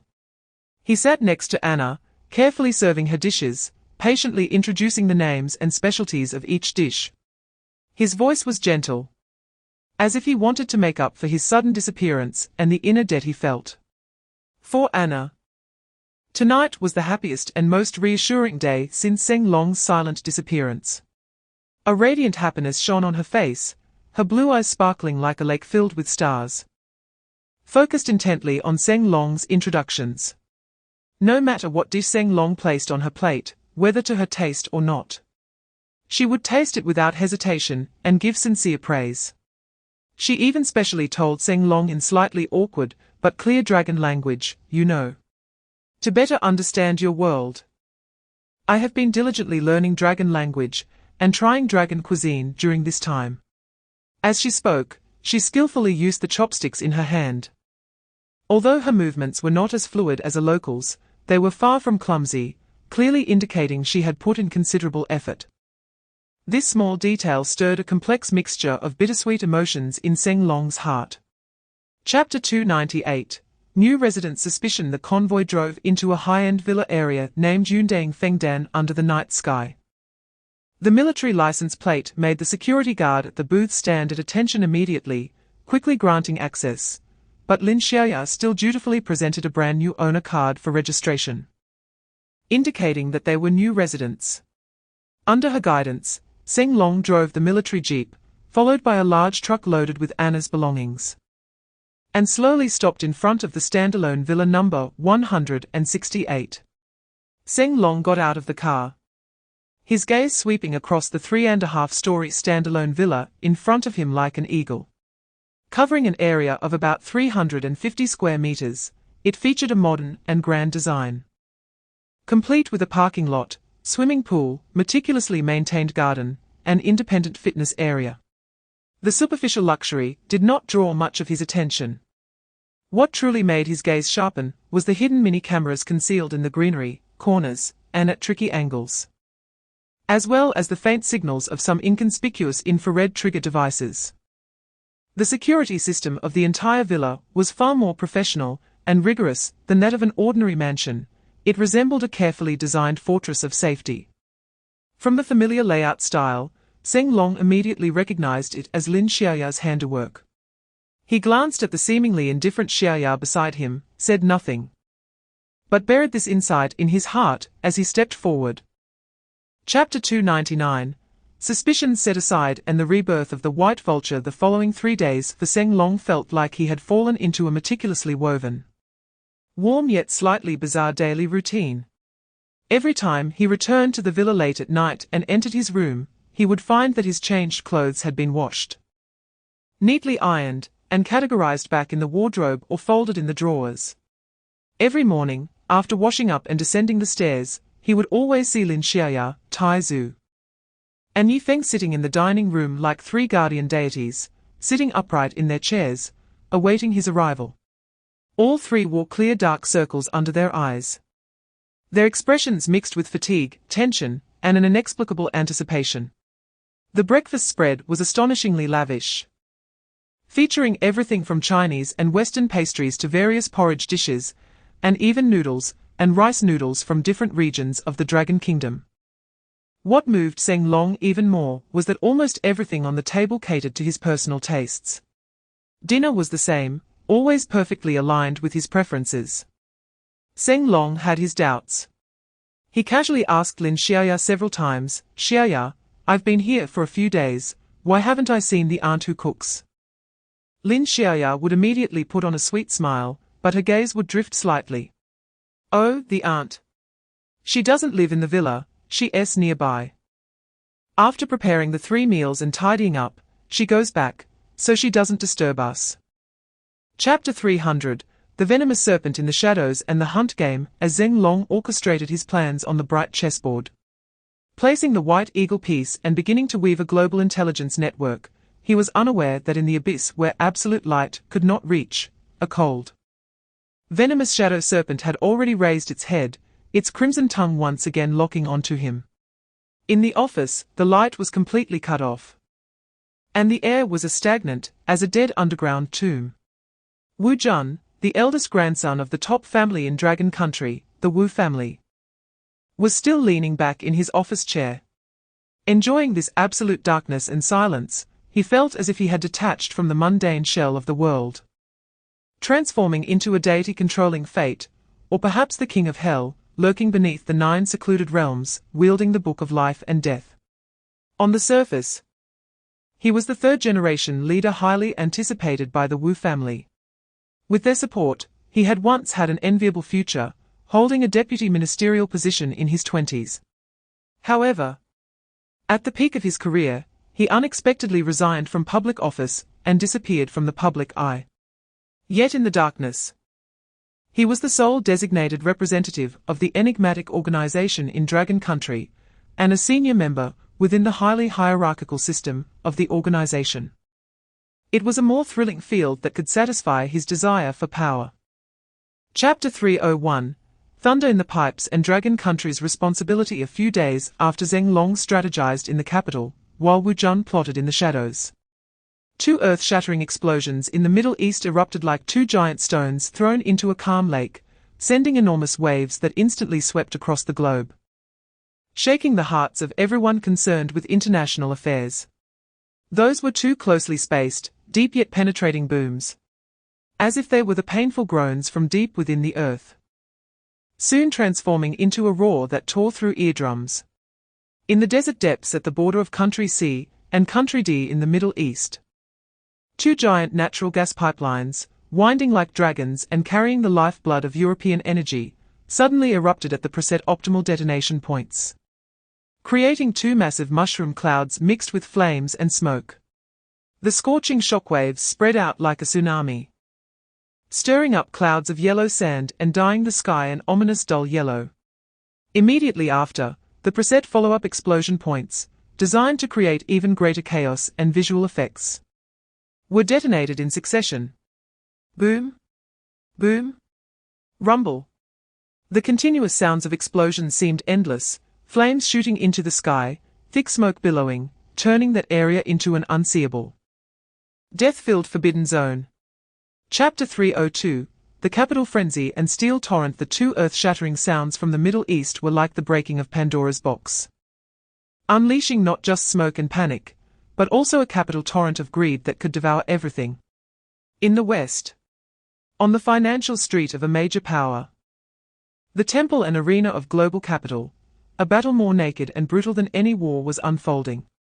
Those financial giants with a sense of smell sharper than deep-sea sharks, along with sovereign fund titans controlling the lifeblood of nations and capable of mobilizing hundreds of billions in funds, had already caught the intense scent of blood before the smoke from the pipeline explosion had dissipated. In the trading hall, the sounds of ringing phones, keyboard clattering, and hoarse shouting mixed into a frenzied symphony. Why? Immediately. Now? Go all in on oil and natural gas. Quick. Mobilize all available funds. Sell off all other assets. This is a supermarket that happens once in 10 years, no, 50 years. The Middle East is in complete chaos. Energy supplies have effectively been interrupted. Prices will skyrocket. Not even God can stop it. Panic, greed, and the most primal speculative desires spread among traders like a virus, intertwining, ultimately transforming into an even larger, crazier capital tsunami that surged into the international crude oil and natural gas futures market from every financial center in the world with an unprecedented ferocity. Chapter 303, Shadow Pursuit and Tabletop Suspicion. In Wujun's office, which resembled a tomb, the silence was broken by faint footsteps. The shadow-like assistant once again bent over, silently approaching a position 3 meters away from Wujun, stopping there. His head hung low, his voice tinged with unmistakable fear. Young master, we have utilized all our available informants, but Ling Long and his 3 companions have vanished, as if they have evaporated from the world since they left the Yuting garden. We have temporarily lost track of them. As soon as the assistant finished speaking, Wujun, who had been deeply sunk in his office chair, suddenly opened his eyes. In the absolute darkness, his eyes shone like 2 suddenly ignited ghostly flames, flickering with a bloodthirsty and cold light. He slowly stood up, like a lazy cheetah, and walked step by step towards the trembling assistant, leaning close to the assistant's ear, so close that he could almost feel the other's muscles stiffening in fear. His voice was deep like the cold wind of hell, each word drilling into the assistant's eardrum. Chapter 304, The Chess Game in the Mist and the Guardian of the Kitchen. After dinner, Ling Long returned alone to the well-organized bedroom in the villa. He did not turn on the lights, allowing the city's neon lights outside to cast mottled and blurred shadows through the curtains in the room. He needed absolute silence to sort out the tangled clues in his mind. The hidden organization, like a snake lurking in the dark, constantly attempted to pry into their details, which made him feel a discomfort of being entwined by shadows. Passive waiting had never been his style. At the same time, Lin Xiaoya, Tai Zhu, and Yifeng's various abnormal behaviors since moving into the villa, along with the mysterious aunt who was only heard of but never seen, lingered like a fog in his mind. Their excessive thoughtfulness and precision clearly concealed secrets. However, at present, this secret seemed to carry no malice, even bearing a clumsy warmth that temporarily suppressed his desire to investigate further. Meanwhile, on the White Eagle side, the construction of the global intelligence network must accelerate. Intelligence was like the eyes in the night. This feeling of being secretly investigated yet unable to respond quickly only confirmed this point. Without an absolutely controlled, efficient, and precise intelligence system, it was like gambling with someone in the fog, always a step slower, perpetually restrained. Chapter 305, The broken warmth and unbearable cracks. The dawn's faint light had yet to completely dispel the shadows in the villa. But the kitchen area on the first floor was already filled with warm light and subtle sounds. Lin Xiaoya, Tai Zhu, and Yifeng stood like 3 dutiful yet clumsy guards at the kitchen door, their eyes closely following the busy, frail figure of He Jing inside. He Jing had her back to the door, focused on cooking porridge at the stove, the steaming heat obscuring her somewhat slender figure. She moved skillfully, skills she had diligently learned from many chefs, but the slight bend of her waist and the occasional light rub of her neck revealed her fatigue. At that moment, an extremely faint, almost imperceptible sound of footsteps came from the direction of the stairs. Immersed in complex emotions, Lin Xiaya and the others suddenly jolted awake. Like cats that had their tails stepped on, their muscles tensing up instantly. They turned their heads sharply, their gazes shooting towards the source of the sound. Only to see Ling Long, having appeared silently at the staircase, his presence unnoticed until now. Clearly, he had not slept all night. There were faint dark circles under his eyes, and his complexion appeared somewhat pale under the cold-toned lights of the dining room. He held an empty cup in his hand. His gaze first swept over his three companions, who looked as if they were facing a formidable enemy, their expressions stiff and perplexed. Then, that sharp gaze, as keen as a hawk's, crossed over them and precisely directed through the slightly ajar door towards the kitchen, landing on the figure of a woman who had her back to him, busy with her tasks. Chapter 306. Shattered ice and surging warmth. Hearing her son painfully and conflictedly say, "You should go," He Jing seemed to have all her soul drawn away. Her eyes were hollow, and she stumbled forward, almost instinctively making her way out of the villa's entrance and into the cool, damp air outside. The morning chill pierced her thin clothing like fine needles, yet she was oblivious to it. Slowly, she turned around, lifted her head, and with a gaze that was precise and filled with a near-desperate plea, directed it towards the tightly closed window on the second floor. That was Ling Long's room. Behind the window was a dimness that seemed to swallow all the light, as well as her hope. Tears slid down her pale, haggard face once again, leaving cold traces.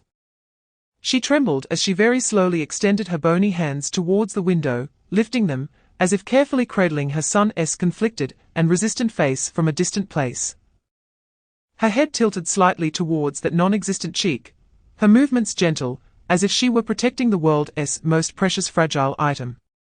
It was the most instinctive and affectionate posture of a mother towards her child, filled with endless love, deep longing, and unspeakable guilt. The weak morning light outlined her slender, slightly hunched figure, casting a long, lonely, and sorrowful shadow on the ground. She stood there frozen, like a sculpture soaked in sadness and helplessness, whispering in a daze. Her voice so soft that only she could hear, "Longer, my child, I'm sorry, I'm sorry." Chapter 307. The sun melts the ice and drills as Lin Xiaya, Taizu, and Yifeng carefully and excitedly surrounded He Jing on their way back.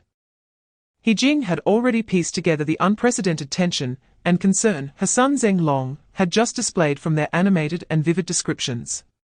"Auntie, you didn't see." The boss's eyes just now were almost spitting fire. "Exactly," he yelled so loud the house nearly trembled, "afraid you'd be cold." The boss has never lost his composure like that, he must be heartbroken. Each sentence was like a spoonful of sweet, warm honey poured into He Jing's previously cold, shattered heart. It was like rays of brilliant sunlight dispelling all her sorrow and gloom. She felt her body become light, as if reborn. A dizzying sense of happiness enveloping her like returning from hell to the human world. The tear-streaked face regained an indescribable radiance, filled with hope. A great joy of regaining what was lost, making her appear glowing. Inside, it felt as if it were filled with the sweetest honey, baked by the warmest sunlight. Every corner overflowing with unprecedented warmth and satisfaction. Chapter 308. The array of injured before breakfast and Anna's urgent entry in the kitchen. The rhythmic sounds of chopping vegetables and the sizzling of hot oil meeting ingredients resumed. The enticing aroma of food quickly filled every corner of the villa like a warm tide. This atmosphere was a stark contrast to the cold silence just moments ago. At that moment, Anna appeared at the top of the stairs on the second floor. Having just finished washing up, her golden hair still held some moisture, resembling a waterfall in the sunlight. She wore comfortable casual clothes and lazily yawned, her blue eyes like lakes still carrying a hint of morning drowsiness. However, when her beautiful blue eyes fully opened and fell upon the first-floor hall, that yawn froze in mid-air, replaced by extreme shock and confusion. The atmosphere was extremely abnormal. The first thing that caught her eye was Ling Long sitting on the main sofa in the living room, his posture upright, but serious, staring sharply at the kitchen door. The aura around him was so intense that it seemed to drop the surrounding temperature a few degrees. Following Ling Long's gaze, Anna curiously looked towards the kitchen door. Then she saw a scene that made her doubt whether she was still asleep, or had woken up in some absurd theatre. Chapter 309, The warmth of breakfast and military discussions. However, how could He Jing know that these four young people, as obedient as quails, had identities that were astonishing beyond imagination? Lin Xiaoya's casual tapping on the keyboard could make Baroque, the infamous leader of the world's #1 mercenary group, Hellfire, wail and cause most forces in the dark world to become deaf and blind in an instant. Taizu, the big guy with half of his face swollen and covered in mud, if he roared in the Middle Eastern sea country, the military combat troops would have to gather urgently and stand ready. Yi Feng, the cold youth with footprints on his clothes and messy hair, only needed to show his face in certain situations for the world's most feared top assassins to flee in panic, disappearing from the mission sites. And Anna, the beautiful girl with golden hair and blue eyes, who was nervously twisting the seams of her pants, if she frowned and showed discontent towards some small countries, could potentially send that small country's financial market and economy into a crisis. However, in He Jing's eyes, they were just a few children who needed care and might be a little mischievous. Chapter 310, The King of Hell's audience and the underflow of the debate group leaving the solemn and oppressive environment of the military headquarters. Ling Long had just sat in the car when he received an unexpected call from his professor, Liu Zhongwo, who taught advanced macroeconomics at Jingqing University. This professor was known for his strict demands, meticulous academic attitude, and a high failure rate that struck fear into the hearts of students. Privately referred to as the cold-faced king of hell. On the other end of the line, Liu's characteristic voice, serious yet laced with a hint of barely detectable sarcasm, came through. Ling Long, you are getting harder to find, aren't you? The school must be turning into a temporary stop for you, right? Showing up once a week is already giving us enough face. What's wrong? Do you think you've mastered your studies and look down on us old folks at Jingqing University? Ling Long instinctively touched the tip of his nose, a hint of embarrassment appearing on his face. The way this professor spoke was too hard to counter. Professor Liu, you overstate it. I am truly sorry. I've been dealing with some very important matters lately, so I've taken more leave than usual. I hope you can understand. Chapter 311, The thunderous entrance and academic clean-up. Ling Long's sudden entrance, and his casual demeanor, that completely disregarded the heavy atmosphere in the meeting room, stunned all the students present. Their gazes were interwoven with confusion, curiosity, and a hint of excitement, as if they were watching a spectacle. How could this elusive, recently trending campus celebrity, who had dominated the topic list, suddenly appear here? Ling Long paid no attention to the focused gazes on him. He had a strong sense of time. He looked directly at Yang Rouge, whose expression was still not good, and asked straightforwardly, who is in charge here? I'm on a tight schedule. So let's get down to business. I only have 2 hours. Yang Rouge rolled her eyes at Chen Feng, her tone clearly teasing. There he is. Ah? Ling Long immediately put on an exaggerated expression of surprise, as if he had heard something incredible. With a playful smile on his lips, he stepped in front of Chen Feng, whose face had turned from pale to green, and then to a pig's liver color. In front of everyone's astonished gaze, Ling Long naturally reached out and wrapped his arm around Chen Feng's neck, his gesture affectionate like that of old friends, but the teasing tone was unmistakable. Hey, little Chen. Not bad, you. You're everywhere, and now you're the leader of the debate team. You've really made it. Chapter 312, Shadow Tracking and Thunder Countermeasures in Wu Jun's office. Resembling a tomb, the silence was broken by the faint sound of a door creaking open. The shadowy assistant quietly approached the desk, bowing slightly, and spoke in a very low voice. Sir, our people stationed near Jingqing University have just reported that the target Ling Long has appeared and is now driving a military green jeep away from the school. The specific destination is temporarily unknown, but our most professional shadow stab team has already followed him in batches. Wu Jun, who had been deeply sunk in his large office chair, suddenly opened his eyes, his pupils in the darkness like ignited ghost flames. He slowly straightened his body, his mouth curling into a cold and twisted arc. Oh! He has finally shown up at Jingqing University again. I thought our good student had forgotten he was still a student. His voice carried a teasing impatience, like a cat playing with a mouse. Go investigate immediately. Find out where he went at school today, who he interacted with, and what exactly he did. Make sure the Shadow Stab team is on high alert. Be careful not to be discovered. The top priority is to determine his final destination after leaving the school, especially to pinpoint his exact whereabouts. I must know the exact location. Chapter 3:13, Warmth after the financial storm and conspiracy in the shadows in the evening, the lights of the capital city began to shine.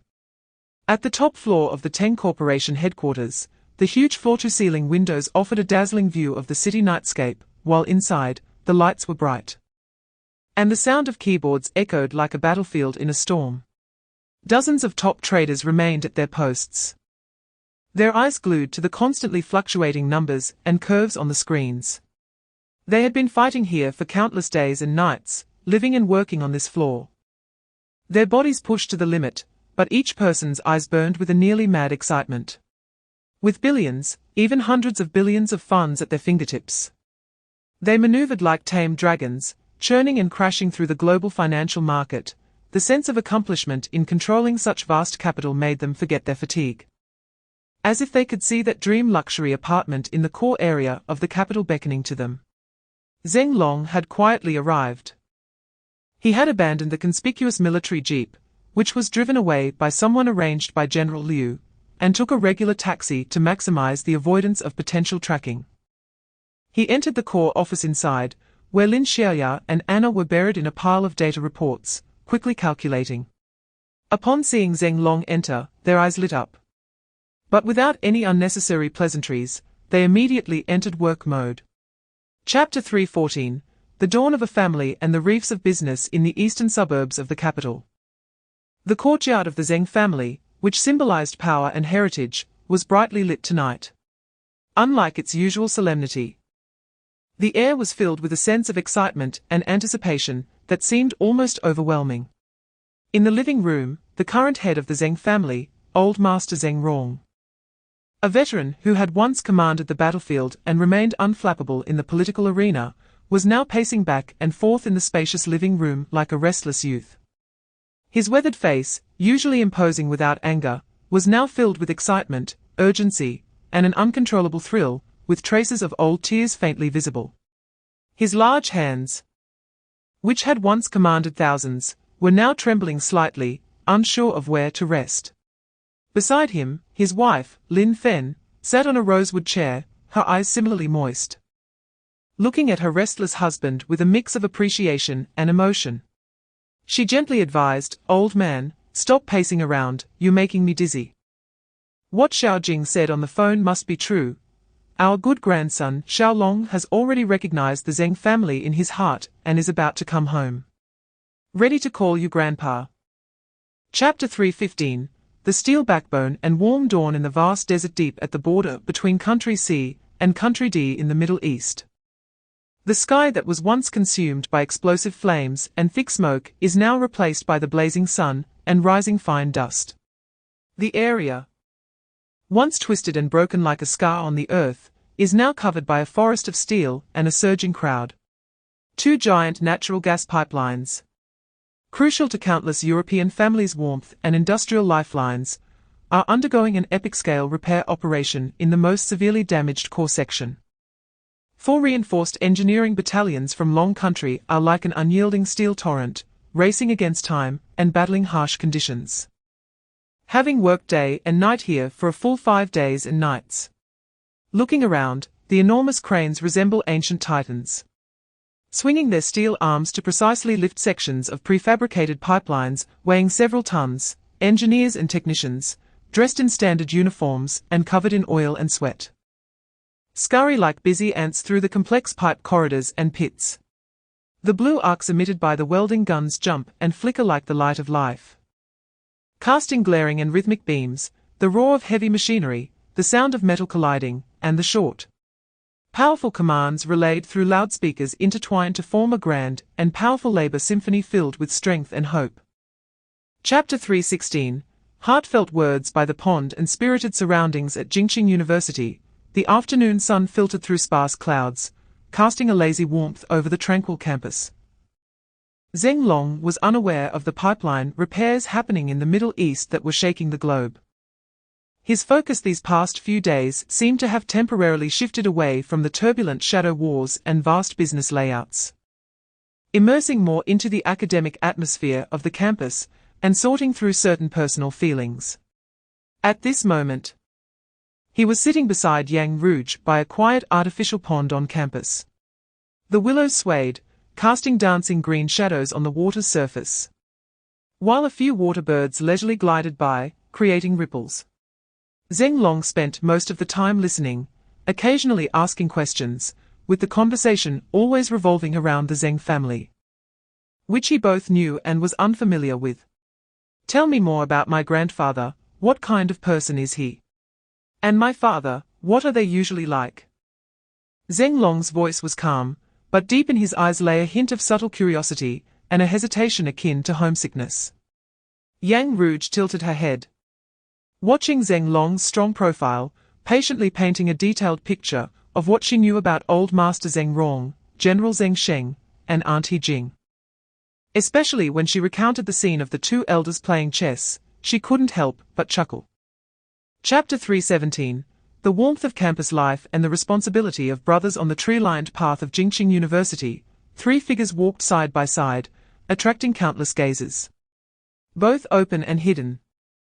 Ling Long walked in the middle, with the lively Zheng Lingyu on his left and the once cool, but now spirited Yang Rouge on his right. This one man and two women seemed like a carefully arranged painting by the heavens. Ling Long and Zheng Lingyu, this pair of twin siblings, were born on the same day, in the same month, and in the same year, yet they have completely different life trajectories. Ling Long and Yang Rouge were also born on the same day, in the same month, and in the same year, and from the moment they were born, their marriage was arranged by two old gentlemen. Although the engagement was verbally cancelled later due to Ling Long's disappearance, the cunning Yang Fushan never admitted to it. Now, Ling Long not only returns, but does so in a dazzling and powerful manner. With Yang Laozi's shrewdness, how could he possibly let go of this son-in-law? Moreover, Yang Rouge herself has already been captivated by Ling Long's unfathomable abilities and his complex and charming personality. Her previously cold heart, like a snow lotus on a high mountain, has melted in the invisible emotional siege, quietly transforming into a lively girl who can get angry, act coy, and revolve around him. Chapter 3:18. The ripples of Yuting Garden and the billion-dollar layout. Ling Long returned to the side of Zheng Lingyu and Yang Rouge, a relaxed smile on his face. He made a gentlemanly gesture and said, "Let's go, my beautiful ladies, we are heading to young Master Teng's place for a meal. By the way, let us also celebrate our future President Yang in advance. I've asked Teng Ao to come over. I have some things to arrange." "Great."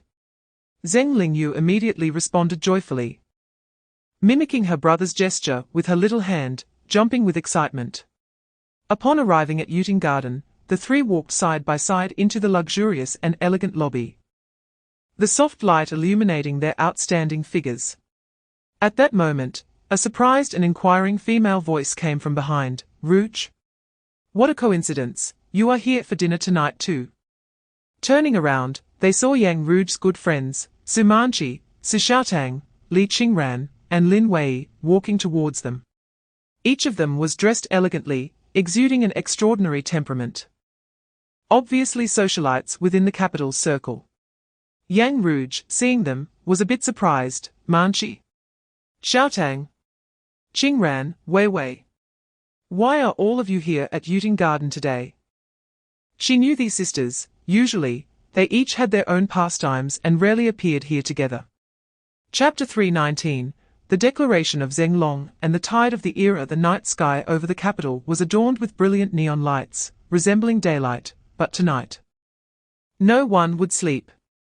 Several powerful information depth bombs, coming from different directions, were ruthlessly dropped into the calm, but in reality, turbulent, lake surface, creating enormous waves that spread from the capital to the entire Dragon Kingdom, and even worldwide. The impact was profound enough to reshape the official landscape and business map for many years to come. The first bomb came from the core of power, carrying undeniable authority and weight.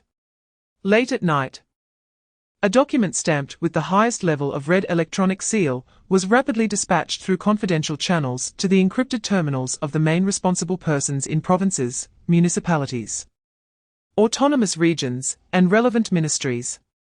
The document came from a united and respected office of the palace, organized by the Department of Political Affairs and the National Bureau of Investment Promotion. The content was extremely brief, with wording so precise that not a single word was superfluous. Yet each word carried immense weight, guiding opinions on fully supporting the global headquarters of Longyu Group and the location coordination of its core industries, core directive, the final location work for Longyu Group's global headquarters, and its subordinate high-tech enterprises, research institutions, and major livelihood projects will be one of the core assessment indicators for the main leaders and responsible officials in various provinces, cities, districts, in promoting high-quality development, optimizing the business environment, and seizing strategic opportunities. This work is related to national policy and is of great significance. It needs to be taken seriously and tackled with all efforts. Chapter 320. The Yang Family Night Talk. Beneath the thunder of bloodlines and power at midnight, the night sky over the capital was ink-colored, and the piercing cold wind howled past the eaves and treetops, bringing a bone-chilling chill. However, beneath this seemingly calm night, in the deep courtyards of countless aristocratic families and the study rooms of the heads of ministries, lights were still bright, and shadows flickered. Low conversations, urgent phone rings, and the rustling of documents intertwined to form an invisible, surging midnight symphony. The heavy bomb dropped by Longyu Group was sending shockwaves visibly shaking the entire pyramid of power and wealth. The Yang family's deep-rooted Scion was no exception at this moment. In the study, the warm yellow light dispelled some of the cold, but could not eliminate the seriousness and excitement lingering in the air. Yang Fushan, the elder of the Yang family, now bore a hint of undeniable fatigue on his face. Leaning back in a large armchair, he rubbed his brow and fixed his gaze on his granddaughter Yang Rouge, who was sitting opposite him, her demeanor cool yet slightly excited. Rouge. Yang Fushan's voice had a hint of hoarseness, as he pointed to the phone on the table that had hardly stopped ringing. The news you brought back isn't just good news, it's a thunder that could shake half of the capital. My phone has been ringing since the evening. My ears are almost calloused. They are all old foxes trying to probe for information, and some are trying to beat around the bush to negotiate. It's utterly restless. Chapter 321. The undercurrents before dawn. The midnight chill deepened, but the lights of the capital stubbornly illuminated countless power centers, reflecting faces filled with excitement, anxiety, and deep strategizing. The storm raised by Longyu Group was forcing this massive national machine to operate at high speed in the darkness, with every gear searching for its position and opportunity. Zheng Qiong, the youngest son of Zheng Rong, and the father of sisters Zheng Yuan and Zheng Ke, was now the vice-governor of Haining Province, responsible for economic work. He was on a lengthy call, listening to an urgent voice on the other end. Comrade Zheng Qiong. This time the investment promotion from Longyu Group is a tough nut that our Haining Province must crack. This is not just a political task. It concerns the livelihood and welfare of tens of millions of our citizens. Longyu Group is not just bringing simple funds, it is bringing a wave of technology, a chance of the times. The direct jobs it can provide number in the tens of thousands, and the industry chain it can drive will revitalize thousands of enterprises. This is a once-in-a-century opportunity that can transform the economy of our Haining Province. Therefore, the provincial emergency meeting has decided to send you as a full representative. The hope of Haining Province rests on you. Remember, as long as Longyu Group is willing to invest in our province, all conditions, as long as they do not violate principles, can be negotiated. You have the discretion. Chapter 322. The delicate distribution of cake between affinities. Dawn dispelled the chill of the capital, but could not dispel the tension and anxiety lingering in the air. This ancient yet modern city, after undergoing a sleepless night for countless people, once again displayed her surface prosperity and busyness. The streets were bustling with traffic, pedestrians hurried along. And within those seemingly ordinary Beijing office buildings, wars without gunfire had already quietly broken out. The temporary investment promotion teams, hastily assembled yet comprising the elite of the province, rushed into the capital like soldiers hearing the charge call, intensely analyzing intelligence and formulating strategies, each face filled with the weight of a life-or-death battle and hope. In the Teng family villa, the atmosphere was equally delicate. Teng Ao's second uncle, Teng Yunhai, appeared in the living room, looking weary. As the chairman of the committee of a certain important city, he originally had a bright future. But he had been secretly sabotaged by Chen Feng at a crucial promotion point, blocking his path forward, leaving him with a lingering frustration. This time, the province formed an investment promotion team, recognizing his connection with the Teng family and bringing him in. He aimed to contribute to the province while also seeking an opportunity for himself to turn things around. Chapter 323. The General's Hunt. Just as the investment storm stirred by Longyu Group left the local political lords feeling excited and eager, the massive machine of the Longguo military was also engaged in a fierce game at a little-known hub, one that concerned the future edge of military power. In the spacious yet currently crowded office of the highest military headquarters, Liu Lao, the atmosphere was as explosive as a barrel of gunpowder. 5 supreme commanders from different military districts, usually authoritative figures in their own territories, were completely disregarding their images, each one blowing their beards and glaring, their faces flushed. Some, with fiery tempers, slammed their large hands on the mahogany table, making it thump loudly, causing teacups to jump. Others habitually cursed, their words dripping with a strong military slang. And there were those so excited that they nearly spat on their colleagues across the table. Trapped in the corner, Li Weiguo watched this group of old kids, all over 60 and bearing 3 golden stars, arguing fiercely, feeling his scalp tingle and his temples throb. With only one thought in his mind, quickly find an excuse to slip away. This was not a meeting of senior generals. It was clearly a scene of elderly men fighting over discounted eggs at a market. Chapter 324. Zeng Long's contract of servitude. Zeng Long was pushed forward by the force of the old general's physical persuasion, completely surrendering. He raised both hands high, in a gesture of surrender, shouting repeatedly, "Stop! Stop! Stop! I surrender! I unconditionally surrender!" Shaking his slightly dazed head, he said angrily, "Is it just about wanting my Longyu group to contribute more to the military? Is it necessary for you several big shots to team up, both deceiving and intimidating, and finally resorting to tricks? It's too much." The 5 old generals spoke in unison, their voices booming, making the window glass hum. Good, good, good. Zeng Long smacked his lips, knowing that if he didn't bleed a bit today, he wouldn't be able to escape. He sat up straight, regaining some seriousness on his face, and began to list his conditions on his fingers. First, he raised his right index finger. The security work for all companies and subordinate units under Longyu Group would be prioritized, and only disabled soldiers and honored veterans would be hired from the military. The salary would start at over 7,000, and would be adjusted based on position and ability.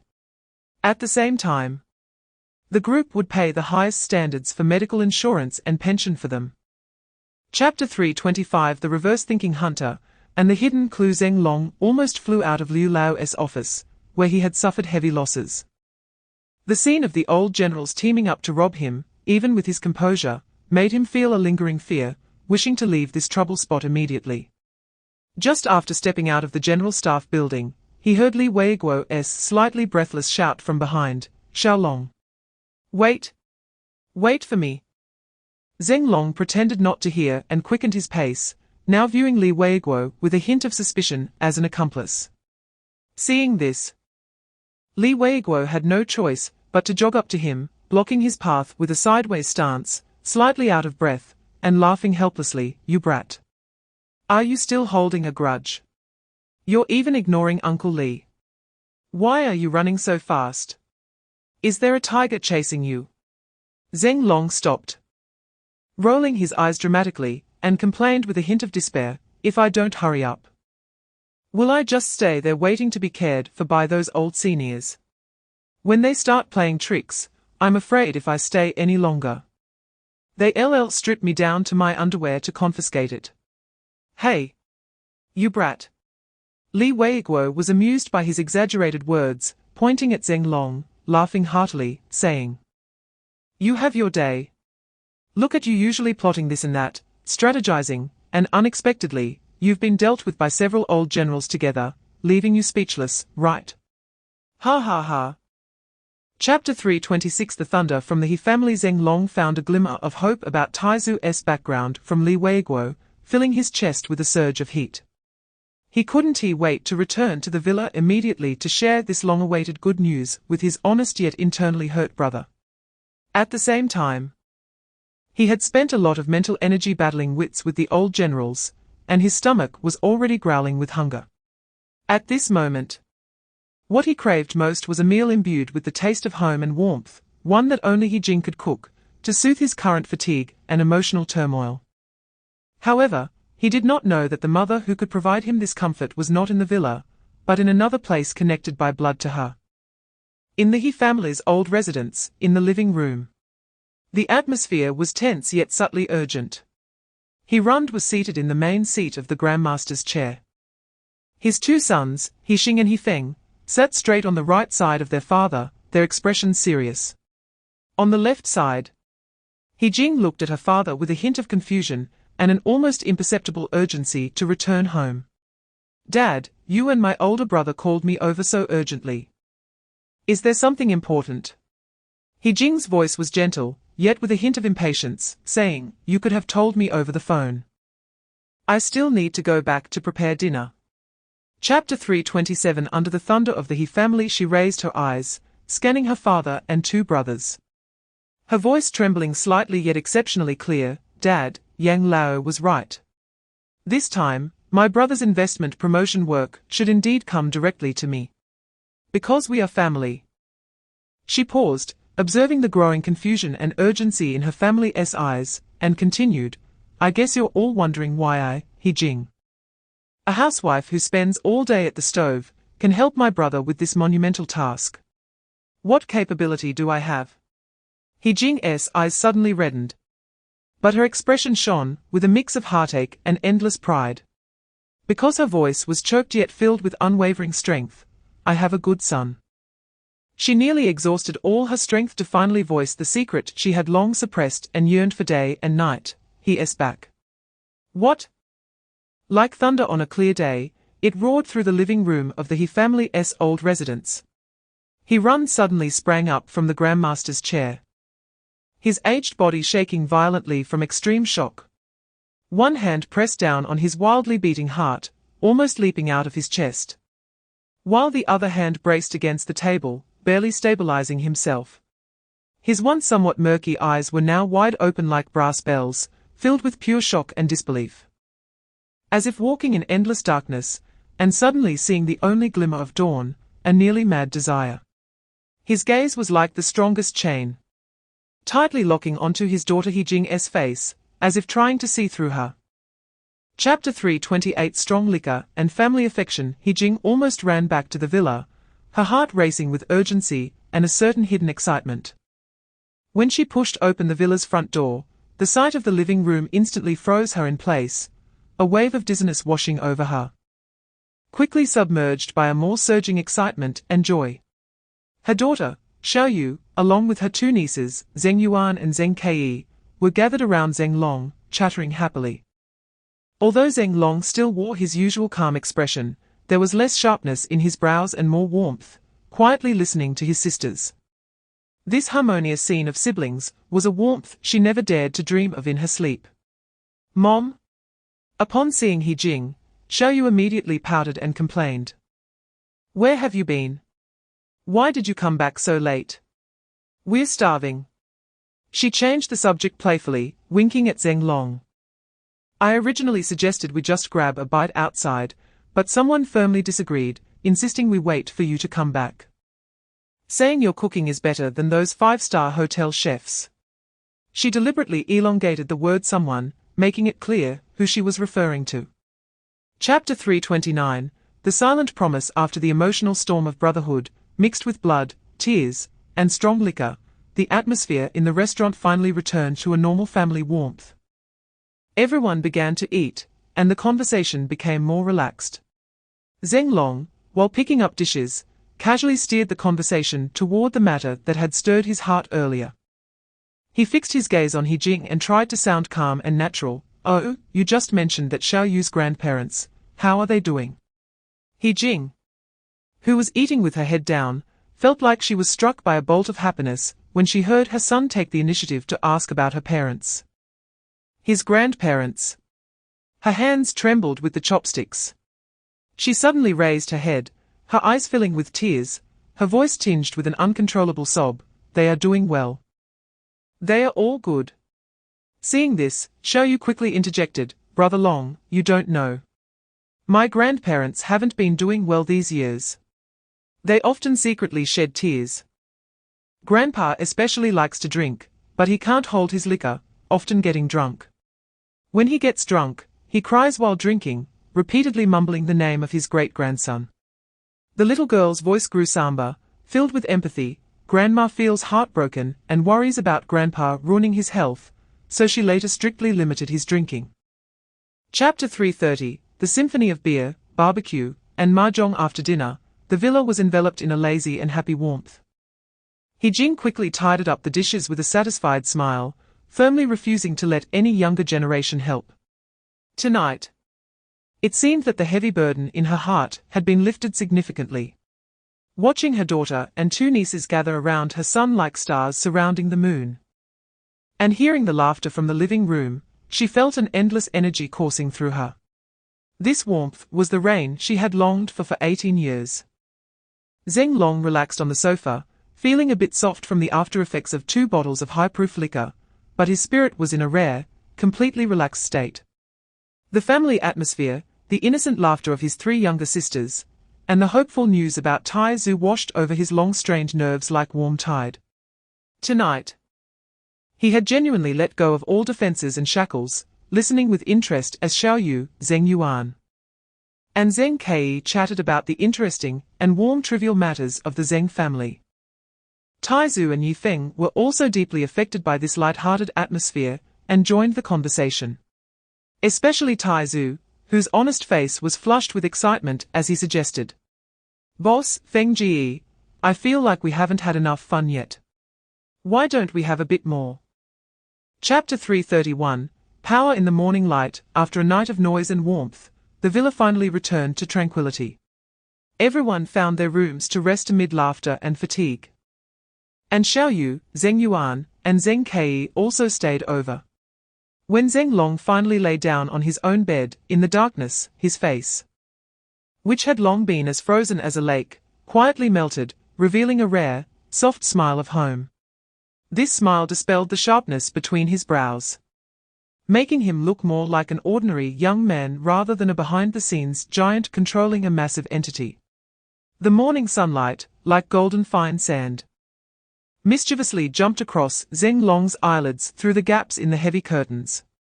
He had not fully escaped from sleep when the persistent ringing of his phone on the bedside table abruptly pulled him back to reality. He frowned slightly, feeling a bit annoyed at being disturbed, and groped for the phone. The screen flashed with the name of Teng Ao. He took a deep breath and answered the call, his voice still carrying the laziness and hoarseness of just waking. Hello. Long Ji. You still haven't gotten up.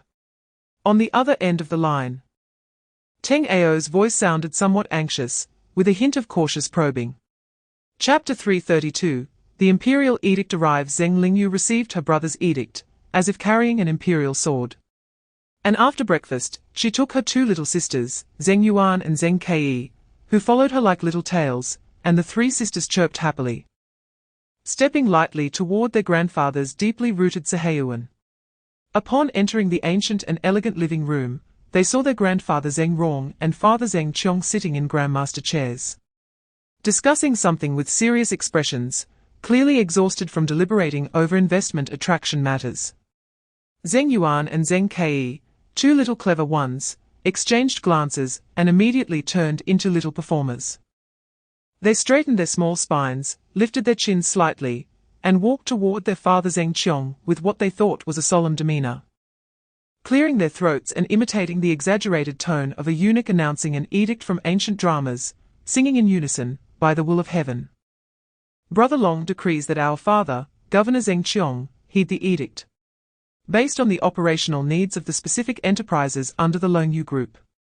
Focus on analyzing and highlighting the advantages of the industrial chain and supply chain in your province, the convenience of transportation and logistics, and the overall business environment. Provide a detailed argument on which specific enterprises under the Longyu Group are most suitable for settling and developing in your province. Chapter 333. The spoiled tigers might having successfully completed the edict mission at her uncle's house. Zeng Lingyu didn't dare to rest for a moment and immediately hurried to her grandfather He Rundao's house. As soon as the old man He Rundao saw his beloved granddaughter, his face lit up with joy, his wrinkles smoothing out. He shouted toward the back room, "Wife, come out. Your little granddaughter is here to see us. Hurry. Bring out her favorite snacks and fruits." Then he took Xiao Yu's hand, lovingly chiding, "Xiao Yu, it's been a while since you visited your grandfather and grandmother. You must stay for lunch today and have a good meal with us." Zeng Lingyu, remembering her brother's instructions, quickly said, "Grandpa, where's my uncle? I have something very important to tell him right away, as my brother asked me to." "Your brother?" Hearing this, He Rundao shivered all over, his eyes widening, and his voice rose an octave in excitement. "Good, good, good. I'll call your uncle over right away. Right now." He hurriedly fumbled for the phone. When He Xing rushed back from outside, Zeng Lingyu repeated her brother's words to her grandfather and uncle in full. Chapter 334. The spoiled ambition and the weight of the plan. Deep in the Yutingyuan, in a luxurious private room, a mix of smoke and perfume filled the air, emanating a specific aura belonging to the spoiled circle of the capital. Yang Hai sat confidently in the main seat, one foot casually resting on a nearby stool. Playing with a delicate lighter, his gaze sidelong at the grinning Husan Shao. "Husan Yang Hai elongated his tone, a hint of impatience in his voice. "You called me and Lun Ji over in such a hurry at noon, what is the matter? If you have something to say, hurry up, don't delay my meal." Husan Shao immediately leaned in closer, wearing an almost sycophantic smile, his voice lowered a notch, filled with mystery and excitement. "Brother Hai, here's the thing. Your sister Ruge is now the domestic general manager of Longyu Group, right? In charge of trillions in funds, that is something." He secretly gave a thumbs up and continued, "Us brothers, although we love to have fun usually, our brains are not dumb, and we are certainly not blind. This vast wealth and opportunity is right before our eyes. We can't just watch it go by, can we?" He rubbed his hands together, his eyes sparkling with ambition. "What I mean is, let's pull in some trustworthy brothers and start a company together. In the future, when Longyu Group's industrial parks and R&D centers are built, they will need partners in the supply chain, right? We should seize this opportunity while we can." Chapter 335. The Brotherhood of Team Zero. In the elegant and warm private room of the Yuting Garden, everyone was conversing softly, creating a harmonious atmosphere. Just then, a clear ringtone shattered the tranquility. Yifeng pulled out his phone, glanced at the caller ID, and immediately answered, "Dad." "Yes, we are already here." "What? You are almost at the entrance." Okay, I'll come out right away." After hanging up, Yifeng looked at Zeng Long, his eyes betraying a hint of excitement. "Boss? My parents, along with Uncle Yin and Uncle Du, are almost at the entrance of Yuting Garden." Upon hearing this, Zeng Long stood up without hesitation. His movements crisp and decisive, as if he had received the most important order. He adjusted his already tidy collar, his tone steady but filled with undeniable resolution. "All right. Let us go to the entrance to welcome the uncles and aunts." As soon as he spoke, it was like a stone was thrown into a calm lake, instantly triggering a chain reaction. Everyone in the room, Teng Ao, Yang Ruge, Xiaoyu, Taizu, and Xiao Ya, immediately stood up. Ling Long personally wanted to greet the parents of his sworn brothers, which carried immense weight. Especially for Teng Ao and Yang Ruge, they had to follow closely, both as a matter of respect and as a rule. Chapter 336. Share rewards. At the entrance of Yuting Garden, the lights were dim, elongating the figures of the crowd. Yi Zhenkang and Zhu Siming, wearing smiles that seemed soaked in happiness, waved several times before finally getting into the car under the watchful eyes of Ling Long and the others. Yin Hang, Du Hanyuan, and the others were even more excited, their faces radiating a glow of excitement and honor, almost bowing as they repeatedly bid farewell before carefully getting into the car and driving away. The convoy slowly departed, the taillights tracing a colorful arc in the night, taking away the evening's noise and warmth. Ling Long stood with his hands behind his back, watching until the convoy disappeared from view. Only then did the gentle smile on his face gradually fade, returning to his usual deep calm. He turned around, scanning the group behind him, and spoke steadily, "Let us head back." The group silently followed him back to the private room that still held the remnants of warmth and excitement. The waiter had already quietly cleaned up and brewed fresh tea, the fragrant steam dispelling the faint smell of alcohol, and the atmosphere instantly shifted from the warmth of a family gathering to a seriousness and efficiency concerning business expansion. Ling Long took his seat at the head of the table, with no unnecessary small talk, his gaze like a spotlight, directly focusing on Lin Xiao Ya, who was secretly rubbing her slightly stuffed belly. Chapter 337. Opportunities for Teng Yunhai and Ling Long's layout inside the private room. The excitement from the substantial share rewards had not completely settled, and the air still carried remnants of thrill and emotion. Teng Ao and Yang Ruge had just settled in, their feelings still fluctuating like a roller coaster, but Ling Long had already turned the page, his gaze like a precise spotlight refocusing on Teng Ao. Teng Zong, Ling Long's voice pulled Teng Ao back from his chaotic thoughts. "Your matters have been arranged. Now, let us talk about what you mentioned earlier, about your second uncle." His tone was calm, as if discussing a trivial matter, but it made Teng Ao's heart skip a beat. Mentioning this topic caused a hint of embarrassment and shame to cross Teng Ao's face, which had just been excited from receiving shares. After all, during the last covert confrontation with Chen Feng, he had indeed been outmaneuvered, allowing the other party to use underhanded tactics to obstruct his second uncle Teng Yunhai's promotion path, which was a thorn in both his and the Teng family's sides. Long Ge, Teng Ao organized his thoughts, suppressing the embarrassment, and began to detail the confrontation specifics, including how Chen Feng used family influence to spread negative news, how he unfairly obstructed at crucial moments, and the insidiousness of his tactics and cleverness of his layout, causing the people present to furrow their brows slightly. Chapter 338.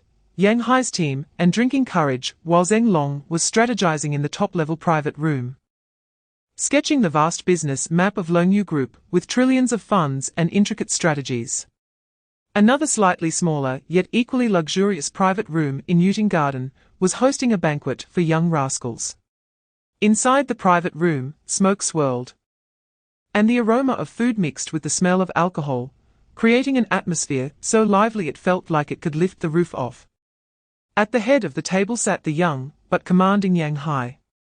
He mimicked the demeanor of certain big shots from movies, casually resting one foot on the edge of his chair, playing with an exquisite lighter, and scanning the room with a gaze full of authority, exuding the air of a little king.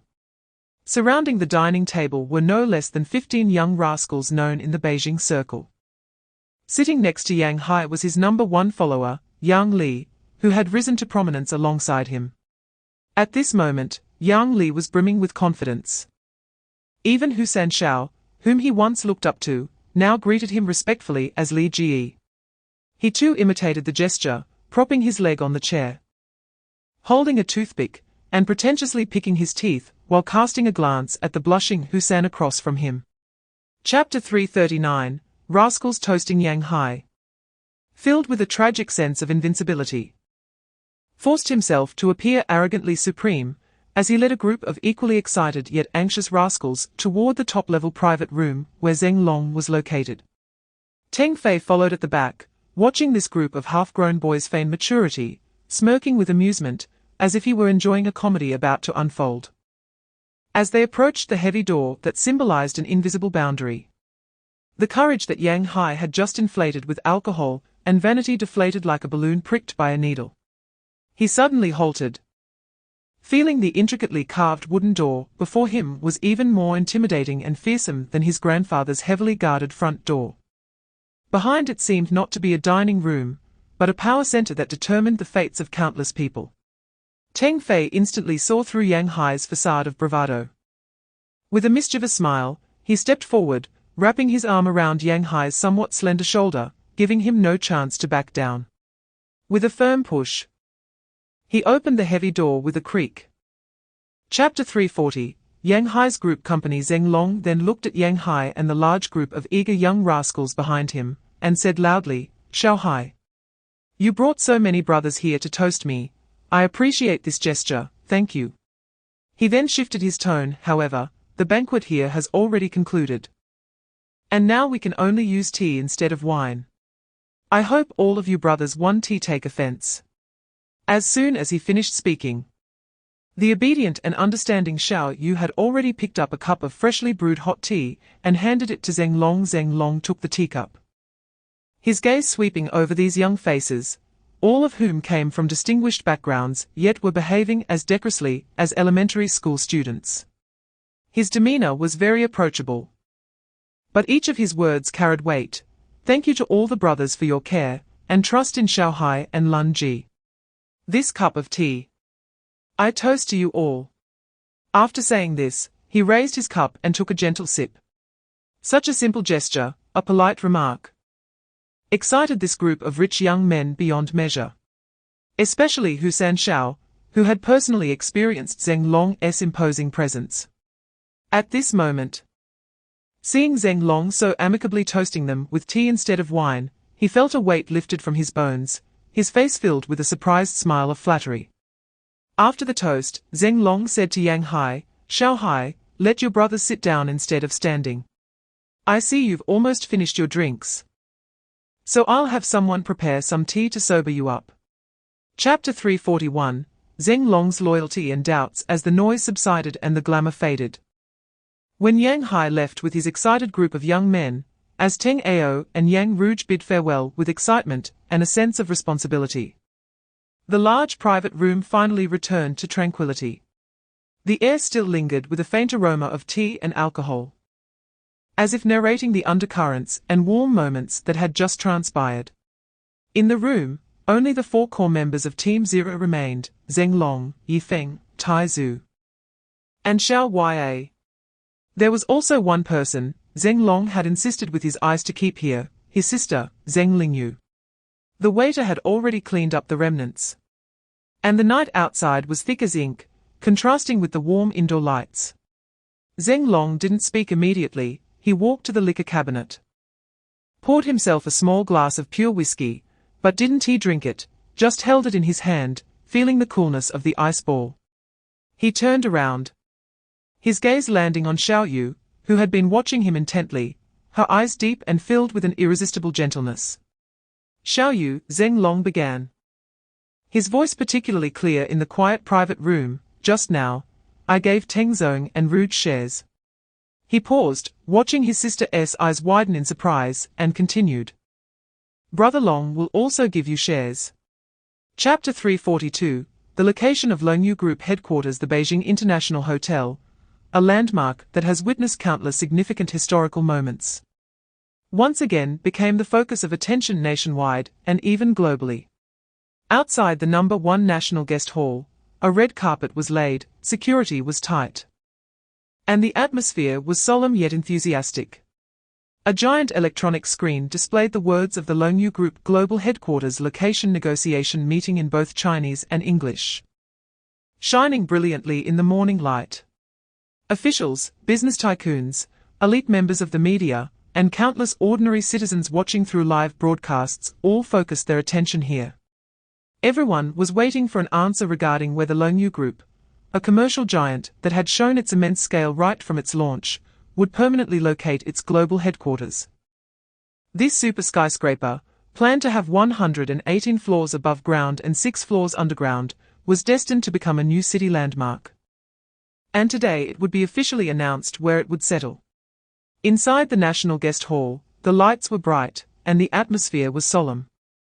Journalists from various local TV stations, central news agencies, and mainstream media from both domestic and international sources had already occupied advantageous positions, their cameras like a dense forest, focusing on the vacant seats at the podium, which symbolized the ultimate decision-making power. The air was thick with a mix of anticipation, anxiety, and an invisible competitive pressure, causing people's hearts to race involuntarily. Chapter 343, the location of Longyu Group Headquarters 2. Inside the National Guest Hall, the air seemed to solidify. Every gaze focused on the entrance. With a steady and rhythmic sound of footsteps, Teng Ao and Yang Rouge, leading the core management team of Longyu Group, finally appeared and entered the venue. Teng Ao was dressed in a perfectly tailored black suit, which made his figure appear even taller. His youthful face showed no signs of immaturity, only a composure and sharpness that belied his age. His steps were firm, and his eyes were like torches, reminiscent of a young commander about to step onto the battlefield. Yang Rouge followed closely, wearing a similarly well-tailored dark professional outfit that highlighted her capable curves. Her expression was cool, and her gaze calm as water, yet naturally exuded an undeniable powerful aura. What drew even more attention was the luxurious management team behind them. These individuals were elite among elites, having recently emerged from rigorous selections and fierce competitions, especially from the homeland of Longguo and top Western business fields. They had just taken office, radiating a sense of ambition. They were all from Longguo, which was a strict rule set by Ling Long. The core senior management of Longyu Group must have a clear political background and be of pure lineage. Chapter 344, the location of Longyu Group Headquarters 3. In the face of the almost questioning urgency from the head of the Magic City, along with the mixed expressions of disappointment, confusion, and the last glimmer of hope from the audience, Teng Ao did not show the slightest sign of dissatisfaction or offended anger on his face. He remained as calm as a deep pool, as if he had anticipated this question. The question posed by the leader just now echoed through the microphone, steady and resonant in the eerily silent hall. This is precisely the core I must clarify and discuss with you all. His gaze, at the moment the words fell, suddenly became deep and distant, as if it pierced through the magnificent hall before him, seeing something more remote and essential.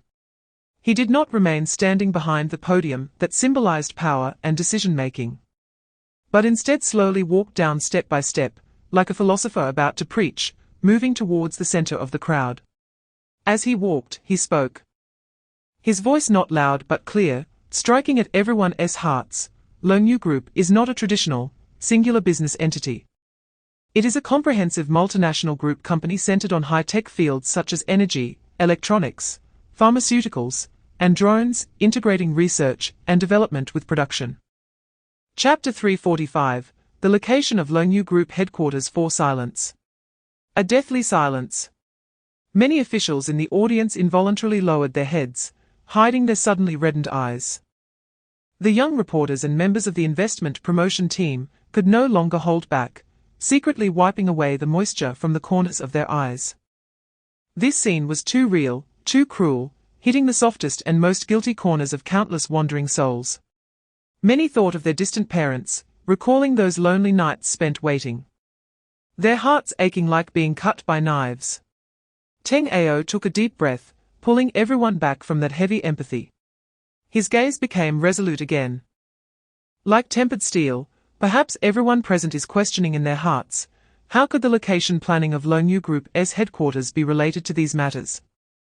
Why speak of it so sorrowfully, so heavily? He asked and answered himself, his voice suddenly rising, carrying a roar that broke through the fog, shaking the entire venue. Now, I ask all the scholars who have left their hometowns, don't they want to be by their parents' side? Of course they do. They think about it day and night. But their current work environment, the company systems they are in, do not allow it. The pressures of reality, the cost of living, the space for development, are like shackles, firmly binding them in distant lands away from their loved ones. Chapter 346. The location of Longyu Group Headquarters 5, as the entire conference hall remained immersed in the shock and aftertaste of Longyu Group's vision filled with humanistic care and grand blueprints. The echoes of applause seemed to still tremble in the air. On the podium, Teng Ao had begun to organize the documents on the table, while Yang Rouge slightly turned her body, both appearing as if the meeting had concluded and they were ready to leave. That determined attitude made countless hearts, just ignited with hope, sink rapidly to the bottom.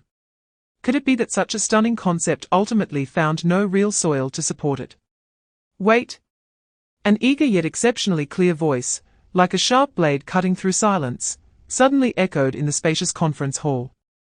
Everyone instinctively turned their gaze towards the source of the sound at the last row of the hall, a corner that had almost been forgotten. Teng Ao and Yang Rouge's departing steps came to a halt. The two exchanged a subtle glance, a fleeting arc at the corners of their mouths, as if they had long anticipated this moment. At that moment, Hao Yuan, the district committee secretary of Jingtong District, stood up. The low profile and restraint he had earlier were replaced by a determination akin to burning bridges. He almost ran through the aisles between rows of seats, amidst countless astonished, confused, and scrutinizing gazes, and went straight to the front of the podium. Hao Yuan turned around, facing the entire audience, his gaze calm yet imbued with undeniable power, sweeping over every heavyweight figure in the audience, finally settling on Teng Ao and Yang Rouge. He spoke, his voice resonating through the microphone, clear and powerful. Now, I, Hao Yuan, Secretary of the Jingtong District Committee, will report on our overall investment attraction planning scheme to General Manager Teng, General Manager Yang, and all the leaders present. On the large screen, the first image presented was a high-definition satellite aerial view, clearly marking the geographical layout of Jingtong District. Hao Yuan raised the pointer, accurately directing it at two prominent green areas on the map. Please look. Here is the core area of ecological value in Jingtong District, Shuilong Lake, and its corresponding counterpart, Shuilong Mountain. The straight line distance between the two is about 3 kilometers, with mountains and waters complementing each other, providing an excellent ecological foundation. His pointer traced between the 2 points, his tone filled with passion. Our overall planning idea is based on this unique natural endowment. He outlined each point clearly. First, we suggest that the global headquarters skyscraper of Longyu Group be located here. The current state of this area is primarily green space with few public facilities, and the number of urban villages involved in demolition is minimal, which can greatly shorten the land leveling and subsequent construction period. In the conference hall, the air seemed to be compressed to its limits, everyone's gaze focused like searchlights on Hao Yuan, who stood before the screen. He could feel the intense, excited, and desperate expectations from the members of the Jingtong District Investment Attraction team behind him, as well as the complex emotions of tension, encouragement, and final trust in Mayor Peng's eyes below. Hao Yuan took a deep breath, briefly met Mayor Peng's gaze, and subtly nodded, signaling reassurance. He then turned to Teng Ao at the center of the podium, his expression restoring the calmness and confidence from before. His voice clear and powerful, cutting through the silence. General Manager Teng, if what I have described regarding the ecological foundation, existing supporting facilities, and transition solutions can receive your preliminary approval. He paused, as if gathering strength, then said emphatically, then, what I am now reporting to you and Longyu Group is the top-level guarantees we can provide in terms of urban infrastructure and transportation hubs to welcome the Longyu headquarters. He raised the pointer again, accurately directing it at the enlarged area planning map on the big screen. The night was deep. But it was destined to be a sleepless night. When the news that Longyu Group, armed with a capital of 2 trillion, had officially settled in Jingtong district of Jing City, with a shocking momentum spread across the country like wings. A more significant signal emanated from the very core of Longua's power. A commendation message personally approved by the highest leader was instantly disseminated nationwide through Longua's most authoritative and widely circulated newspaper, the Longmin Daily, and its vast new media matrix. The message was extremely concise, free of lengthy officialese, containing only a few words, yet it felt as if every word had been tempered through 1,000 forges. Heavy as a mountain, containing boundless power, Longyu Group is a large national enterprise that shoulders the mission of the times and has a deep sense of social responsibility. Its establishment symbolizes the hope of the Longguo national industry and the brilliance of the future. I hope enterprises and entrepreneurs from all sectors of the country take Longyu Group as a model, strive for excellence, and promote prosperity together. These few remarks carried significance far beyond any commercial success accolades. This was the highest level endorsement and affirmation of Longyu Group's corporate philosophy and development model. Words like national hope, future brilliance, and model became the most dazzling halo, firmly crowning Longyu Group, pushing its political correctness and social recognition to an incomparable peak. In the capital city, a metropolis that gathered Longgua's millennia of fate and contemporary power, the surface was still bustling with traffic and flashing neon lights, a scene of prosperity. However, the news of Longyu Group's strong settlement in Jingtong district, with a capital of 2 trillion and the highest accolades, was like a bomb dropped into a seemingly calm lake, causing violent shocks and undercurrents to surge wildly beneath the surface, spreading. The ancient adage proved true once again: the world is bustling, all for profit. The world is in turmoil, all for gain. In the face of vast interests capable of reshaping the landscape, the existing balance and harmony were becoming precarious. In the Chen family courtyard, the atmosphere was heavy. Chen Yifeng stood in front of the desk, his gaze fixed on the distance, as if he could see through the thick darkness to the approaching storm. His brow furrowed slightly, quietly contemplating countermeasures.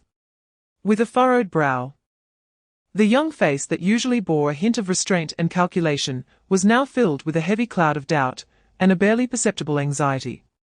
His grandfather, the old Master Chen, sat upright in the armchair, eyes closed in meditation, as if quietly listening or perhaps transcending the world. "Grandpa." Chen Yifeng's voice broke the silence of the study, clear yet tinged with confusion. The Longyu Group, from its establishment announcement to now settling its headquarters, seems to be full of anomalies. In the Chen family study, as the old Master Chen cleared the fog for Chen Yifeng, establishing a profit-first strategy aimed at Jingtong district. Other deep family courtyards and secret clubs in the capital were also in turmoil, plotting endlessly. The gigantic cake of Longyu Group, which had suddenly appeared, radiating enticing aromas and a red halo, had already stirred the nerves of the entire top power circle.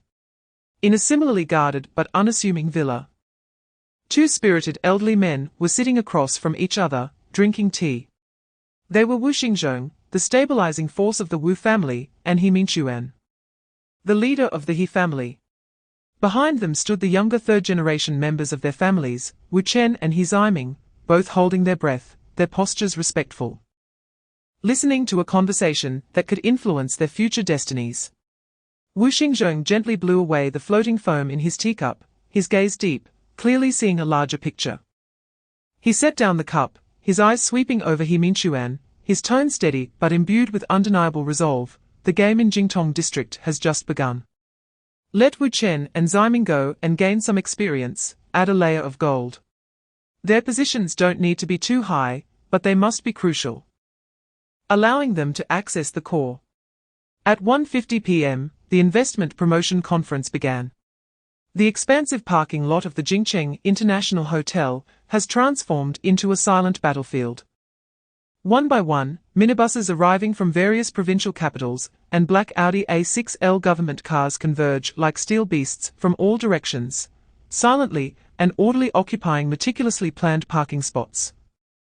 The sunlight shines on their sleek black surfaces, reflecting a cold and imposing sheen. As the doors slide open, polished shoes, immaculate and gleaming, step out. The owners of these shoes are composed government officials and economic elites, representing the most important and economically vibrant provinces and cities from across the Dragon Kingdom's administrative divisions. Each team consists of more than 20 members, resembling a miniature administrative center, coalescing into silent yet powerful currents under the leadership of their head. Their faces display a mix of barely concealed urgency and uncontainable excitement. Their steady footsteps produce a soft and rhythmic sound, like the prelude to a battle drum. As they resolutely stride towards the National Banquet Hall No. 1, a symbol of opportunity and challenge. Inside the National Banquet Hall, the lights are bright, and voices hum low. Officials and elites have already taken their seats, the dense crowd and flashing cameras filling the space. The air is thick with silent tension, as if the drop of a pin could create ripples. Suddenly, all the lights go out. The hall plunges into darkness. With only a few spotlight beams slicing through the gloom, cold and precise, focusing on the entrance at the side of the podium. The atmosphere becomes instantly silent. The crisp, steady, rhythmic sound of high heels approaches, growing nearer at a measured pace.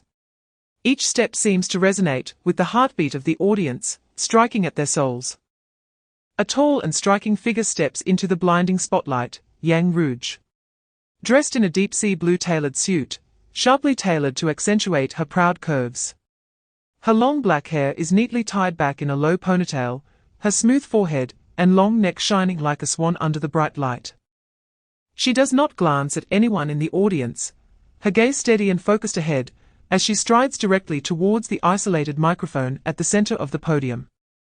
The applause reverberates in the air, as Yang Rouge swiftly turns and approaches the long table at the center of the podium. The spotlight follows her, enveloping her in a cool halo of light. Behind the long table, the core executives of Longyu Group, including Chief Financial Officer Tang Li, Marketing Director Tang Zhe, Marketing Director Lu Qianshan, and Human Resources Minister Li Chuxi, are already seated, their expressions focused, with mountains of investment documents piled in front of them. Only the seat for President Teng Ao remains empty. This silent absence is a statement in itself. Longyu has clearly defined hierarchies and responsibilities.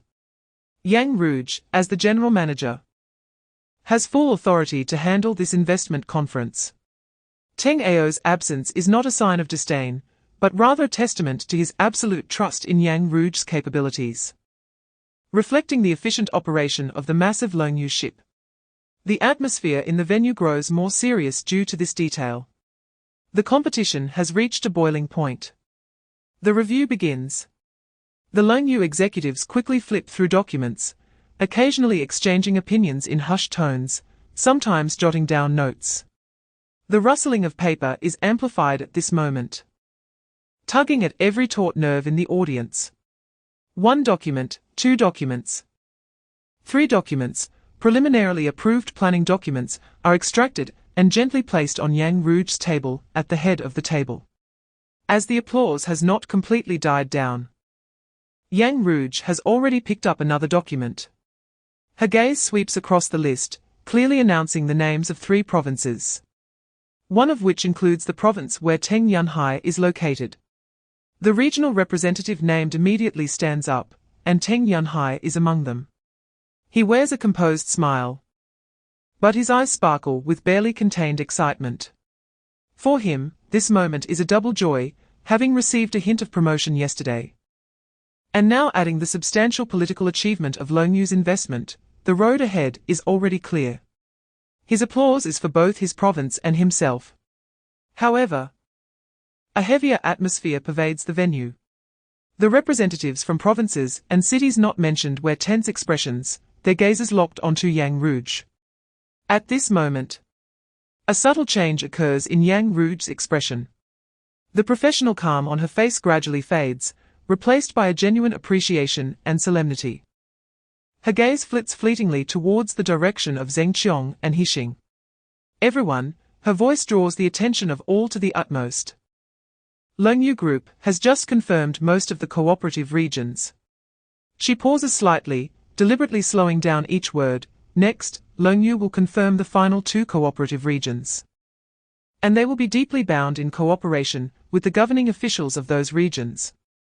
The results of the investment conference ripple across the entire Dragon Kingdom like a stone thrown into a calm lake, creating waves amplified by television signals and extensive media coverage. A scene of mixed joy and sorrow unfolds vividly across the vast territory. In the administrative buildings of Qianguang Province and Haining Province, lights blaze all night. All members of the leadership team have been urgently summoned, and the atmosphere of the meeting is unprecedentedly enthusiastic and unified.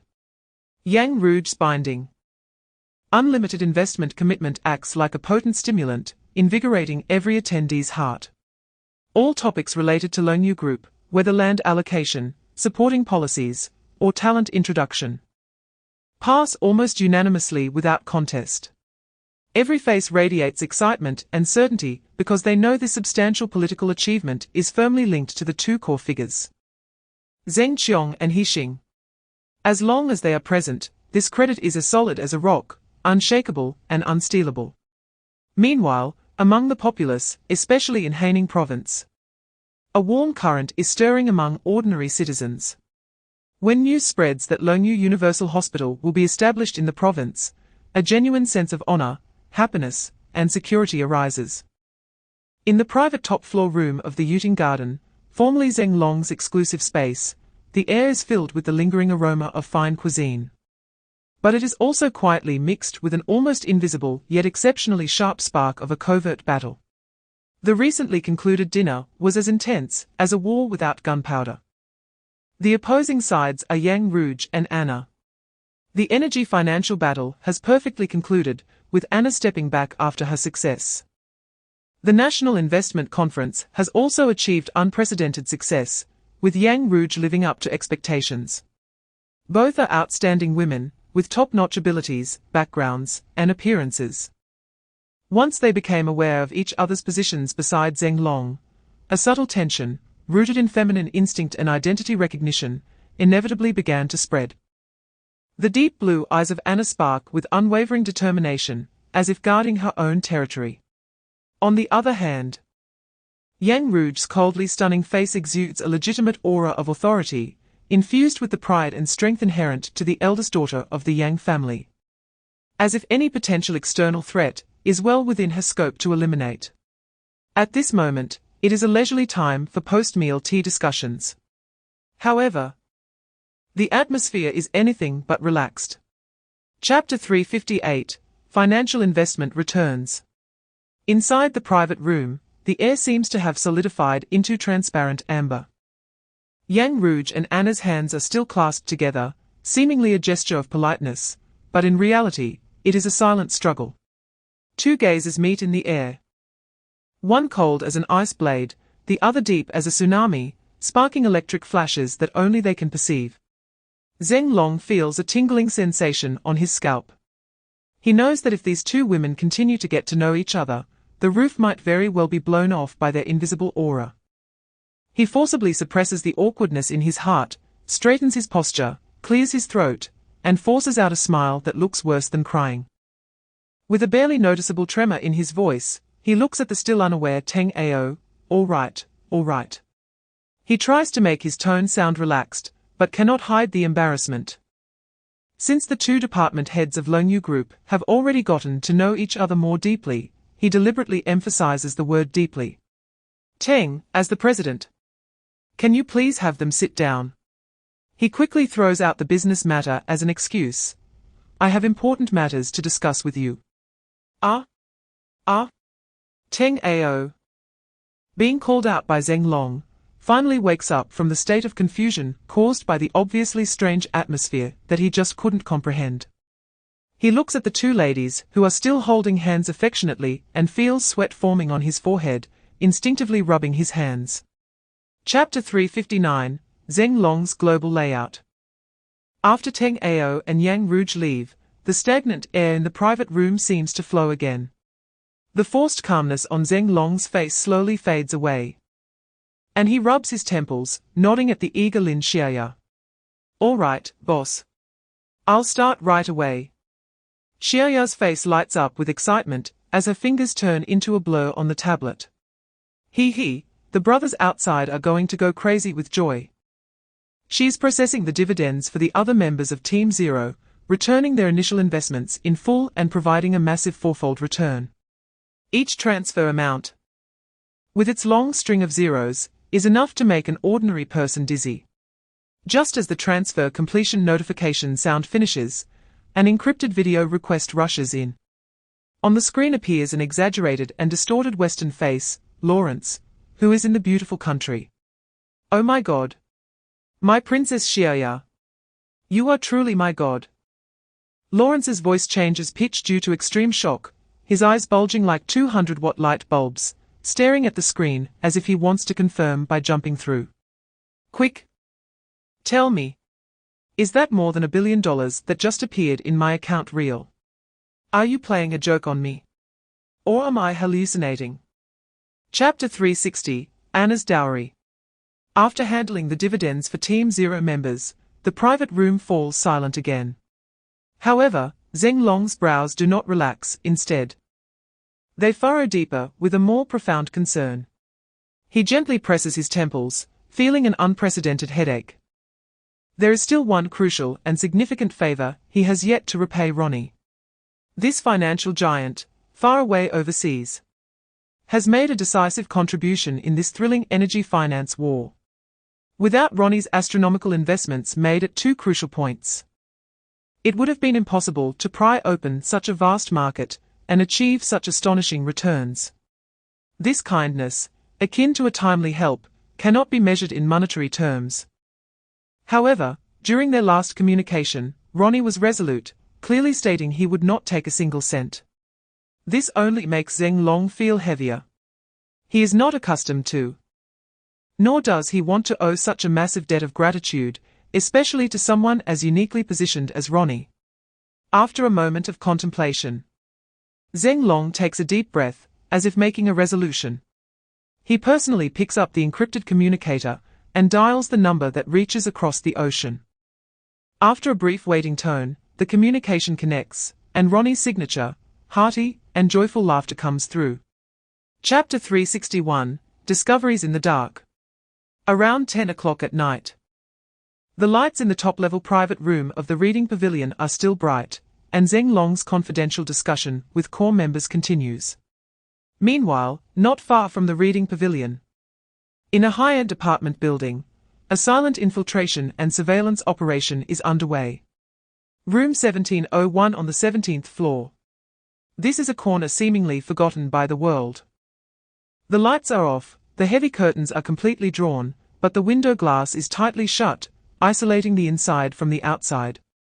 The room is filled with a stifling silence, mixed with the scents of tobacco and vigilance. Three well-dressed young men in dark suits blend seamlessly into the deliberately created darkness. Moving silently, they take turns monitoring a high-powered telescope set up at the window. The cold metal barrel of the telescope, like a snake's tongue, silently penetrates the clean glass, firmly locking onto the brilliantly lit entrance of the reading pavilion hundreds of meters away. This is an extremely professional reconnaissance position. The choice of transparent glass instead of drawn curtains is to effectively counter thermal imaging night vision devices, as glass can effectively block the infrared heat sources emitted by the human body, coupled with the absence of a corresponding high point across the street. This hidden room in the darkness becomes a ghostly eye that is difficult to detect through reverse reconnaissance. Chapter 362, Darkness and Covert Warfare. The night is thick as ink, and the street lights cast a dim yellow halo on the empty streets, unable to dispel the killing intent that pervades specific corners. Three ghostly figures, trained and swift, quickly infiltrate the target apartment building. They have been honed by the brutal training of Siberian camps, with every movement exuding efficiency and precision, the shadows of their caps perfectly concealing their faces. Relying on their keen observation of the environment and elimination methods, they quickly lock onto room 1701, However, they do not notice that in a very concealed corner of the hallway, a tiny camera's red indicator light flickers weakly in the darkness, like a snake's cold eye, capturing their every move. Although the three quickly retreat into the fire escape after confirming the target, in the dead silence of room 1701, the leading young man is intently watching a concealed surveillance split screen. The footage replaying shows the three's professional and efficient reconnaissance process. His nerves, honed by years of walking on the edge of danger, instantly tighten. Coincidence? No. At this time and place, the appearance of such a professional team could not possibly be that of residents or ordinary visitors. Chapter 363, As high as the road, so high is the devil. Outside the door, the night is thick as ink, while inside the hallway and room, the killing intent has solidified into a tangible ice. In room 1701, the air is thick with the scent of gunpowder and determination.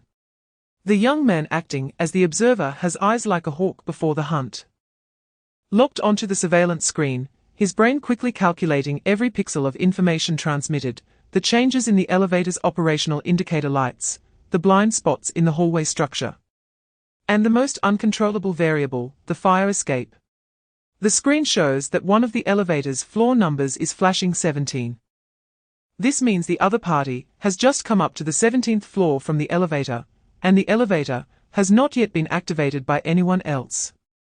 Now is the time.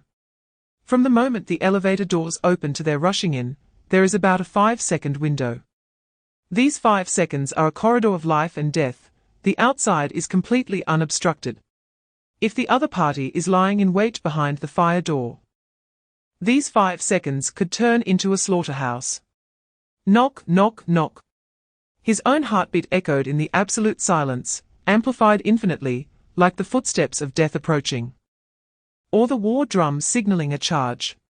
The observer's eyes suddenly sharpened, no longer hesitating. He swiftly and silently moved to the door, signaling to the leading youth and the companions guarding behind the door with extremely fast and precise gestures. The elevator is currently showing the 17th floor. The blind spot is here. The threat source is the fire escape. Chapter 364. Ling Long arrives after Feng Rong received the specific situation. He quickly reported to Ling Long. After hanging up the phone with Feng Rong, the usual depth in Ling Long's face was replaced by a cold smile. He put down the teacup, and his rising motion brought an invisible sense of pressure. Taizu, he said in a steady voice, you are responsible for escorting Anna safely back. Understood, boss. Taizu immediately responded, his sturdy body moving to Anna's side like an iron tower, eyes vigilant. Then, Ling Long directly dialed Li Weiguo's private number, succinctly stating, Uncle Li. There's a situation at 20 apartment 1701, I need you to bring reliable people to handle the aftermath and seal off the information. My people have already secured the scene. Once everything was arranged, he said no more, nodding to Yifeng and Xiao Ya, let's go. When Ling Long arrived at room 1701 with Yifeng and Xiao Ya, Feng Rong had already been waiting there. Upon seeing Ling Long enter the room, the coldness on Feng Rong's face when facing his subordinates melted instantly, replaced by genuine excitement and eagerness. He strode forward, without hesitation, giving Ling Long a hearty embrace, his palm forcefully patting Ling Long's back. Chapter 365. Unraveling the night was deep. After Ling Long left, he returned to his villa room. He did not turn on the bright lights, only illuminating a reading lamp on his desk. The dim yellow glow cast half light and half shadow on his sharply defined profile. He opened his laptop and plugged in the USB drive given by Li Weiguo. The screen lit up, and a massive amount of information unfolded like a waterfall. Ling Long's gaze instantly became like the most precise scanner, his pupils reflecting the rapidly scrolling data streams. His brain, honed through countless life and death tests and complex games of strategy, was now operating at full speed, entering an analysis state that was almost overclocked. He did not read word by word but used keywords, timelines, and connection networks as anchors for rapid screening and logical connection that far exceeded ordinary understanding. His screening criteria were extremely clear and sharp: overseas experiences or deep, abnormal connections with foreign entities. One name after another, one file after another, complex resumes, interpersonal relationship diagrams, asset connections, and subtle records from past experiences were quickly dissected, categorized, and compared in his eyes. Time quietly passed in silence, and he had unknowingly analyzed over 2/3 of the personnel data. Chapter 366: The Grim Reaper of the Night. As Ling Long unraveled the threads in the study's light, a forgotten abandoned factory on the outskirts of the capital was shrouded in deeper darkness and murderous intent. A hunt codenamed Grim Reaper had already begun. The outlines of the dilapidated factory, under the thin moonlight, resembled the bones of a giant beast. Several unmarked black vehicles ghosted in the shadows at a distance. Lin Xiaoye sat in the passenger seat of one of the cars. In front of her were several screens displaying internal images of the factory sent back by machine bees, structural perspective scans, and sound spectrum analyses. Feng Ge. Xiaoye's voice came through the bone conduction headset, clear and precise. Confirmed, there are 3 internal activities. Distributed at locations. Point A, the observer, is on alert inside the broken window on the southeast side. Points B, the leader, and C, the attacker, are in the power distribution room next to the main workshop, suspected of resting or communicating. No other electronic surveillance devices or early warning traps were found in the entire factory area, but Pointer conducts a safety knock communication every 2 minutes. With a fixed pattern. Yifeng stood in the shadows outside the car, dressed entirely in black tactical gear, almost blending into the night. He did not respond, merely raising his right hand slightly to indicate he received the information. Chapter 367: Woolen Poison. In the central open space of the abandoned factory, 3 beams of flashlight cut a pale light zone on the ground. The air was filled with the scent of rust, dust, and a faint hint of blood. When Lin Xiaoye and 8 security team members rushed into the factory, they were met with a scene that made their pupils contract. Yifeng stood alone in the center of the open space, his figure casting a long, hard shadow in the beams. Not far from his feet, the 3 targets, who were the 3 professional personnel seen in the surveillance footage, were now lying side by side on the ground, their hands bound with specially designed restraints. The security team members quickly spread out, 2 by 2, moving forward to check the control. Their movements were professional, but the shock in their eyes betrayed the turmoil within. 2 minutes. From the moment Yifeng entered the factory to the notification of control completion, it had taken less than 2 minutes. They had seen the surveillance footage from the 1701 corridor, and knew how formidable these 3 targets were. They were capable of decisive counterattacks in an instant of being reverse reconnoitered, suppressing the fire exit with firepower, and then efficiently retreating. They were armed, well-trained, and had seamless cooperation. But what about Yifeng? Chapter 368: The player and the board. Yifeng walked to the corner of the factory, avoiding everyone, and took out an encrypted communicator, dialing Ling Long's number. The call was quickly connected. "Boss," Yifeng's voice came through the waves, still steady, but with a hint of barely perceptible gravity. The other party's mouth contained deadly poison. They committed suicide. In the villa study, Ling Long stood in front of the floor-to-ceiling window. The cigarette between his fingers had burned down to the end, a long ash about to fall. The night view of the capital outside was brilliant like a galaxy, but his gaze lacked focus, merely looking through the glass into the endless depths of darkness. Hearing Yifeng's report, he fell silent for 2 seconds. Then, he softly sighed. The sigh was light, but seemed to carry a weight of 1,000 pounds. Understood. After hanging up the phone, Ling Long remained standing in place. The ash finally broke off and floated down onto the smooth windowsill. He extinguished the cigarette, but in the crystal ashtray, his movements slow and steady. In his mind, Wu Jun's profile information flipped through page by page. The eldest grandson of the Wu family, one of the 3 young masters of the capital, retired at 26. Controlling a globally listed company, but with no overseas experience, serving foreign political figures and royal families in top clubs, with subordinates who were fearless, well-trained former soldiers. Chapter 369, The Invisible Giant Hand in the Villa, Ling Long's room, at 2 o'clock in the morning. The lights were set to a soft cool white, illuminating 3 serious faces. The air was filled with the slightly bitter aroma of hot coffee. But it could not dispel the coldness mixed with blood and determination that had returned from the abandoned factory. Yifeng stood straight, like a javelin. He used the simplest and most precise language to recount the entire operation process, from infiltration, knocking out the observer, quickly storming the room, to the final 3 people committing suicide by poison. There was no embellishment, no emotion, only cold facts and precise time points down to the second. Ling Long leaned back in his chair, a lit cigarette held between his fingers, quietly listening. His gaze was unfathomable, only narrowing slightly when he heard the details about light being destruction and the 3 biting through the poison sac. Xiaya was hunched over another workbench filled with electronic devices. Her hands flew between multiple keyboards and touch screens, the scrolling data and code on the screens moving so quickly it was dizzying. She had been busy for over an hour. When Yifeng finished his report, a brief silence filled the room. "Boss?" Xiaya finally lifted her head, rubbed her tired eyes. Exhaustion and a hint of frustration on her face. The target's communication device was very clean. Chapter 370, A Burning Concern at the Administrative Center of Jingtong District. In the office of the District Council Secretary. At 9 in the morning, sunlight streamed through the large floor-to-ceiling windows. But it could not dispel the heavy and busy atmosphere inside.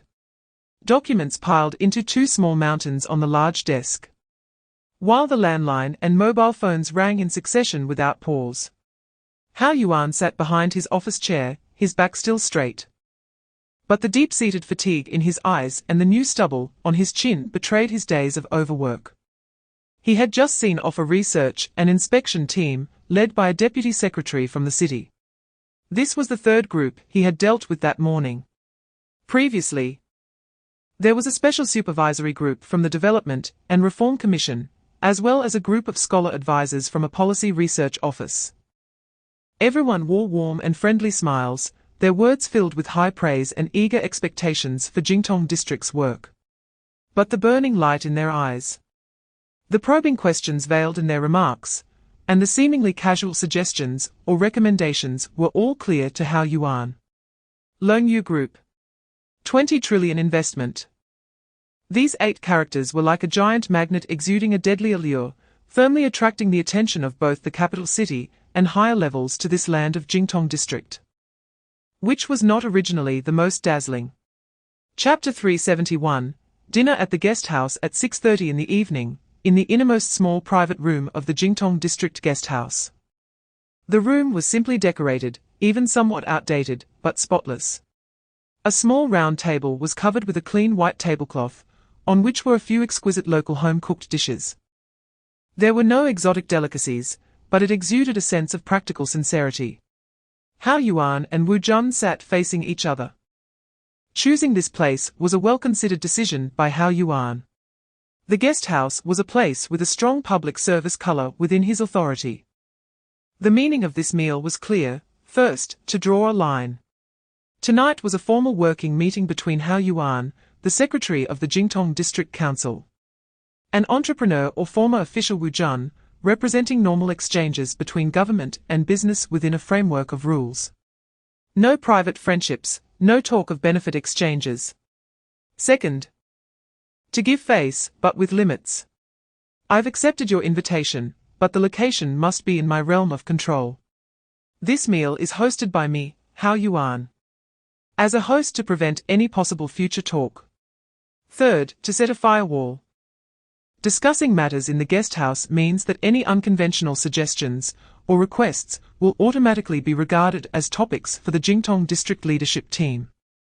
He personally has no authority to decide; it requires a collective resolution, turning personal pressure cleverly into collective responsibility. Chapter 372. A hot potato. Wu Jun looked at Hao Yuan's understanding expression and continued, but I'm not clear on how exactly to arrange this. Where to place it, or what role it will play. After all, this is Jingtong District, your territory, Secretary Hao.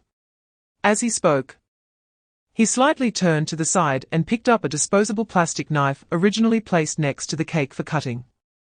The blade was thin, reflecting a cheap sheen under the light. Wu Jun gripped the handle, turning the tip of the knife around, and steadily extended the handle toward Hao Yuan. Secretary Hao. His voice lowered slightly, carrying a calm and almost hypnotic pressure. You see, this cake is from your Jingtong District guest house, and you are the owner of the cake. Now, it's right in front of you. I'm also handing you this knife to cut the cake. He paused, his gaze solidly on Hao Yuan's face. Each word heavy as a mountain, but this piece of cake seems a bit too big. I believe you alone probably can't finish it. Coincidentally, I'm here tonight.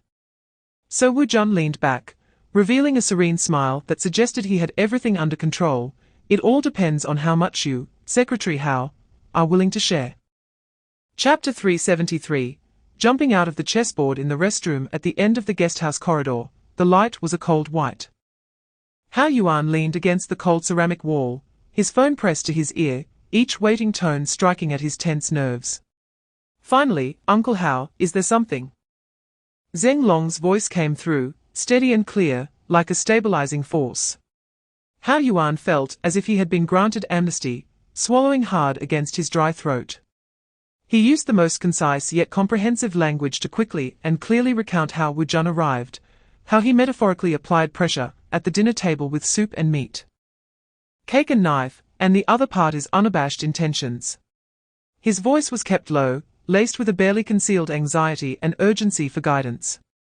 At this moment, in the exclusive private room of Yueying Garden, the lighting was soft. Ling Long had been discussing the details of tomorrow's exchange meeting on financial investment returns with Teng Ao and Yang Rouge. Upon receiving Hao Yuan's call, he gestured for the two to wait, then walked over to the tea table. He listened to Hao Yuan's account, his expression unchanged. He simply reached out, picked up a small purple clay pot, and slowly poured himself a cup of hot tea. The amber tea swirled gently in the cup. Chapter 374. Xiaoya's parents arrive at this moment, in the private room of Yueying Garden. A hint of cold laughter passed through Ling Long's eyes. Since you, Wu Jun, voluntarily jumped in, I can't avoid digging this pit. Then he arranged specific tasks for Teng Ao and Yang Rouge before preparing to leave. At the door, he turned around. Oh, by the way, Teng, for tomorrow's gathering, please contact General Yin and General Du and invite them to join. After all, they are Uncle Yi's close friends and have helped him quite a bit this time. At tomorrow's gathering, please introduce them to more networking resources. Okay, Brother Long. I'll arrange that right away. When Ling Long returned to the villa to rest, the next day's sun shone over the capital city. The morning sunlight streamed through the floor-to-ceiling windows, spilling into the living room of Ling Long's villa, casting geometric patterns of light and shadow on the polished marble floor. As Ling Long came down the stairs, he saw Xiaoya sunk into the sofa. Her hands were propping up her cheeks, her once lively eyes now dull, and her small lips slightly powdered like a suddenly wilted sunflower. Ling Long chuckled softly, his laughter echoing gently in the spacious living room.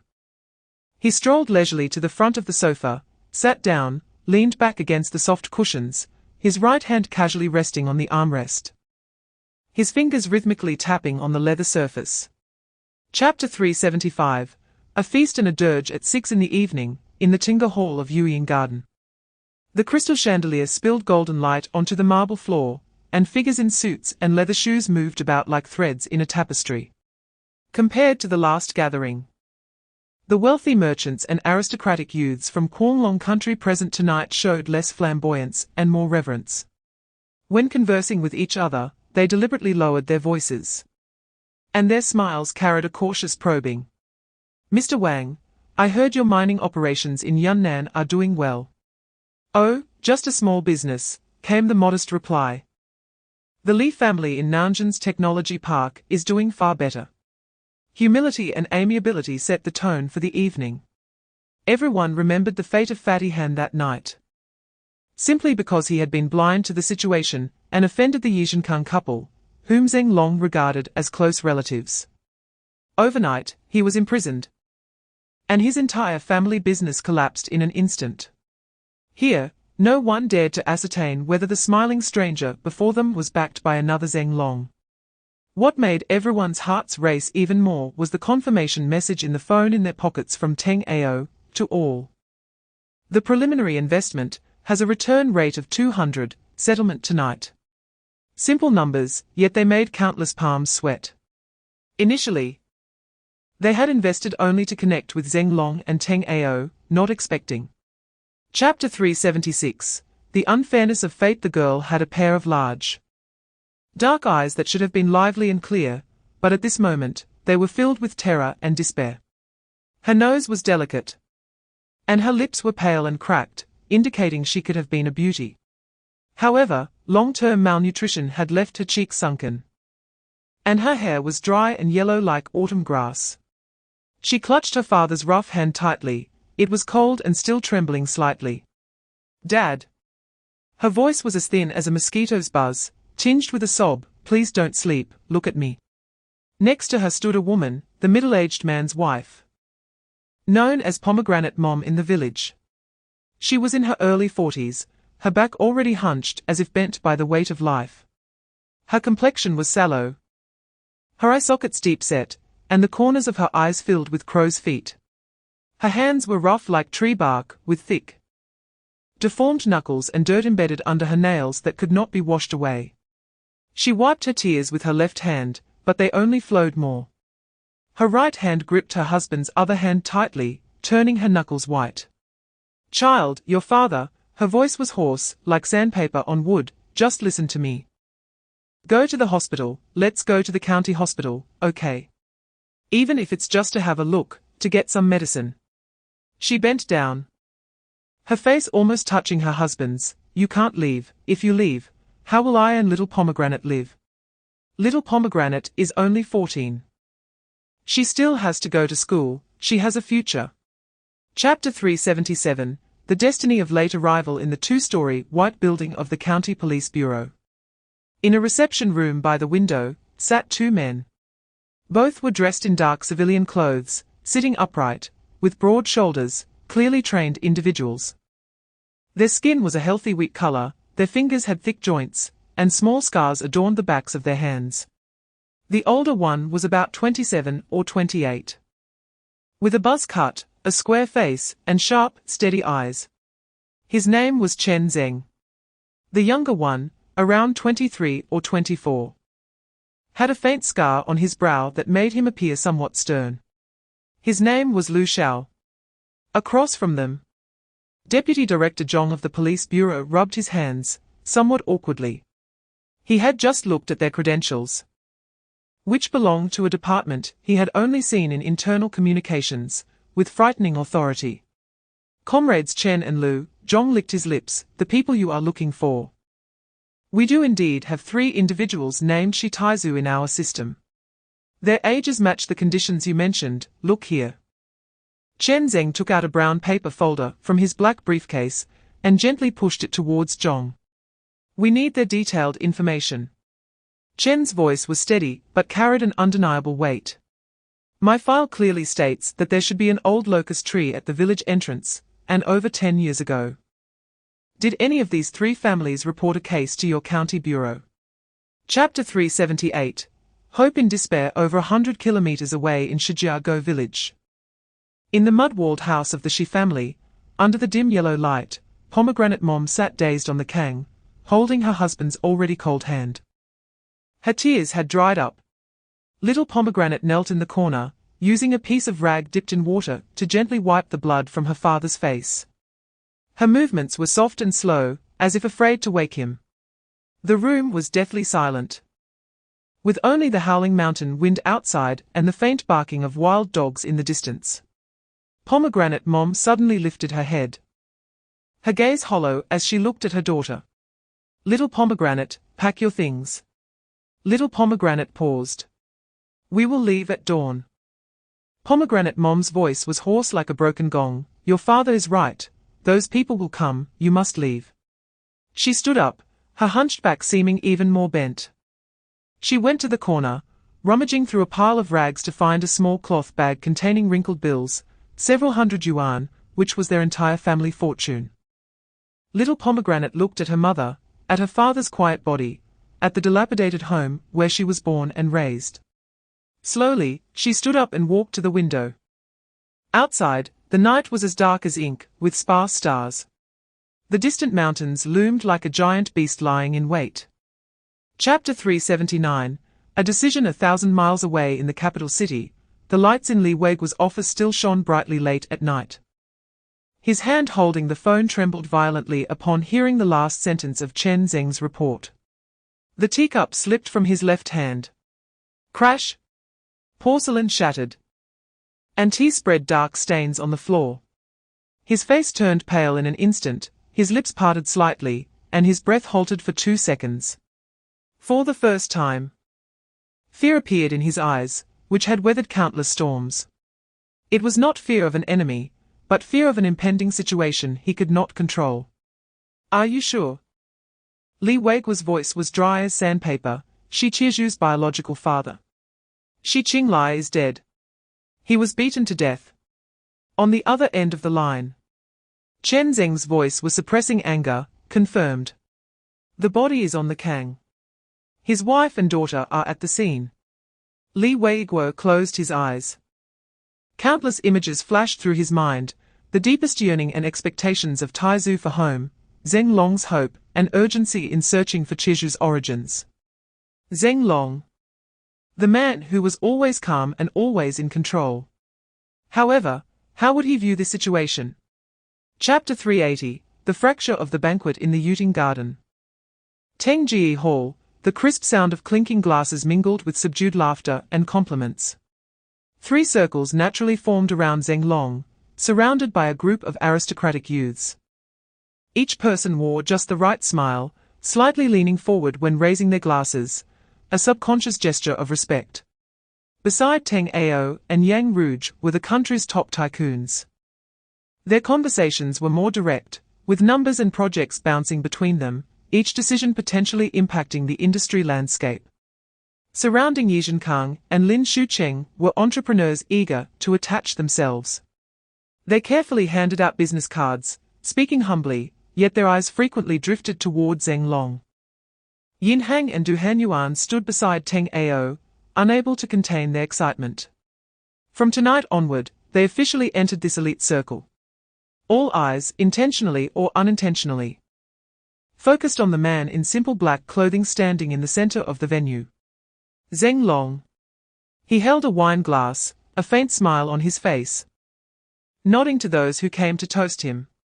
Everything was so harmonious, so perfect. At this moment, the tycoon of the real estate industry, Mr. Qin. The captain of the internet empire, Mr. Yang. Chapter 381, Zheng Long's fury and Taizu's hatred. Zheng Long's chest began to rise and fall violently. Each breath accompanied by a wheezing sound like a bellows. His whole body started to tremble. The bones and joints made a series of cracking sounds. Bang! Zheng Long kicked the leg of the sturdy solid wood chair beside him, sending wood chips flying. He slammed his phone hard onto the ground. His hands clenched into fists as he pounded against the tempered glass window. He struck the glass again and again. Blood mixed with glass shards fell through the air and onto the ground, together with the sound of shattering glass. It formed a mournful elegy that struck at the hearts of everyone present. Boss? Taizu was the first to sense something was wrong. He pushed through the crowd surrounding him, his massive frame squeezing forward. Xiao Yue and Yifeng followed closely behind. Boss, what's wrong? Xiao Yue's words stuck in her throat. She saw Zheng Long's face. That face, which was always calm and always in control, now bore the weight of despair and the fury to destroy everything. Two extreme emotions intertwined, making that face look like a demon. Boss? Taizu reached out to grab Ling Long's arm. What is going on? Speak to us. Chapter 382, Assembly Yuting Garden, Large Parking Lot. Ling Long stood alone at the forefront. The corners of his black coat fluttered slightly in the night breeze. He looked up at the deep, unfathomable night sky to the north. His eyes held no anger, only a frozen silence. Beneath that silence lay a hellish fire, accumulating enough intensity to burn everything to ashes. Xiao Yue, Yifeng, and Taizu followed behind him.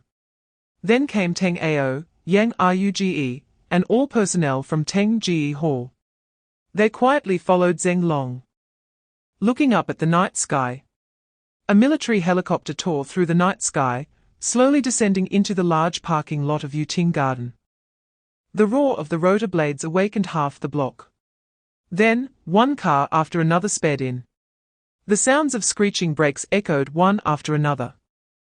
Feng Rong and Tang Long jumped out of their cars, followed by more than a dozen young men in black combat uniforms. Their movements were synchronized, their gazes sharp like eagles. These were the elite of the training camp. Boss? Feng Rong hurried forward. Everyone is here. Ling Long nodded. Board the aircraft. The cabin door opened. Ling Long jumped in first, then turned to look at Taizu. Taizu was still looking up, gazing north. His face showed no tears, only an icy, frozen silence. Chapter 383, Vigil of the Mountain Village Shijiago, a mud brick house. The flame of an oil lamp flickered in the wind, casting shadows on the wall that stretched and shrank. Chen Zeng and Lu Xiao stood at the door like two guardian gods. They refused the broken bowl offered by Ling Xiao, which was one of the only two intact bowls left at home. Auntie, we're not thirsty. Chen Zeng's voice was gentle. You go take care of little pomegranate. Ling Xiao nodded blankly and returned to the Kang. Little pomegranate was still kneeling there. She had stopped crying, only using a wet cloth to gently wipe the blood from her father's face, her movements tender, as if treating a sleeping baby. Chen Zeng watched the girl, observing the unsettling calm in her excessively large eyes. That was not the gaze of a 14-year-old girl, it was the gaze of a warrior. A warrior burdened with blood feuds. Outside the door, the sound of chaotic footsteps approached. Chen Zeng and Lu Xiao turned simultaneously, hands moving toward their waists. In the darkness, a dozen villagers approached with torches, slowly surrounding them. Leading them was the elderly man who had guided them earlier. Young ones, we are here to help. The elder's eyes were reddened. He turned to the villagers behind him and said, Qinglai has passed away.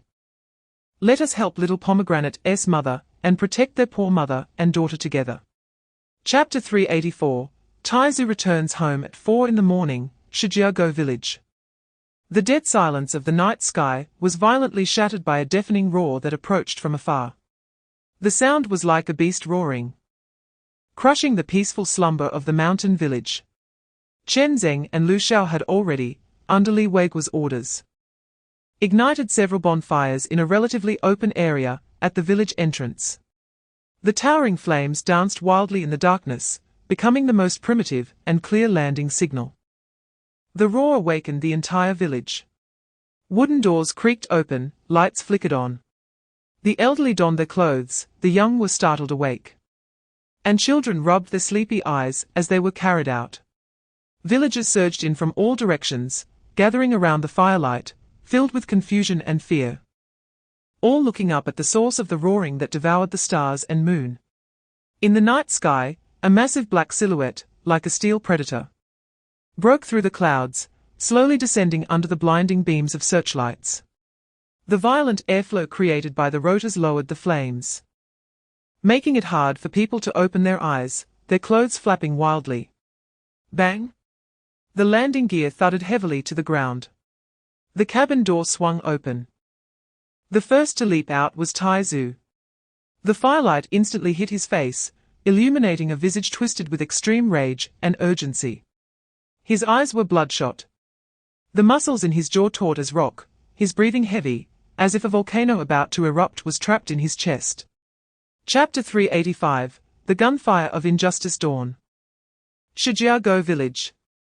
The first pale light of day finally struggled to tear through the night sky. At the village entrance, a different scene unfolded. Shadows flitted about. The entire village, young and old, except for the bewildered children, had mobilized, and relatives from neighboring villages rushed over to help. The mourning hall for Shi Lai had been respectfully moved to the most spacious area, at the village entrance. White banners hung low, and condolence wreaths stood solemnly.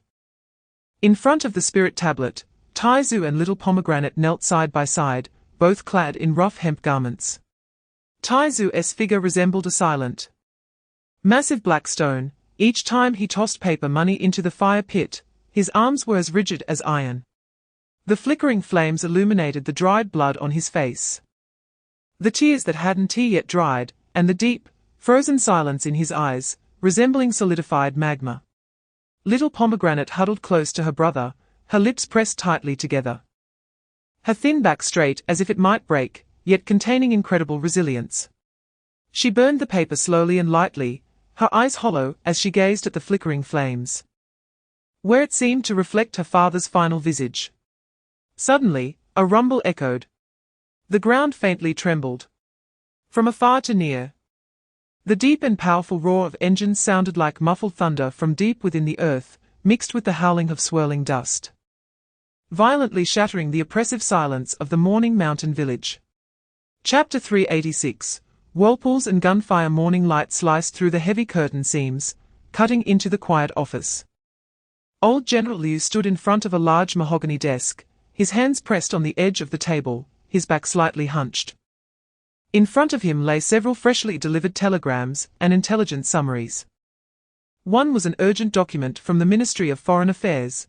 The head of the Luo family formally notified that his granddaughter, Anna Luo, would travel to Shibai town in Longguo as a family business representative to attend a friend's relative's funeral. Another was a military secret telegram forwarded by the General Staff. The highest military committee of Country C in the Middle East sent a diplomatic message that the father of the country's deputy military commander, Shi Taizu, had unfortunately passed away, and Country C would send a high-level military delegation to pay respects. General Liu's fingers pressed heavily against his temples, the knuckles whitening from the force. His brows were tightly knitted, and his deeply lined face showed profound fatigue and deeper worries. Business telegram, military condolences, he murmured to himself, his voice hoarse. This is no simple civilian funeral, this is a diplomatic incident. However, what truly made him feel like he was walking on thin ice was the top-secret intelligence at the bottom of the telegram. The intelligence indicated that the legendary team codenamed Zero, once under Long's command and spreading globally, had ceased all missions and was rapidly regrouping from corners around the world to Longguo. Chapter 387, Judgment of Wrath. Above County Public Security Bureau, Hall. Time seemed frozen by the gunfire, then began to flow again amidst the smoke. Deputy Chief Zhong's face was ashen as he rushed out of the corridor with a group of people. Alongside him were a few trusted officers and two panicked men. One was a beefy man with shifty eyes, and the other was Li, the director of the Shibai Town Police Station, whose face was pale and legs trembling. Just a few minutes ago, the three of them were in the deputy chief's office, conspiring on how to pin the blame on Shi Lai as the perpetrator, and how to fabricate the self-defense of the thugs under the beefy man to avoid the truth being uncovered by the forces behind Chen Zeng and Lu Xiao. The sudden argument in the hall interrupted their discussion. They did not know that upstairs in the conference room, the main leaders of the bureau were being urgently questioned by another team from the Ministry of Public Security's Special Task Force. They also did not know that another group, filled with rage and blood vendetta, had descended upon them like death itself. Xiaya and Tang Long's eyes locked onto the beefy man in the crowd like two red-hot branding irons. It was this beast. Chapter 388, Judgment of Wrath. Below. Xiaya, in her military boots, stepped forward toward the beefy man. The sound of her boots striking the tiled floor was particularly clear in the silence. As if it were a countdown to death. She stopped in front of him, looking down at this murderer, who resembled a pile of mud. There was no pity in her eyes, only a molten rage and a coldness of a judge. As the pain lessened, the beefy man struggled to open his blood-covered eyes and recognized Xiaoya's face. Mixed with fear and his usual ferocity, he gritted his teeth and hoarsely shouted. "Who the hell are you? Do you know where this place is? Do you know who I am? My uncle is." He struggled to get up. Bang! Xiaoya didn't let him finish, directly smashing the hard stock of her assault rifle against the side of the beefy man's head. Boom! Another dull thud. Blood instantly gushed from the gash on his head like a fountain, covering half his face. Xiaoya quietly watched him, her gaze like that of someone looking at a pile of filthy trash. "I know," Xiaoya spoke, her voice terrifyingly calm. "You have a backer, merely the county's secretary. And your underlings are nothing but lowly thugs." Chapter 389, Conversation between Zeng and Liu County Public Security Bureau, a quiet corner. Team leader Liao gripped the phone tightly, his palm slick with cold sweat. He succinctly and accurately reported the tense situation in the hall, with bloodshed on the spot and Lin Xiaoya demanding to forcibly take someone to General Liu on the other end of the line. Each word felt as heavy as 1,000 pounds. There was silence for several seconds on the other end, followed by a heavy sigh that seemed to crush something. "Sigh, understood. I'll wait for your reply." The busy signal sounded as Liao hung up, his back pressed against the cold wall, feeling his heart still racing. He looked towards the center of the hall where Lin Xiaoya stood like a goddess of death by the blood pool, with Tang Long's gun still pressed against the beefy man's head. Time passed second by second.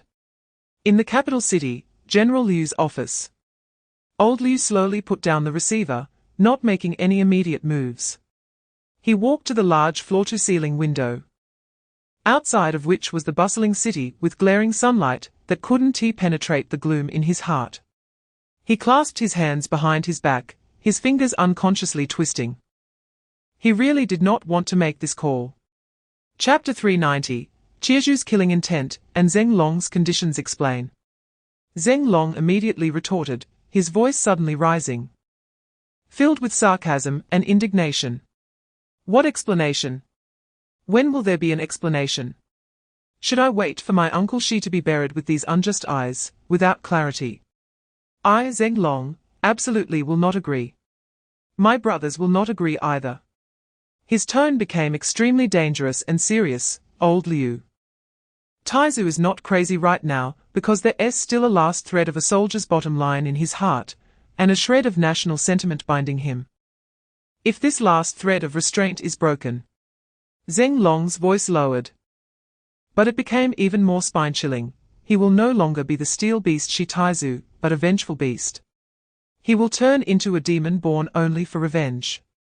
If I agree to you today and follow the procedures, I dare to guarantee with my life that Taizu will kill everyone related to this matter alone. You know he definitely has that capability." Zeng Long paused, and when he spoke again, his voice carried a deep, almost overflowing sadness and weight. "And after killing these people, Old Liu, Taizu will find a deserted corner." Chapter 391, Prelude to Blood Debt Repayment. Just as Xiaoya received Zeng Long's orders and prepared to escort the beefy man away, two more swift, precise, and merciless thunder operations were simultaneously underway. Target: the other two mob leaders directly involved in beating Shi Qinglai to death, Scar Liu and Black Skin. Executor: elite from the training camp, acting in groups. Location 1, the top private room of a luxurious bathing center in the county. Scar-faced Liu is enjoying the gentle embrace of his companions in his dreams. Bang! The heavy solid wood door isn't pushed open. It is kicked off its frame by a powerful force, crashing inward. As the wood chips scatter, several figures in black slip in like ghosts. Who are they? 7 or 8 thugs outside the room are startled, instinctively reaching for the machetes and steel pipes hidden in the corners. The answer to them isn't words. but an extreme burst of violence. Crack! The first thug rushing in has his wrist cleanly and decisively broken, the machete falling to the ground. Bang! A side kick sends the second thug flying like he was hit by a truck, the sound of breaking ribs echoing as he crashes into a glass coffee table. Ooh! The third is struck precisely at the neck with a knife hand, collapsing without a sound. Chapter 392, A Sea of People and a Steel Torrent at 11:30 a.m. At the entrance of Shijiago village. The density of the crowd has reached its peak, as if the gaze of the entire county is focused here. A sea of people is an understatement. The hillside is a dark mass, the paths are crowded. And even the branches of distant trees are occupied by curious and excited spectators. News of the capture of the bald Wenguang and his henchmen spreads like wildfire, igniting the hearts of countless long-repressed souls. People are rushing in from the county, from various townships, and from even farther villages, like streams converging into the sea. They see the silent, crouching armed helicopter, exuding an aura of war, its steel shell glinting coldly in the sunlight. Those fully armed soldiers, their eyes like eagles, standing motionless, form an insurmountable barrier. A row of top luxury cars, quietly displayed like modern art, symbolizes unimaginable wealth and power. In front of the morning hall, white flags flutter in the wind, incense smoke rising straight up, and the most striking sight is the few figures kneeling on the cold ground, covered in blood, trembling like chaff, who once terrorized the village, acting with impunity. Chapter 393, Kneeling, Embracing, and a Reunion 18 years late. However, Tai Zhu shows no hesitation, pulling his sister. Kneeling before Zheng Sheng and He Jing, and with a thud, he kneels down to pay his respects. Child! Get up quickly. He Jing's tears instantly flow out, and she almost rushes forward, pulling Tai Zhu and Xiao Shiliu up from the ground with all her might. Tai Zhu looks at He Jing, who treats them, him, Yi Feng, and Xiao Ya, as her own children. Remembering He Jing's warm care, this Iron Man can no longer hold back his tears, which flow silently. He Jing's hand trembles as she gently wipes the hot tears from Tai Zhu's face. Good child, let's not cry. Her own voice chokes up severely, her fingers softly wiping away the hot tears of this young man. Then, she turns to Xiao Shiliu, opens her arms, and gently embraces this thin, stubborn girl with a sorrowful face. It is an embrace filled with pure maternal warmth and endless love. Good girl, Auntie is here. She gently pats Xiao Shiliu's thin, trembling back, her voice as tender as the warmest spring breeze. Don't be afraid anymore. From now on, you won't be afraid. Auntie will take you to the capital, to the best school, take care of your mother, and we'll have a stable life, where no one bullies us anymore. Chapter 394, Gathering from all directions. Dragons and tigers assemble. The echoes of gunfire slowly settle in the valley. The smell of gunpowder has yet to dissipate, and Ling Long has already finished paying respects with his parents and sister in front of Shiqinglia's spirit. That reunion, delayed for 18 years, feels increasingly heavy and precious in the solemn and mournful ceremony. However, outside the morning hall, those young heirs who followed Teng Ao are now in a complete uproar after this brief silence. Countless gazes flit back and forth between Ling Long, Zheng Sheng, and He Jing, filled with disbelief and astonishment. What's going on? Ling Long is Zheng's son. Zheng uncle's biological son he searched for 18 years is him. My God. No wonder. Last time at the Yuting Garden, Ling Yu was injured, and he went berserk. He hit it too deeply. This identity. The whispers of shock and discussion spread like ripples through the crowd. Everyone feels their understanding has been violently refreshed, their brains nearly stopping. Teng Ao stands in the crowd, looking at the mixed expression of excitement, relief, and tears on Yang Ruge's face, and suddenly has a flash of inspiration. He grabs Yang Ruge's arm, lowers his voice, but can't hide his shock. Chapter 395, Funeral Etiquette. Iron-blooded tenderness at the temporary command center next to the morning hall. Teng Ao and Feng Rong look serious, as they invite the old village chief of Shijiago village, and Tai Zu's third grandfather forward. The four gather around a simple wooden table, on which a topographic map of the village is spread out. Teng Ao points to the map, his voice steady. Village chief. Third grandfather, according to Long Ji's wishes, for Uncle Shi's funeral, we want it to be grand and respectful, while also adhering to the village's customs. For the burial site. You two are elders and know the best about feng shui and human sentiments, so please choose the most stable and brightest place. The third grandfather points to a sunny hillside on the map with his calloused finger, tears streaming down. This is where Qinglai often grazed cattle as a child. It's bright. And we can see the whole village from here, so let's choose this spot. The old village chief nods heavily, wiping his eyes. Let's go with third uncle's suggestion. For other details, we'll follow the oldest customs. We'll provide the manpower and resources, and definitely won't let Qinglai leave quietly.